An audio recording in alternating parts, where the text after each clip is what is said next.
Apocalypse Tales left and right. Survival panel gets it right. Zhang Fan was starving, painfully starving. Gastric acid corroded his stomach and intestines like an awl, causing sharp twisting pains. Today was the 6th day since the apocalypse began and the last pack of instant noodles was gone. What would he eat next? Could he eat zombies? Outside there were plenty of zombies, in the hallways, the courtyard, everywhere, roaming mindlessly. They were the zombies from the movies: pale eyes, ashen skin, rotting flesh, blood-covered mouth, stiff movements, and a frenzied obsession with chasing and tearing apart any living human. Unfortunately they were inedible and Zhang Fan dared not try. Recalling the nightmare of the past 6 days, he shivered with cold and felt utterly hopeless about the future. 6 mornings ago when he woke up, zombies had already appeared. These zombies bit anyone they saw, chased everyone they spotted, brutal, bloodthirsty, insane, fearless, and always in packs. They attacked every living thing. In just a few days countless people had been devoured. The entire city, no, the whole world had descended into chaos: car crashes, plane crashes, raging fires, blackouts, water outages, food shortages, gas leaks. Order collapsed, society was paralyzed. The apocalypse had arrived. In these past few days Zhang Fan had holed up in his tiny rented room, not daring to step outside. Tragically he rarely cooked and had hardly stocked any food at home, only a big pack of instant noodles, 3 apples, and a 1-liter bottle of mineral water. With these supplies Zhang Fan had rationed carefully and barely survived 6 days. Yesterday the food ran out completely. As of now he hadn't eaten for over 10 hours. His stomach was growling with hunger and pain. I can't keep hiding. I have to go out and find something to eat. Or I'll starve to death before the zombies get me. When a person is starving they can do anything. If you had asked Zhang Fan to go out for food before today, he wouldn't have done it even if you killed him. He'd rather starve or jump from the building and die than go out to find food. But now hunger had become unbearable. He had to eat, he must eat. Dressing, shouldering his backpack and grabbing the fire axe, Zhang Fan crept to the door. His movements were as silent as a cat's, terrified of making any noise that might attract zombies. According to experts online, zombies were slow and uncoordinated with severely degraded sight and smell but exceptionally sharp hearing. Even a small noise could attract them. Zhang Fan moved cautiously, making as little sound as possible. After listening intently and hearing nothing, he gently opened the door. Zhang Fan had just started his 3rd year of college and had a girlfriend. For convenience he gritted his teeth and rented a basement near the school. In a place like Shanghai this pathetic basement cost 2,000 yuan a month. Yet precisely because he stayed in this basement, which was relatively safe, Zhang Fan had survived the 6 days without major incident. No sound outside, probably no zombies. Zhang Fan breathed a sigh of relief and carefully climbed the stairs. Reaching the 1st floor his expression changed. The hallway was splattered with blood and severed limbs. In the lobby lay several rotting, stinking corpses. Flies swarmed over them and white maggots wriggled on the bodies. One corpse had its belly torn open, intestines spilling out everywhere. Zhang Fan felt his stomach churn violently, almost throwing up the instant noodles from yesterday. Damn it! He had seen plenty of pictures online without much reaction, but seeing real corpses now made him sick. Zhang Fan averted his eyes, fought the urge to vomit, and headed toward room 101 on the right. Zhang Fan didn't plan to leave this building, it wasn't safe. He would search for food inside. This was a residential building and the residents must have food stored away. Room 101's door was already ajar, a gentle push opened it. Zhang Fan stepped inside cautiously. The room was in disarray with things scattered everywhere, clearly already ransacked. Disappointed he still searched room by room. As expected he found nothing. Rooms 102 and 103 were also empty.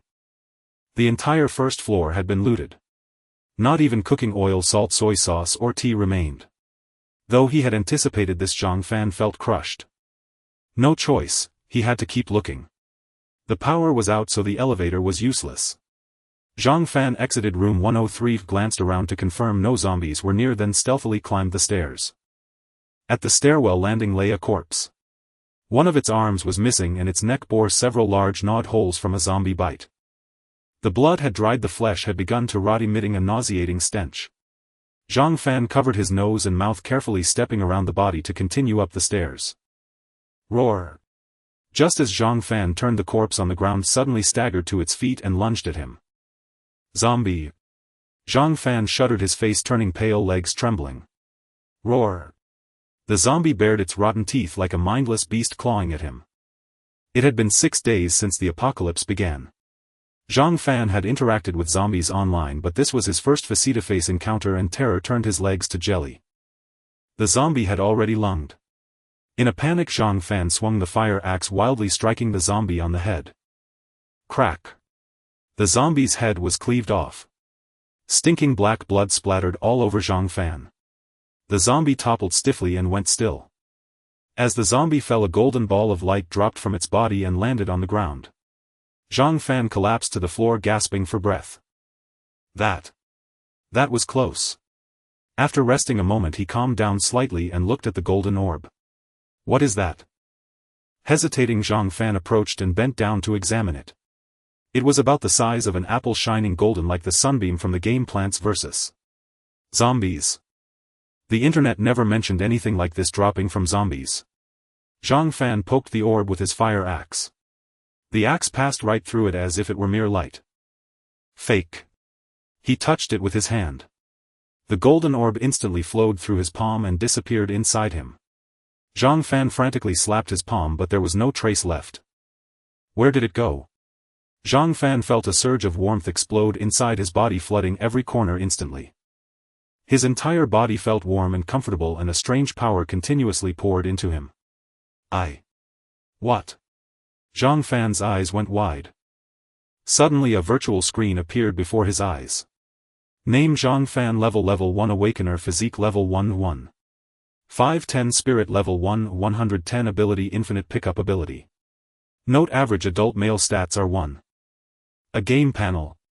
Zhang Fan stared blankly for a long moment, then suddenly became excited. He realized he had found the key to survival. Roar! A growl came from the second floor. Zhang Fan jolted, grabbing his fire axe. At the stairwell on the second floor, a zombie appeared. His mouth was covered in thick blood, his eyes white and lifeless like a dead fish. His skin was a ghastly pale, like a corpse that had soaked in water for days. A beastly growl came from its throat, its gray eyes fixed on Zhang Fan as it staggered toward him. Zhang Fan was still terrified, but far less so than when he saw the first zombie. He realized that zombies were weaker than he imagined, not as terrifying as he had thought. Fuck you. Suppressing his fear, Zhang Fan swung the fire axe and chopped at it. The zombie moved slowly and made no attempt to dodge. The fire axe struck its forehead squarely. Crack! The zombie's head split in half and it fell stiffly to the ground, twitching a few times before falling still. As the zombie fell, another golden orb dropped from its body and landed on the ground. Zhang Fan reached out and grabbed it. The golden orb burrowed into his body and a warm current spread through him again. Zhang Fan felt his fatigue quickly dissipate and his strength seemed to surge. Even his growling stomach no longer felt so hungry. Zhang Fan looked at the attribute panel. Name: Zhang Fan. Level 1 Awakener. Physique level 1 210. Spirit level 1 110. Ability infinite loot ability. Physique. From 1. 5. Turned into 2. Zhang Fan exclaimed excitedly, after absorbing that golden orb. My physique went from 1. 5 to 2. He pinched his arm. Ouch, it hurt. This wasn't an illusion, his physique had really improved. And this ability. Infinite loot. I awakened an ability. And it's infinite loot. Does the golden orb represent a physique attribute? Zhang Fan felt he had stumbled upon a treasure waiting to be explored. Gurgle. His stomach growled again. Never mind, let's find food first. He cautiously climbed the stairs. The second floor corridor was quiet. There was still trash, clutter and corpses, but far fewer than the first floor. 201, 202. Like the first floor, 201 and 202 had already been raided and were empty. Room 203's door was closed. Zhang Fan smashed the lock with a few axe blows. As he stepped in, a golden retriever rushed at him. The golden retriever was covered in blood, fangs bared, with a piece of small intestine still hanging from its sharp teeth. A zombie golden retriever. Woof! The zombie dog snarled and lunged at Zhang Fan. It was noticeably faster than human zombies and its mobility was superior. Zhang Fan raised his axe and swung. His strength was far greater than before. One swing split the golden retriever's head in two.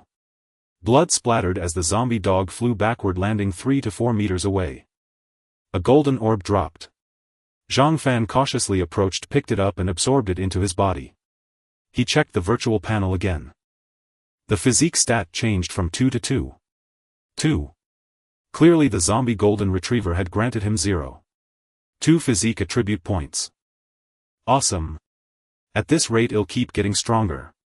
Zhang Fan felt encouraged but remained cautious as he searched room 203. Room 203 was a four-bedroom two-living-room apartment. To the left of the entrance was an empty study. To the right was the living room. On the floor lay a male corpse with a large hole bitten in its abdomen, intestines spilling out. Ahead were 3 bedrooms. 2 were empty. On the bed of the third lay a female corpse. She wore lace pajamas, her neck bitten through, blood staining the entire bed. So tragic. Zhang Fan sighed and went to the kitchen. There's food. Zhang Fan was overjoyed. In the kitchen a storage cabinet held 2 5-kilogram bags of rice.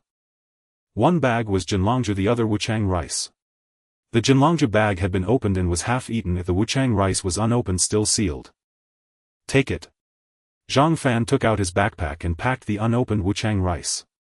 Although the water and electricity were out, making cooked rice from raw grains was difficult but not impossible. We can use fire.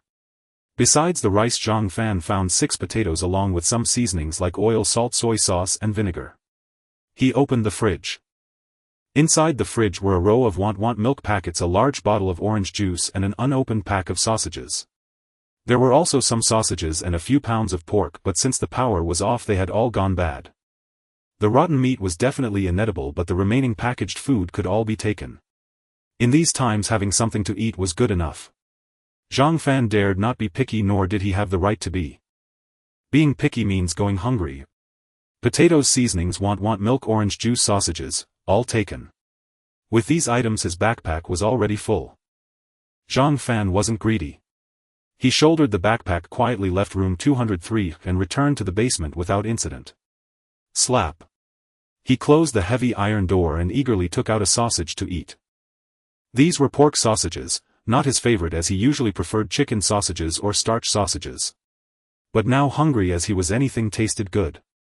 After wolfing down 5 sausages and 2 cartons of milk, Zhang Fan sighed contentedly. I never knew before that being full was a kind of happiness. Zhang Fan burped. After resting a while he stood up, stored the food properly and went out again. This small amount of food was not enough to fill his stomach, he needed to find more to stock up. This way I won't panic. Moreover, lately he had tasted the benefits of hunting zombies. He hoped to collect more orbs and become stronger. Leaving the basement, Zhang Fan went upstairs again. He still had no intention of leaving the building. There were too many zombies outside and getting surrounded would mean death. He decided to hunker down in this building for now, at least until supplies ran out. He wouldn't go out. On the 3rd floor there were even fewer trash and corpses than on the 2nd. All 3 doors on the floor were tightly shut, meaning a lower chance of being visited by survivors, hence higher chance of finding supplies. But at the same time the likelihood of encountering zombies or survivors inside also increased. Zhang Fan approached room 301 and gently knocked on the door with his fire axe, lowering his voice. Anyone there? He first needed to confirm if anyone was inside. If there was it a survivor or a zombie? If it was a survivor, no need to say more, head turn and leave. If it was a zombie, sorry, his fire axe was already thirsty for action. He listened quietly. There was no sound. Zhang Fan raised his axe, smashed the lock, kicked the door open and stepped inside. It was another 4-bedroom two-living-room layout. In fact, the 01 and 03 units in this building were all 4-bedroom two-living-room, while the 02 units in between were 2-bedroom small apartments. The room was silent. Zhang Fan carefully scanned the space. He saw no people, no corpses, no zombies and no food. Instead, in the kitchen he found a 5-gallon barrel of water still sealed. Finally found water. Zhang Fan was overjoyed. Water was a crucial resource. He could withstand 2 days without food, but 2 days without water was truly unbearable. Especially since Zhang Fan didn't like milk or soft drinks, he only liked plain water. These past few days guarding 2 bottles of mineral water and only taking tiny sips each day he had been suffering. With this barrel, if he saved it, he could last at least half a month. Zhang Fan immediately hoisted the barrel onto his shoulder, ready to leave. Bang! Just then the door was violently pushed open by someone, making a dull thud. Who? Zhang Fan tensed up instantly and looked toward the door, where a man in a vest strode in. He stood 1.90 m with bulging muscles, a crew cut, and an imposing physique. The man carried a backpack, held a bulging woven bag in his left hand and a bone cleaver in his right, its blade stained with dried blood. It's that guy. Zhang Fan recognized him, a fitness coach from the community gym named Xiao Zhan, a notorious womanizer who liked to flirt with women at the gym. Don't ask how Zhang Fan knew his girlfriend had been harassed by this scumbag. Someone here. Xiao Zhan entered and immediately spotted Zhang Fan carrying a water barrel, pausing in surprise. But when he saw the purified water on Zhang Fan's shoulder, he was overjoyed. Bro, give me that water and I'll trade you some instant noodles. Xiao Zhan quickly added. The water supply in the area had been cut off 3 days ago, and he dared not drink tap water for fear of disease. He hadn't had a sip in 2 days and was desperately thirsty, so he had ventured out to scavenge supplies. Now seeing such a large barrel of purified water, how could Xiao Zhan let it go? This barrel would last him several days. Zhang Fan flatly refused. No deal. Are you kidding? A few packs of instant noodles for a whole barrel of water. Were his noodles made of gold? Xiao Zhan grew irritated, sizing up Zhang Fan. He was about 1.80 m, yes, thinner than himself. Sure, he was handsome, but what good was that? Could it fill his stomach? In this world only a strong fist could earn a meal. Bro, you haven't grasped the situation yet. The world's gone to hell and you still want to act tough with me. Xiao Zhan sneered. Let me tell you, even if I beat you to a pulp or kill you, there's no legal consequence. Be smart and hand over that water or else. He dropped his woven bag, cracked his knuckles and let out a crisp snap. You can try. Zhang Fan tightened his grip on the fire axe, his eyes devoid of fear. Before he would have been no match for Xiao Zhan, they weren't even in the same league. But now. You asked for it. Xiao Zhan spat, brandished his bone cleaver and lunged forward in a swift stride. Xiao Zhan, a fitness enthusiast, was remarkably agile, and with his burly frame he exuded an intimidating presence. He swung the cleaver viciously at Zhang Fan's head, intending to finish him off. Before the apocalypse, Xiao Zhan wouldn't have dared to be so reckless. But now, with the end of the world upon them and flesh-eating zombies everywhere, what did he have to fear? Xiao Zhan's speed was impressive, but to Zhang Fan it seemed like a slow-motion replay at half speed. Zhang Fan sidestepped slightly, dodging the cleaver, and swung his fire axe upward. Then, with force, squelch, Xiao Zhan's throat was instantly severed and hot blood gushed out like a fountain. Clang, the bone cleaver clattered to the floor. Xiao Zhan clutched his throat, trying to stem the spurting blood, but it was futile. Thud, Xiao Zhan collapsed stiffly to the ground, convulsed for a moment and soon fell still. Whoosh, 2 orbs dropped. 1 golden, 1 silver. Zhang Fan didn't recognize the silver orb, but the golden one was twice the size of those dropped by zombies. Zhang Fan didn't pick up the orbs, instead he stared blankly at Xiao Zhan's corpse. He had killed someone. A living person. Roar, just then a low growl sounded from outside. A zombie was coming. Zhang Fan quickly collected both orbs. The golden orb entered his body, flooding him with a familiar warmth and surging power. His physique stat rose from 2 to 3. 2. The silver orb entered, forming a cool, refreshing energy that flowed into his brain. Zhang Fan felt his mind become incredibly clear, his thoughts sharper and his spirit more vigorous. Checking his spirit stat, it had increased from 1 to 2, a full point. So the silver orb represented spirit attributes, Zhang Fan mused. Pat, pat, footsteps echoed as a disheveled female zombie staggered into the room. This female zombie must have been a square dancing auntie in her former life, still wearing her dance outfit. She stared with dead fish eyes, her mouth smeared with blood, grinning from ear to ear. As if scenting the fresh blood on the floor, the anti-zombie lunged like a fly drawn to filth. But her movements were clumsy and slow. Zhang Fan swung his fire axe in a backhand motion. The anti-zombie's head flew off. A golden orb dropped. Zhang Fan kicked the body aside, picked up the orb, and his physique increased by another 0.5. Ignoring the zombie, Zhang Fan went to inspect Xiao Zhan's woven bag. Wow, there was quite a haul. 1 bag of whole wheat bread, 2 large packs of Baixiang instant noodles, 2 jars of Laogan ma chili sauce, 4 sausages, 3 bags of salt, an unopened box of condoms, and a few clothes hangers. What's with the condoms? Zhang Fan hoisted the water barrel, slung his own backpack, picked up Xiao Zhan's woven bag and left. He first returned to the basement to stash the collected supplies. Then he continued sweeping through the floors. Tasting success, Zhang Fan no longer feared the zombies and resolved to clear the entire building of supplies. More was always better. Floor by floor he swept. The higher he went, the fewer rooms had been looted, the more supplies remained, and the fewer zombies there were. Take a look at Zhang Fan's stats. Name: Zhang Fan. Level 1 Awakener. Physique level 1, 7. 710. Spirit level 1, 210.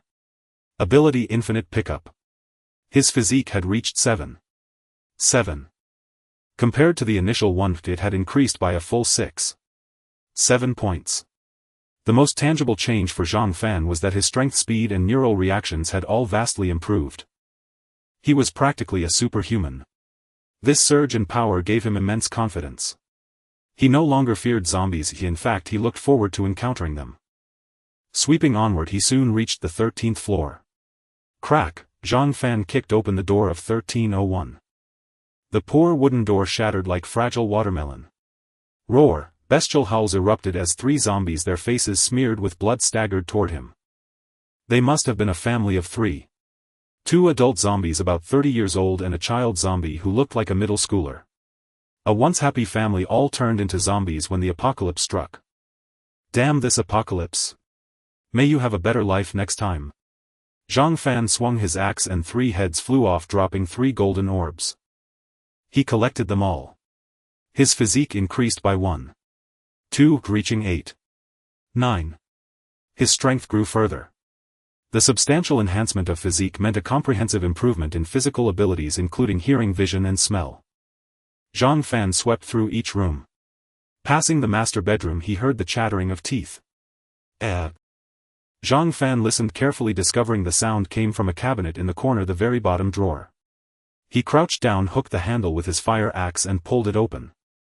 In the lowest compartment of the cabinet, a half-grown little yellow dog was curled up. It was still a puppy, about 4 or 5 months old, a Chinese rural dog.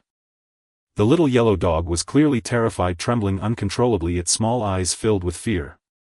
A live dog. Zhang Fan was overjoyed. Since the apocalypse began, he hadn't seen a single living creature.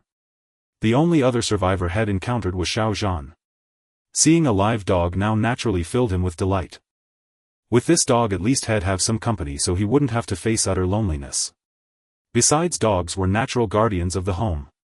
Sleeping alongside it at night, he would no longer have to remain vigilant and could finally rest soundly. Moreover, if times became truly dire, wasn't this a potential source of food? Ahem, Amitba, mercy, mercy. Zhang Fan reached out to pet the little yellow dog, but the puppy, perhaps still frightened, bared its teeth and let out a warning growl. Oh. Quite fierce. Zhang Fan raised an eyebrow, pulled a sausage from his burlap sack, unwrapped it and held it out. The starving little yellow dog eyed Zhang Fan warily, then snatched the sausage and devoured it ravenously, swallowing it in just a few bites. At this, the hostility in the puppy's eyes dissipated considerably. Zhang Fan extended his hand and gently stroked its neck. The little yellow dog hesitated for a moment but did not bite. Seeing this, Zhang Fan knew the dog was his. He scratched its neck and the little yellow dog obediently lifted its head, squinting its eyes in evident pleasure. Zhang Fan then patted its head and stroked its back, and the puppy remained docile. Good dog. He scooped up the little yellow dog, placed it into his burlap sack, made another sweep of the area and headed back.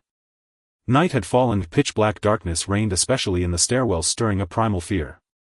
Zhang Fan knew it was time to return.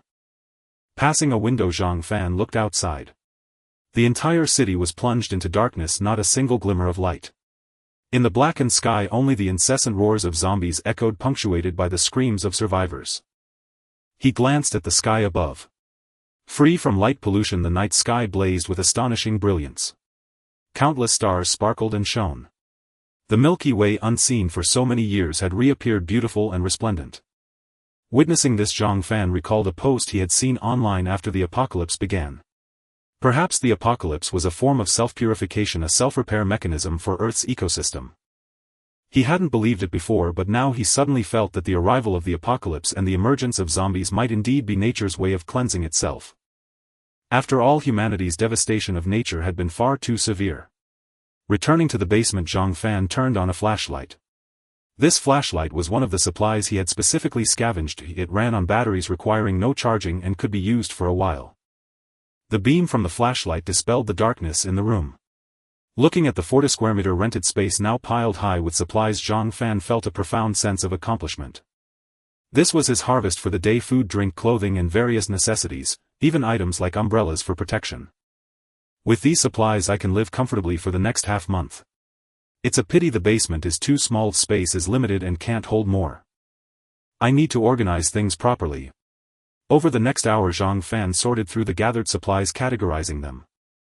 Milk, drinks, and bottled water were grouped together. Fruits, bread, and instant noodles formed another category. Underwear, jackets, and pants were stacked in one pile. After more than an hour of effort, everything was finally organized, freeing up a decent amount of space. Normally such prolonged work would have exhausted him, but Zhang Fan felt no fatigue. He was still brimming with energy. I really am a superhuman now. Zhang Fan was in high spirits, full of anticipation for the future. Before today, holed up in this tiny basement, living in fear and hunger, he had despaired of what lay ahead. Now he was filled with hope. Zhang Fan didn't know how strong he would become by continuing to enhance himself, but he knew he would be formidable. The future held great promise. It's 10 o'clock. Time to rest. Zhang Fan ate a little, then took out his toothbrush and cup, intending to brush his teeth with bottled water.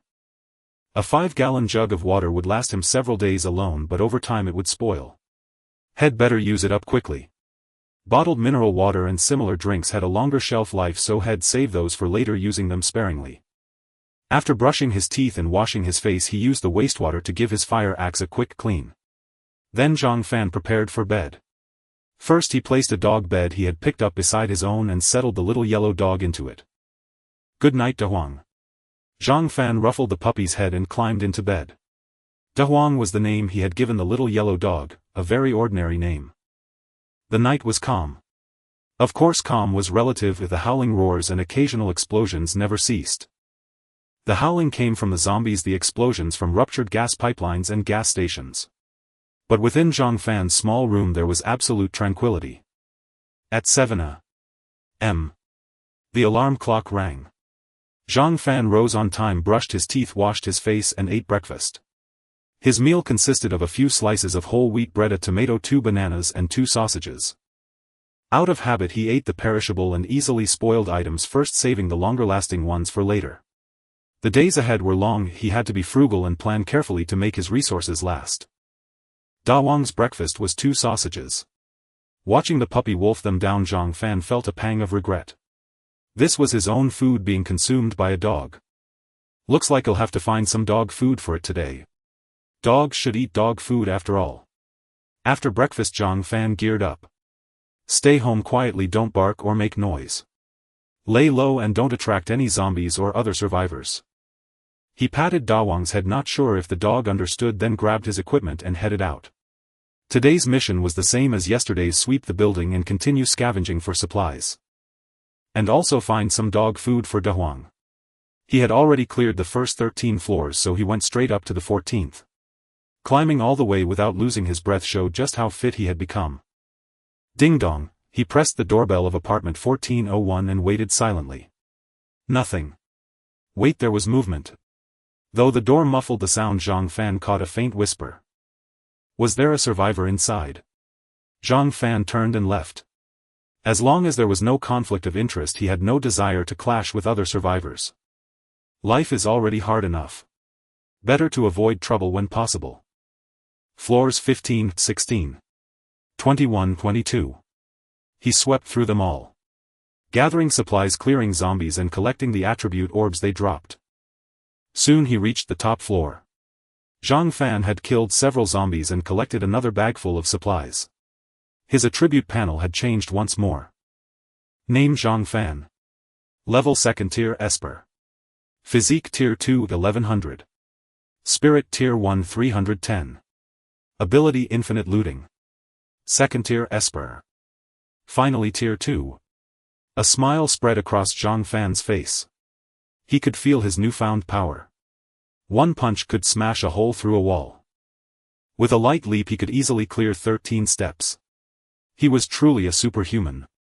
He relished the feeling of constant growth, but his bag was full, time to head back. Back in his basement rental, Big Yellow greeted him enthusiastically. The little yellow dog wagged its tail vigorously and licked Zhang Fan's hand with unbridled warmth. Big Yellow, look what I brought for you. Zhang Fan ruffled the dog's head and pulled a bag from his sack. It was dog food, a 40-pound bag. Starting today you eat this. He laughed, took a plastic bowl and filled it to the brim. Big Yellow sniffed it once, then lost interest, wagging its tail at Zhang Fan instead. Not a fan. Zhang Fan had owned dogs before and had expected this. Most dogs prefer food with stronger flavors, fishy or salty. But too much salt and oil are unhealthy, so dog food is usually bland. Like it or not, you're eating dog food.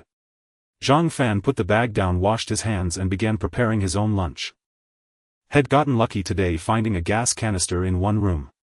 He carried it back along with the stove it was attached to. For lunch he decided to steam some rice and make 3 hot dishes. An hour later the meal was ready: shredded potatoes, stir-fried green peppers with cured meat and scrambled eggs with tomatoes. 3 simple home-style dishes, yet Zhang Fan's mouth watered. Paired with fragrant white rice, the meal was so delicious he nearly swallowed his tongue. One never knows the value of rice until they've managed a household, nor the taste of food until they've starved. After days of hunger, even the simplest home cooking tasted heavenly. After 3 large bowls of rice, Zhang Fan finally let out a satisfied burp. Fullness is a kind of happiness. He patted his round belly, flopped onto the bed and stretched comfortably. Soon drowsiness overcame him and he fell into a deep sleep. When he woke it was 3 p.m. He splashed water on his face, grabbed his fire axe and headed out. Today's mission wasn't to gather supplies but to head to the university and search for his missing girlfriend Molly. Both Zhang Fan and Molly were students at Keita University. He was a junior, she a sophomore. Since the apocalypse struck 7 days ago, Zhang Fan had lost contact with Molly. There was a high chance she'd turned into a zombie. But he needed to see her alive or see her corpse. Without proof he couldn't give up. Before, merely surviving was a struggle, but now he felt strong enough to try. Besides, his apartment complex was only about 300 meters from the university. With caution it should be manageable. Even if surrounded by zombies, Zhang Fan wasn't afraid. He was much faster than those sluggish creatures. Big Yellow, stay home and behave. He ruffled the dog's head and left. The neighborhood was eerily silent. Corpses, severed limbs and dried blood were all he could see. Flies and mosquitoes buzzed, maggots crawled over the bodies and a stench of decay filled the air. A few zombies shuffled aimlessly like headless flies. What did a living hell look like? This was it. Not just this neighborhood but all of Moda, the entire country, the whole world had become like this. The world had turned into a hellscape. Before the internet cut out, Zhang Fan had read a post estimating that over 90 of the global population had become zombies. Of the remaining 10, 60 had died at the hands of zombies, leaving less than 4 as survivors. That meant out of 7 billion people, fewer than 28 million had survived. But this was not the end, it was only the beginning. Those 28 million survivors faced not only endless zombies but also hunger, disease, loneliness, fear. And other treacherous survivors. Survival didn't mean victory. Perhaps death was easier. Zhang Fan followed his planned route cautiously, making his way toward the east gate of the complex. The east gate was closest to the university. His movement immediately caught the attention of several zombies who lurched toward him like flies drawn to filth. Unfazed, Zhang Fan swung his fire axe and met them. With a series of thuds, 5 zombies lost their heads and collapsed. 5 orbs dropped. He collected them one by one, feeling warm currents surge into his body, further strengthening his physique. Physique Tier 2-3. 5,100. He pressed on. Over the next 2 minutes he encountered and dispatched 6 more zombies, finally reaching the east gate. Physique Tier 2-6. 5,100. Zhang Fan's apartment complex was just 1 street away from the university. The once orderly street was now clogged with haphazardly parked cars. Some vehicles had collided into piles scattering debris and broken glass. It was easy to imagine the chaos of car accidents during the apocalypse's onset. Besides the cars, the most abundant things were corpses. Bodies lay everywhere, strewn about haphazardly. The entire city was like a ghost town. Though he had anticipated this scene, seeing it with his own eyes still left Zhang Fan silent. It was only 3 p.m. At this hour the streets used to be filled with people, strollers, dog walkers, couples. Now, silence. Deathly stillness. Not a single living soul, not even a stray dog, only corpses and zombies. Apocalypse. This was the true apocalypse. I used to complain about the crowds, the noisy square dancing aunties, the dog owners who didn't pick up after their pets. Now that they're gone, my heart. Ah. Perhaps society will never return to its former prosperity. With a heavy heart, Zhang Fan crossed the car-clogged street and arrived at the wall of Keita University. The west gate was still over 100 meters away. Too lazy to walk, he leaped, soaring over 3 meters high, and vaulted over the campus wall. A roar echoed. After vaulting over the courtyard wall, Zhang Fan was startled. As far as the eye could see, dozens of zombies dressed as students wandered the campus like so many headless flies. This was not hard to understand. The street was adjacent to the teaching building, and when the zombie outbreak struck, it was early morning with classes in session. Students who turned into zombies then burst out of the building and roamed the campus. That was why there were so many zombies here. So many zombies. Zhang Fan's eyes lit up as he lunged forward. He would turn every single one of them into golden light orbs. Roar! The nearest zombie charged, howling as it lunged at Zhang Fan, aiming to take a bite out of him. What greeted it was a heavy, powerful fire axe. Crack! The zombie's head exploded instantly and a golden light orb dropped from its body. Zhang Fan picked it up in one fluid motion, feeling a surge of warmth erupt within him as his strength increased once more. The zombies showed no fear of death. A second one trampled over its comrade's corpse and lunged again. Crack! The second zombie fell. Then came the third, the fourth. Zhang Fan was like a tiger descending a mountain, slaying zombie after zombie as golden light orbs dropped from their bodies. Picking up the fallen golden orbs, Zhang Fan's physique grew stronger and stronger, his fighting spirit ever more fierce. In just 2 minutes, over 20 zombies had met their end at his hands, and his physique had surged by more than a dozen points. Physique level 222. 5,100. The average adult male's physique is 1, but Zhang Fan had now reached 22. 5. This meant his physical fitness was now 32. 5 times that of an ordinary adult man. With his skyrocketing physique, Zhang Fan became even more unstoppable. The fire axe felt lighter and more nimble than a bamboo pole in his hands, yet the power it unleashed was utterly irresistible, sweeping away all before it. With one full swing of the axe, 4 or 5 zombies that had surrounded him were decapitated, no match for Zhang Fan. 5 minutes later, a pile of bodies like a small hill lay before Zhang Fan, with reeking blood everywhere. As for the zombies, not a single one was left alive.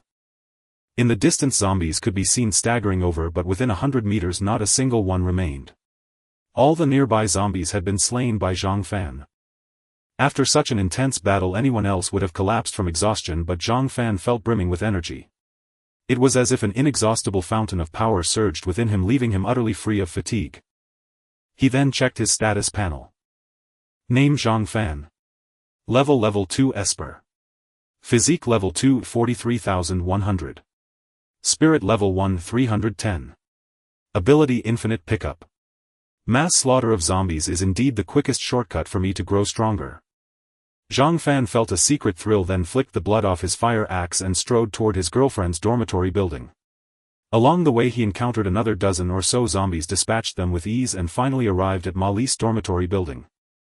As a residential area for students, the dormitory building had no fewer zombies than near the teaching block. Zhang Fan was undaunted. He charged forward, swinging his fire axe. One word defined his approach: fight. Thud, thud, thud. He advanced all the way. He slew all the way. Heads rolled. Zombies fell. Relying on nothing but a fire axe, Zhang Fan fought his way from the first floor to the 8th, carving out a bloody path. He reached room 818. Staring at the dormitory door so close at hand, Zhang Fan felt an inexplicable tension. He and Mali had been together for over a year with a good relationship and deep feelings. Zhang Fan did not want anything to happen to Ma Li. But fate was not on his side. As he kicked open the dormitory door, 2 zombies immediately lunged at him with howls. One of the zombies stood 1.7 meters tall with a round face and double eyelids. Wasn't that Ma Li? Ma Li. Zhang Fan's eyes turned red. Roar. Ma Li had long since become a zombie. She would not respond to Zhang Fan. She howled and lunged at him. I'm sorry. A flash of pain crossed Zhang Fan's eyes as the fire axe in his hand swung out almost instinctively. Thud, a golden light orb dropped. The other zombie also lunged and Zhang Fan killed it with a casual swing of his axe before slowly walking toward Ma Li. Ma Li. Scenes of the past flashed through his mind. His throat tightened and his heart felt heavy. On the day the apocalypse struck, Ma Li had lost contact. But at that time the power and internet were still up and her phone had battery. Yet Ma Li had vanished. This was enough to show that she had turned into a zombie when the apocalypse began. Even though he had long guessed as much, seeing Ma Li as a zombie still overwhelmed Zhang Fan with sorrow. Damn it! Zhang Fan punched the wall, causing the cement to shake violently. Who's there? A low voice came from next door. This is... Zhang Fan's heart stirred and he called out, Jingya. Bang! The door to room 819 immediately swung open and a tall, graceful figure rushed out. She was about 1.78 meters tall with long legs that rivaled a supermodel's, a slender waist and a full chest. Her figure was impeccable. To top it off, her skin was fair and her features were exquisitely delicate. On a scale of 10 she would score at least a 9. This woman was none other than Jingya, the campus belle of the University of Science and Technology and Ma Li's roommate.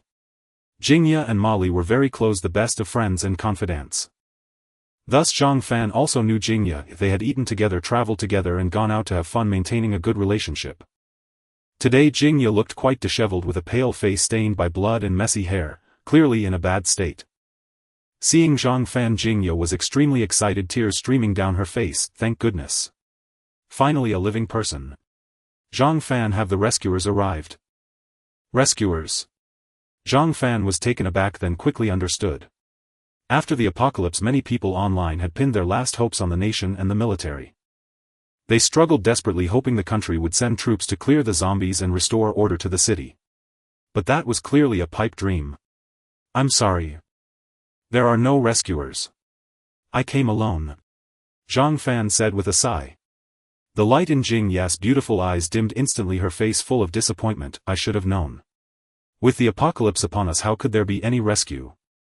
With that she looked at him again. By the way, you came to find Ma Li. Zhang Fan nodded. Ma Li turned into a zombie. Jingya could not hide her grief. I know. Zhang Fan shook his head. I'm leaving. What are your plans? Leaving? Jingya was somewhat desperate. I want to leave too, but the campus is overrun with zombies. How can I get out? That's not a problem. Zhang Fan said, where do you need to go? I can take you there. The school is no place to stay for long. Jingya knew full well that the school was untenable, too many zombies and scarce supplies. Even if the zombies didn't get her, she would eventually starve or die of thirst. She couldn't last long. If she could leave, Jingya would have done so long ago. Unfortunately, she simply lacked the ability. Can you really take me away? A glimmer of hope ignited in Jingya's beautiful eyes. I want to go to Chashan Manor. My parents are there. The Tea Mountain Estate. A flicker of surprise crossed Zhang Fan's eyes. The Tea Mountain Estate was located within the Tea Mountain National Forest Park Resort. The entire estate consisted of only 72 villas, each averaging 6 mu in area, with the largest spanning 40 mu scattered across nearly 20 small islands, truly island villas. The greenery rate was as high as 84.7%, yet the plot ratio was a mere 0.1, with each property costing tens of millions. Jingya's parents actually lived there. Was Jingya a rich heiress? Zhang Fan had heard from Ma Li that Jingya always wore and used brand name items, but she kept a low profile and never spoke of her family, so no one knew her background. Now it seemed she was unquestionably a wealthy beauty. However, there was no way Zhang Fan would take her to the Tea Mountain Estate. It was far too distant. Jingya, the Tea Mountain Estate is 50 or 60 kilometers from here. We can't make it. Zhang Fan said helplessly. Be realistic and name a closer place. Sorry. I was being too naive. A glimmer of disappointment flashed in Jing Ya's eyes. She had lost contact with her parents for days and only wanted to find them as soon as possible, but she had overlooked the practical difficulties. Even before the apocalypse, returning to the Tea Mountain estate took over an hour, and with traffic jams it could take 2. Now with zombies everywhere and roads clogged with vehicles, how could they get there? Then let's go to Huating Yayuan. My family has a house there and the environment is much better than the school. Jingya added. Huating Yayuan. Zhang Fan was stunned. She really was a rich heiress. Huating Yayuan was also an upscale villa community with only 21 villas, each worth over 100 million, even more expensive than the villas in the Tea Mountain estate. Zhang Fan thought about how he had to scrimp and save and take on part-time jobs just to rent a 40 square meter basement. Meanwhile she could casually afford villas worth hundreds of millions. It was disheartening. Both raised under the same red flag, growing up in the same spring breeze, eating the same grains and receiving 9 years of compulsory education, why was there such a gap between people? What do you think? Seeing Zhang Fan's silent, Jingya asked eagerly. Huating Yayuan is a bit over 8 kilometers from here. It's worth a try, Zhang Fan nodded. Jingya bowed deeply. I'm counting on you. Zhang Fan waved his hand. Pack your things and follow me. Jingya immediately returned to her dorm to pack and soon came out carrying a suitcase. Zhang Fan was speechless. He had heard that women's suitcases were big and heavy, and now he truly understood. But at a time like this, was it really a good idea to lug around such a huge suitcase? Zhang Fan was about to advise Jingya to pack less when she reached out her jade-like hand and gently brushed the surface of the suitcase. With a swoosh, the suitcase mysteriously vanished. Vanished? Zhang Fan thought he had misseen it. He rubbed his eyes, but the suitcase was indeed gone. Jingya, how did you do that? Zhang Fan asked, astonished. This is my ability. Jingya said softly. Zhang Fan, since you managed to come here alone, you must have awakened an ability too, right? I did awaken an ability. Zhang Fan nodded quickly. Mine is a strength-type ability, pretty useless. The infinite pickup ability was his greatest trump card, and he planned to keep it secret for now. Just as I guessed. Hearing that Zhang Fan had also awakened an ability, Jingya breathed a sigh of relief. My ability is a portable space. Through Jing Ya's explanation, Zhang Fan gradually understood what the portable space ability entailed. As the name suggested, it was a separate space opened up alongside the user. Somewhat similar to dimensional spaces like space rings, space bags, or Doraemon's magic pocket. Jing Ya's current level was too low, so her portable space was not large, only about 1,000 cubic meters. 1,000 cubic meters equals 10 by 10 by 10 meters, equivalent to the volume of a box 10 meters long, 10 meters wide, and 10 meters high. Portable space. Zhang Fan's eyes flickered. This ability is somewhat overpowered. Overpowered? Jingya smiled bitterly. I feel it's too useless. Besides storing things, it has no other use. Compared to this useless ability, I'd rather awaken some combat-type abilities like controlling water or fire, so I could kill zombies and find my parents. No. Zhang Fan shook his head. This ability is extremely useful. The biggest use I can think of is collecting supplies. Over the past 2 days he had been wandering around with a burlap sack to gather supplies, but its capacity was limited. It would fill up quickly, forcing him to return to his rental to empty it. Then he had to go back upstairs again. The back and forth was terribly inconvenient. With a portable space the situation would be entirely different. After finding supplies he could simply store them directly in the space, simple, convenient, and fast. Moreover, the 1,000 cubic meter space was enormous, capable of holding a great deal, even emptying an entire supermarket. Really? Jingya blinked. Of course. Zhang Fan smiled and said half-jokingly, if you don't mind, we could team up. Together we can certainly live quite comfortably. Sure. Jingya agreed without much hesitation. She knew Zhang Fan's character and trusted that he was reliable. Besides having hidden in the dorm for days living in constant fear, she finally encountered a living person in Zhang Fan. Of course she would hold on tightly.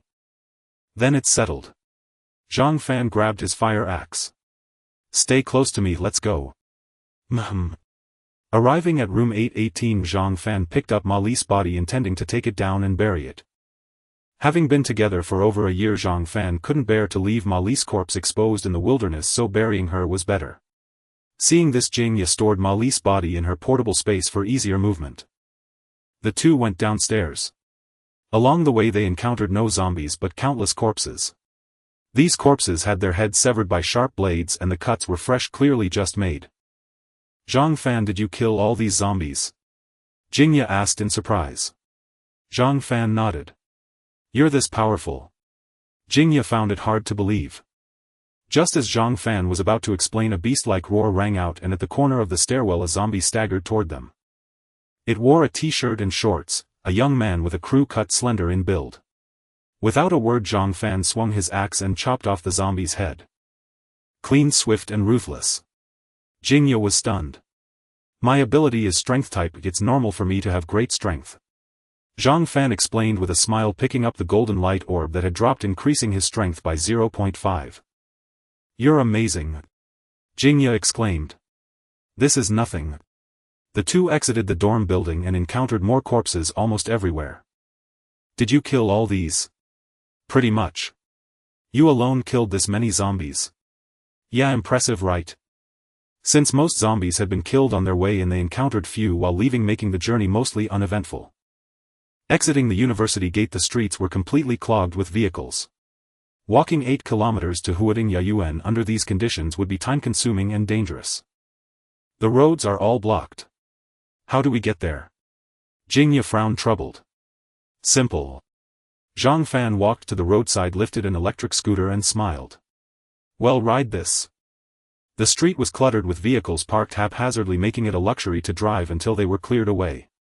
Of course, if there were large trucks they could easily crush their way through.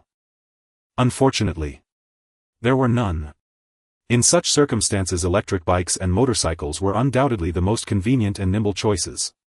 Zhang Fan found an electric bike and weaved through the gaps with Jingya. Zhang Fan, is this safe? Jingya said, her heart racing as zombies roamed the streets everywhere. Riding a broken electric bike. Was he joking? Don't worry, it'll be fine. Zhang Fan reassured her with a smile. Roar! A few zombies were wandering on the street and the noise from the electric bike immediately attracted their attention.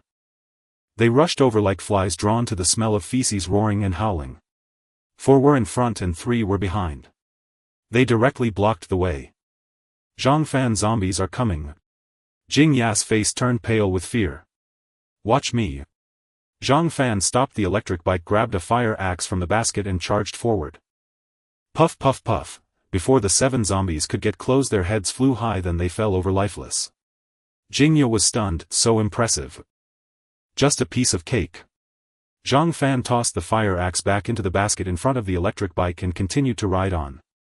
To avoid being surrounded by a large group of zombies, he deliberately steered clear of particularly bustling and crowded places, such as hospitals, subway stations and residential complexes. Even so, when the two passed by a supermarket, they still encountered over 20 zombies.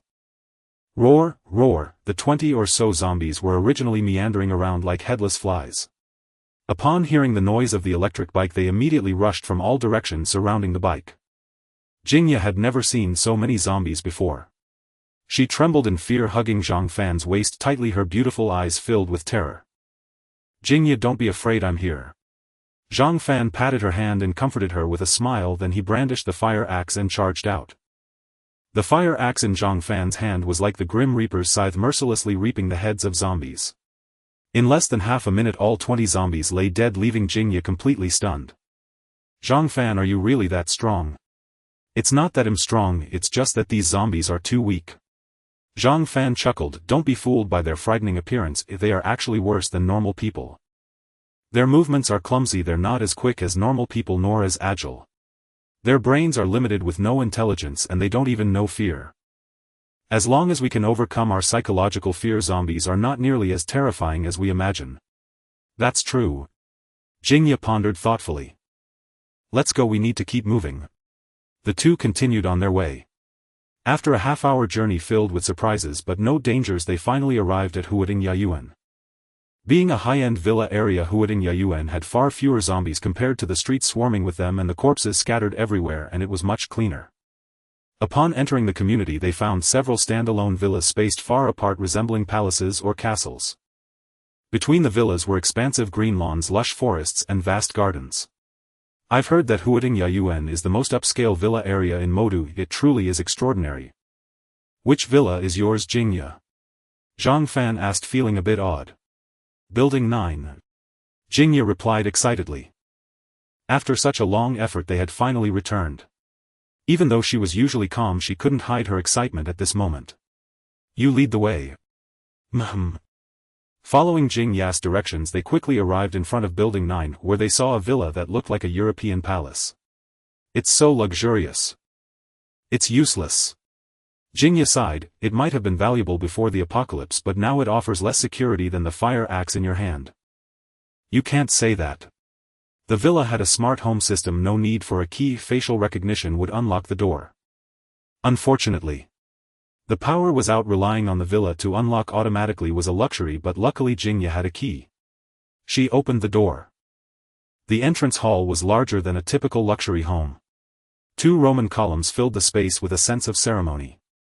With an 8-meter-high ceiling the living room was imposing.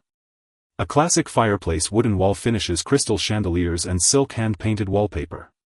Paired with exquisitely classical furniture, the entire space was suffused with a regal atmosphere reminiscent of a palace. There was even a dining room one would only see in movies, a crystal bathroom fit for a princess and a luxurious bedroom that made one feel opulent just lying in it. Zhang Fan admitted he felt envious if the exquisite splendor of this villa was comparable to a palace. His shabby rental room couldn't even compare. No, it was completely incomparable. Jingya, just how big is your house?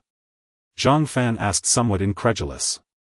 About 2,000 square meters. Jingya sighed in relief. Make yourself at home, you'll go wash my face upstairs. All right. Zhang Fan nodded. Jingya went upstairs alone, but just as she reached the staircase a sound of footsteps echoed. Zhang Fan turned in confusion as a man and a woman came down from upstairs, looking at them warily. The man was dressed in a white bathrobe about 1.8 meters tall, looking rather refined. The woman wore a silk nightgown that barely reached 1.6 meters. It was clearly oversized. Who are you and why have you barged into my home? The woman shouted, her face filled with anger. Who let you in? Get out of my house immediately. The man glared at Zhang Fan and Jingya as well. What the hell? Wasn't this Jingya's house? Zhang Fan was utterly baffled. Your house. Jingya's face darkened a bit. Huatingyuan Building 9, is this your home? What's the problem? The woman asked coldly. Jingya was too lazy to waste words. With a wave of her right hand she pulled out an envelope and took out a property deed. She opened the door, pointed to the ownership certificate and spoke slowly. Understand this clearly, the owner of this house is Jingya and I am Jingya. Now it was the man and woman who felt awkward. They were certainly not the owners of this house, in fact they were real estate agents from the area. The man's name was Yang Jielong and the woman's was Guipan. On the day the apocalypse happened they were showing a client around the community, but after the apocalypse they fled to this villa, pried open a window and occupied it, living there ever since. Though they had only lived there for a few days they had grown quite fond of the place, treating it as their own home. In their eyes the owner of this villa had not returned for so long, they must have either turned into zombies or been killed by zombies. The villa was certainly left unclaimed. If that was the case, what was wrong with them taking it? After all, it was the apocalypse whose house mattered. Obviously whoever occupied it was theirs. However, they did not expect that the original owner would actually return. Yang Jielong and Guipan felt awkward for just a second, but their expressions quickly returned to normal, becoming arrogant again. Guipan placed her hands on her hips like a shrew, cursing in the streets. So what if you're the original owner? Please go outside and take a look. What kind of world are we in now? Why are you still talking to me? It's the apocalypse now, everyone outside is dead, let alone a rundown house. Let me tell you, we got here first, so it should belong to us. Guipan shoved Jingya aside, pointing outside and shouting, now I demand you to leave my house immediately, you are not welcome here. Although Zhang Fan knew that after the apocalypse descended the legal weapons and moral codes that constrained everyone's actions would vanish completely, and the desires and darkness suppressed deep within everyone's hearts would be utterly released and erupt. He still hadn't expected that those who had once appeared virtuous would change so quickly, so thoroughly. Openly seizing others' homes and doing so with such brazen self-righteousness. Truly. Zhang Fan didn't even know how to comment. He could only say damn, I'm such a good guy. Why didn't I ever think of seizing a villa? Thinking of how he was still holed up in a 40 square meter basement, Zhang Fan felt a pang of frustration. He really wasn't bad enough. Though his heart was filled with lament, Zhang Fan wouldn't stand by and watch this wretched couple bully Jingya. After all, she was his friend. Zhang Fan stepped forward, shielding Jingya behind him, and glared at Yang Jielong and Gui Pan. I'll give you one chance, leave this place immediately or don't blame me for being rude. Oh ho! Rude? Do you think I was born yesterday? Yang Jielong gave a slight wave, and the kitchen knife hovering in midair immediately pressed against Zhang Fan's throat. Yang Jielong said arrogantly, idiot, today I want to see just how rude you can be. Let me tell you, my husband can control metal, he's an ability user, a Superman. Gui Pan jeered, you're not even fit to shine his shoes. If you don't want to die, get lost. Ha! Zhang Fan couldn't be bothered to waste words on these two imbeciles. He grabbed the knife at his throat and casually swiped it. With a thud, the sharp blade sliced across the throats of Yang Jielong and Gui Pan, blood gushing like a spring. Their eyes bulged wide as they desperately tried to clutch their throats, but it was futile. Blood seeped through their fingers, quickly staining their clothes. With a thud, the two fell backward and 5 orbs dropped from their bodies. 3 orbs fell from Yang Jielong, 1 gold, 1 silver, 1 white. 2 orbs fell from Gui Pan, 1 gold, 1 silver. Zhang Fan stepped forward, quietly collecting the 5 orbs, then lifted the 2 bodies and walked out. Take a rest. I'll dispose of these 2, he said to Jingya. Jingya quickly thanked him. She didn't condemn him for killing Yang Jielong and Gui Pan. She wasn't a saint. Those 2 had seized her home, if they deserved to die. Carrying the bodies to a distance from the villa, Zhang Fan casually dumped them on the ground and couldn't be bothered to care further. Because he felt a sharp pain surging through his body, crashing against his nerves like towering waves. What's happening? Zhang Fan hunched over in agony. What's wrong with me? Fortunately, the pain came and went quickly. After just half a minute, the agony vanished completely, leaving Zhang Fan utterly stunned. Name: Zhang Fan. Level: 2nd level ability user. Physique: 2nd level 53,100. Spirit: 1st level 610. Abilities: infinite pickup, metal manipulation. Physique increased by 6 points. Spirit increased by 3 points. Metal manipulation ability. I obtained the metal manipulation ability. Zhang Fan was dumbfounded. He suddenly thought of Yang Jielong's ability and the white orb that had dropped from him. Could that white orb represent Yang Jielong's ability? My ability can even pick up abilities. Awesome, my dude. Let me try the new ability. Zhang Fan focused, sensing a subtle change in his body. He couldn't quite articulate what had changed, it was an indescribable feeling. With a thought, a distant water pipe detached from the ground and hovered in midair. Go! Zhang Fan pointed into the void. With a whoosh, the hovering pipe shot out like an arrow from above, piercing deeply into a nearby white orchid tree, leaving only a stub visible. Decompose. Zhang Fan snapped his fingers, and the pipe embedded in the trunk instantly crumbled into a pile of metal powder. Condense. The metal powder rapidly coalesced, forming a sharp, slender steel awl. Then the awl transformed into a curved blade, a disc, a knife and fork. The metal powder constantly shifted shapes, and Zhang Fan played with it like a child discovering a new toy. He only stopped when Jingya called him, and he returned to the villa. Jingya had washed her face, changed into a loose pair of pajamas, and tied her hair back with a headband, giving her a more relaxed and lively air, less of her usual cold allure. She poured a glass of milk for herself and Zhang Fan, handing one to him. There's not much to eat at home. The only thing I can offer you is milk. Jingya smiled bitterly. Sorry. It's fine. Zhang Fan took a sip of milk and let out a sigh. Jingya took a small sip herself before asking slowly, Zhang Fan, do you have any plans for what's next? Plans? Zhang Fan answered honestly, what plans could I have? Hunt zombies, gather supplies. Hunting zombies would strengthen him, and Zhang Fan wouldn't slack off, he wanted to become stronger. Gathering supplies was even more critical. Everything, food, drink, clothing, daily necessities, depended on it. That's too vague. Jingya furrowed her delicate brows. I think we should make a detailed plan, a purposeful, structured, scientific and efficient one, Jingya said. Then strictly follow it to ensure better survival. Zhang Fan raised an eyebrow and asked humbly, what do you suggest? Let's hear it. Jingya pondered for a moment before asking slowly, you've been living in that basement these past few days? Yes, Zhang Fan didn't deny it. Molly and Jingya shared everything, so Jingya knew he rented a basement off campus. Move in here, Jingya said. From today on you live here with me. Live with you? Zhang Fan was taken aback. Don't misunderstand, Jingya blushed quickly, explaining, your basement is too small to store much supplies. Besides, it's dark and damp, uncomfortable to live in, nowhere near as good as my place. I have plenty of space here. The basement alone is 800 square meters plus the 2000 square meter rooms, enough to store a lot of supplies. And there are fewer zombies. The environment is better, much more comfortable than your place. Moreover, living alone in such a big house isn't safe. Like today, I couldn't fend off other survivors or zombies. So I need you. Alright, Zhang Fan agreed without hesitation. Of course, who would choose a basement over a villa this big? He wasn't stupid. Next, Jingya continued, we need to gather supplies with purpose.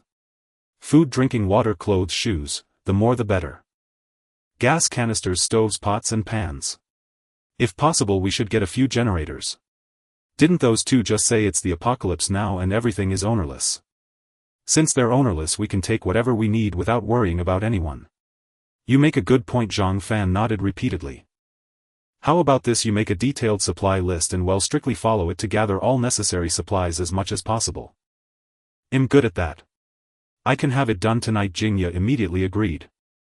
Though she was still in college, she had already taken over the family business and managed some affairs.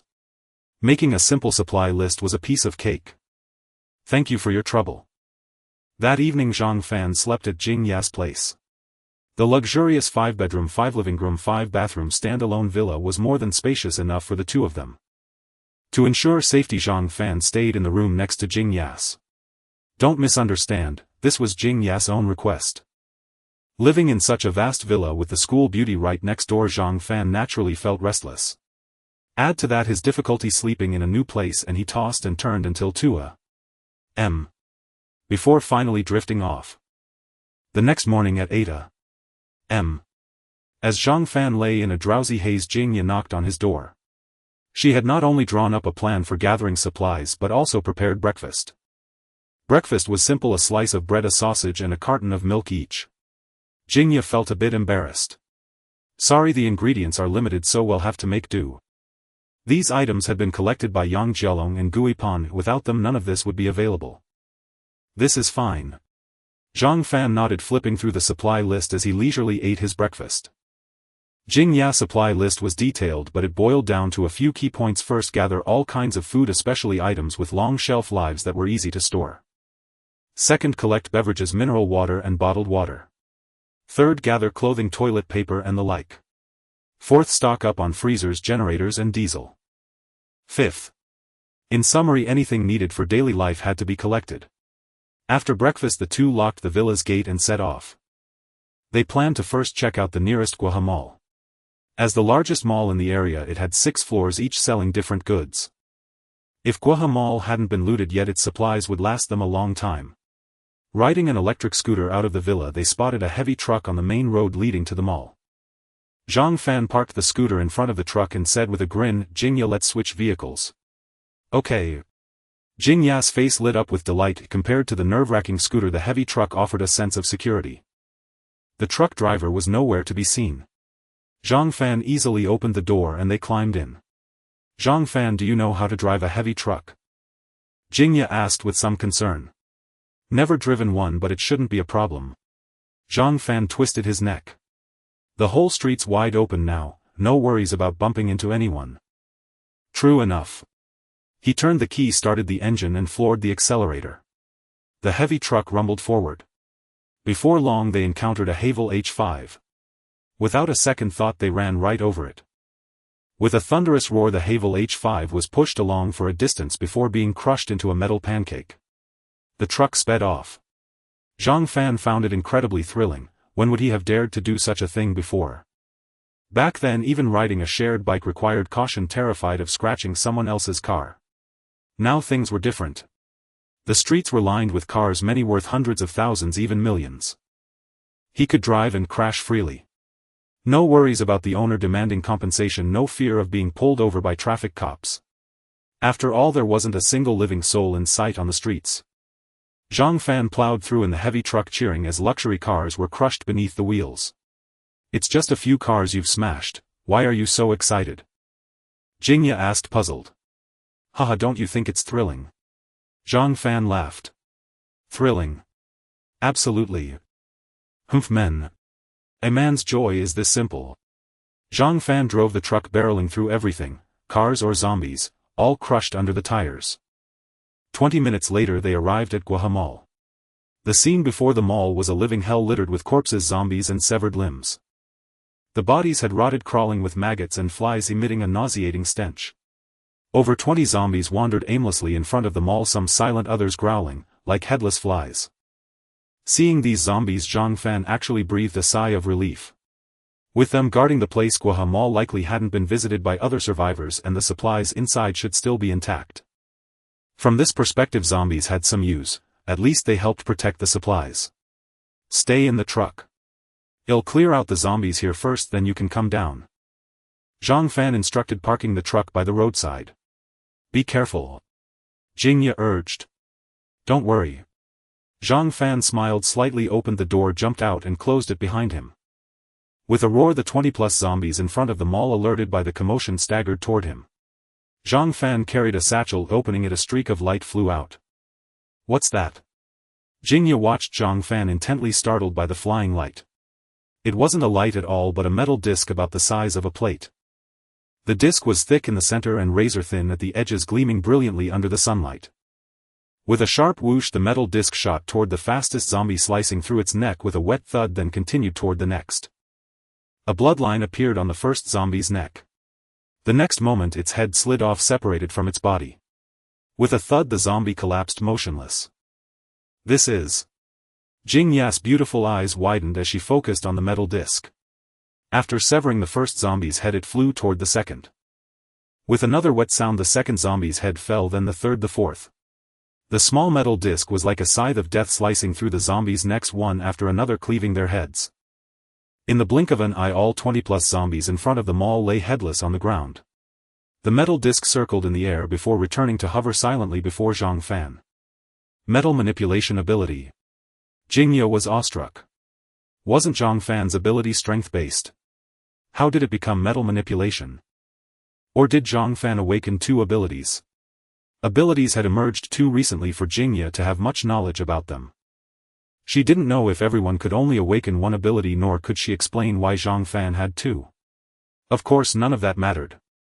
The more powerful Zhang Fan was, the higher their team's chances of survival and the happier Jingya felt. "Come on down," Zhang Fan turned and said. Jingya opened the door and got out, looking at Zhang Fan with delight. "You have the metal manipulation ability. Didn't you see it?" Zhang Fan shrugged, not hiding it. "I just awakened it last night." "Pretty cool, huh?" "Cool. Freaking cool." Jingya nodded with a smile. "This ability is super efficient for hunting zombies, really powerful." "I think so too." Basked in the school bowties praise, Zhang Fan's vanity was thoroughly satisfied. He gestured and led the way toward the mall. On the way, Zhang Fan collected the golden orbs dropped by the zombies. Over 20 golden orbs netted him 13 physique attribute points. Zhang Fan's physique improved once again. Physique level 2, 66,100. The mall's first floor was a supermarket with shelves scattered messily and goods strewn everywhere. Looking around, zombies wandered aimlessly through the supermarket. There are a lot of zombies in the supermarket, but the goods probably haven't been looted. "We didn't come for nothing." Zhang Fan lowered his voice. "I'll clear the zombies first, then you can collect the supplies." "Okay." Jingya nodded quickly. "Stay safe." "Don't worry." Yang Xiaomei, Qian Wendu Inghe and Chao Jia were cashiers at the supermarket on the first floor of Guaha Mall. After the apocalypse broke out, they hid in a storage room in the corner of the supermarket and managed to survive until now. The storage room was only about 30 square meters, packed with goods, leaving barely enough space to sit. It was too cramped for 4 people, and they even had to set aside a spot for relieving themselves. After a few days, the tiny storage room became stuffy and foul, but they dared not go out, there were too many zombies outside. Some had tried to escape before but they all ended up as the zombies' prey. For 8 straight days Chao Jia and the others survived in that cramped storage room eating instant noodles and crackers when hungry, drinking cola and beer when thirsty, barely managing to stay alive. But they couldn't hold out much longer. The storage room was mostly stocked with cigarettes and liquor with pitifully little food. After days of consumption only 2 boxes of instant noodles remained. Surrounded by zombies outside with rescue nowhere in sight and food nearly gone, the 4 broke into conflict. In the end Yang Xiaomei, Qian Wen and Du Yinghe banded together and took control of the remaining instant noodles. They were older, all over 40, and locals from Modu who had worked as cashiers at this supermarket for years. Familiar with each other they naturally formed a clique. Chao Jia on the other hand was the youngest, just over 20 and an outsider, so she was ostracized. "Sister Yang, can you give me something to eat?" Chao Jia leaned weakly against the corner of the wall. "I haven't eaten in 2 days. Her face and neck bore several scratch marks and her hands and arms were bruised.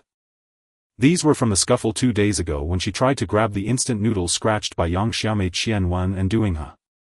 Women usually seemed gentle, but when they fought they were like tigresses. Especially middle-aged aunties in their 40s and 50s, they were fiercely aggressive. How could a young girl like Chao Jia stand a chance? "There are only 2 boxes of instant noodles left. If we give them to you, what will we eat?" Yang Xiaomei, who had a black mole at the corner of her mouth, glared and cursed. "You have beer beside you, don't you? Drink some beer to fill your stomach if you're hungry." "Exactly. You're an outsider. You should be grateful we're letting you have beer." Qian Wen snorted. "Sister Qian, have you forgotten? I was the one who let you in." Chao Jia felt a deep chill in her heart. "Ask yourselves, if it weren't for me would you still be alive? So what if you saved us? Expect us to be grateful forever? Or worship you like a goddess?" Du Yinghe scoffed. "We don't have enough food for ourselves. How can we give you any?" "Exactly. You're an outsider with a worthless life. Dying wouldn't cost a dime." Yang Xiaomei cursed. "Enough arguing." Suddenly Qian Wen whispered urgently, "There's movement outside." Yang Xiaomei and Du Yinghe fell silent immediately and the 3 crept to the door, peering through the crack. Then they saw an unbelievable sight. A silver metal disc hovered and swooped in the air, slicing through the necks of zombies one after another. The once fearsome zombies were as fragile as paper before this metal disc. With a light swipe the metal disc severed the zombies' heads and the creatures in the supermarket fell like cut chives. Zombies from afar charged fearlessly, only to be decapitated one by one and meet their end. In just 2 minutes all 30+ zombies wandering the supermarket were dead. This. Yang Xiaomei and the others were stunned. Then they saw a handsome upright young man appear not far away. The metal disc that had slaughtered zombies like livestock returned to the young man's side, hovering silently. Drip, drip, the metal disc dripped blood suspended in midair as if held by an invisible force without falling to the ground. Thighs. Yang Xiaomei and the others exchanged bewildered glances. Then Qian Wen's heart stirred as she recalled the second day they were trapped in the storage room. She had experienced a sudden intense pain all over her body for half a minute, and afterward she had awakened a power. She had secretly tried it while the others slept. She turned a sausage into metal. A sausage turned into metal. It was real. But using this ability consumed a lot of energy, and after using it a few times Qian Wen felt completely drained. Due to the food shortage Qian Wen dared not use it again, fearing she would starve to death trapped here. But she knew she had awakened an ability and she named it Touch of Metallization. Here metal didn't mean gold but metal or alloys. So I'm not the only one who awakened an ability. Qian Wen stared at the handsome young man in the supermarket. He awakened an ability too, and it's metal control. A living person. Yang Xiaomei suddenly exclaimed. A living person has come. Is he the rescue we've been waiting for? It must be rescue. Didn't you see he killed all the zombies in the supermarket? Du Yinghe said excitedly. Let's go. Hurry. Let him take us out of this hellhole.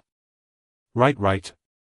The 3 aunties, driven mad by confinement, threw caution to the wind and pushed open the storage room door, rushing out. Young man, save us. Young man, why are you so late? Woo, we're saved. Zhang Fan was startled by the 3 aunties suddenly bursting out and nearly attacked with his metal disc. When he realized they were living people he quickly stopped, but his eyes remained wary and vigilant. Who are you? Zhang Fan demanded. The three aunties were ecstatic. Yang Xiaomei answered eagerly, young man, we're cashiers here. We've been trapped in the supermarket storage room barely holding on until now. Young man, are you from a rescue team? Qianwen asked urgently. Or has the government sent rescuers to save us? Qianwen stared at Zhang Fan with hopeful eyes, longing for an affirmative answer. Sorry, I'm not from a rescue team. I'm like you, a survivor from nearby. Zhang Fan told the truth. Hearing this, the three aunties were utterly disappointed. Yang Xiaomei said, young man, you seem very capable. Can you take us home? Qianwen and Du Yinghe looked at him as well. Where do you live? Zhang Fan asked. If they were close he wouldn't mind taking them. I live at 670 Yingxian Road. I live at. The three quickly gave their addresses. Zhang Fan listened and flatly refused. Sorry, your homes are too far. I can't take you. No way. Even the closest Du Ying's home was over 20 kilometers away. How could he take them that far?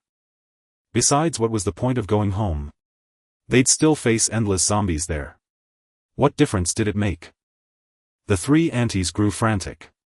Yang Xiaomei said, young man, you can't do this. We're trapped here, can't eat or sleep well. You can't just leave us to die. You're so powerful, killing zombies like chopping vegetables. You can't ignore us. Qianwen added, young man, please be kind and take us home. We'll pay you, okay? How much do you want? Is 100 enough? Pay me. Zhang Fan was amused. Not enough. How about 200? If that's still not enough, I can give you 500. Qianwen said, 500 is my limit. I usually spend at most 5 yuan on the bus to work. Zhang Fan laughed. Dear aunties, you'd better keep that money for your retirement. With that, Zhang Fan ignored them and called Jingye over to collect the supplies here. Money. What use was money in this world? Even for wiping his rear, Zhang Fan found it too rough. Young man, you can't do this. Respecting the elderly and cherishing the young is a traditional virtue of the Chinese nation. As a young person, you have the duty to escort us home. Young man, you can't just abandon us. How else are we supposed to survive? Young man, do you believe I'll lie down right here and pester you for the rest of my life? The three middle-aged women grew anxious. They caught up to Zhang Fan and encircled him tightly. Some grabbed his arms, others clutched his collar, all with the clear intention of preventing him from leaving. Despite their frail appearance, they possessed surprising strength. Anyone else would have been unable to break free. Faced with zombies, they were utterly spineless. But when confronting fellow humans, they showed no fear. Zhang Fan was also getting angry. His expression darkened instantly and he said coldly, let go. No. Yang Xiaomei shouted, if I let you go, you'll leave on your own. Who will take care of us then? Listen here, young man, you can't act like this. They say with great power comes great responsibility. Since you're so capable, you have a duty to escort us home. Qianwen tugged at Zhang Fan's collar. The apocalypse is here and most of humanity is dead. You can't just abandon us. Otherwise, how are we supposed to survive? Young man, you can't be so selfish. We already said we'd pay. If 500 isn't enough, we can add more. As long as you escort us home, we can negotiate the price. Du Yinghe grabbed Zhang Fan's arm with such force that red marks appeared on his skin. Zhang Fan was completely enraged now, fury blazing in his eyes. I'll say it one last time, let go. No. Absolutely not. Qianwen yelled, if you run off, what will become of us? Young man, I'm telling you, if you don't want us to cause trouble for you, just escort us home obediently. Otherwise. Pft, pft, pft. A streak of light flashed by and three heads slid off their shoulders, thudding heavily onto the ground. Their 6 eyes were wide open, filled with shocked confusion and the look of those who died with lingering grievances. Yes, they died with their eyes wide open. They never dreamed that Zhang Fan would actually resort to lethal force. How dare he? How dare he? Why wouldn't he dare? Zhang Fan coldly swept his gaze over the three. It was the apocalypse already and they still tried to pull rank with their age and guilt-trip him. They had picked the wrong person. Jingye had witnessed the entire scene from start to finish without saying a word. She merely cast a profound glance at Zhang Fan, then walked aside to collect the supplies scattered on the ground. The 3 middle-aged women had dropped a total of 7 light orbs. 3 gold. 3 silver. 1 white. A white light orb. Zhang Fan's eyes lit up. He picked up the white light orb first. A white light orb signified an ability. Did that mean one of the 3 women had awakened an ability? As the green light orb merged into his body, a cool icy aura surged within him. Immediately after, a familiar excruciating pain swept through his entire being and Zhang Fan gritted his teeth and endured. Half a minute later the agony vanished completely. Zhang Fan let out a long sigh and quickly checked his status panel. Abilities: Infinite Pickup, Metal Manipulation, Touch of Midas. Touch of Midas. Zhang Fan was taken aback. What kind of ability is this? Turning stones into gold. If it really was turning stones into gold, this ability would be somewhat useless. Before the apocalypse it would have been a great way to get rich, but now the world had ended. What use was gold? Could it buy a pack of spicy snacks? Zhang Fan doubted it. Then he picked up the remaining 6 light orbs. Physique increased by 6 points. Spirit increased by 3 points. Name: Zhang Fan. Level: 2nd level ability user. Physique 2nd level 86,100. Spirit 1st level 910. Abilities: Infinite Pickup, Metal Manipulation, Touch of Midas. Spirit is increasing too slowly.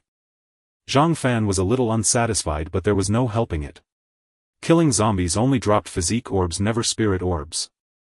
Only by killing humans could spirit orbs be obtained. Unless Zhang Fan went on a killing spree specifically hunting down survivors, his spirit growth would remain slow. Time to test the new ability. Zhang Fan concentrated for a moment, then picked up a fallen pack of instant noodles and activated his new ability. The plastic wrapper of the noodles turned golden as if coated with a layer of gold paint. Did it really turn into gold? Zhang Fan was stunned.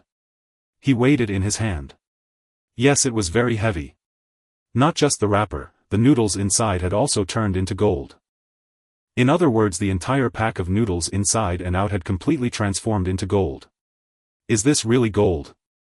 The texture felt off to Zhang Fan. He manipulated the golden pack of noodles into a dagger. Go! Zhang Fan waved his hand and the golden dagger shot through the air, embedding itself deeply into the wall ahead. Thump! The golden dagger sank deep into the wall, leaving only its hilt protruding, vibrating with a faint hum. Seeing this, Zhang Fan immediately understood that this golden metal was not gold at all. Gold is soft, especially pure gold, which is so soft it can be dented by teeth. Therefore it cannot be used for weapons. So-called gold weapons are merely plated with a layer of gold. This dagger could cleave through iron as if it were mud, and its crisp ring sounded more like steel than gold. Zhang Fan examined the dagger more closely. It was incredibly sharp, far sharper than the metal disc he had made from a kitchen knife, and could easily slice that disc in two. This further confirmed that the metal created by Touch of Midas was not gold but some unknown alloy. This metal, when made into a weapon, was exceptionally sharp. A divine weapon. Zhang Fan picked up a few more items, casually turning them into metal and forging several new weapons. A golden disc for long-range attacks and hunting zombies. A great sword over a meter long for close combat. Both weapons were far sharper than his previous metal disc, and Zhang Fan was eager to test them on some zombies. But he had already cleared the ground floor of zombies, so he would have to wait until he went upstairs. Meanwhile, Jingya walked past, and with each step goods vanished behind her, leaving the area spotless. In just over 10 minutes she had collected nearly half the supermarket supplies, missing nothing except for rotten food and useless items. Soon Jingya arrived at the storage room only to find a young woman lying inside. "Are you alright?" Jingya asked from outside the door, but remained cautious and did not enter. Moreover, a foul, sour stench emanated from the storage room, so strong it made one recoil. "Could you give me something to eat?" A weak female voice came from inside. Jingya hesitated but still took out a carton of milk, preparing to hand it over. "Let me do it." Zhang Fan happened to walk over. He reached out, took the milk and passed it to Chao Jie. As soon as Chao Jie got the milk, she inserted the straw and drank greedily, finishing the entire carton in one go. Only then did she let out a long breath. Then she looked at Zhang Fan and Jingya, her expression full of gratitude. "Thank you." She was very beautiful, with fair skin, delicate features and a voluptuous figure. There was no denying her attractiveness.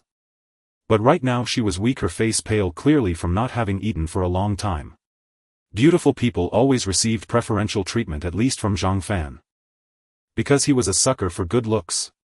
"You're welcome." Zhang Fan offered a kind smile, then asked curiously, "You four should be together, right? Why are those three so vigorous while you're so weak?" Those three middle-aged women had been quite strong, as Zhang Fan had experienced firsthand. They clearly hadn't been starving. Chao Jia smiled bitterly and recounted her ordeal. Zhang Fan shook his head as he listened. Though he disapproved of the three women's actions, he could not entirely fail to understand them. In this world even good people could be driven mad, let alone those who were already vicious at heart. After a while Chao Jia regained some strength. Through their brief conversation she had learned that Zhang Fan and Jingya were nearby survivors. They had come here to gather supplies. Chao Jia immediately pleaded, "Can you take me with you? I want to follow you." She was all too aware of what the outside world had become. If left alone in such circumstances she would surely die a gruesome death. Following Zhang Fan and the other was her only chance at survival and her sole option at this moment. Zhang Fan hesitated. Though it was hard to refuse a beautiful woman's request, an extra mouth meant more food and more resources to consume. Under these conditions Zhang Fan had no desire to keep a freeloader, let alone a decorative burden. Seeing his hesitation, Chao Jia begged, "Don't worry, I won't eat for free. I can work. I can also cook, I'm really good at it. I used to run a restaurant and was the head chef. Can cook." Zhang Fan's eyes lit up. That was a definite plus. He wasn't much of a cook himself, he could whip up a few simple dishes, but they were far from delicious. Jingya was a pampered young lady used to having everything handed to her. Expecting her to cook was unrealistic. Under these circumstances the team truly lacked a cook. Zhang Fan couldn't help but look at Jingya. "Let's bring her along." Jingya suggested, "We gather supplies every day and need someone to help organize them. This sister seems like a good fit and she can cook, that's rare." Jingya could foresee that as they continued collecting supplies their home would accumulate more and more goods. Supplies couldn't just be piled up carelessly, they needed to be sorted and categorized. Two people would certainly be overwhelmed. Adding Chao Jia would provide extra help. "All right then." Zhang Fan nodded. "Welcome to our team. I'm Zhang Fan and this is Jingya." "Thank you. Thank you so much. I'm Chao Jia." Chao Jia quickly expressed her gratitude. "You're probably older than us, right? Well, call you Sister Chao." Zhang Fan smiled. "Hello Sister Chao. You can call me Xiao Zhang and her Xiaoya." "Hello." The three exchanged simple greetings, formalizing their acquaintance. "Sister Chao, have some more food to regain your strength. Jingya and I will collect the supplies on the first floor." After more than 10 minutes all the supplies on the first floor were collected by Jingya, leaving the vast supermarket empty. Only rotten vegetables, spoiled meat and useless waste remained. Witnessing this, Zhang Fan marveled at how convenient Jingya's portable space ability was. In just half an hour they had swept through such a large supermarket, cleanly turning it into a mobile warehouse. If he had to loot the place himself, stuffing things into burlap sacks, it would take forever. Not only would it waste time, but it would also be troublesome and unsafe, nowhere near as convenient as Jingya's method. "Jingya, is your portable space full?" Zhang Fan asked with a smile. "There's still plenty of space." Jingya shook her head gently. "The goods here look like a lot, but they don't take up much room." "Then let's check the second floor." Zhang Fan turned to Chao Jia and inquired, "Sister Chao, what's sold on the second floor?" "Clothes." Chao Jia replied. After drinking some milk and eating a piece of bread and a sausage she had regained considerable strength. Jingya's eyes sparkled. "Are there women's clothes?" "Both men's and women's." Chao Jia nodded. "Want to check the second floor?" Jingya looked at Zhang Fan. "Let's go."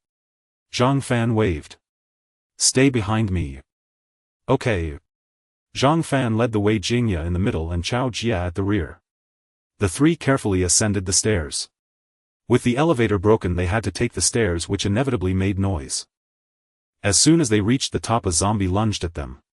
It was a female zombie, once dressed in designer clothes and adorned with expensive jewelry, looking glamorous.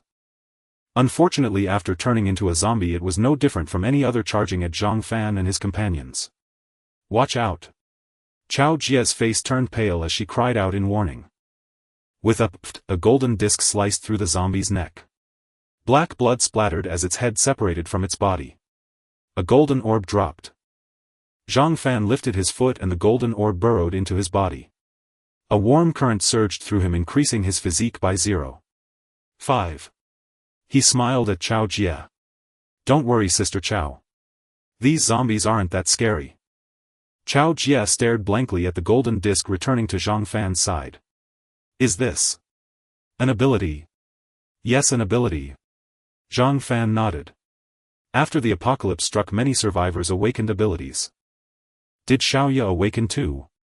Chao Jie then looked at Jingya. Jingya gently nodded. Receiving the affirmative answer, Chao Jie let out a long sigh of relief. Well, I think I've awakened too. Zhang Fan and Jingya both turned to Chao Jie, curiosity in their eyes. Sister Chao, what ability do you have? Chao Jie had also awakened an ability. This was unexpected for the two. She had been crammed into a tiny storage room with Yang Xiaomei and two others, bullied by them and nearly starved to death. If she had awakened an ability and her combat power had soared, would she have allowed the three to bully her? So Zhang Fan and Jingya had instinctively assumed Chao Jie hadn't awakened any ability. Of course, awakening an ability was normal, as many survivors had done so. Chao Jie blushed a little embarrassed. My ability is rather useless. I can detect nearby zombies. Detect zombies? Zhang Fan and Jingya exchanged glances, both surprised. That ability isn't useless at all. Really? Chao Jie said awkwardly, I think it's quite useless. It doesn't do anything. It's very useful.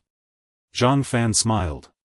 Sister Chao, they say over 90% of humanity has turned into zombies. That means the world we live in has become a kingdom of zombies. Zombies are everywhere around us. With your ability to detect them, we can know where they are in advance and make proper plans to deal with or avoid them. It could save our lives in critical moments. Really? Chao Jie blinked. Of course. Zhang Fan chuckled. Sister Chao, try detecting. How many zombies are on the second floor of the mall? Jingya also looked at Chao Jie. I'll try. Chao Jie nodded and slowly closed her eyes. 1, 2. After more than 10 seconds she opened her eyes. 17 zombies on the second floor, 11 on the third. You can even detect the third floor. Zhang Fan was somewhat surprised. The Guohua Mall was huge, with each floor covering at least over 4,000 square meters. The second and third floors combined exceeded 8,000 square meters with a ceiling height of over 6 meters. That Chao Jie could detect zombies across such a vast area caught Zhang Fan off guard.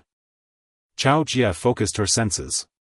I can detect zombies within a 1 kilometer radius centered on me. A 1 kilometer radius. Impressive. Both Zhang Fan and Jingya were amazed and also delighted. They had struck gold. A 1 kilometer radius was an enormous area. With Chao Jie's detection range, they would know in advance if any zombies approached within a kilometer. Then they could formulate countermeasures, greatly reducing danger and increasing their chances of survival. A veritable human radar. They had thought they were hiring a cook and a helper, but instead they had recruited a human detector. An unexpected bonus. Let's go. First we'll deal with the zombies on the second floor, then collect some new clothes. We've been running out of clothes lately. The second floor of the mall indeed sold clothes, both men's and women's, all brand name. Men's brands included Septwolves and HLA, while women's had Peacebird and Uniqlo. After Zhang Fan eliminated 17 zombies, the trio entered the clothing store on the second floor and began collecting garments one by one. Watching Jingya and Chao Jie try on outfit after outfit, Zhang Fan couldn't help but chuckle. Back when I used to enter clothing stores, I'd browse for ages, finally settle on one set I liked only to check the price and slink away. Broke, couldn't bear to spend the money. Back then I'd think if only the store were free, I'd take as much as I could carry. Who would have guessed that one day this absurd fantasy of mine would actually come true? Yeah, who would have thought? Chao Jie sighed too. Forget clothes and shoes, the streets are full of luxury cars and mansions. If you're willing, you can drive any car, live in any mansion, take any goods you want. The world really is different now. But I don't like this world. I still wish we could go back to how it was. Back then, even though I earned a meager salary and work was exhausting, at least it was safe and life had direction. But now, Chao Jia sighed, a hint of confusion in her eyes, living day to day completely unable to see any hope. Zhang Fan and Jingya nodded silently. If there was one word to describe their current feeling, it was only one: chaos. Disorder. Utter disorder. The advent of the apocalypse had caused the entire society, the entire world's order to collapse completely, civilization to vanish, and the laws that maintained social order to be utterly lost. Society now was nothing but chaos. Coupled with the threat of zombies and the scarcity of food, people's hearts had become wildly disordered. The dark side of human nature and the various desires suppressed deep within had been unleashed entirely. The world was in turmoil. Hearts were in turmoil. The future was a complete blur. No one knew what they would face, how long they would live, whether they'd be killed by zombies or starve to death. Everything was in disarray. Life always has storms, but time moves ever forward. Zhang Fan sighed. We can't predict the future, we can only keep our feet on the ground and strive to live each day. Well said. Chao Jia nodded repeatedly. I believe that if we stick together closely we can overcome any difficulty. We won't just overcome difficulties, we'll live better than before. Jing Ya's eyes blazed with a sharp light. People often say that times of trouble produce heroes. This era now is a crisis, a chaos, but it may not be without opportunity. The old order is completely shattered, the established social class is utterly disrupted. The remaining survivors all stand on the same starting line. If we can seize the chance and push against the current, we might just carve out a new world and defy fate. Zhang Fan couldn't help but look at Jingya, somewhat taken aback. He hadn't expected her to be so ambitious. But he had to admit her words made perfect sense. Now this world was indeed broken in order, chaotic in structure, fragmented. Everything was being reshuffled, returning to the same starting line. If they could truly grasp the opportunity, they might indeed defy fate and achieve some incredible feat. Seeing Zhang Fan staring at her in shock, Jingya tucked a strand of hair behind her ear. What are you scared? Not at all, I just think you have a point. Zhang Fan laughed and sighed. If I'd followed my original life path, I'd probably have graduated from college, found an ordinary job, earned an ordinary salary, been an ordinary office worker, put a down payment on an ordinary house, married an ordinary wife, and lived an ordinary life. It's different now.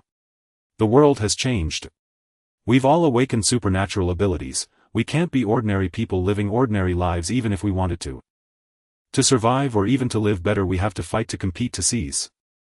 Zhang Fan looked at the two women. Since we're destined to fight, compete, and seize, why not fight harder, compete fiercer, seize more ruthlessly, and live an even better life? Well said. Jingya gazed at Zhang Fan, a sparkle in her beautiful eyes. Since we refuse to be mediocre, let's fight. Nothing in the world is difficult for those who are determined. With that resolve we may yet succeed. Chao Jia was also infected. Whatever you two get up to, just don't leave me behind. Haha, how could we? Zhang Fan laughed heartily. Come on, our first goal: empty this mall. There was no need for further words. Jackets, t-shirts, shirts, windbreakers, hoodies, sportswear, pants, down jackets. From the inside out, anything suitable was taken away. The trio swept through the entire second floor, gathering nearly 100 sets of clothes. With all these clothes, we'll have enough to wear for years. Chao Jia's face flushed with excitement, her eyes full of smiles. I've never had so many clothes before. As a woman she loved beautiful clothes, but she had to support her family and never had many. Having gathered so many clothes this time, most of them brand name, how could she not be delighted? Jingya, however, was more composed. She was a wealthy heiress, though low-key, and had plenty of clothes at home. Still, buying so many at once brought her considerable joy. In the apocalypse, for a long time to come, all supplies would become non-renewable resources. Every bit used would be gone forever, and no new clothes would hit the market for ages. Having this stockpile of clothes meant no worries about attire for years, a reason to be happy. Jingya, is your portable space still sufficient? Zhang Fan asked. Plenty. Jingya replied. Good. Zhang Fan nodded, then turned to Chao Jia. Sister Chao, what's mainly sold on the third floor? Appliances. Chao Jia answered immediately. Let's head to the third floor. Zhang Fan's eyes lit up and he led the two women upstairs. Thanks to Chao Jia's living radar, they could detect zombies in advance. Under her guidance, Zhang Fan quickly cleared the 11 zombies on the third floor. Then the trio strolled around the third floor. The floor offered a wide variety of appliances, almost everything imaginable. Air conditioners, refrigerators, washing machines, range hoods, rice cookers, ovens, gas stoves. Is it necessary to collect appliances? Chao Jie frowned. There's no electricity now, these things are useless. That's simple. Zhang Fan explained. Well, get a few generators later and install them in the villa. With generators we'll have power and these home appliances can be used. Great idea. Chao Jie's eyes sparkled. It's good to have electricity, without it stumbling around in the dark is too inconvenient. Jingya nodded slightly. As modern people, living in a world without electricity would be absolutely dreadful. Generators were a must-have. Next the trio selected some useful appliances and stored them in the portable space. A refrigerator was definitely needed to preserve food. An oven was also necessary for roasting. A rice cooker was essential for cooking rice. Washing machines, air conditioners, electric fans, water dispensers, vacuum cleaners, induction cooktops, juicers, soy milk makers, electric razors, hair clippers, hair dryers. And so on. And of course a water heater. After scavenging the third floor and collecting a large number of electrical appliances, Jingya's portable space still had room to spare. The trio continued up to the fourth floor. There were only 9 zombies on the fourth floor, which Zhang Fan dispatched with ease before gathering the supplies there. The fourth floor sold digital products, computers, laptops, phones, cameras, tablets, televisions. The 3 walked into a Huawei phone store. Zhang Fan rummaged through the cabinets and pulled out a Huawei Mate XS2, exclaiming excitedly, "This is this year's latest foldable screen phone." He had previously used a 2,000 yuan Huawei Nova 9, which he had owned for 3 years and was painfully slow. He had planned to buy a new one this year, but his wallet was thin with a budget of around 3,000 yuan for a domestic phone. He didn't even have that 3,000 yuan and intended to use JD's installment plan. Unexpectedly, before he could buy the phone, the apocalypse arrived, and now the latest Huawei foldable screen phone lay before him. Truly. Fate plays tricks. Jingya couldn't resist teasing, "Dude, the internet is down. Even the best phone is useless." Zhang Fan nodded, disappointed. Yeah, no, internet phones are useless. But they can still be used to watch movies, play offline games and check the time. With that, Zhang Fan picked up the Huawei Mate XS2 and shoved it into his bag. And that wasn't the end. Zhang Fan didn't spare any of the other Huawei Mate XS2 phones in the store, stuffing them all into his bag. Jingya and Chao Jie couldn't help but shake their heads with a smile, each picking out a few phones as well. It was true they couldn't get online. But as Zhang Fan said, watching movies, streaming shows and playing offline games were all possible. At worst they could serve as flashlights. The trio continued their scavenging spree. They didn't spare the latest phones, tablets, laptops, desktop computers or digital cameras. Zhang Fan even didn't overlook the USB drives and portable hard drives that the computer store owner had used. Chao Jie asked in confusion, "Xiao Fan, aren't there plenty of new USB drives here? Why take the ones the owner used?" "Chao Jie, you wouldn't understand," Zhang Fan said with a smug grin. "Computer store owners usually have a lot of resources on their USB drives. Songs, TV series, movies, games, the owners basically have all that. With these USB drives and portable hard drives we can copy the resources onto our phones. Otherwise we'd have phones with nothing on them, only good as flashlights." As he spoke, Zhang Fan continued stuffing USB drives and portable hard drives into his bag. "It's not like before, we can't go online or download resources from the internet. We have to rely on the ready resources on USB drives, portable hard drives and CDs." Chao Jie suddenly understood and couldn't help but laugh. "You college students really know a lot. It's just a matter of different interests." Zhang Fan waved his hand. "By the way, Chao Jie, do you know where they sell game discs?" "The 5th floor is an arcade, so they should have game discs there, right?" Chao Jie said uncertainly. "Definitely, let's go check it out," Zhang Fan said with some excitement. After finishing the 4th floor, the trio went up to the 5th. The 5th floor housed an arcade and a cinema. Zhang Fan scavenged many game consoles and discs from the arcade, which delighted him immensely. With these game discs and consoles he could pass the time when bored. Now that there was no internet and no need for work or study, there should be plenty of idle time. Right? Of course, whether he'd actually use them later was another matter. He'd take them first just in case. The 6th floor sold bedding. Quilts, duvet covers, sheets, bedspreads, fitted sheets, pillowcases, pillow inserts, blankets, mats and mosquito nets. These were all daily necessities, so they took them all. After scavenging the 6th floor, Jing Ya's portable space was finally nearly full. The trio then left Guohe Mall and drove away in the heavy truck. Zhang Fan, this doesn't seem like the way back to Huading Yaoyuan, does it?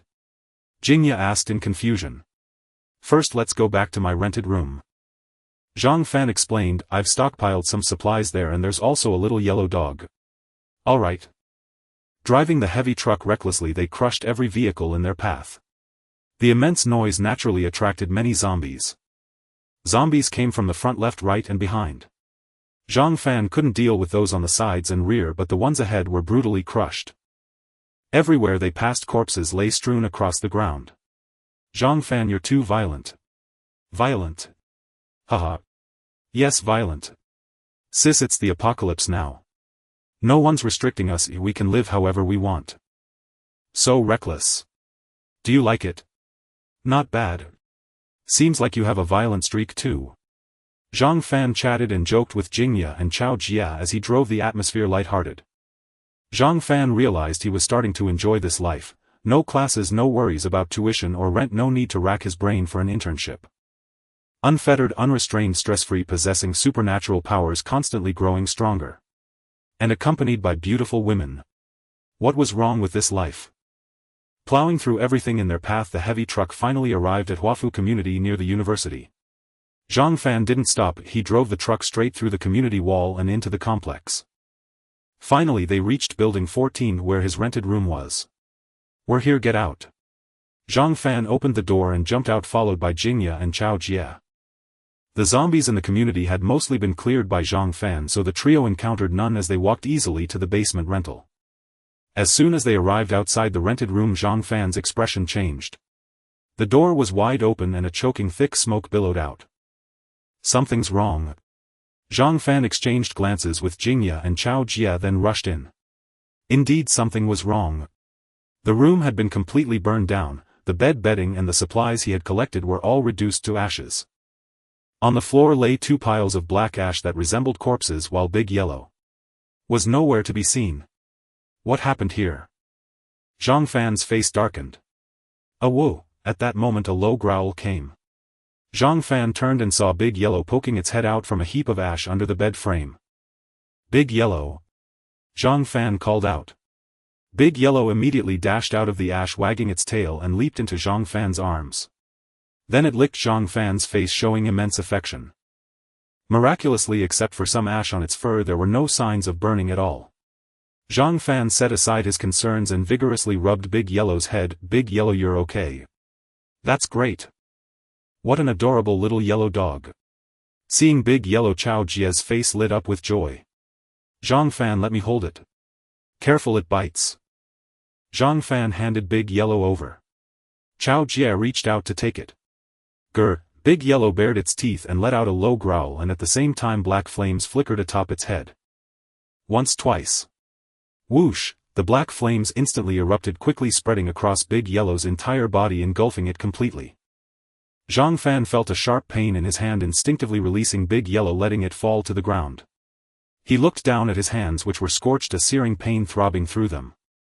Hiss! Zhang Fan sucked in a breath of cold air, then looked at Big Yellow. After landing on the ground, the black flames on its body not only failed to extinguish but blazed even fiercer. It glared at Chao Jia, letting out low growls, its fur bristling from root to tip. Astonishingly, the black flames enveloped its entire body, yet its fur remained unscathed. This black flame. It doesn't harm it at all. This. Zhang Fan and the others were stunned. Jingya exclaimed, Zhang Fan, has your pet dog awakened an ability too? It seems so. Zhang Fan said, somewhat dazed. And it's a strange black flame ability. Even a dog can awaken an ability. Chao Jia's mouth fell open in shock. Yeah, even a dog has awakened an ability. Jingya shook her head with a bitter smile. This world. Zhang Fan, however, didn't mind. If humans could awaken abilities, why couldn't a dog? Big Yellow, don't be upset. They're my friends, they won't hurt you. Zhang Fan didn't know if Big Yellow could understand, but he offered this comfort instinctively. But to his surprise, Big Yellow seemed to comprehend. The hostility in its eyes vanished instantly, its low growls ceased and the black flames gradually died down. In the blink of an eye, Big Yellow transformed from a blazing divine hound back into a gentle, adorable little yellow dog. Zhang Fan looked horrified, his voice stammering, "Big Yellow, can you understand what I'm saying?" Jingya and Chao Jia stared fixedly at Big Yellow, their expressions as if they had seen a ghost. Yet something even more astonishing was to come upon hearing Zhang Fan's words. Big Yellow surprisingly nodded its furry head in a human-like manner, then blinked its eyes. Holy crap! It's become a spirit. Whether Big Yellow had truly become a spirit remained to be verified, but it could indeed understand human speech. If told to crouch, it would never stand. If told to stand, it wouldn't crouch. When commanded to unleash flames at zombies, it didn't hesitate, opening its mouth to spew a black fireball. It hit exactly where directed, incredibly obedient. Amidst his shock and awe, Zhang Fan was overjoyed. He had initially taken in Big Yellow simply for companionship, never expecting it to be so formidable. Not only had it awakened an ability, but it had also become so intelligent, an excellent helper. What a huge gain! The trio along with Big Yellow drove the heavy truck back to the villa in Huiting Elegance Court. On the way back, Jingya suddenly asked Zhang Fan, "Do you think Big Yellow's sudden intelligence is related to its awakened ability?" "I think so." Zhang Fan nodded. Big Yellow wasn't this smart before. Its newfound intelligence is most likely due to its ability. Jingya gently inclined her head. What I'm thinking is, since Big Yellow can awaken an ability and become smarter, could other surviving animals in nature also awaken abilities and grow intelligent? Zhang Fan paused, then slowly nodded. I think it's highly possible. What about zombies? Jingya suddenly asked. Could zombies also awaken abilities and become smarter? This. Zhang Fan was taken aback. He had never pondered this question. But upon careful thought, it wasn't entirely impossible. After all, humans could awaken abilities, dogs could too, so why not zombies? Essentially, there seemed little difference between humans and zombies. After all, they were both human. However, if zombies also awakened abilities and grew intelligent, then the survivors would be in grave danger. After all, zombies were far too numerous. 90% of the global population had turned into zombies, effectively turning the entire world into a nation of the undead. The survivors, on the other hand, had become the outliers. Dull-witted zombies were manageable, but if they became smart and powerful, the consequences would be unimaginable. Jingya had clearly reached the same conclusion. She exchanged a glance with Zhang Fan and both saw terror in each other's eyes. Let's hope we're just being overly anxious. Half an hour later, the trio returned to the villa. It was Chao Jia's first time seeing such a luxurious villa, and she was rendered speechless for a long while. Afterward, Jingya led Zhang Fan and Chao Jia to the basement. The 800 square meter basement had been converted into a gym equipped with various fitness apparatus. Rowing machines, exercise bikes, steppers, treadmills, waist trainers, spinning bikes, and more. What a waste of all this fitness equipment. Zhang Fan couldn't help but sigh. No choice. Jingya shrugged. To stockpile supplies, we had to sacrifice these things. Yeah. Zhang Fan nodded. This is actually not bad. Jingya smiled. The basement of my dad's villa in Tea Mountain Manor was turned into a collection room. It housed antiques, calligraphy, painting, ceramics, and jade, priceless treasures. But if we were living in Tea Mountain Manor now, those would have to make way for supplies too. Would you be willing? Zhang Fan teased. Why wouldn't I be? Jingya chuckled. It's the apocalypse, what use are those things? That's true, but they're priceless antiques. Who would willingly throw them away? Zhang Fan said with a laugh. Those who can't bear to part with them have never gone hungry. Jingya smiled and said no more. She moved to an open area and released some supplies. After freeing up space in her portable dimension, she methodically stored the basement's fitness equipment inside. The basement became empty, with nothing left except the mirrors on the walls. At that point, Jingya began releasing supplies on a large scale while Zhang Fan and Chao Jia organized them. Jingya had meticulously divided the basement into zones such as a food area and a clothing area. Following her instructions, Zhang Fan and Chao Jia systematically arranged the supplies into their respective zones. This made access convenient. Having looted the entire mall, the sheer volume of collected supplies meant they couldn't finish organizing in a short time. Zhang Fan, with his extraordinary physique, felt no fatigue, but Chao Jia was exhausted. Her body was already frail. How could she endure such intense physical labor? Zhang Fan asked her to prepare dinner in the kitchen while he and Jingya stayed in the basement to organize supplies. "We're a bit short-handed," Zhang Fan complained while arranging supplies. "Organizing is too slow." "I was thinking the same," Jingya agreed. "More people would not only speed up organizing but also enhance safety. So if the opportunity arises we should recruit more people. Many hands make light work and everyone gathering firewood raises the flame." "That's right." Zhang Fan nodded. "But we can't take just anyone, their character must be sound." "Of course." Jingya understood this principle well. Many hands make light work. But better to have none than bad apples. Bringing in rotten individuals would not only be useless but could cause endless harm. When we collect supplies in the future we can keep an eye out. If we find suitable survivors we can recruit them into our team to strengthen our power. By 6 in the evening Zhang Fan had only sorted a small portion of the supplies before stopping as Chao Jia called them for dinner. Descending to the first floor a tantalizing aroma greeted him from afar. Approaching the dining table he saw the noble table laden with delicious food. "Sister Chao, such a lavish dinner tonight," Zhang Fan exclaimed with pleasant surprise. The meal was indeed abundant, featuring 6 dishes and a soup, 3 meat and 3 vegetable dishes. The meat dishes were stir-fried pork with green pepper, spicy crawfish and cold pig head meat. The vegetable dishes were garlic cucumber sautéed lettuce and hot and sour shredded potatoes. The soup was radish meatball soup. 6 dishes and a soup, all visually and aromatically enticing. Even the fragrant white rice alone made Zhang Fan's mouth water. Jingya usually maintained a gentle and serene demeanor like a refined lady. But now her beautiful eyes were fixed on the table and she couldn't stop swallowing. Clearly she was craving it. And no wonder, today was the 9th day since the apocalypse erupted. For so long she hadn't had a proper meal and had been starving daily. Seeing such a spread, it was a testament to her restraint that she hadn't rushed over. "You said you haven't had a decent meal in days, so I went ahead and made a few extra dishes," Chao Jia said, wearing an apron and holding 3 pairs of chopsticks as she emerged from the kitchen, her face slightly embarrassed. "I hope you don't mind me wasting food." "How could we?"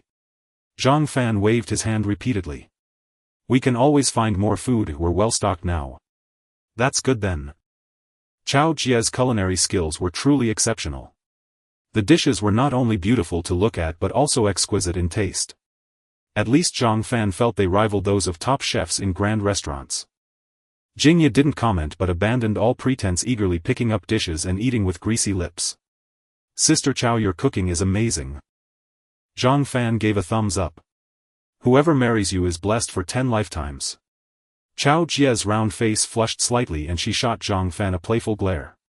"I'm not as good as you say." "Huh." After the meal Chao Jia washed the dishes. Zhang Fan lounged on the sofa for a while before fiddling with the laptops. Today he had collected over 100 laptops, 90% of which were brand new unopened units. The remaining dozen were display models from the counter which were charged.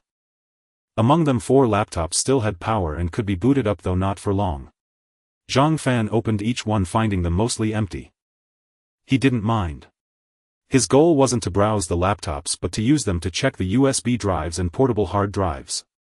He wanted to see what resources were stored on the ones he had scavenged today. After all, there would be no internet access in the future, let alone downloading any resources.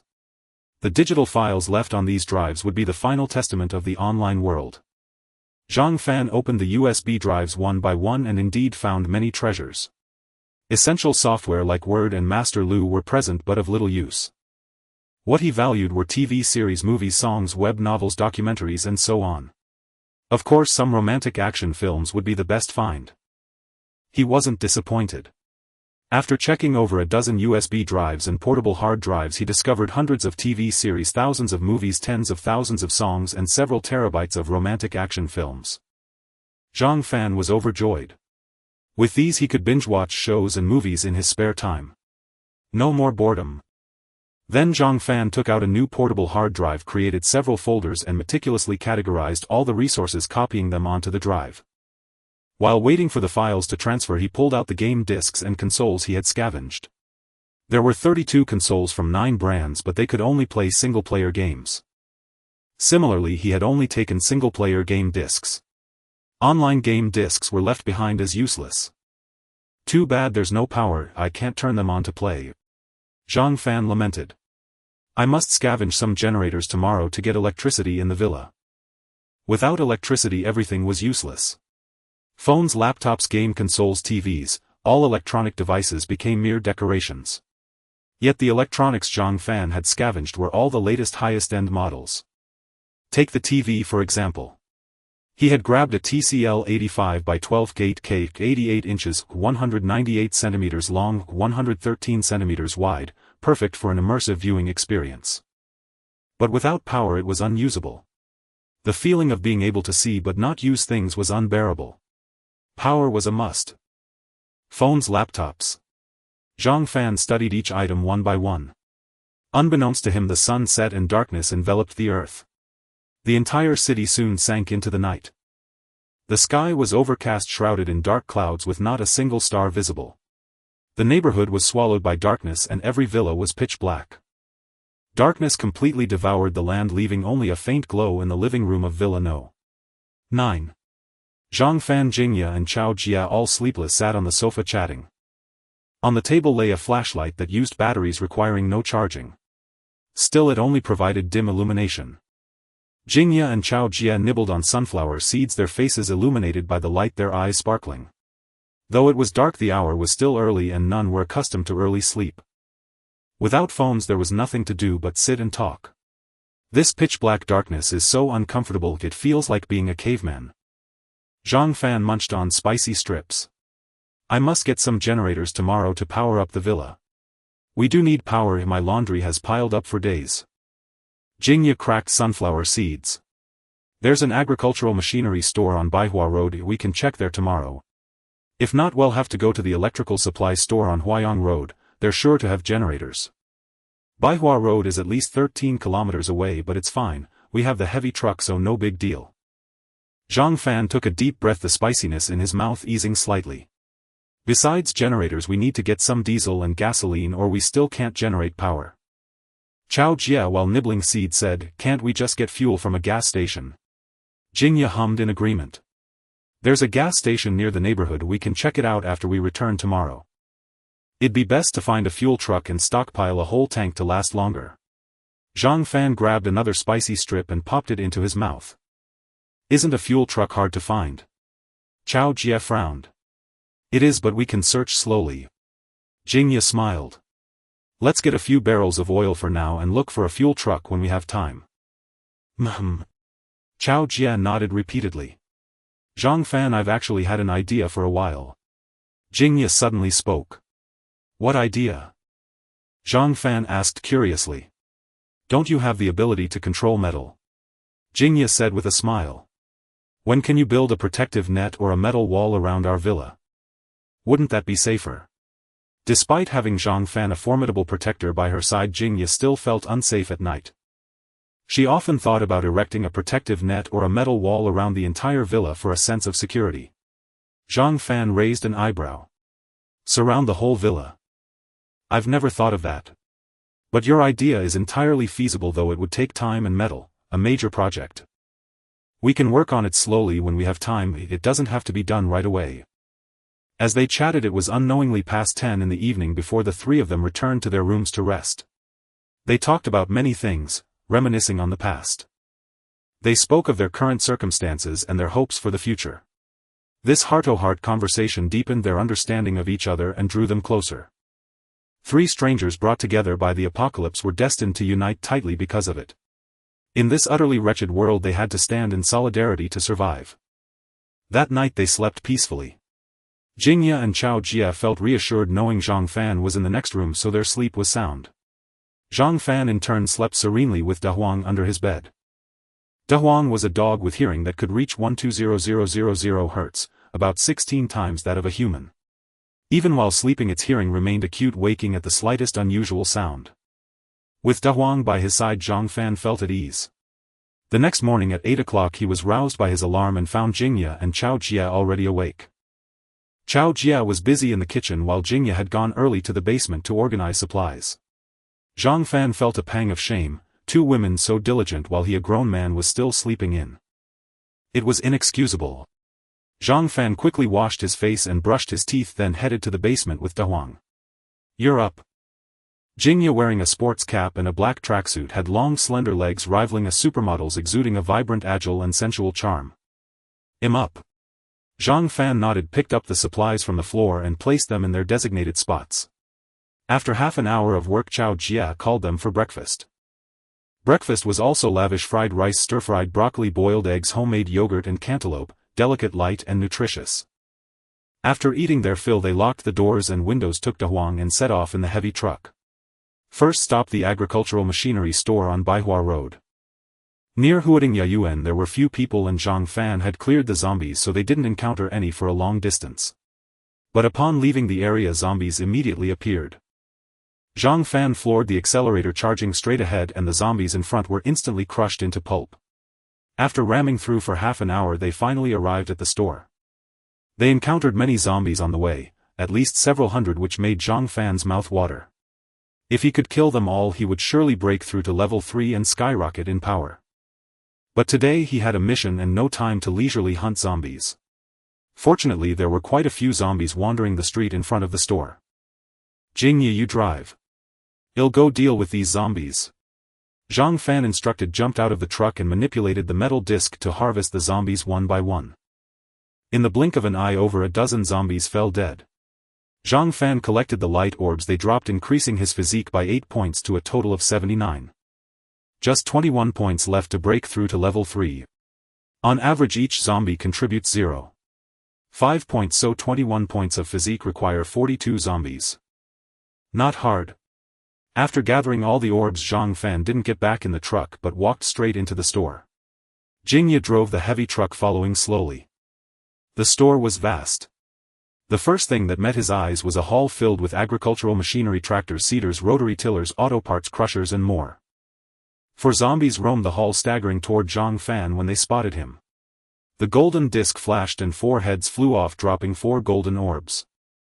Physique level 2, 81,100. At that moment, Jingya and Chao Jia followed him in. Zhang Fan turned and asked, "Sister Chao, how many zombies are left in this store?" Chao Jia had sensed them earlier and replied, "There were 9 zombies on the first floor.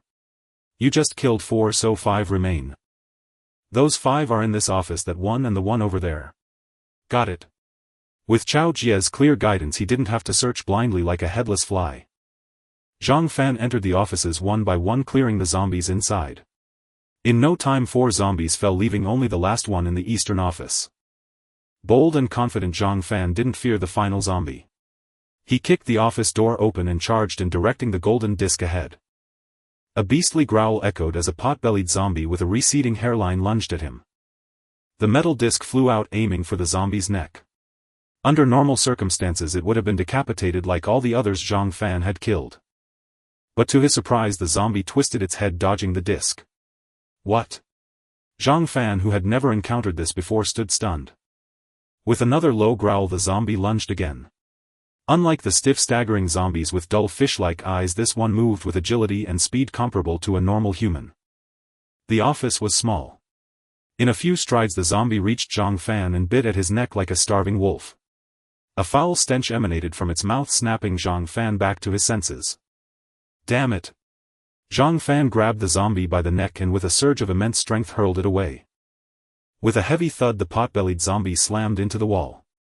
"Die!" Zhang Fan drew the cleaver at his waist, leaped forward and swung at the zombie's head. With one clean strike the zombie's head split in 2 and it collapsed, unable to rise. Strangely, it dropped no golden orb upon death. "What's going on?" Zhang Fan frowned. Suddenly he heard hurried footsteps behind him and turned to find another pot-bellied zombie appearing out of nowhere. Another one. Hadn't it died? Zhang Fan was baffled. But with the danger imminent, he had no time to ponder. Flicking his wrist, he slashed the cleaver across the zombie's throat. Though the zombie was eerie, Zhang Fan was far superior in strength, speed and reaction time. Blood splattered as the zombie's head rolled off. 2 orbs dropped from its body, 1 gold, 1 white. Zhang Fan was familiar with both colors, gold for physique, white for ability. It was normal for zombies to drop physique orbs, but ability orbs. A thought struck him, connected to the second zombie that had appeared.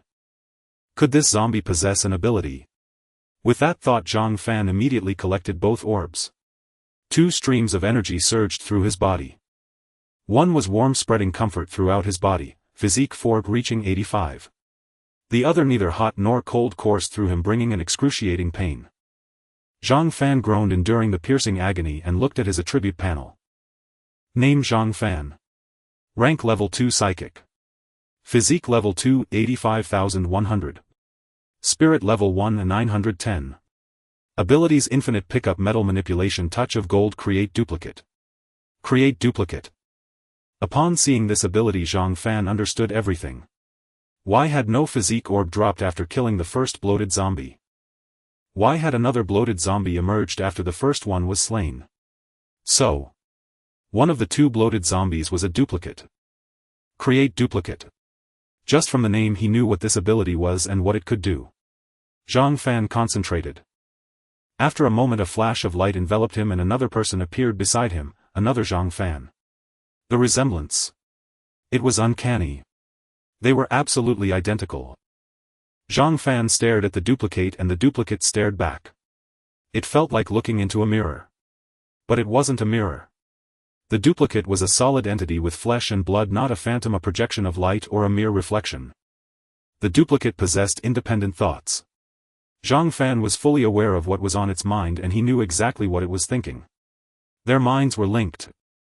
Incredible. Zhang Fan marveled.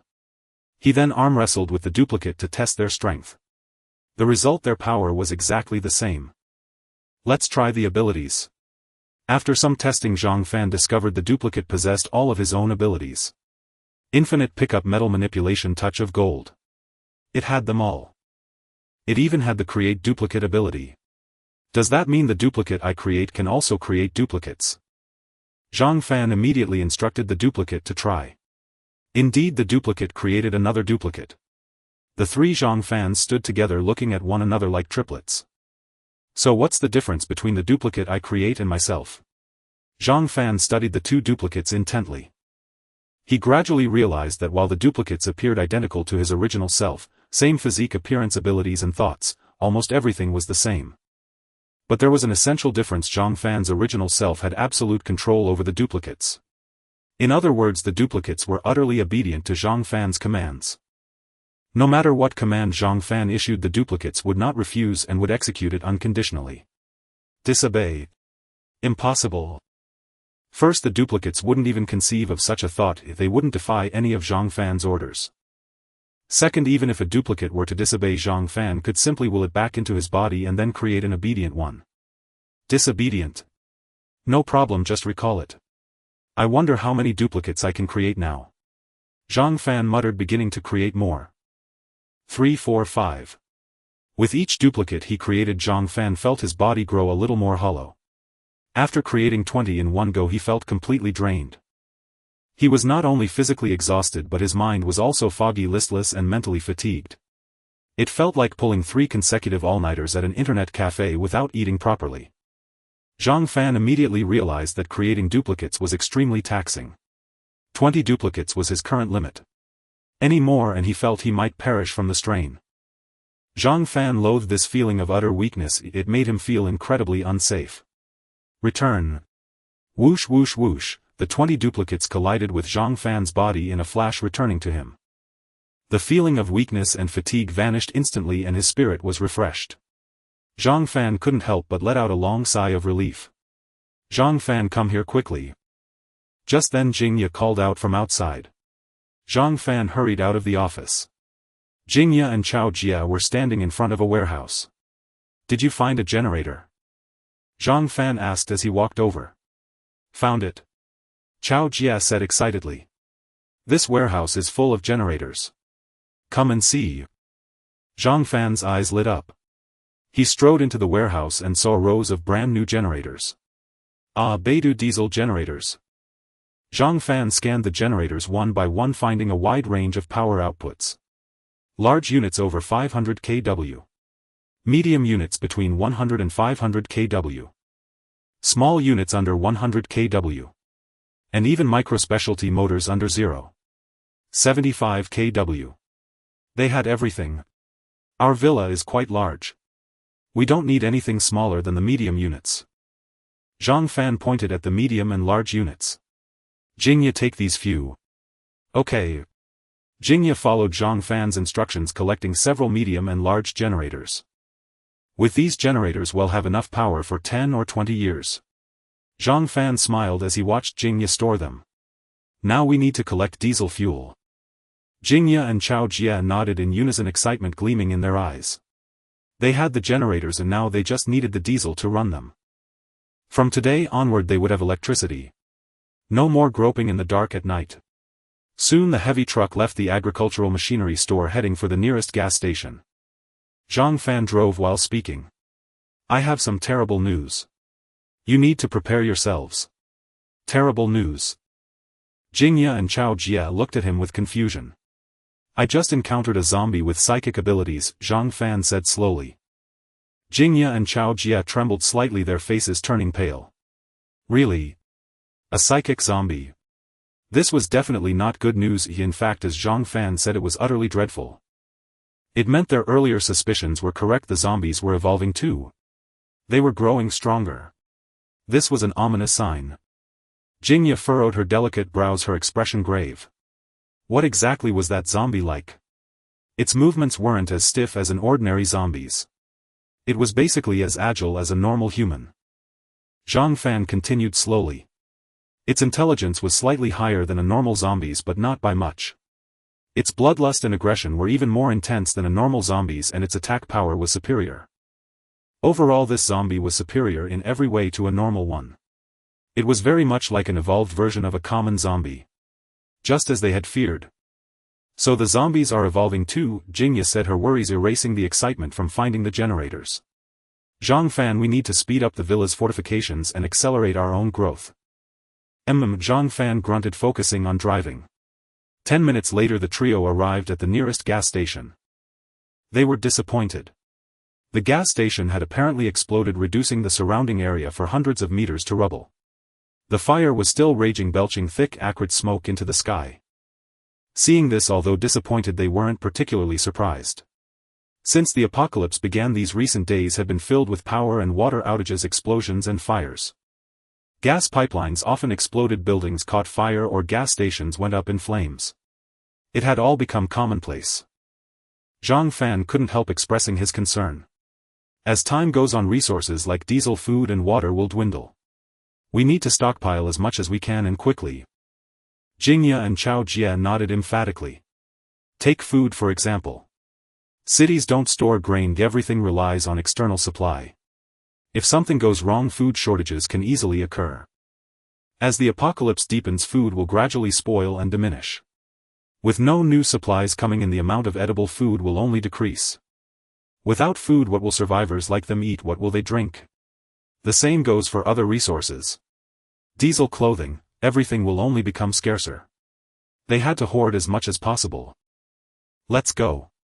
Head to the gas station on New Street. Half an hour later the trio arrived at the gas station on New Street. Fortunately, this station was perfectly intact. However, just as they drove in, two men emerged from within. Who goes there?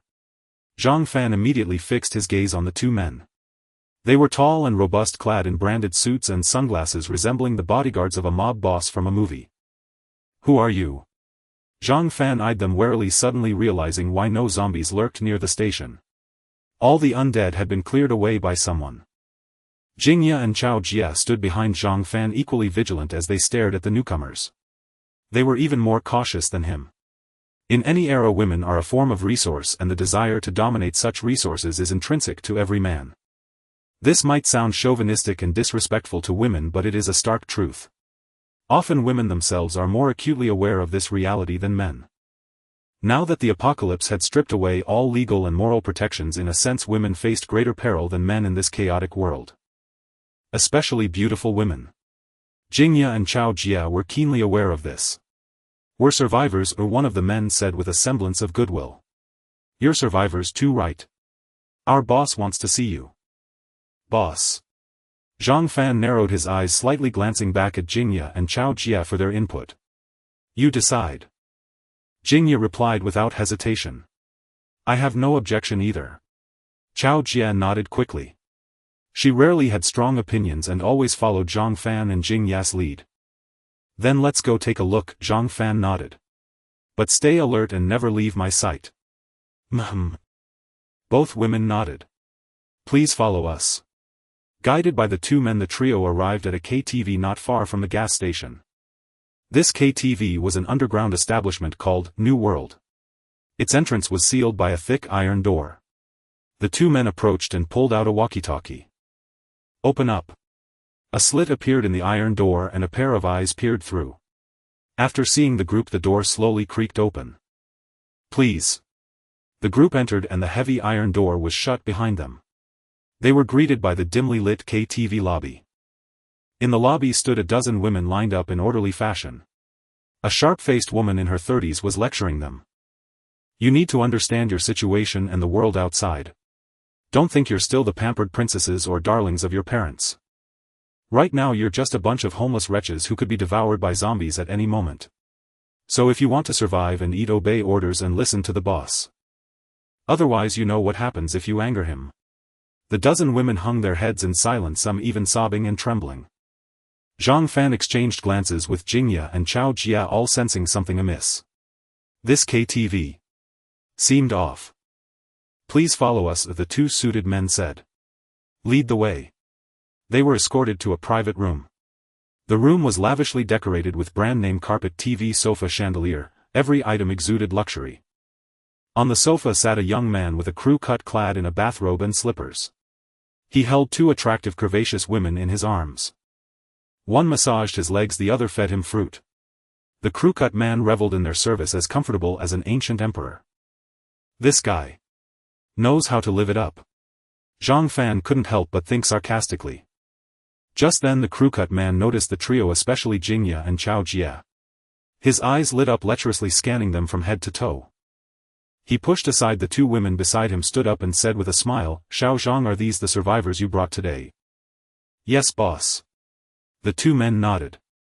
Crew-cut Wang Hui waved them aside, then turned to Zhang Fan and the others with a grin. Welcome to my New World KTV. Hello, Zhang Fan greeted bluntly. Why did you summon us here? Straight to the point, I like that. Wang Hui smiled. No need for me to explain the situation, you know it well. The apocalypse has descended and chaos reigns. Survivors like us are rare. So we must unite to endure this hellish end of days. An? Zhang Fan asked. I'd like to invite you three to join my team. We'll act together, search for resources and weather the storm, sharing both fortune and hardship. What do you say? Wang Hui said with feigned sincerity. Join you? Zhang Fan replied with a knowing smirk. If I'm not mistaken, you mean become your underlings, right? That's not how I'd put it, Wang Hui said, swirling his wine glass. A serpent needs a head and a flock needs a leader. It's only out of my brother's esteem that I reluctantly serve as the team's chief. If you're interested, I'd gladly step aside. My only wish is to gather survivors and face this crisis together. As for who leads and who follows, it's just a division of labor, no one is above another. His words were of course utter nonsense. Wang Hui had once been a mere security guard at this KTV. He survived the apocalypse by sheer luck. Fortune favored him further when he awakened a powerful ability. With his ability he repeatedly slew zombies, rescuing the KTV's occupants and quickly building his authority. The surviving hostesses and staff rallied around Wang Hui, making him the uncrowned king of the KTV. This displeased the original owner, and during a conflict Wang Hui accidentally killed him. At first Wang Hui was terrified, it was his first murder. But no police came and no one condemned him. He suddenly realized that with society in ruins and most people dead, no one could judge him and no law could punish him. An epiphany struck Wang Hui. In this world with his immense power he could do as he pleased without consequence. The darkness within him erupted completely. He forced attractive women into his bed and threw former bosses and colleagues who had wronged him into zombie hordes, watching them be devoured alive. In just days he turned the small KTV into his kingdom where he reigned as emperor. Everyone had to obey his every whim without question. Defy him? At best they'd be starved, at worst thrown out to feed the zombies. But Wang Hui wasn't satisfied. He craved more women, greater power and higher status. So he sent 2 underlings to recruit passing survivors at the gas station, especially women. The dozen women in the lobby were recent recruits. But these survivors who had hoped to find salvation soon realized they had leaped from the frying pan into the fire. Yet leaving was no longer an option. Your words are persuasive, Zhang Fan declined. But we prefer not to cooperate with others. So. Sorry. With that he signaled Jingya and Chao Jia to leave and they immediately followed. Though this place seemed safer with more people, Jingya and Chao Jia disliked the atmosphere and instinctively wanted to flee, let alone join. You refuse a toast only to drink a forfeit. Wang Hui dropped all pretense, a cold sneer spreading across his face. Coming and going as you please, do you take this place for a public square? Heh, Zhang Fan chuckled lightly, turning to face Wang Hui. What do you want? Simple, Wang Hui snapped his fingers, a vicious grin curling his lips. You die now. And these 2 lovely ladies by your side will stay here to serve me. As he spoke his body began to transform subtly. Wang Hui's words were utterly reckless without the slightest pretense. Indeed, there was no need for pretense. Why bother hiding anything? The world had decayed to such a state that the law could no longer judge him. What did he have to fear? As he spoke these words, Wang Hui's body subtly transformed. He seemed to be coated in a layer of silver paint, his face, neck, hands, everything turned silver. No, it wasn't silver, it was metal. Wang Hui had become metal entirely. Metallization. Zhang Fan's pupils contracted. Jingya and Chao Jia stared at Wang Hui in shock. At this moment he resembled Colossus from X-Men. From head to toe, inside and out, he had completely transformed into a silver metallic being, like a sculpture cast from alloy, gleaming with a metallic luster under the light.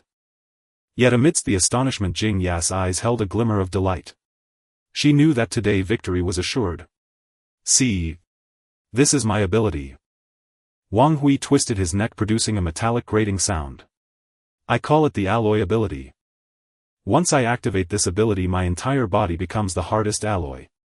It grants me supreme defense, impervious to knives, boiling water and flames.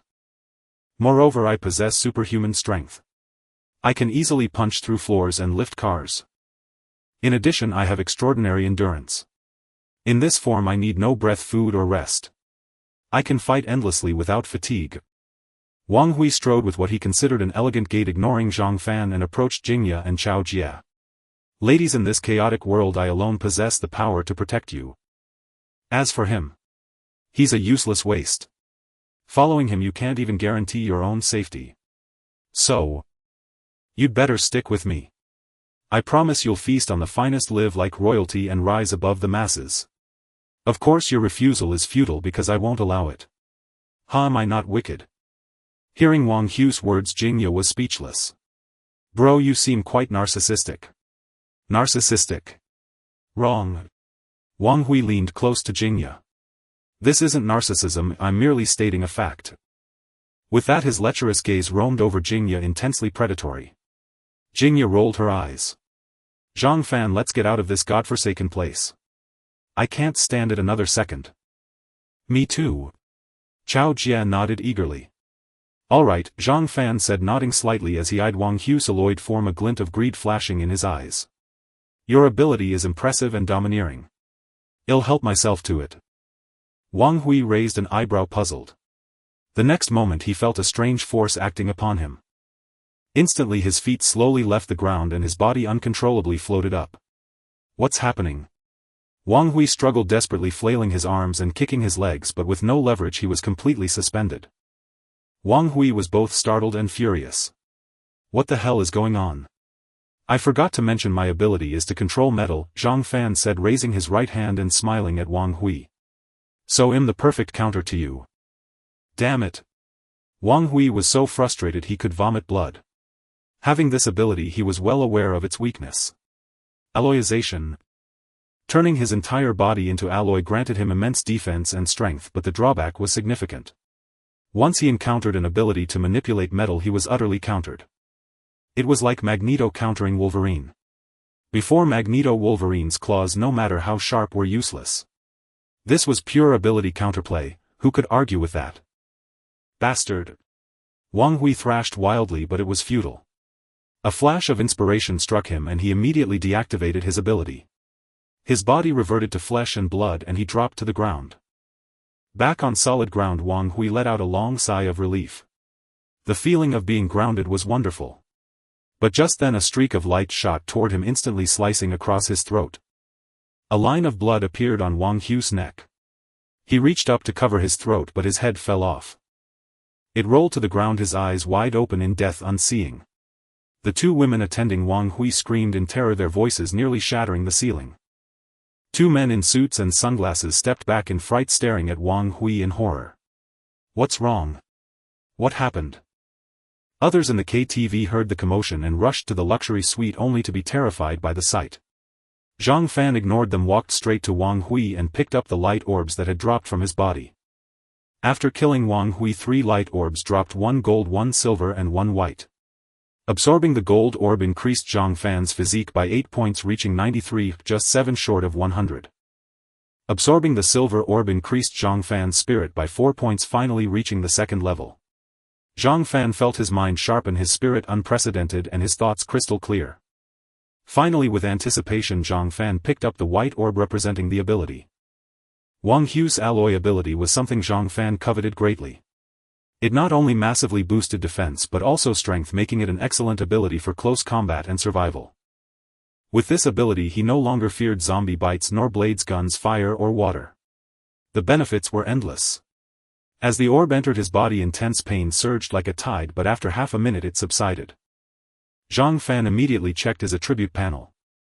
Name: Zhang Fan, level 2nd level, ability user, physique level 2 in 93,100, spirit level 2 in 3,100, abilities infinite, pickup, metal manipulation, touch of gold, create replicas, alloy.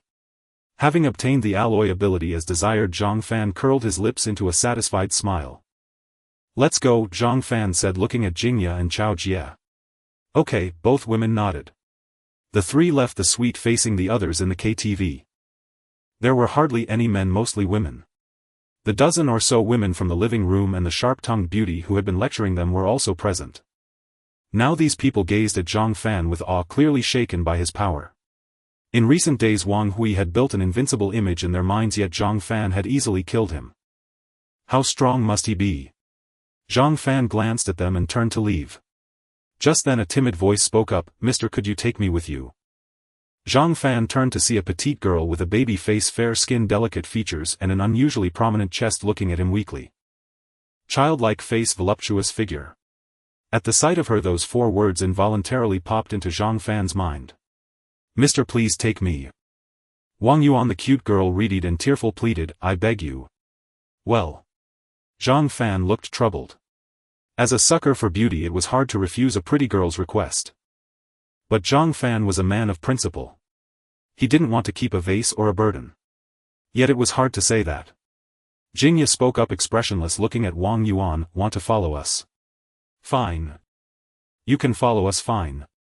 Jingya said indifferently, "But you know times are tough and we're barely getting by ourselves. So we don't keep freeloaders. I hope you understand." Wang Yuan grew anxious. What kind of people count as freeloaders? Who exactly are you recruiting? Do you have any special abilities? Jingya asked. Yes. Wang Yuan nodded eagerly. What ability? Jingya's eyes lit up slightly. Healing. Wang Yuan answered promptly, I can heal injuries like cuts or burns. So she's a healer. Jingya exchanged a glance with Zhang Fan, a hint of delight in their eyes. Can you heal others? Wang Yuan nodded vigorously, whether it's myself or others I can do it. Indeed, a healer. Jingya beamed with a radiant smile, welcome to our team. Jingya. Thank you, Wang Yuan. Wang Yuan could barely contain her excitement as she shook hands with Jingya. She was genuinely overjoyed. Earlier she had been hiding at home, only venturing out 2 days ago when hunger became unbearable. Then she was brought to the New World KTV, where seeing so many survivors filled her with joy. She thought she had found a group, a haven and safety. Little did she expect. The New World KTV was entirely Wang Hui's den of iniquity, where every woman had to serve him. Wang Yuan naturally refused and she was punished, locked in a dark room, starved. Wang Yuan realized she had escaped one trap only to fall into another, living in constant fear and worry about the future. Unexpectedly Zhang Fan and his group arrived and took down Wang Hui.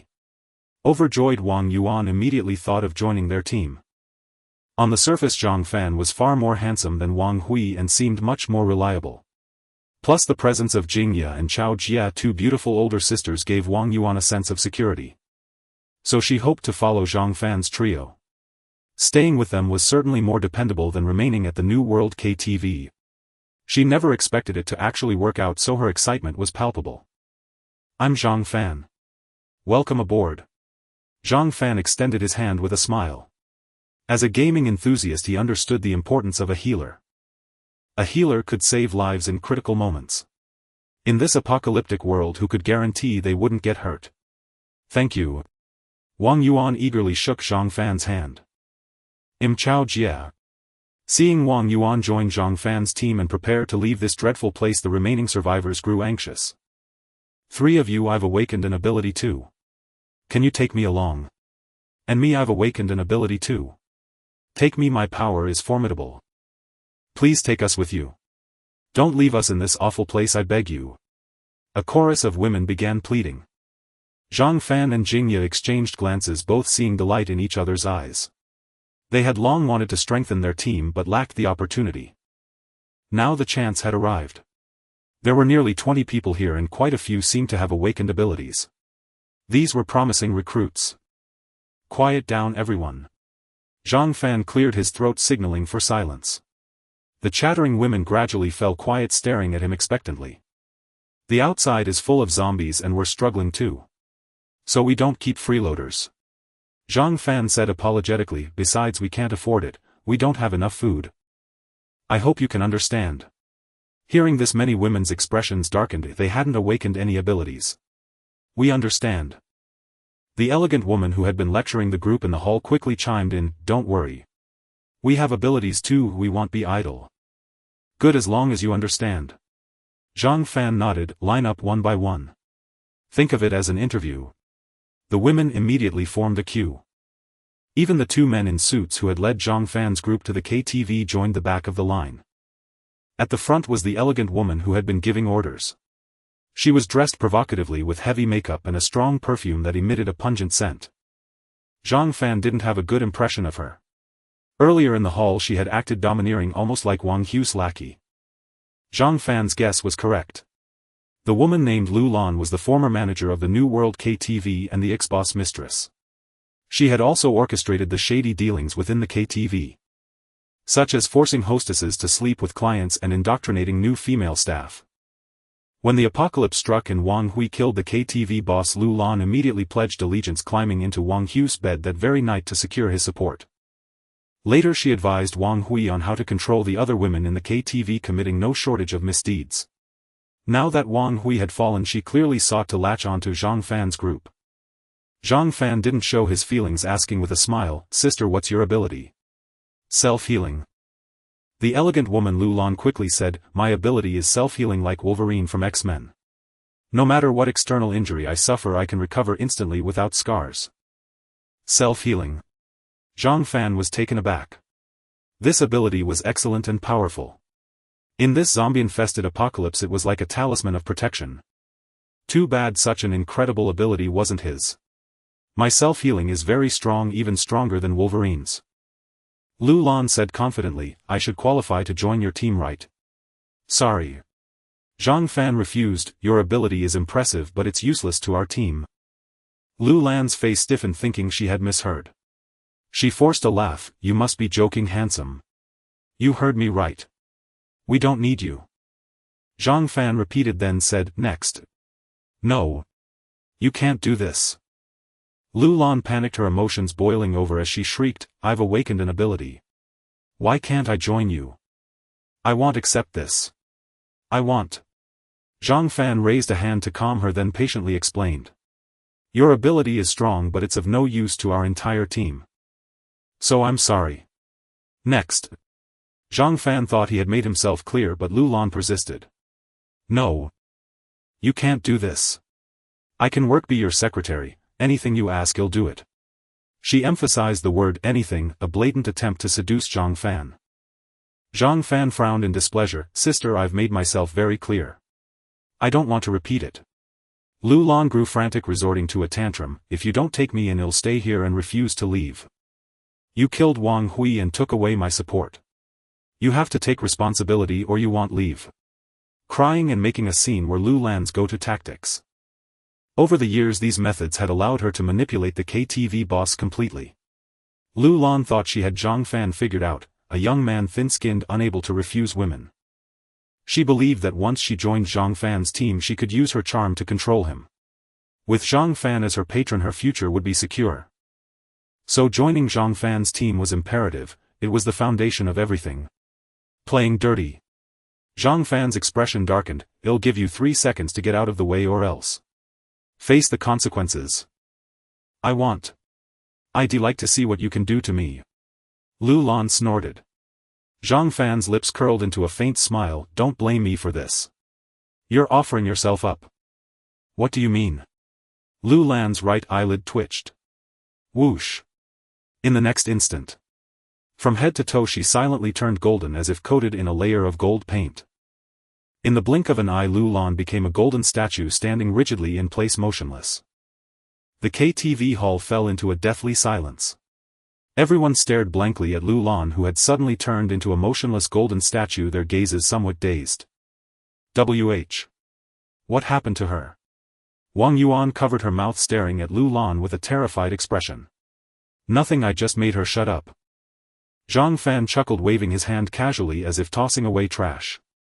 Lu Lan floated into the air, drifted several meters and finally landed in a corner of the hall. She was utterly silent now. The crowd gazed at Lu Lan completely baffled by what had befallen her.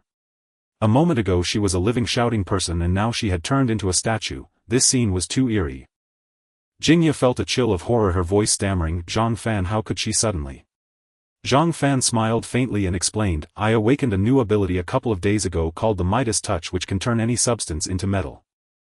Zhang Fan spoke casually but his words struck the listeners like thunderclaps. The Midas Touch, turning any substance into metal. So Zhang Fan had transformed Lu Lan into metal. In an instant everyone's gaze toward Zhang Fan was filled with terror.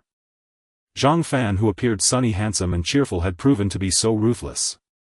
When did you awaken this ability? Jingya had witnessed Zhang Fan's methods and knew that despite his gentle appearance he could be fiercely cruel when pushed. The incident at Guohe supermarket where he took down those 3 middle-aged women was the best proof. Thus Jingya wasn't surprised that Zhang Fan had eliminated Lu Lan. What puzzled her was that he had awakened yet another new ability. How had he done it? After all, Zhang Fan had already awakened a strength-type ability followed by a metal-manipulating ability. Now he had awakened the Midas Touch as well. In total Zhang Fan now possessed 3 abilities, while she only had 1. So Jingya desperately wanted to know why Zhang Fan could awaken abilities one after another. It was the day I met Sister Chow, Zhang Fan replied. How did you do it? Jingya pressed on her gaze, burning with curiosity. I'm not sure either, I just woke up and had it. Zhang Fan lied casually. Jingya's eyes turned resentful as she stared at him, unsatisfied with the answer. Unsatisfied as she was, there was nothing she could do.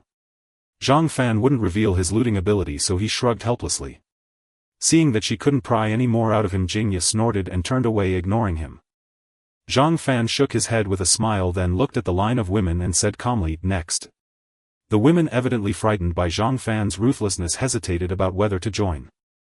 Having been terrorized by Wang Hui over the past few days, they harbored deep distrust and resistance toward men. They feared that Zhang Fan might be like Wang Hui, taking them back only to torment them in various ways. If that were the case, they would simply be jumping from one fire pit into another. So why should they take that risk? Another reason was that Wang Hui was dead, no one could torment them anymore, and the KTV had become safe. They saw no need to gamble on Zhang Fan's character when the KTV offered more security. Zhang Fan raised an eyebrow and asked again, no one? If not, forget it. I'll go. A cold voice rang out. A woman with a high ponytail standing about 1.70 m strode forward. Dressed in a leather jacket and leather pants, she had a slender figure with long straight legs, but her face was icy. She appeared to be around 25 or 26 with delicate features and an oval face, but her expression was frigid. She exuded an aura of aloofness as cold as frost, as if someone had killed her entire family. This woman seemed hard to get along with. Zhang Fan muttered to himself, then asked, have you awakened an ability too? What is it? Yang Linger didn't answer, but in the next moment she transformed entirely into an ice sculpture.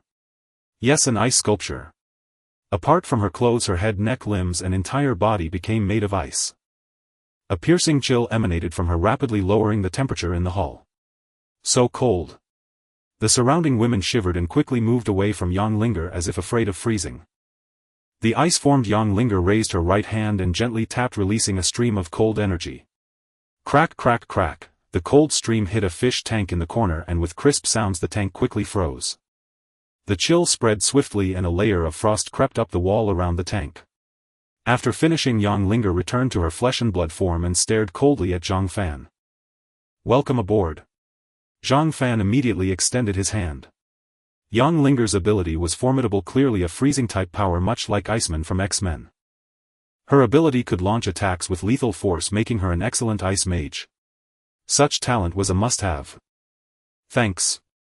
Yang Linger uttered these two words coldly, then beckoned to the crowd. A timid little girl about 5 or 6 years old with delicate features walked over hesitantly. She is. Zhang Fan looked at the little girl with confusion. My sister. Yang Linger replied icily. Fine. Zhang Fan didn't argue. Since they were sisters, separating them wasn't practical, so he'd bring her along. Besides, she was just a little girl, how much could she eat? Anyone else? Zhang Fan turned to the others. The women exchanged glances, uncertain. A man in a suit hesitated for a moment before raising his hand. Are you recruiting men? What kind of question is that? Zhang Fan shrugged. Buddy, as long as your ability is suitable, we take anyone. The suited man trotted forward looking eager. My name is Zhang Wensi and my ability is Earth Control. Earth Control. Zhang Fan's eyes lit up. He exchanged a glance with Jingya and said with a smile, Buddy, show us a trick. Sure. Zhang Wensi was a young man in his 20s, looking honest and somewhat simple. He crouched down and pressed both hands against the ground. Rumble. The ground suddenly shook violently as if an earthquake had struck. In the next moment the tiles in the middle of the hall cracked open and a massive hand made entirely of soil burst forth, grabbing the corner coffee table. Crunch! The coffee table was instantly crushed to splinters. Wow! Gasps of amazement erupted from the crowd. Afterward the soil hand retracted into the ground and vanished without a trace. Zhang Wensi grinned sheepishly and asked Zhang Fan, Brother, am I good enough? Yes. Very much so. Zhang Fan gave a thumbs up. Brother, I have a question. With such a powerful ability, why did you obediently follow Wang Hui and become his lackey? Zhang Wensi smiled bitterly. I couldn't beat him. You fought? Zhang Fan asked. Yes, I fought. Zhang Wensi sighed. I fought him twice and I lost both times. All right. Zhang Fan nodded and extended his hand. Brother, welcome aboard. Thank you so much. Zhang Wensi gripped Zhang Fan's hand tightly, barely hiding his excitement. He knew staying here held no future.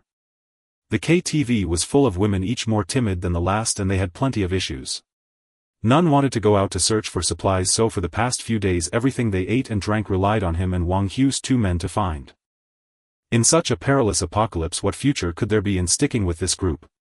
They'd be dragged down to death sooner or later.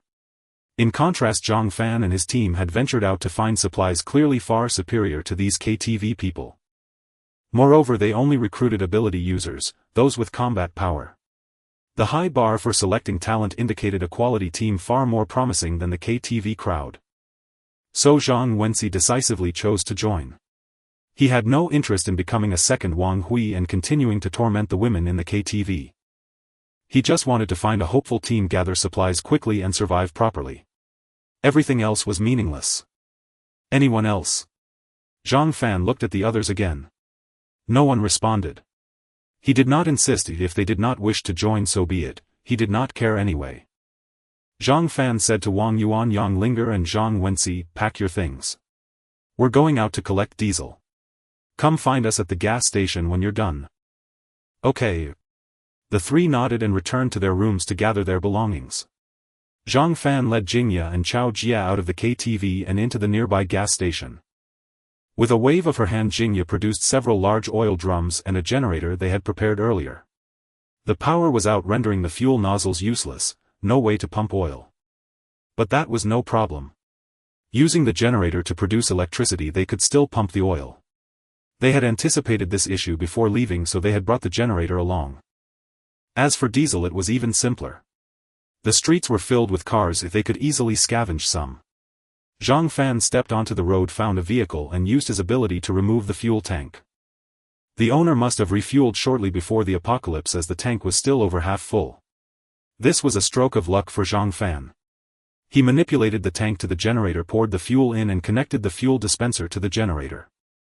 Finally, he adjusted the generator's output voltage to the 380 volts required by the dispenser.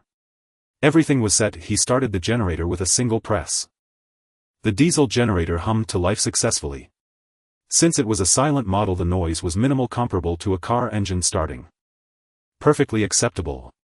As the generator output stabilized, the fuel dispenser restarted, ready to pump. It works. Zhang Fan picked up the nozzle and inserted it into the large oil drum. A steady stream of diesel flowed into the container.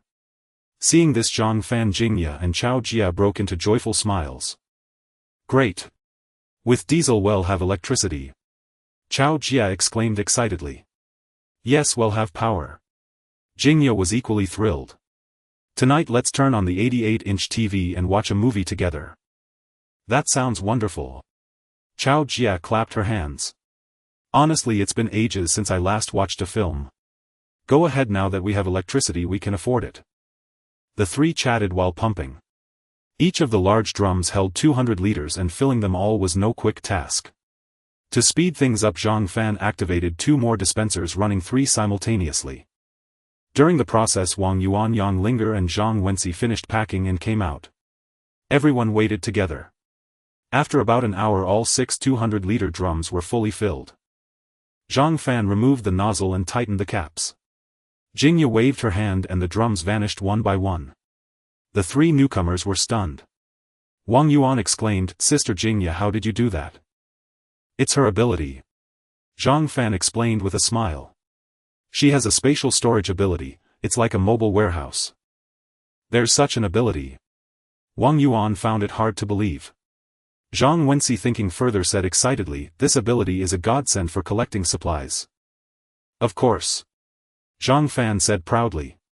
"Our sister Jingya can empty a large supermarket in just half an hour. Stick with us and you won't have to struggle with carrying heavy loads, it's very convenient." "Awesome, sis." Zhang Wenxi gave a thumbs up.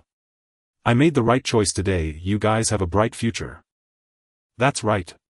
After storing the drums and generator, the 3 returned to the heavy truck to plan their next move. "It's only 10 a.m. Let's not rush back yet, let's continue gathering supplies." Zhang Fan made the arrangements. "Since it's still early, let's head to the pharmacy to collect some medicine." Medicine was an essential supply. Humans eat grains, and who can guarantee a life free from illness or disaster? When illness strikes, medicine becomes crucial. Of course, collecting medicine was the easiest task. Pharmacies were everywhere on the streets. A few raids would suffice. No one objected. However, the heavy truck had limited space and couldn't accommodate 6 people. That was simple enough. Zhang Fan found an off-road vehicle on the street and assigned Zhang Wenxi, Wang Yuan, and Yang Linger to drive it. Then they set off. Zhang Fan led the way in the heavy truck, with Zhang Wenxi following closely in the off-roader. Leaving the gas station area, they inevitably encountered zombies again, but that was no issue, they just ran them over. All the zombies they faced were ordinary ones, no match for the truck's momentum. They pushed through relentlessly, leaving a trail of gore. Half an hour later, passing by the traditional Chinese medicine hospital, Zhang Fan stopped. The hospital entrance was lined with pharmacies well stocked with medicine. However, this was a bustling area with many zombies roaming around. Inside the hospital, a large number of zombies had gathered. The moment Zhang Fan parked, several zombies staggered toward them. "Wait for me in the vehicle. If there's an emergency, don't wait for me, Jingya, drive away," Zhang Fan instructed before jumping out of the truck. The off-roader also stopped, and Yang Linger and Zhang Wenxi got out, clearly intending to help clear the zombies. Zhang Fan stopped them. "There are too many zombies here, you might get surrounded. Get back in the car." These zombies were resources for him to boost his strength. If Yang Linger and Zhang Wenxi killed them, he would gain nothing. Yang Linger frowned slightly but said nothing. Zhang Wensi kindly warned Zhang Fan, can you handle this alone? There are quite a few zombies here. Don't worry. Zhang Fan made an okay gesture, then waved his hand, sending 2 metal discs flying. After breaking through to the second level of his spiritual power, Zhang Fan discovered he could multitask. This wasn't simply about controlling 2 discs to attack simultaneously. It meant he could perform 2 different actions at once, like drawing a square with one hand and a circle with the other. This was fundamentally different from merely wielding multiple weapons. Under Zhang Fan's control, the 2 metal discs shot forward and backward, targeting 2 zombies. They moved independently, swift as lightning, as if controlled by 2 separate individuals. Both discs sliced through the necks of 2 zombies simultaneously, sending black blood spurting and heads flying. Without pause, they darted like fish to strike the next pair. One by one, zombies fell. Light orbs dropped to the ground. Zhang Fan advanced slowly like an elegant sorcerer. Under his command, the 2 discs acted like scythes of death, relentlessly reaping zombie heads. In mere moments, over 20 zombies had fallen to Zhang Fan. Incredible! Zhang Wensi exclaimed in awe. He's like a zombie harvesting machine. Yang Linger remained stoic, but her eyes betrayed a flicker of shock. Zhang Fan's control over the discs was masterful, each strike precisely hitting the zombies' necks. Not a fraction off, not a hair's breadth astray, using no more force than necessary, meticulous and refined. This was no easy feat. At least Zhang Wensi and Yang Linger admitted they couldn't do it. When they hunted zombies, they relied on the brute destructive power of their abilities to obliterate them. If Zhang Fan's method was like a skilled butcher dissecting an ox, theirs was like driving a bulldozer to ram it to death. The difficulty was worlds apart. Moreover, Zhang Fan controlled 2 discs simultaneously with such effortless grace. That was even harder. The commotion drew the attention of zombies inside the hospital. They let out bestial roars and surged forward in a horde of at least 50. Among them, 1 zombie stood out conspicuously. It stood nearly 2.5 meters tall, with grotesque bone spurs protruding from its back, elbows and knees. Its hands had transformed into sharp bone claws about 30 centimeters long, gleaming white and sending chills down the spine. It's a mutant zombie. Watch out. Seeing the colossal zombie amidst the horde, Zhang Wensi's face contorted in terror as he shouted a warning. Zhang Fan, that's a mutant zombie, be careful. A mutant zombie. Jingya and Chao Jia in the heavy truck immediately turned their gazes toward the creature, their expressions also shifting. Just by its appearance, this zombie was vastly different from the others. Not only was it larger and more robust, but it also bore grotesque bone spurs on its back, elbows and knees. Coupled with its 30-centimeter-long bone claws, it presented an intensely striking visual. The observant Jingya noticed that this zombie was far less decayed than ordinary ones. Although its skin remained a pallid gray, there were almost no signs of rot on its body. Moreover, its limbs were remarkably agile, nearly indistinguishable from a normal human's, and it sprinted with incredible speed. Was this a mutant zombie? The zombies were indeed evolving. Jingya's heart sank. The colossal zombie charged forward with a thunderous rumble, barreling through everything in its path like a full-speed rugby player. Any ordinary zombie in its way was violently sent flying. With a roar, the giant zombie covered the distance to Zhang Fan in mere breaths, lunging at him like a hungry tiger. Zhang Fan, watch out. Jingya shouted in alarm. Chao Jia clenched her fists tightly, her face pale with tension as her heart leaped into her throat. On the off-road vehicle, Zhang Wensi and Wang Yuan also wore worried expressions, while Yang Linger remained impassive. Under the watchful eyes of all, the giant zombie swung its 30-centimeter bone claws, thrusting them viciously at Zhang Fan. Zhang Fan did not dodge, allowing the sharp bone spurs to strike his chest. Zhang Fan, move aside. The group was stunned. Chao Jia and Wang Yuan screamed in terror, covering their eyes, unable to bear the sight of what was to come. Yang Linger shielded her sister's eyes, unwilling to let her witness a scene too gruesome. Yet the bloody spectacle they anticipated never materialized. When the giant zombie's bone claws struck Zhang Fan's chest, it was like hitting a steel plate. Not only did they fail to pierce his chest, but the claws themselves shattered. What's happening? The group thought they had misseen, rubbing their eyes for a second look, and were then left dumbfounded. Zhang Fan stood firmly in place, and at some point his entire body had turned into metal. His hair, cheeks, neck, limbs, all had transformed into metal, much like Wang Hui after his alloy transformation. Thighs. Zhang Wensi stared blankly. Isn't that Wang Hui's ability? Has Zhang Fan awakened it too? Jingya and Chao Jia exchanged glances, both seeing shock in each other's eyes. When did Zhang Fan awaken this ability? Do you know? No, I've never seen him use it. As the group reeled in astonishment and confusion, the giant zombie roared again, swinging its other bone claw to stab at Zhang Fan once more. With a snap, Zhang Fan extended his right hand, grabbing the giant zombie's wrist in a sudden grip. The creature struggled fiercely, but its wrist felt clamped in a vice, unable to break free. Big frame but pitifully weak. Zhang Fan shook his head slightly, then with a flick of his right hand the giant zombie was lifted into the air. Zhang Fan seized the giant zombie and slammed it violently against the ground. With a thunderous crash, the creature made intimate contact with the earth. The sound of snapping bones echoed as the bone spurs on its elbows and knees broke. Zhang Fan didn't stop there, he lifted the giant zombie again, using it like a whip to beat the ground. The scene was reminiscent of the Hulk grabbing Loki and smashing him repeatedly. Bang! Bang! Bang! Is he even human? So brutal. He's even more ferocious than Wang Hui. The onlookers swallowed hard, their mouths twitching. This display was too stunning, leaving them numb with shock. After several impacts, the giant zombie was battered, its flesh torn and bloody. Soon it lay still and a golden orb dropped from its body. Only one orb. Zhang Fan casually discarded the giant zombie, staring at the golden orb that had fallen from it, a look of surprise on his face. This giant zombie was clearly far stronger than ordinary ones with all those bone spurs. Zhang Fan had assumed it had awakened some ability and would drop a white orb, but it didn't. Evidently the giant zombie hadn't awakened any ability. Zhang Fan was puzzled. What was the deal with its bone spurs and claws? However, Zhang Fan had no time to ponder this, as the zombies streaming out of the traditional Chinese medicine hospital were all charging toward him.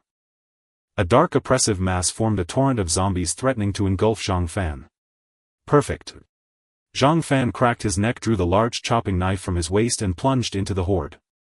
Like a fierce tiger descending a mountain or a tiger among sheep, the disparity between Zhang Fan and these zombies was palpable. Zhang Fan was faster, stronger, more responsive and more agile. He darted and weaved through the zombie horde, charging and retreating with unparalleled prowess. The large chopping knife in his hand was like a scythe of death, mercilessly reaping zombie heads. No zombie could withstand Zhang Fan's attacks, and none could evade the blade's swing. 1/1 zombie. One swing, one head. It was as easy as chopping vegetables. A minute later, not a single zombie remained standing, only corpses littered the ground. Foul blood pooled into small streams, splattering everywhere, and the stench of decay permeated the air. Zhang Fan stood amidst the corpses, the large knife in hand, blood dripping slowly from its blade.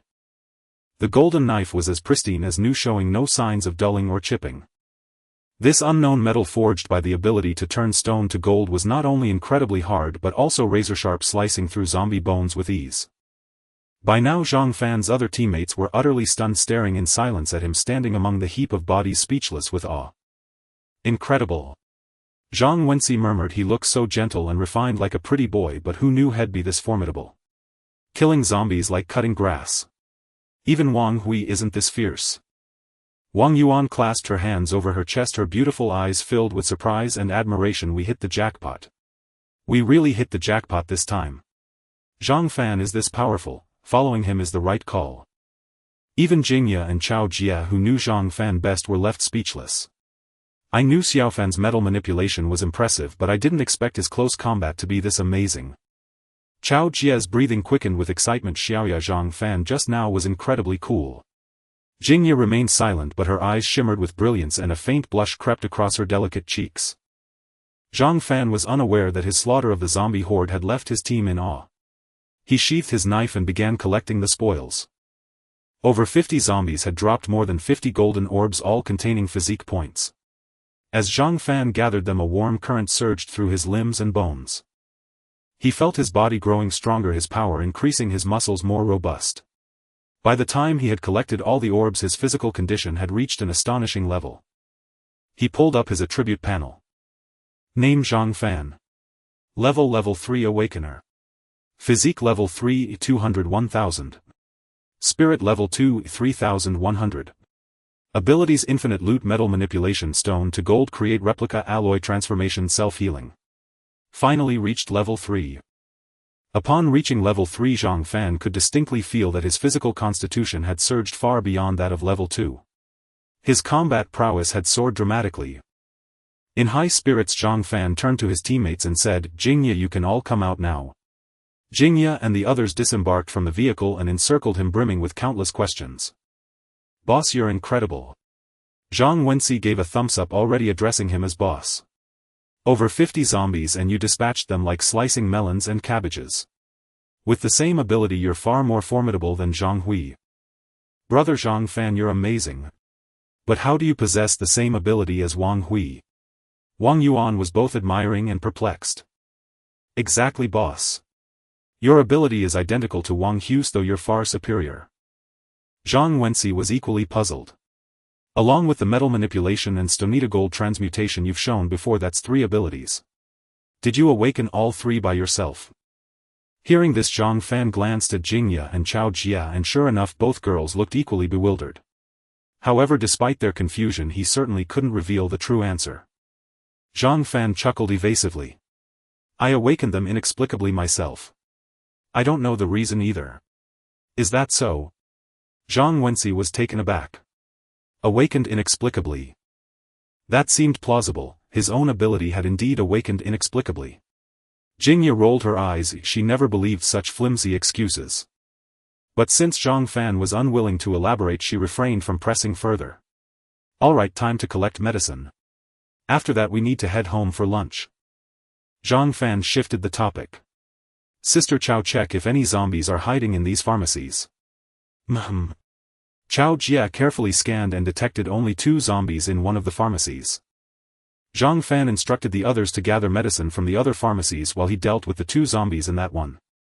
Subsequently, Zhang Fan arrived at the Chinese medicine hospital. As a densely populated area, the hospital was also a hotspot for zombies. The 50 or so he had just slain were merely those roaming the courtyard before the outpatient building. Inside the hospital, numerous zombies lurked in places like the outpatient building and inpatient wards. Zhang Fan planned to hunt them down while Jingya and the others collected medicine.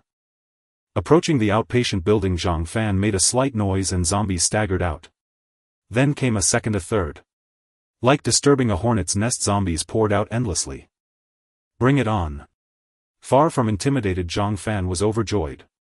He feared not a multitude of zombies but rather too few to satisfy his appetite. Zhang Fan immediately blocked the entrance to the outpatient building. 2 metal discs turned into streaks of light, weaving through the zombie horde, swiftly severing their heads one after another. Zombies fell one by one and orbs of light dropped. The zombies behind, seemingly oblivious, charged forward fearlessly. Zhang Fan welcomed this, cutting off their heads and sending them to hell. After over 10 minutes of slaughter, no more zombies emerged from the outpatient building. Only then did Zhang Fan retract the metal discs and enter the building to collect the golden orbs. Inside, mountains of corpses lay piled and rivers of blood flowed, a scene straight out of a hellish purgatory. Unfazed, Zhang Fan gathered the orbs, strengthening his physique. Torrents of heat exploded within him and his body underwent a frenzy of enhancement. After collecting all the orbs, his constitution stat had increased by 47 points. Constitution level 3, 671,000. Tisk. An ordinary zombie provides 0.5 points. For 1,000 points I need 2,000 ordinary zombies. Zhang Fan mused. That means I still have to slay 1866 zombies to break through to level 4. Slaying 1866 zombies was a daunting task. Zhang Fan wasn't in a rush, it couldn't be done in 3 to 5 days and would require gradual accumulation. Zhang Fan turned and left the outpatient building, preparing to regroup with his teammates. Suddenly he heard someone upstairs crying for help. Looking up, he saw a person on the 6th floor of the outpatient building leaning out a window, shouting frantically. "Help! Save me!" It was a woman. Whoa! A survivor. Zhang Fan found it hard to believe. With so many zombies in the building, it was astonishing that anyone had survived. Their survival skills rivaled a cockroach's. Still, he couldn't ignore a plea for help. He would rescue her from the hospital, but where she went afterward was none of his concern. Zhang Fan re-entered the building, 2 metal discs floating before him, ready to counter any zombies that might suddenly appear. For safety, he activated his alloy transmutation ability, turning his entire body into hard metal. His caution proved justified. The first floor was clear, but the second floor teemed with zombies. As soon as he ascended, they emitted beastly roars and staggered toward him. Since he saw them he had no reason to spare them. Zhang Fan decided to clear the second floor first. 5 minutes later the battle ended. All zombies on the second floor were eliminated, granting him 26 constitution points. He proceeded to the third floor for another purge, then the fourth, fifth and sixth. By the time he finished on the sixth floor his constitution had reached level 313110000. 131 was a staggering number. When he first entered the outpatient building his constitution was merely level 201,000. From 20 to 131, an increase of 111 points meant Zhang Fan had slain 222 zombies in the outpatient building. It was a veritable zombie nest. My physical constitution is now several times stronger than when I first arrived. Zhang Fan closed his eyes, sensing the surging power within him, and exhaled a breath of satisfaction. This feeling of constant growth is truly addictive. In my spare time I must hunt more zombies to continue strengthening my constitution and enhancing my power. Zhang Fan muttered to himself, then called out to the corpse-littered corridor, "The zombies are dealt with. You can come out now." There was no response. Such cowardice. Zhang Fan grumbled inwardly and called out again, "If you don't come out I'm leaving. You can play hide-and-seek alone." "Wait. Please." A voice tinged with tears and desperation rang out. Then a consultation room door slowly creaked open and a head peeked out cautiously. It was indeed a young woman, quite youthful, with a ponytail, fair skin and delicate pretty features. She looked haggard from hunger with slightly swollen eyes, likely from crying. She peered nervously into the corridor and upon seeing the scattered zombie corpses she retched violently. But after heaving for a while only a bit of yellow fluid came up.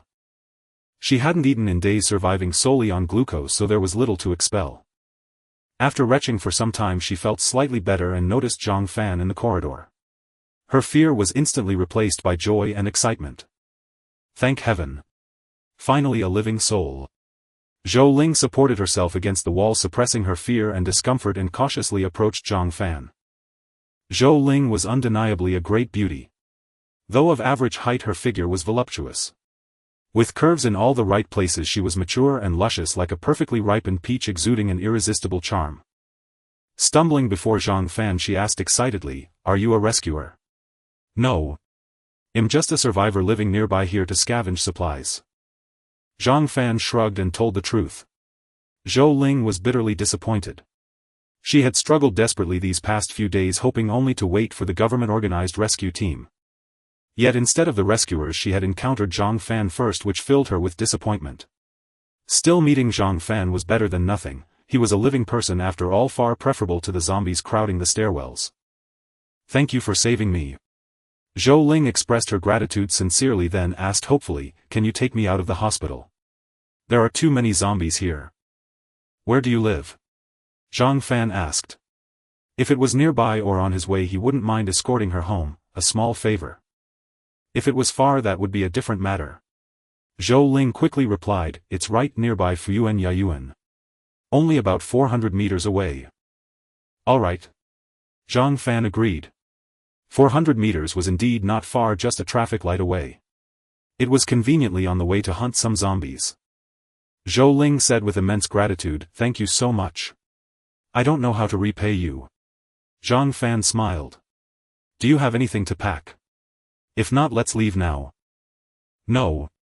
Zhou Ling shook her head. "All right." Zhang Fan turned and left, and Zhou Ling followed. Upon descending the stairs she was met with a horrifying sight. The stairwell was littered with zombie corpses. Filthy blood had pooled into rivulets, cascading down the steps like a waterfall of gore. The pungent stench of decay assaulted her senses, transforming the outpatient building into a veritable hell on earth. Zhou Ling's face turned pale. She retched a few times, bringing up only bile. As she descended she stepped carefully, avoiding the gore as if navigating a minefield. After several arduous minutes she finally stepped out of the outpatient building and couldn't help but heave a long sigh of relief. Thank goodness we're out. It feels so good to breathe fresh air. Zhang Fan led Zhou Ling out of the Chinese medicine hospital and found his teammates waiting outside. Seeing Zhang Fan drenched in blood the teammates were startled. "Zhang Fan, are you alright?" With limited space inside the building, despite Zhang Fan's careful dodging, he was inevitably splattered with a great deal of zombie blood, making him look as if he had bathed in it. "I'm fine, this is zombie blood. Zhang Fan said. I found a survivor inside the hospital and brought her out. Everyone immediately looked at Zhou Ling with curiosity, and Zhou Ling looked back at the team members. She's the survivor, Zhang Fan introduced. And they are my teammates. Hello. Hello. After they greeted each other, Zhang Fan added, she wants to go home. Let's take her there first. Go home? Wang Yuan asked in surprise. What's the point of going home now? What do you mean? Zhou Ling didn't understand. Trapped in the hospital, her only wish had been to return home. Wang Yuan explained, zombies are everywhere now. It doesn't matter where you stay. Besides, even if you get home, you'll still have to go out to find food and water, and you'll still run into zombies. So going home is pointless. The safest thing is to stay together as a group, working together just like we are. This was Wang Yuan's lesson from experience. She had only left her home because she was starving and couldn't bear it anymore joining the New World KTV group. Although her 2 days at New World KTV weren't pleasant, she had to admit they were the most peaceful days she had had since the apocalypse began. At least she didn't have to live in constant fear. Zhou Ling fell silent. During her days trapped in the hospital, her only thought had been of going home. Even though her so-called home was just a rental, she was familiar with it. It gave her a sense of security. Hearing Wang Yuan's words, Zhou Ling immediately realized she was right. Her small rental apartment had nothing. Though she liked to cook, she didn't have much food stored. After so many days without power or water, the food was surely spoiled. Once she returned to her rental, she would not only have to deal with the threat of zombies but also find a way to manage her basic needs. But could she do it? The thought of having to go out alone to find food to face zombies alone filled Zhou Ling with terror. Even starving to death or jumping off a building seemed preferable to facing those creatures. They were too terrifying. But if she didn't go home, where else could she go? Thinking this, Zhou Ling looked at Zhang Fan and the others and asked tentatively, "Can I join you?" "You'll have to ask Zhang Fan," Wang Yuan said, pointing at him. "He's the leader of our team. He has the final say." Although the 3 original members, Zhang Fan, Jingya and Chao Jie, had never declared who the leader was, Wang Yuan instinctively considered Zhang Fan the leader. Such were the benefits of overwhelming strength. Zhang Fan was the strongest, best able to give his teammates a sense of security, and they all respected him. Zhou Ling looked at Zhang Fan. "Can I join?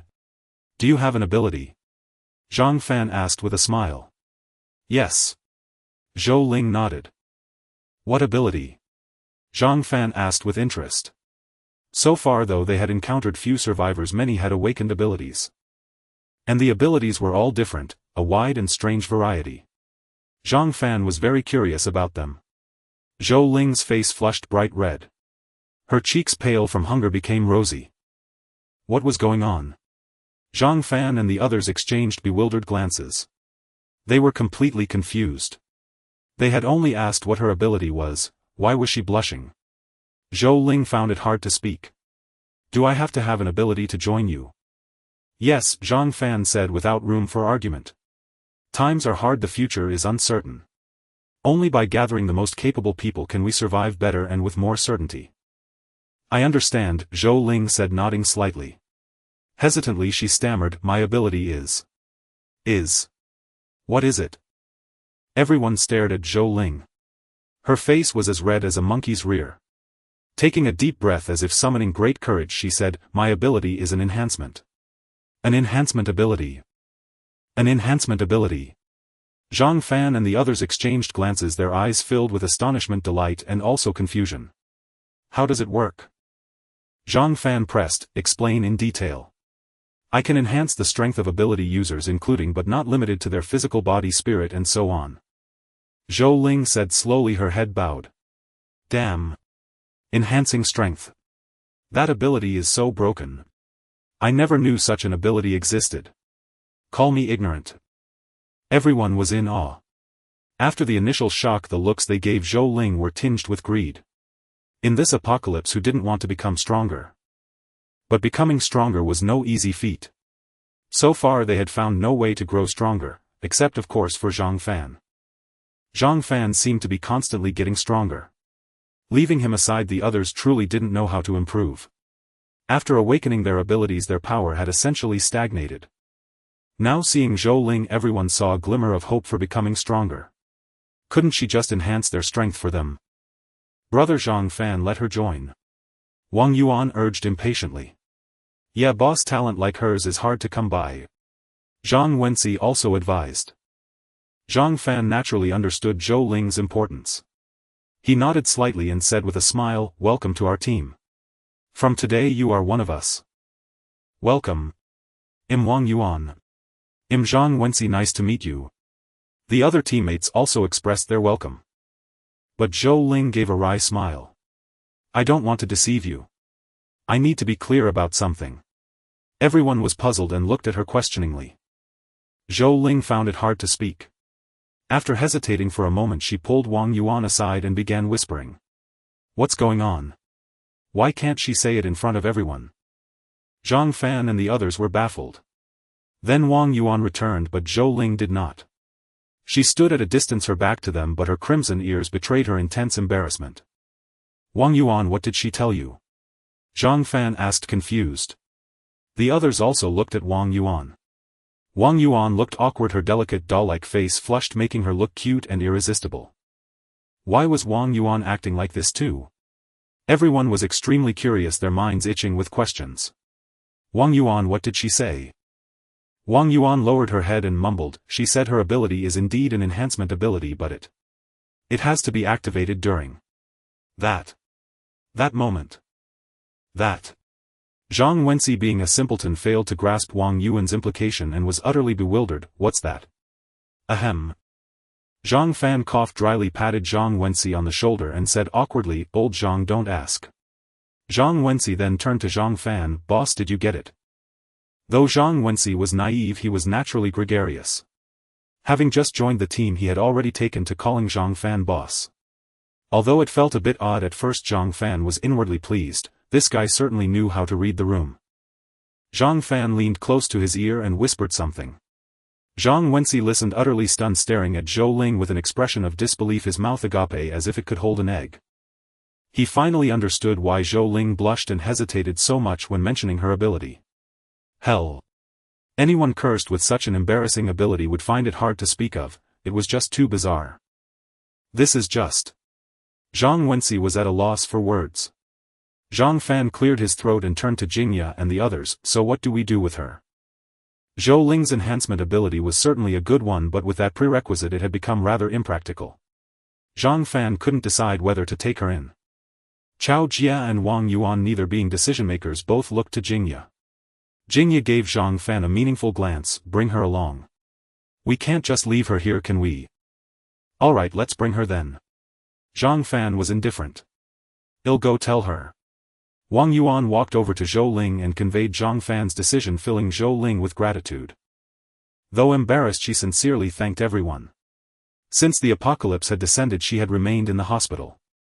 If Zhang Fan's team didn't take her in, she truly had nowhere to go and would likely be devoured by zombies before long. "Let's head home." Everyone got back into the vehicles. Zhang Fan, Jingya and Chao Jia rode in the heavy truck, taking the lead. Zhang Wenci, Wang Yuan, Yang Linger, Zhou Ling and Yang Linger's sister Yang Miao drove the SUV behind. Half an hour later the group returned to Huading Elegance Garden. Staring at the palatial standalone villa before them, Zhang Wenci and the others were stunned. "This villa. It's so luxurious." Zhang Wenci was excited. "Boss, you sure know how to pick a place. Gee, are we going to live here from now on? I've never lived in a villa before." Wang Yuan was also thrilled. "Neither have I, especially one this lavish." She suddenly felt incredibly fortunate to have joined Zhang Fan's team. Her teammates were not only kind and strong, but they also had such a magnificent villa to live in. The thought alone was exhilarating. "Let me clarify, we didn't seize this place. This villa is Jing Ya's home," Zhang Fan said with a smile. "So we're not thieves, and we certainly didn't take over someone else's property." "Wow! Sister Jingya is a rich heiress," Wang Yuan exclaimed. In a city where land is as precious as gold, being able to afford a villa this size must mean a family fortune of at least several billion, right? Zhang Wenci was equally astonished. "So what if I'm an heiress? It's the apocalypse now, wealth means nothing anymore." Jingya waved her hand dismissively and said to Zhang Fan, "Big boss, hurry up and assign tasks." When it was just her Chao Jia and Zhang Fan, they had always made decisions together. Who the leader was had never been clearly defined. But now with 5 new members swelling the ranks and the newcomers all defaulting to Zhang Fan as their leader, Jingya went along with it, acknowledging Zhang Fan's position. With her experience in managing a company, she understood the importance of establishing a leader within a team. Simply put, the relationship between a leader and the team is like that of 1 and 0, the leader is the 1 and the team is the 0. Without a leader, no matter how many people form a team, it amounts to 0. The stronger the leader, the greater the team's overall strength. Although she had initially harbored a slight ambition to be the leader, her lack of strength meant she couldn't command respect, so she abandoned that notion. Focusing on supporting Zhang Fan seemed a good alternative. She knew Zhang Fan well and understood he was reliable. Moreover, they shared the closest bond. She approved of Zhang Fan as the team leader and fully supported him. Zhang Fan was taken aback and looked at Jingya. Seeing her nod at him, he grasped her intentions. He then seized the moment and said, "It's almost 11 o'clock. After a bit more work it'll be time for lunch. So erase the plan." Zhang Fan turned to Chao Jia and Wang Yuan. "Sister Chao, you make lunch. Wang Yuan, you assist her." "All right." Chao Jia nodded. "I'm fine with that too." Wang Yuan hummed in agreement. Jingya, Yu Zhouling and Yang Linger go to the basement to organize the supplies. "Start by putting away the medicines." Zhang Fan looked at the 3 women. "No problem." They voiced no objections. Zhang Fan then turned to Zhang Wenxi. "Old Zhang, you and I will work on the generator and connect the wiring. Let's get the villa powered up as soon as possible so we don't have to fumble in the dark tonight." "That's right up my alley." Zhang Wenxi laughed. "I used to be an electrician. From now on, any circuit repairs or electrical installations, just leave them to me. I'll do a flawless job." "Nice one, old Zhang." Zhang Fan looked at him with newfound respect. "I was worried about lacking a professional in this area. It's great that you're an electrician." "Haha. Does anyone have any other suggestions?" "No. Then let's get moving." The team members immediately dispersed according to Zhang Fan's assignments. Zhang Fan maneuvered the generator to the basement's distribution box and handed it over to Zhang Wenxi. True to his word, Zhang Wenxi was indeed an electrician with outstanding skills, and it wasn't long before he had the generator installed. After debugging, refueling and starting it up. Before long, the entire villa was successfully powered and the electrical system resumed normal operation. Flipping a switch, the lights came on. Turning on the air conditioner, it began to run. Opening the refrigerator, it started cooling. All the electronic devices were finally usable. "Old Zhang, well done." Zhang Fan gave a thumbs up. "Just simple tasks, nothing worth mentioning." Zhang Wenxi waved his hand dismissively. "But boss, relying on a generator consumes way too much diesel." "There's no other choice." "Well, just have to collect more diesel." Zhang Fan said helplessly. "When we get a chance, let's find a fuel tanker and gather as much diesel as we can." Zhang Wenxi nodded. "We do need to collect diesel, but no matter how much we stockpile, it will eventually run out. Actually, the best solution is to use solar power." "Solar power?" Zhang Fan blinked. "That's right." Zhang Wenxi nodded. "Since the apocalypse vehicles have stopped running, factories have shut down, the environment is getting better and solar energy will become increasingly abundant. Moreover," Zhang Wenxi pointed to the lawn outside the villa, "this is a high-end neighborhood. The spacing between villas is very generous, making it ideal for laying out photovoltaic panels. We can definitely gather a batch of solar power systems and use them to generate electricity. Solar energy is a clean energy source and it will never run out. Plus there's no noise from a diesel generator or the foul smell of diesel. And one more thing. Photovoltaic panels have a long lifespan. As long as they aren't damaged by external forces, they can last at least 10 years. If we collect a large number of photovoltaic panels, we could use them for 100 years or more without issue." Zhang Fan was deeply intrigued. "Well, make it a priority to collect a batch of solar power systems." "Wise decision, boss." After the two finished assembling the generator, it was still early, so they went to the basement to help organize supplies. Upon seeing the mountain of supplies piled up in the basement, Zhang Wenxi was taken aback. "Boss, just how many supermarkets did you clear out to gather so many supplies?" Zhang Wenxi asked incredulously. "Not many, just one Guohe shopping mall." Zhang Fan picked up a box of mineral water and moved it to the beverage area saying, "Moreover, we need to collect more supplies, the more the better." "Boss, you're brilliant." Zhang Wensi was filled with enthusiasm, feeling that joining Zhang Fan's team was indeed a wise choice. Thinking of the New World KTV where a group of women only consumed without contributing. Although Wang Hui also collected supplies, he did so by resting every other day, collecting only after using up what he had. Fishing for 3 days and drying the net for 2, he never considered hoarding supplies, living day by day with a short-sighted perspective. Zhang Fan's team was entirely different. Not only did they collect various supplies, but they also hoarded extensively, clearly having long-term plans. This was the correct approach. In this apocalypse, all factories and manufacturers had ceased production and nothing could be made anymore. Using up what little they had. With spoilage, decay and mold. All supplies would only decrease, never increase, while they needed to survive for decades. Without hoarding supplies, starvation would be inevitable. We've almost organized the drinking water.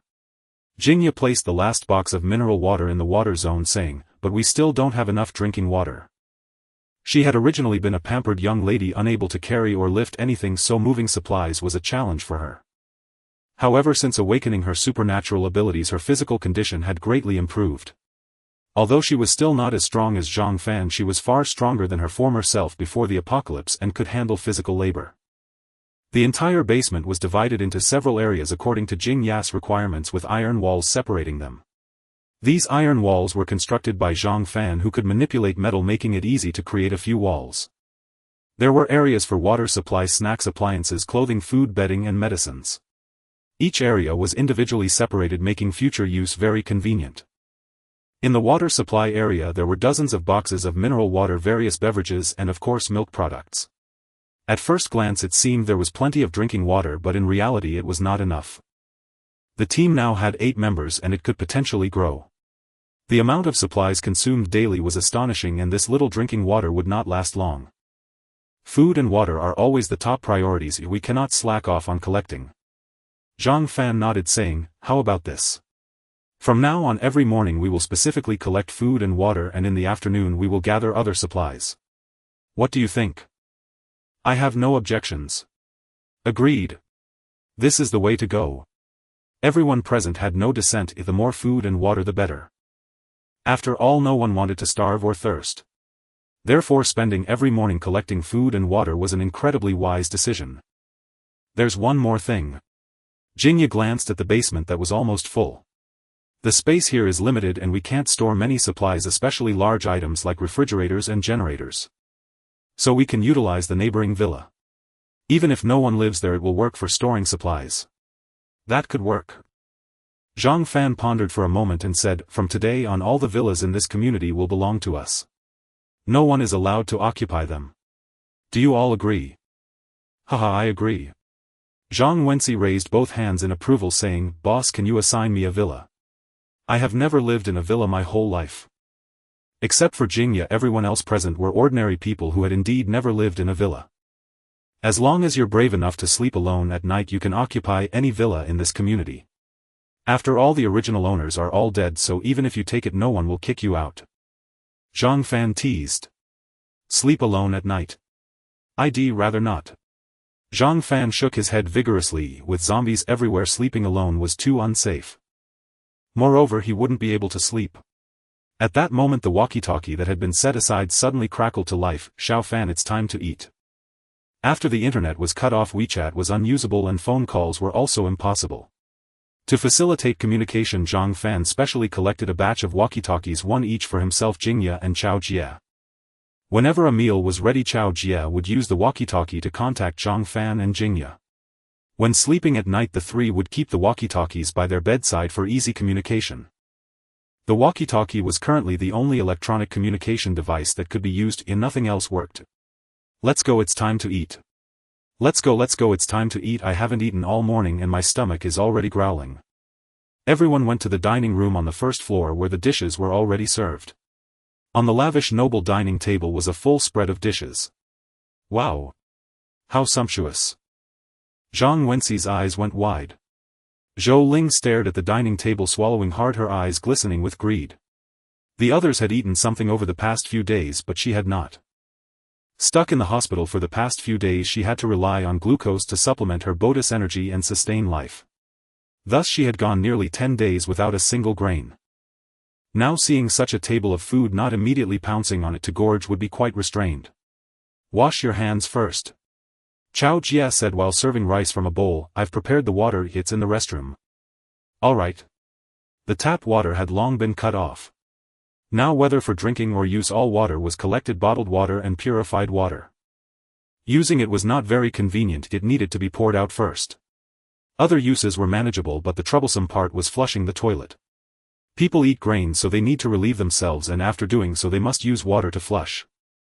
This was a very practical problem. Unfortunately the tap water had long been cut off, making flushing the toilet quite troublesome. To address this issue, Zhang Fan set up a large water tank and plastic basin in the first floor restroom. All used wastewater such as from washing faces, washing vegetables and rinsing rice was poured into the tank. After using the toilet, one only needed to scoop water from the tank with the plastic basin to flush the toilet. This method not only conserved water but also resolved the awkwardness of not having water to flush after using the toilet. Although it was very inconvenient and far from the automatic flushing before the apocalypse. But there was no choice. In the 3 days after the apocalypse began, water, electricity and internet were all cut off one after another. This triggered a series of practical problems, greatly inconveniencing everyone's lives. What could they do? They could only overcome it and slowly get used to it. After everyone washed their hands, they returned to the dining table. Zhang Fan opened a few bottles of beer and a bottle of orange juice, smiling at everyone. "Help yourself to whatever you want to drink, let's have a toast first." Zhang Wenxi, Jingya and Yang Linger poured themselves beer. Chao Jia, Wang Yuan and Zhou Ling poured themselves orange juice. Yang Linger also poured a glass of orange juice for her sister Yang Miao. Zhang Fan raised a disposable paper cup, looking around at everyone and said with a smile, "Before the apocalypse I was just a poor student and couldn't say flowery words, so we'll keep it simple." Everyone looked at Zhang Fan. Jingya wore a faint smile. Chao Jia had a tender expression. Wang Yuan looked at him in admiration. Zhang Wenxi chuckled. Yang Linger had a blank expression. Zhou Ling was focused on the food. Yang Miao looked confused. De Huang lay on the ground earnestly eating. Its lunch was meat soup with rice, and it had even snagged a few slices of ham. Don't ask it why it doesn't eat dog food, it simply refuses. After tasting the flavor of human food, it adamantly refuses to eat dog food, with meat soup, rice being its favorite. "Our team now has 8 members. Zhang Fan said with a smile, looking at everyone. "Although we didn't know each other before today and are still unfamiliar with one another. But it doesn't matter. From now on we will cooperate, act together and live together all struggles." To put it simply, just one sentence.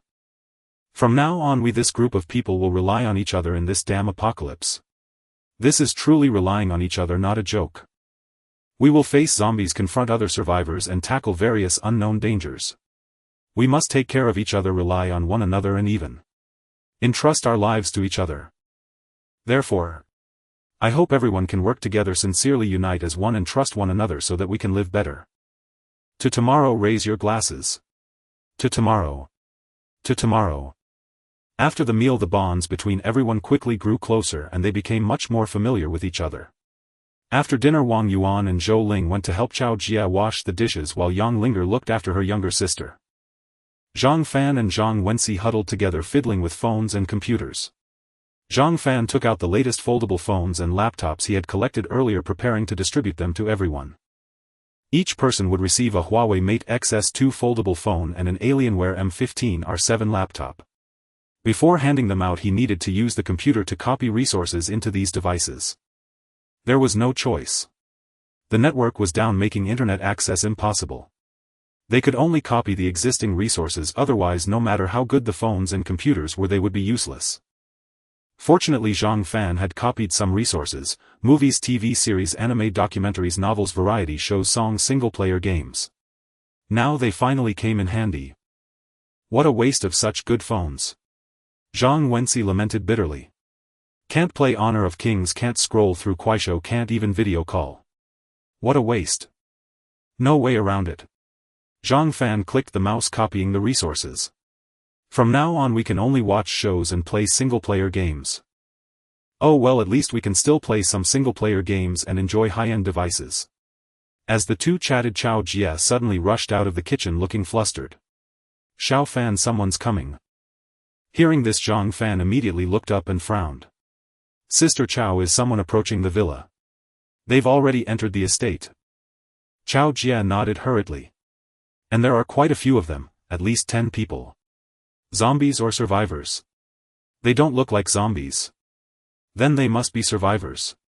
Zhang Fan stood up and commanded, Jingya sister Chao Wang Yuan Zhou Ling, stay inside and don't come out. Old Zhang sister Yang Big Yellow, come with me to check it out. Alright. Woof woof. The atmosphere suddenly grew tense. Jingya and the other 3 women held Yang Miao in their arms, watching Zhang Fan, the 2 others and the dog leave the villa, their eyes filled with worry. Survivors had broken into the estate. Were they friend or foe? What were their intentions? How strong were they? They knew nothing. But in this world without the constraints of law and morality, people could do anything.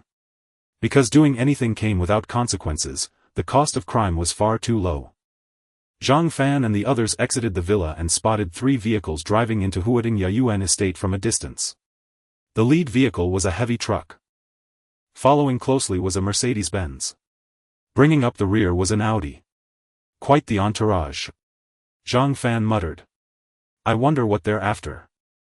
Zhang Wensi frowned, his eyes also filled with concern. What else? They've set their sights on this estate. Zhang Fan remarked calmly, Huading Yayuan is one of the top luxury villa estates in the city. Every villa is as exquisite as a grand palace. It's only natural that people would covet it. True. Zhang Wensi nodded in agreement.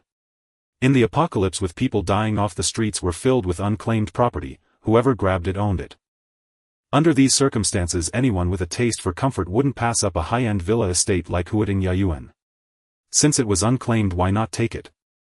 Sure enough, after entering the estate, the 3 vehicles paused briefly in front of each villa, making their selection.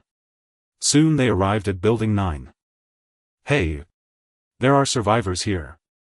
Boss, there are survivors here. The group immediately spotted Zhang Fan and the others. With a few shouts, a crowd got out of the vehicles. There were 11 people in total, 10 men and 1 woman. The men were all dressed in branded sportswear and sneakers, looking energetic. The only woman wore a sexy pair of hot pants and a black tank top, leaning against a pot-bellied greasy man who sported sunglasses and a thick gold chain around his neck. At that moment the group stared at Zhang Fan and his companions with curiosity and surprise. Yang Linger in particular drew most of their attention. Dressed in a leather jacket and pants, her figure was accentuated, long straight legs, a perky peach-shaped backside and a full bust. With her high ponytail she exuded an aura of heroic elegance and striking charisma, leaving men unable to look away. The pot-bellied man in sunglasses licked his lips, took off his shades and gave Yang Linger a lecherous glance before turning to Zhang Fan and Zhang Wensi, finally fixing his gaze on Zhang Fan. Young brother, your survivors too, right? The pot-bellied man asked with a grin. Zhang Fan nodded slightly. Tisk, you've got good taste beating us here. The pot-bellied man praised Zhang Fan, then asked, by the way, how many of you are there? Just the 3 of us, Zhang Fan replied. Only 3? I can imagine life must be pretty rough for you, huh? The pot-bellied man wore a sympathetic expression. How about joining us? Stick with me and I guarantee you'll eat well, drink well, wear designer brands and drive luxury cars. I appreciate the offer, but we're managing fine on our own. No need to trouble you. Zhang Fan politely declined. He had never considered living under someone else's thumb and playing the role of a lackey. That would be absolutely dreadful. What a shame. The pot-bellied man looked regretful, then turned to Yang Linger. What about you, little sister? Not interested. Yang Linger replied coldly. The pot-bellied man was taken aback, seemingly not expecting Yang Linger to be so blunt in her refusal. You bitch, don't be ungrateful. A young man in a tight t-shirt with bulging pectoral muscles like a fitness trainer cursed, our boss invited you out of respect. Don't you dare refuse. Idiot.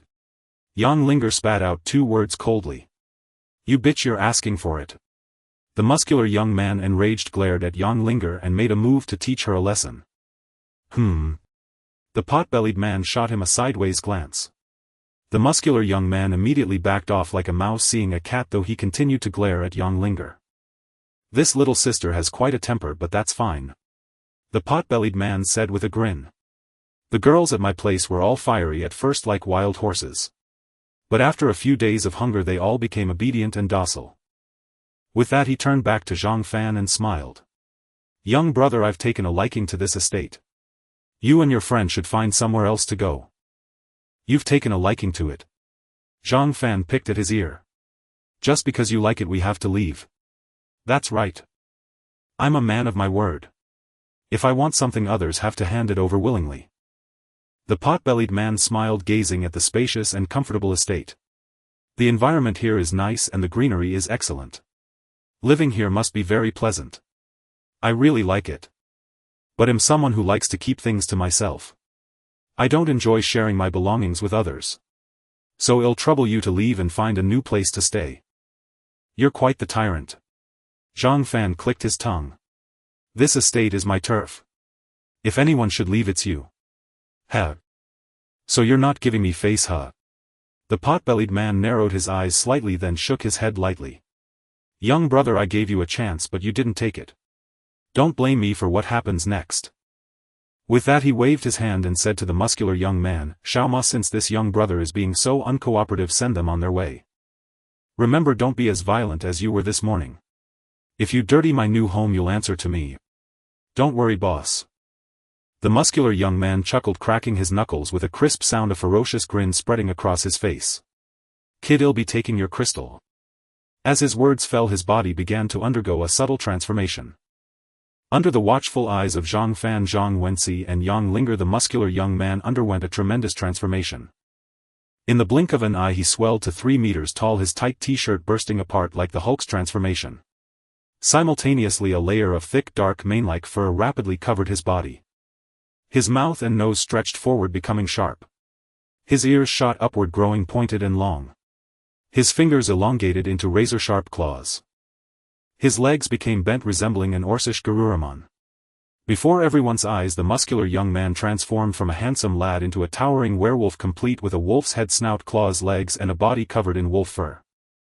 Witnessing his change, Zhang Fan's trio as well as Jingya and the other women peering through the villa's windows all gasped in shock, their eyes wide with astonishment. A perfectly normal man had turned into a werewolf. What kind of ability was this? Werewolf transformation. It was broad daylight with no full moon in the sky. How could he become a werewolf? Questions filled everyone's minds. The transformed muscular young man clenched his fists, puffed out his chest and let out a piercing howl towards the sky.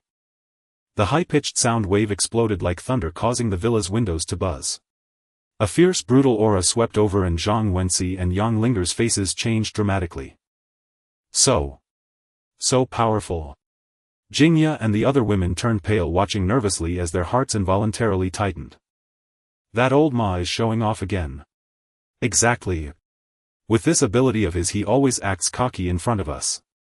Annoying. He loves showing off too much. But to be fair, he is formidable. Apart from the boss, none of us can beat him. There's no stopping his showboating. Yeah, after transforming, old Ma not only has strength far beyond normal but also terrifying speed. In comparison, we're too slow at unleashing our abilities. This guy's in for trouble. Old Ma will tear him to shreds. The pot-bellied man's underlings whispered among themselves, casting sympathetic and pitying glances at Zhang Fan as if they could already see him being torn apart. Just then the muscular young man looked down at Zhang Fan, cracked his neck with a crisp sound, his green eyes blazing with ferocity and a vicious grin curling on his lips. Kid, today I'll show you the power of your grandpa. Die. His cold, brutal sneer still echoed in the air as the transformed werewolf stomped the ground, turning into a black blur that shot towards Zhang Fan. So fast. Zhang Wensi and Yang Linger's faces changed in unison. In that moment the muscular young man had already pounced on Zhang Fan, raising his sharp claws to strike. The pot-bellied man smiled, satisfied with his subordinate's performance. Over the past few days Xiaoma had resolved many troubles for him with great ferocity. And today this reckless Zhang Fan would also be eliminated by Xiaoma. Fighting me? You really don't know your limits. The pot-bellied man felt ecstatic. He loved this new world where he could wield immense power and act without restraint, with no one to hold him back.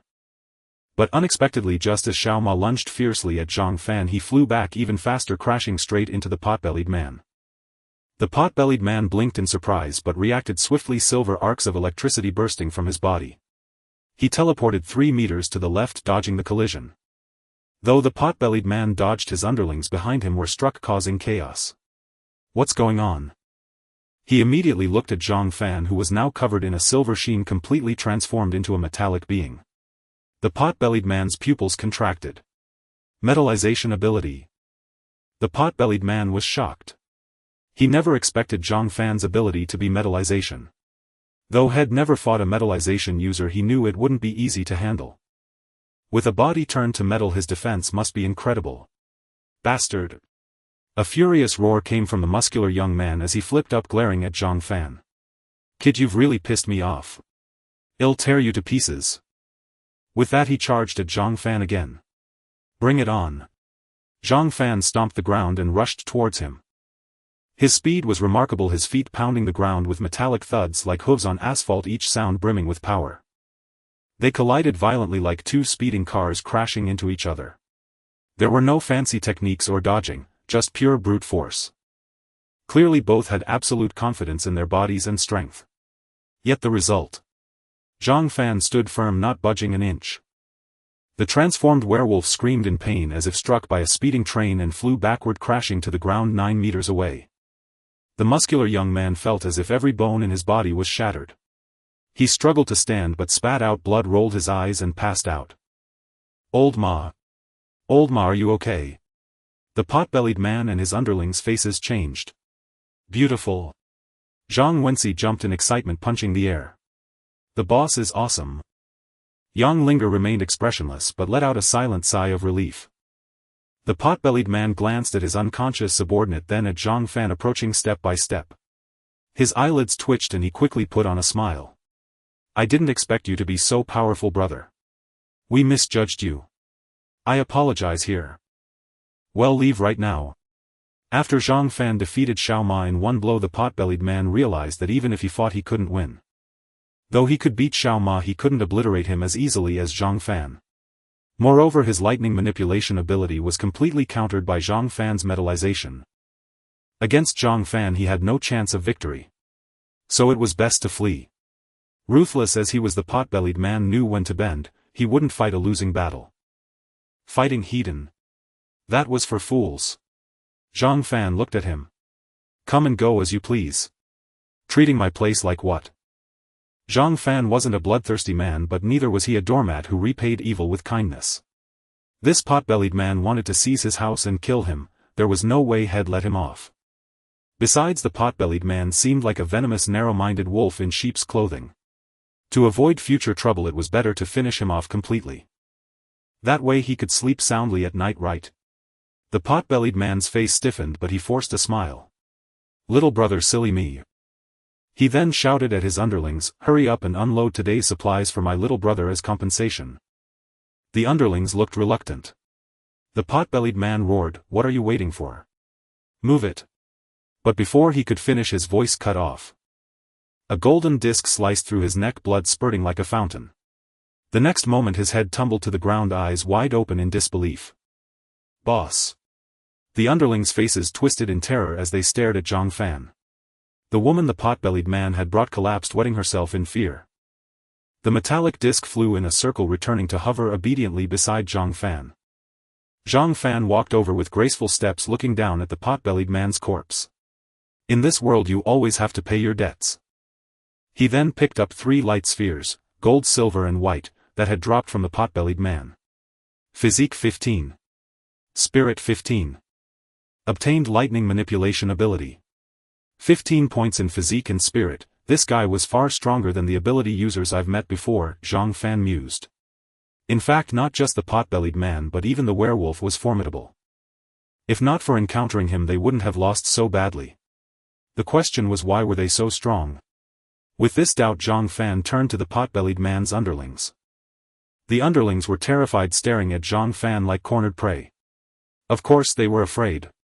They knew exactly how powerful their boss was, yet Zhang Fan had killed him in one blow. How strong was Zhang Fan? How could they not be scared? But Zhang Fan didn't plan to kill them. Vengeance had its target and these underlings hadn't offended him. If you want to live, answer one question, Zhang Fan said flatly. Ask. Ask away. Big brother, just ask, we'll tell you everything. The underlings nodded frantically, afraid that a slow reply would incur Zhang Fan's wrath. In this new world, life was cheap, kill and it's done with no legal consequences. That guy mentioned crystals earlier, Zhang Fan said, pointing at the now human muscular young man. What are crystals? Big brother, you don't know about crystals? A chubby underling asked, puzzled. Crystals are things inside the heads of zombies and ability users. By killing zombies or ability users, you can dig crystals out of their heads. These crystals contain a mysterious energy. Absorbing it makes us stronger. Saying this, the chubby underling pulled a peanut-sized white crystal from his pocket. This is it. Please take a look, big brother. Zhang Fan took the white crystal and examined it. He could clearly sense a peculiar energy within the tiny crystal. Instinctively he felt a craving like hunger for food. How do you absorb this? Zhang Fan asked. Just hold it in your palm and your body will absorb it automatically, the chubby underling replied. The others nodded in agreement. Zhang Fan did as instructed. Indeed, a gentle warmth flowed from his palm into his arm, then to his shoulder, chest, brain, abdomen, and finally throughout his entire body. A pleasant warmth spread through him. Zhang Fan was both surprised and delighted. He suddenly realized that these crystals were the way ability users cultivated. For a long time Jingya had been troubled as Zhang Fan grew stronger while she remained stagnant. She often asked him how he trained to become so powerful. What could Zhang Fan say? Even if he told her Jingya couldn't replicate it, she didn't have the pickup ability and couldn't see the light spheres. Let alone pick them up. So Zhang Fan's method of growth was unique to him, unrepeatable by others. This bothered him. His teammates remained stagnant while zombies grew stronger. That wasn't a good sign. Now finally he had found the correct path of cultivation. Do all zombies have these crystals in their heads? Zhang Fan asked. In the first 5 days of the apocalypse only a few did. But now? Basically every zombie has them, the chubby underling replied. I see. After inquiring about the white crystals, Zhang Fan dismissed the group, leaving only the muscular young man behind. Sensing the man's dubious nature, Zhang Fan used his ability to turn stone into gold, transforming him into a golden statue forever enshrined in Huading Yayuan. Back at the villa, Zhang Fan shared the news about the white crystals with his team. Everyone was thrilled. Our strength has been stagnant and now we can finally enhance it. Jingya exclaimed excitedly, but how did those people know that white crystals would appear in the zombies' heads? Most people would flee from zombies, and even if they killed one they'd disdain touching it. Under normal circumstances, even if something were inside a zombie's head, no one would discover it. Zhang Fan was no exception. He slew zombies with abandon but never touched them, decapitating them with a single stroke and moving on. I have no idea. Zhang Fan shook his head slightly. It's not important anyway. The key now is to collect the white crystals. With that he pulled over 20 white crystals from his pocket. These were confiscated from the group he had just dealt with. When Zhang Fan made the demand, they dared not refuse and handed over all their white crystals without hesitation. They were cooperative. There are over 20 here. Take 3 each and try them out. Zhang Fan placed the crystals on the coffee table. Thanks, boss. Thank you, brother Zhang Fan. Everyone was overjoyed as they eagerly divided the crystals and immediately began experimenting. Zhang Fan took 3 crystals and placed them before Dahuang. Dahuang, press down with your paw. He patted the dog's head and set the crystals on the ground. But Dahuang didn't obey, instead it licked up and swallowed the 3 crystals. You can't eat those. Zhang Fan panicked, grabbing the dog's muzzle. Spit them out. Spit them out now. Dahuang whimpered, its throat moving as it swallowed the crystals whole. Zhang Fan was furious, planning to teach the dog a lesson it wouldn't forget. But Dahuang blinked its doggy eyes, looking up at Zhang Fan with a furry head that seemed so innocent and endearing that Zhang Fan's heart softened and he couldn't bring himself to hit it. Oh, you. Zhang Fan stroked its head, observing it carefully for a long time, and found no signs of discomfort. Gradually he felt relieved. He then took out 3 more crystals, sat on the sofa and began to absorb them himself. Dahuang obediently curled up at Zhang Fan's feet, guarding him. A continuous stream of warm energy flowed through his palm, surging into his body, leaving him feeling warm and utterly comfortable. Yet this blissful sensation didn't last long before it ended. 30 minutes. In just half an hour the 3 crystals vanished from Zhang Fan's hand, fully absorbed. So fast. Zhang Fan was astonished. 3 crystals consumed in 30 minutes meant each crystal lasted only 10 minutes, far too brief. Let's check the results. Zhang Fan summoned his status panel. Physique increased by 1. 5. Spirit also increased by 1. 5. Zhang Fan was stunned. So absorbing white crystals enhances both physique and spirit, with each crystal boosting each by 0. 5. He was perplexed. Killing zombies only dropped physique orbs, never spirit orbs. Why would absorbing crystals from their heads improve both physique and spirit? It didn't make sense. But that wasn't the point. What mattered was that absorbing white crystals could enhance spirit, the very thing Zhang Fan cared about most. When Zhang Fan hunted zombies he could only collect physique orbs, so his physique soared while his spirit stagnated. The gap between them had been a headache, but now it was resolved. By absorbing white crystals he could also boost his spirit. All he had to do was collect more crystals. From now on he'll gather crystals when hunting zombies. Zhang Fan stood up and looked at the others still in the process of absorbing their crystals, not yet awake. Looks like I'm the fastest. He muttered to himself, then glanced at De Huang, who seemed perfectly fine. So eating white crystals must be safe. Relieved, Zhang Fan quietly slipped outside the villa to test his newly acquired ability. Today he had killed the muscular young man and the pot-bellied man, dropping 2 ability orbs. But Zhang Fan disdained the werewolf transformation ability of the muscular young man, so he didn't bother picking it up. Thus he only obtained the lightning manipulation ability, his 7th one. De Huang followed Zhang Fan outside. He silently attuned himself to the lightning ability, exploring its usage. Suddenly arcs of electricity crackled across Zhang Fan's body, silver currents dancing over his skin, soon enveloping him entirely. His hair stood on end as he bathed in silver serpents of lightning, like a thunder god descending upon the mortal world. Witnessing Zhang Fan's transformation, De Huang wasn't startled but stepped back a few paces to avoid being caught in the discharge. Its intelligence was now remarkably high, almost otherworldly.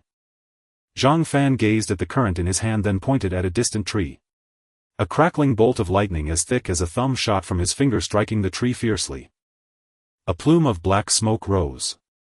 Zhang Fan looked closely and saw a hole blasted through the thick trunk, charred black as if burned.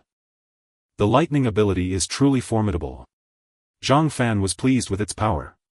He continued testing and discovered 2 uses for lightning manipulation. First, its offensive capability. The lightning was devastating. A single bolt could punch a hole through a tree as thick as an arm's span. Second, its speed. With lightning coursing over him, Zhang Fan's movement speed skyrocketed, swift as thunder. Especially when he alloyed his body and bathed in lightning, his speed and explosive power surged to another level. Incredible. After half an hour of testing, having familiarized himself with the ability, Zhang Fan returned to the villa with De Huang. The others were still absorbing. So slow. Zhang Fan shook his head, walked to the laptop and continued copying resources onto 7 new phones. After another half hour, Jingya was the first to awaken, followed closely by Yang Linger.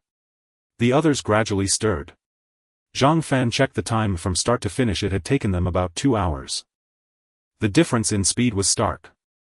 Zhang Fan concluded that the stronger ones power the faster they absorbed the crystals, and vice versa. It wasn't hard to understand. A robust person could eat heartily and digest quickly, while a frail one was slower. How do you all feel? Zhang Fan asked with a smile as they finished. Any improvement in strength?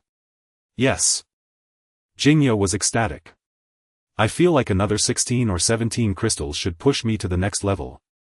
Me too. Zhang Wensi was also thrilled. This crystal is miraculous. I feel brimming with power and my mind is much sharper than before. Brother Zhang Fan, these crystals really work. Wang Yuan opened her palm, revealing a green glow. Look at my ability orb, it's noticeably larger. My detection range has expanded by over 100 meters. Chao Jia added joyfully.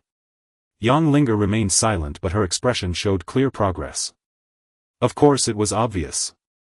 Zhang Fan's physique and spirit baselines were high, so an increase of 1.5 wasn't dramatic, but the others were weaker with thinner foundations. After absorbing 3 white crystals, the change was remarkable. That's the spirit. Zhang Fan smiled. It seems absorbing the energy from white crystals is the correct path to cultivation. So from now on, besides collecting supplies, we'll also need to gather white crystals on a large scale. Everyone nodded in full agreement. No one didn't want to become stronger, and to do so they had to collect white crystals. Even though cracking open zombie skulls and searching through gore and blood was disgusting, it had to be done. It was the only way to enhance their strength. Let's have a quick meeting. Zhang Fan looked around at everyone. The team has grown and we have relatively ample manpower now. So I propose we split the team in two. One group stays home to guard, organize supplies, handle chores and manage household tasks. Don't underestimate these chores, they were time-consuming and unavoidable. The other group goes out to collect supplies, hunt zombies and gather white crystals. Agreed. No objections. Wang Yuan was the first to raise her hand. She preferred staying home and doing chores over going out to hunt. I agree too. Jingya nodded. We've stockpiled a lot of supplies at home and someone needs to watch over them. Otherwise, if someone raids our base, all our efforts will be for nothing. No objections. Agreed. The others also consented. Since everyone's on board, it's settled. Zhang Fan nodded and asked, who wants to stay home and who's willing to go out and hunt?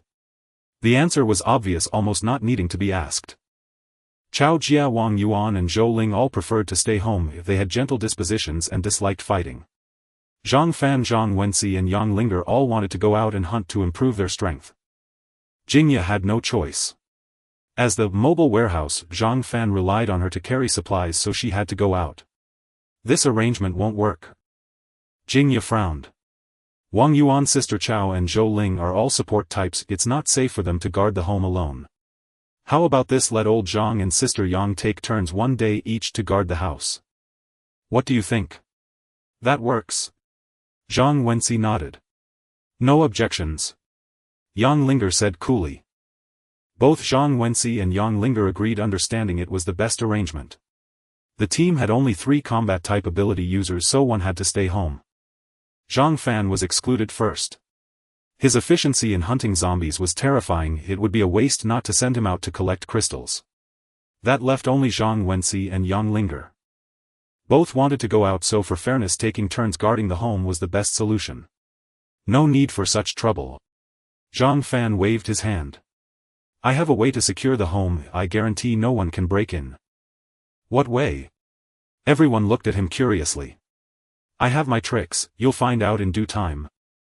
Zhang Fan smiled mysteriously and continued arranging, this afternoon we want collect supplies. Jingya and I will go out to gather white crystals. The rest of you stay home and organize the supplies. Let's finish sorting everything we've collected over the past few days. Starting tomorrow, June 11th, Guy Jingya, old Zhang and sister Yang will go out together. We'll collect food and water in the morning and other supplies in the afternoon, gathering crystals along the way. Any questions? None. A very reasonable plan. Full support. Having concluded the brief meeting, Zhang Fan and Jingya bid farewell to the others and left the villa with Big Yellow following along. The heavy truck rumbled steadily down the street, which was littered with wreckage and debris, including overturned vehicles and all sorts of trash. The area around Huading Yayuan had been cleared of zombies by Zhang Fan, leaving the avenue eerily silent. Where to? Jingya asked. Fengshan Road Metro Station. Zhang Fan had already decided on their destination. Without needing to scavenge supplies, his sole purpose was to hunt zombies, and for that he needed the most crowded place. The metro station was an excellent choice, and Fengshan Road Station was conveniently close to Huading Yayuan, less than 3 kilometers away. Alright. Jingya had no objections, though she cautioned, there are bound to be plenty of zombies at the station. Take it easy. Don't worry. Even if it costs me my life, it'll keep you safe. Zhang Fan reassured her with a smile. Jingya bit her lip and chuckled softly. What's so funny? Zhang Fan asked, puzzled. Nothing, it's just. Being with you makes me feel, how should I put it? Safe, Jingya said meaningfully. Is that so? Then that's great. Zhang Fan laughed heartily, stepping on the gas, and the heavy truck rumbled toward Fengshan Road Metro Station. He had driven this route before, and the vehicles blocking the road had already been pushed aside. Now the path was clear.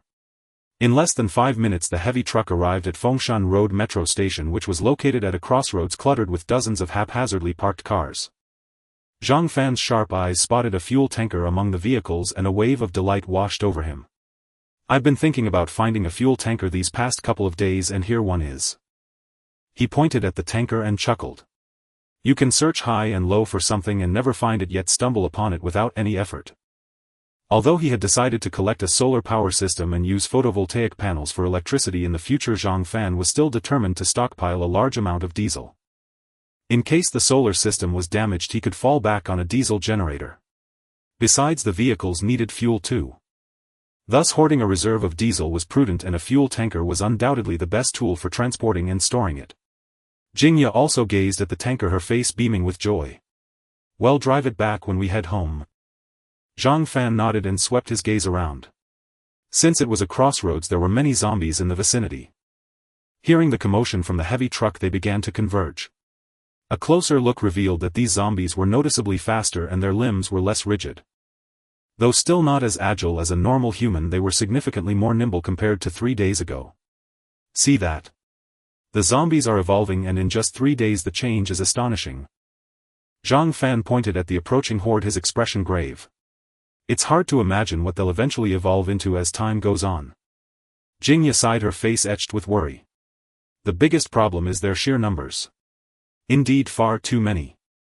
Zhang Fan agreed wholeheartedly. In terms of evolution speed alone, these dull-witted zombies were still no match for clever humans.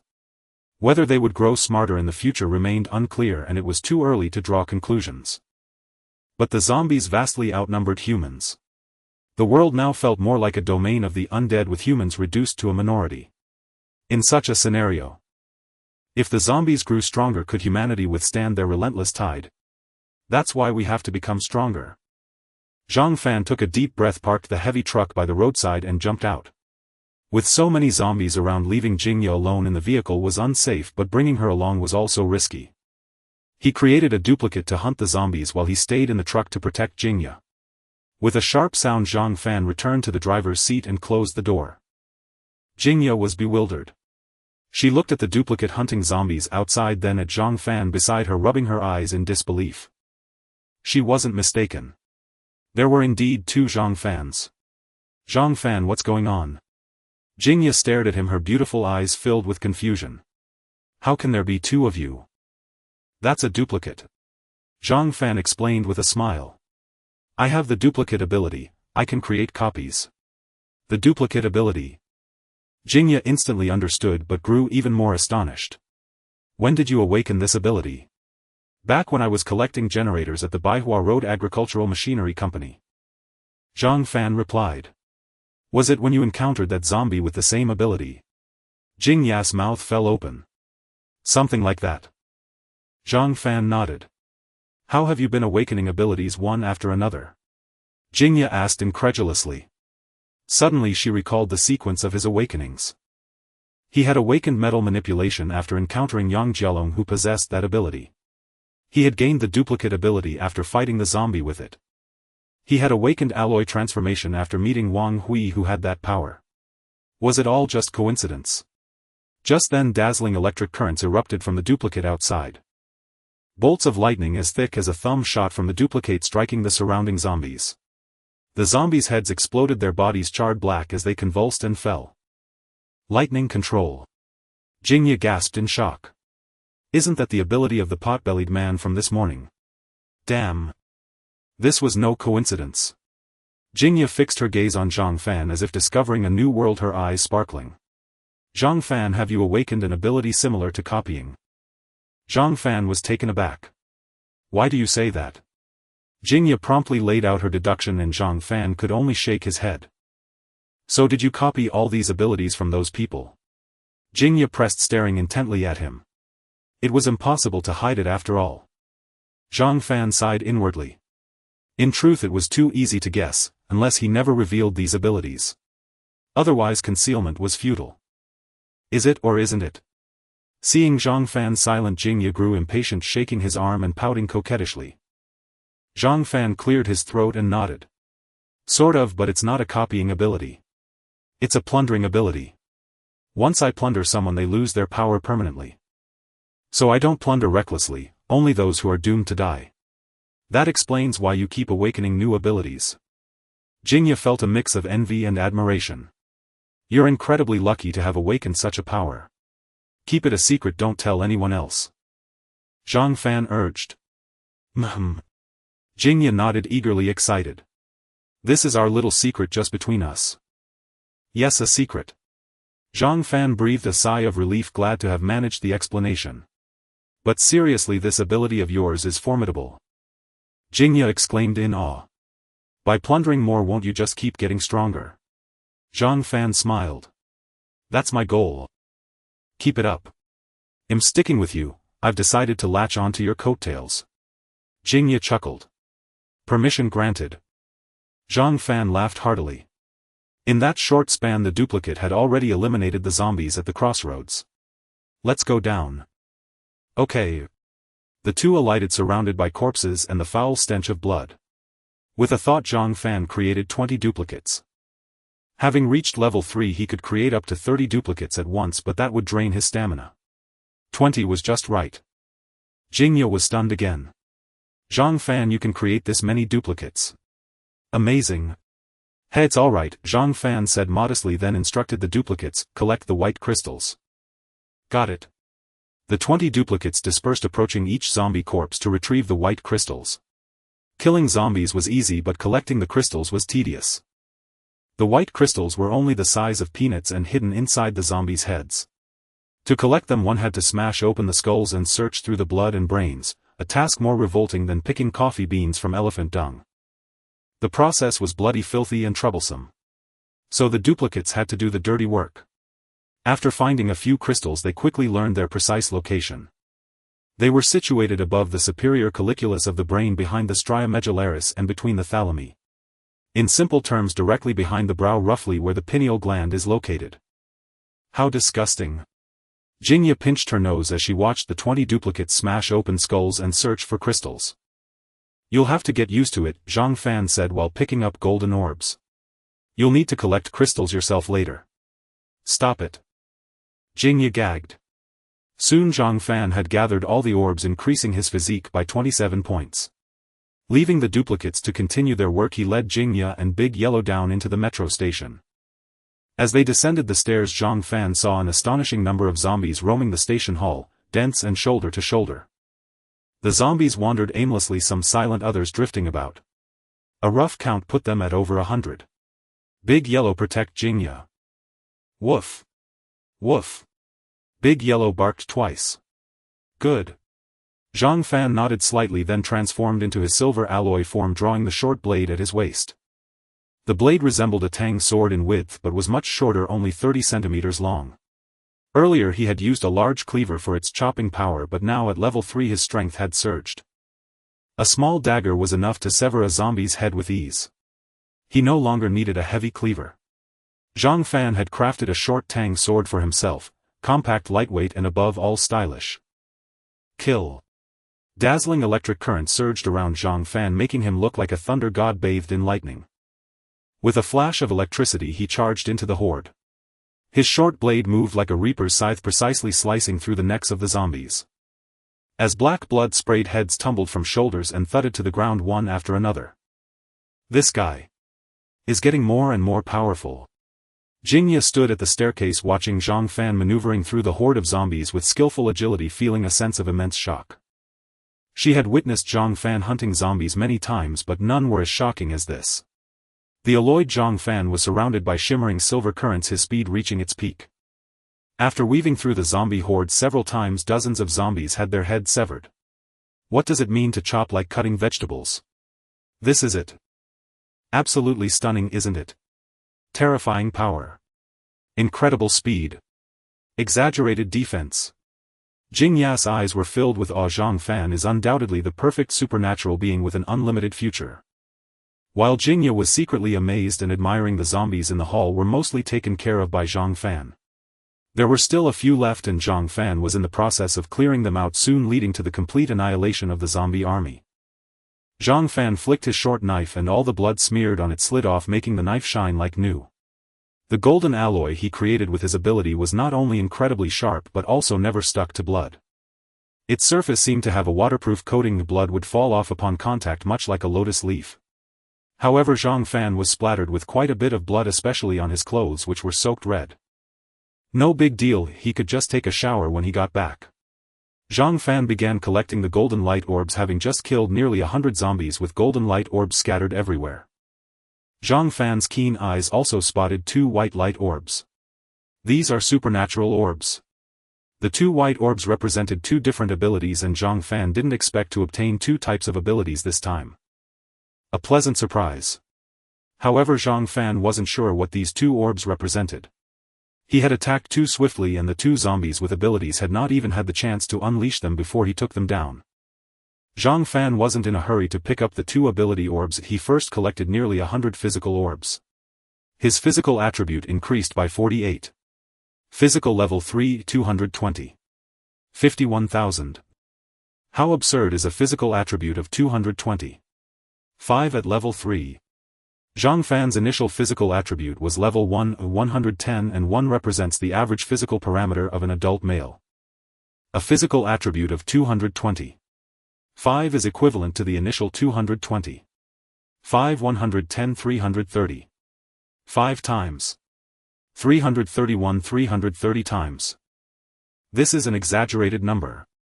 It means that Zhang Fan's physical quality is now 330 times that of before the apocalypse. Is this normal? Clearly a superhuman. Zhang Fan did not feel complacent, because as long as he continued to hunt zombies he could become even stronger.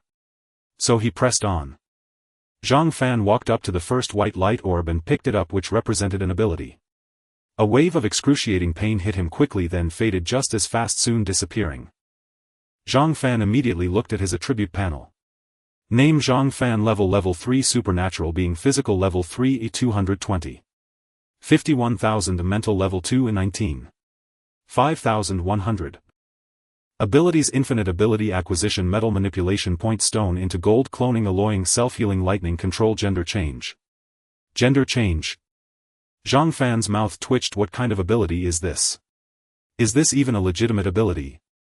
He had expected to unveil something impressive, but it turned out to be a useless ability.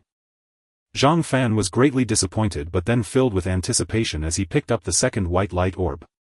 I hope it grants a good ability. Holding on to this hope, he endured the piercing pain while staring at the attribute panel. Half a minute later, the intense pain swiftly subsided and the abilities section of the attribute panel changed. Abilities: infinite ability acquisition, metal manipulation, point stone into gold, cloning, alloying, self-healing, lightning control, gender change, teleportation. Teleportation. Zhang Fan was both surprised and delighted. Teleportation. This is an incredibly overpowered ability and also very practical for mobility and evasion.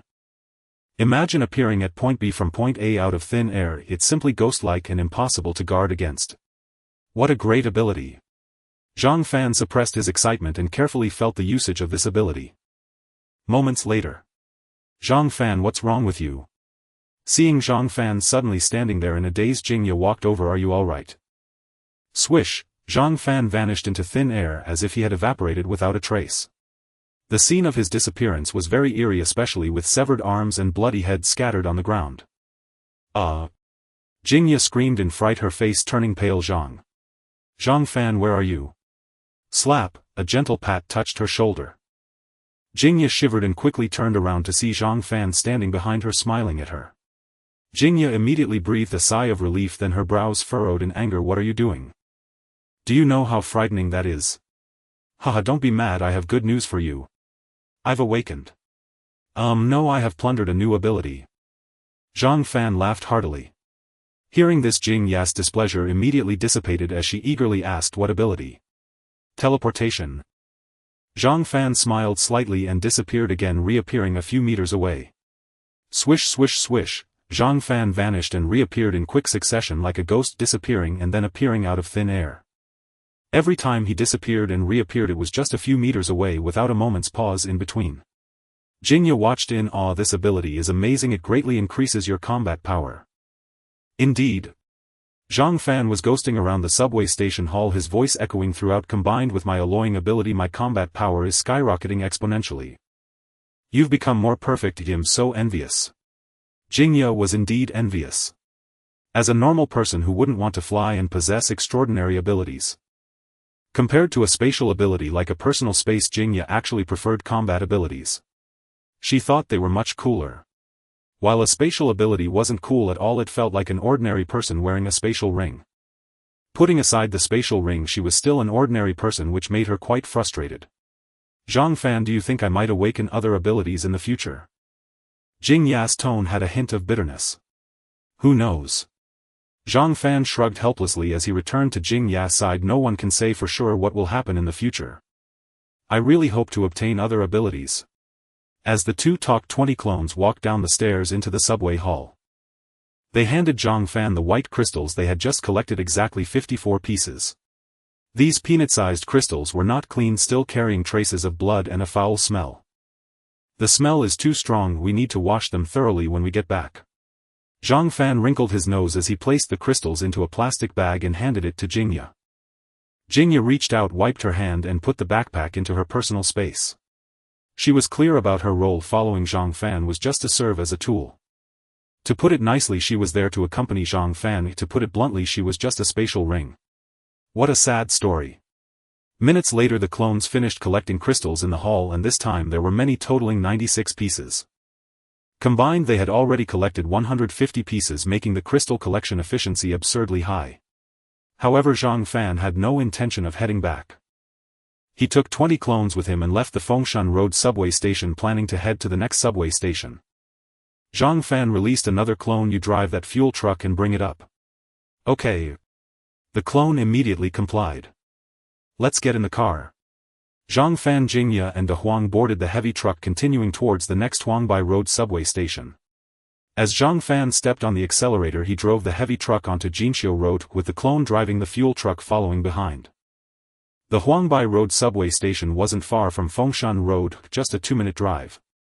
However, as they passed by the Eurasia Business College, Zhang Fan heard the sounds of intense fighting coming from inside the college. Zhang Fan stopped the heavy truck by the roadside. What happened? Jingya asked in confusion. Listen. Zhang Fan pointed to the school by the road. Although there was a wall in between, he could clearly hear that intense fighting had erupted inside the school, with sounds of collisions, explosions and the roars of zombies. It was evident that there were supernatural beings and zombies battling within the school, and the situation was quite intense. Should we go take a look? Zhang Fan asked Jingya. Whatever. Jingya actually didn't want to go. It was better to avoid trouble. Whether it was zombies or humans, she didn't want to encounter either. She had lost trust in strangers. Then I'll go take a look. Zhang Fan was eager to see it, not just for the sake of excitement but to see if he could obtain new abilities. You go ahead. Jingya said, I'll stay in the car and wait for you. I would just be a hindrance if I went. Alright. Zhang Fan nodded and jumped out of the car. Then he created a clone to protect Jingya while he rushed towards the school. Swish, Zhang Fan lightly jumped, effortlessly leaping over the Tumterhai wall and landing steadily on top. Then he was stunned by the scene before him. It appeared to be a library building, and in front of the library a large group of zombies had gathered. A rough estimate showed at least 40 to 50 of them. The key was that the zombies in the distance had heard the commotion and were continuously rushing over, converging towards this side. This group of zombies was dressed in student uniforms, and it was likely they were students from Eurasia Business College who had turned. At this moment they were frantically attacking the library, while 5 or 6 students were desperately resisting. They all possessed abilities. One student was engulfed in flames, with his hands seemingly equipped with flamethrowers spewing fire wildly. The scorching flames formed a fiery barrier before him, blocking the zombies. Another student was on the ground, continuously summoning soil spikes that resembled stalagmites, attacking the zombies. Yet another student had eyes like laser guns, constantly shooting dazzling red beams.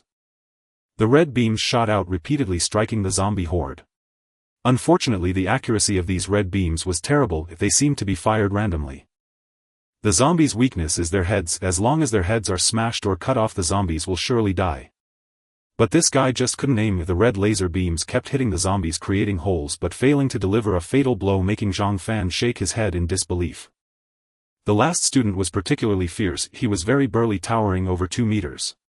His body was muscular, more so than a world champion bodybuilder.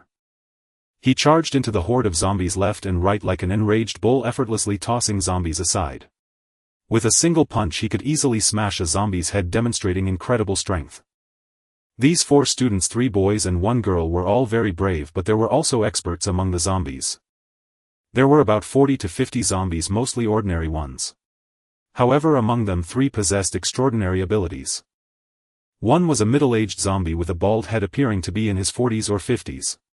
His skin remained a pale gray, yet there were almost no signs of decay on his body. Strangely, this bald middle-aged zombie was crackling with lightning, wildly striking around. Clearly he had awakened the ability to manipulate lightning, similar to the ability of a pudgy male zombie. But he lacked intelligence and could not utilize this ability properly. If the current struck chaotically, sometimes hitting the 4 students, other times hitting the surrounding zombies with no aim whatsoever. Another zombie was a female student with unkempt hair who also showed no signs of decay. Her ability was to control earth, hurling chunks of marble flooring indiscriminately around her. The last zombie with an extraordinary ability was a frail male student zombie around 1.60 meters in height. Despite his skinny arms and legs, his ability likely enhanced his strength. He pursued a 2-meter-tall robust student, surprisingly not falling behind at all, exhibiting extraordinary strength. Watching the 3 zombies with abilities, Zhang Fan licked his lips, his eyes gleaming with greed. He admitted. He was coveting the abilities of these 3 zombies. No, it was 2. He possessed the ability to manipulate lightning and did not care for the zombie that could do the same. I must claim these 2 abilities. Zhang Fan did not act immediately, he wanted to observe further. All 4 students had abilities and they were combat-oriented, displaying great courage. If fortune favored him, he could recruit them to strengthen his team. Currently the team had 8 members, most of whom were support roles.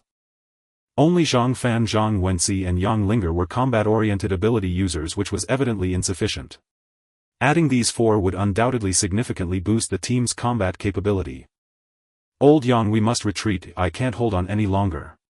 A student with red eyes shot forth laser beams, his face flushed, sweat beading on his forehead as he gasped. His name was Bao Yuning, a 3rd-year student from Eurasia Business College, aged 21. The other 3 were also students from the same college. The robust student was named Yang Guang. The handsome youth controlling earth was Chui Yan. The girl engulfed in flames was named Wu Yan.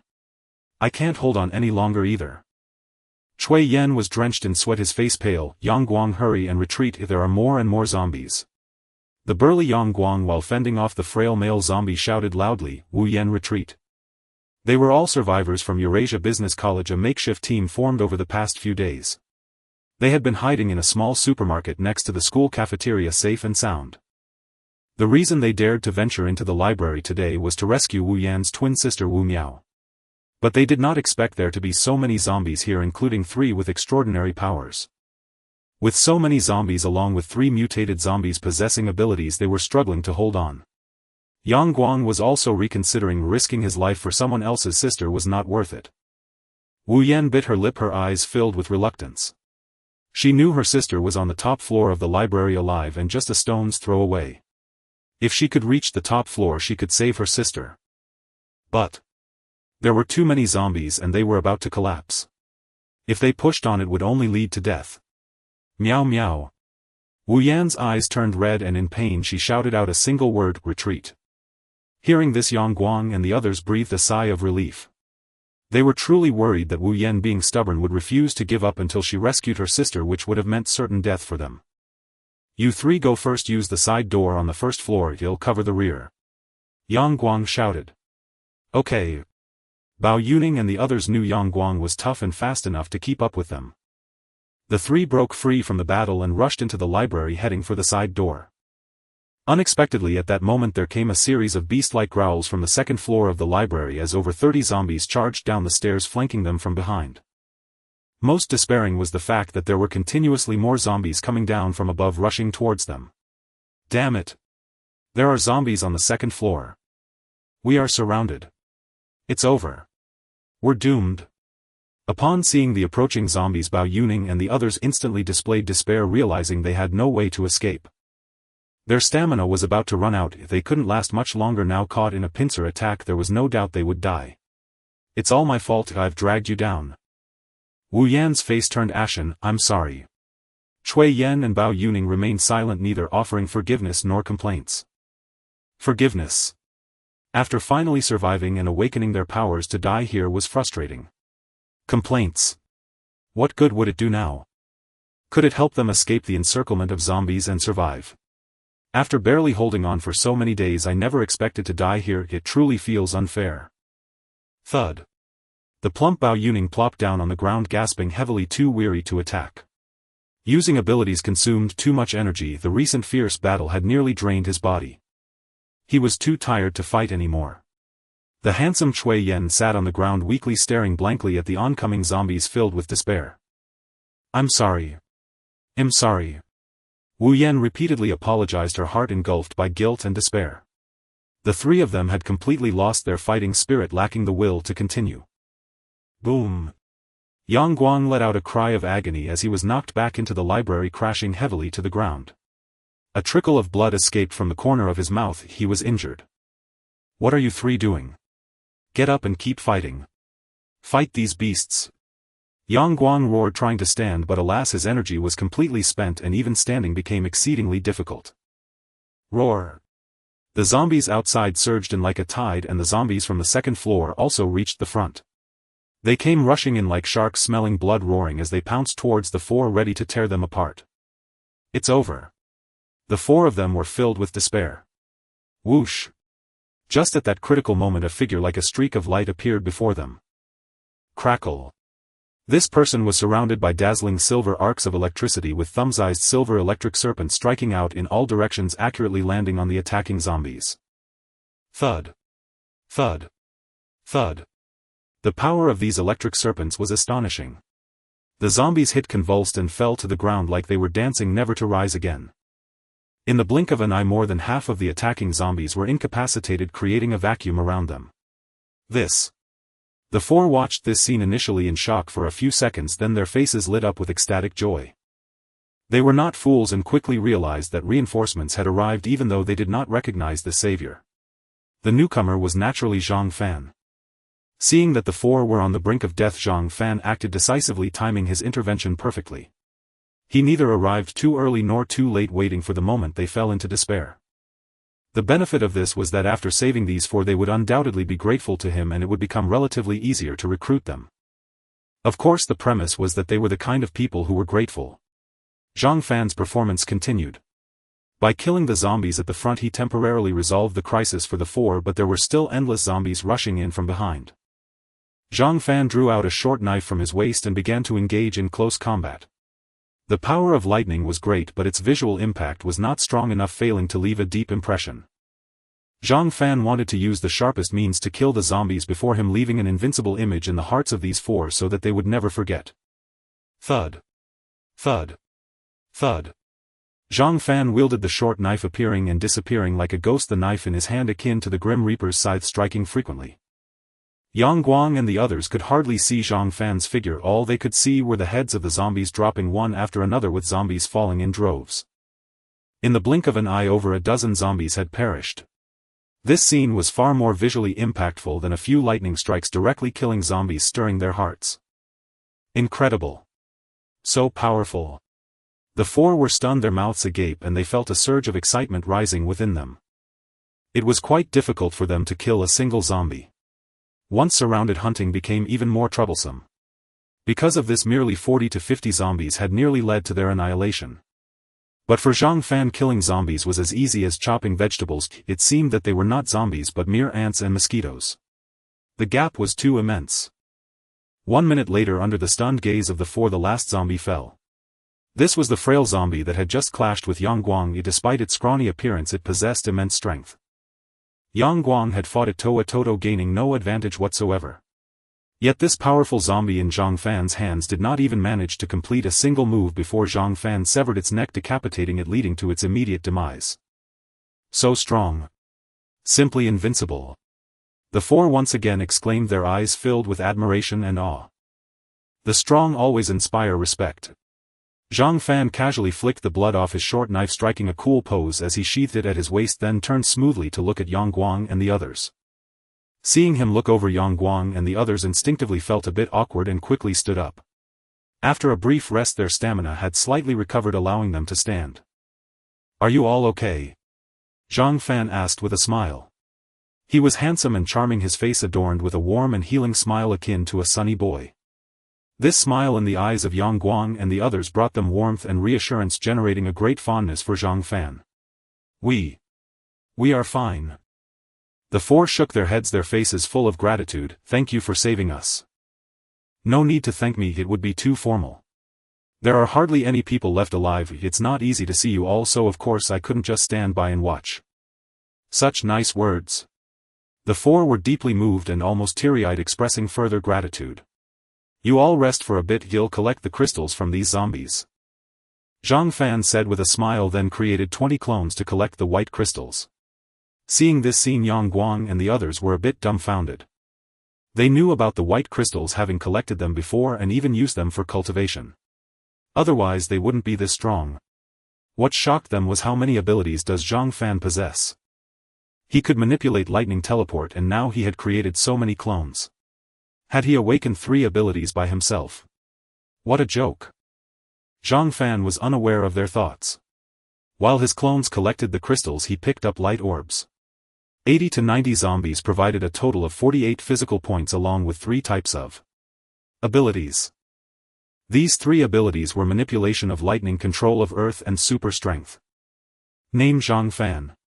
Rank level 3 psionicist. Physique level 3 2581000.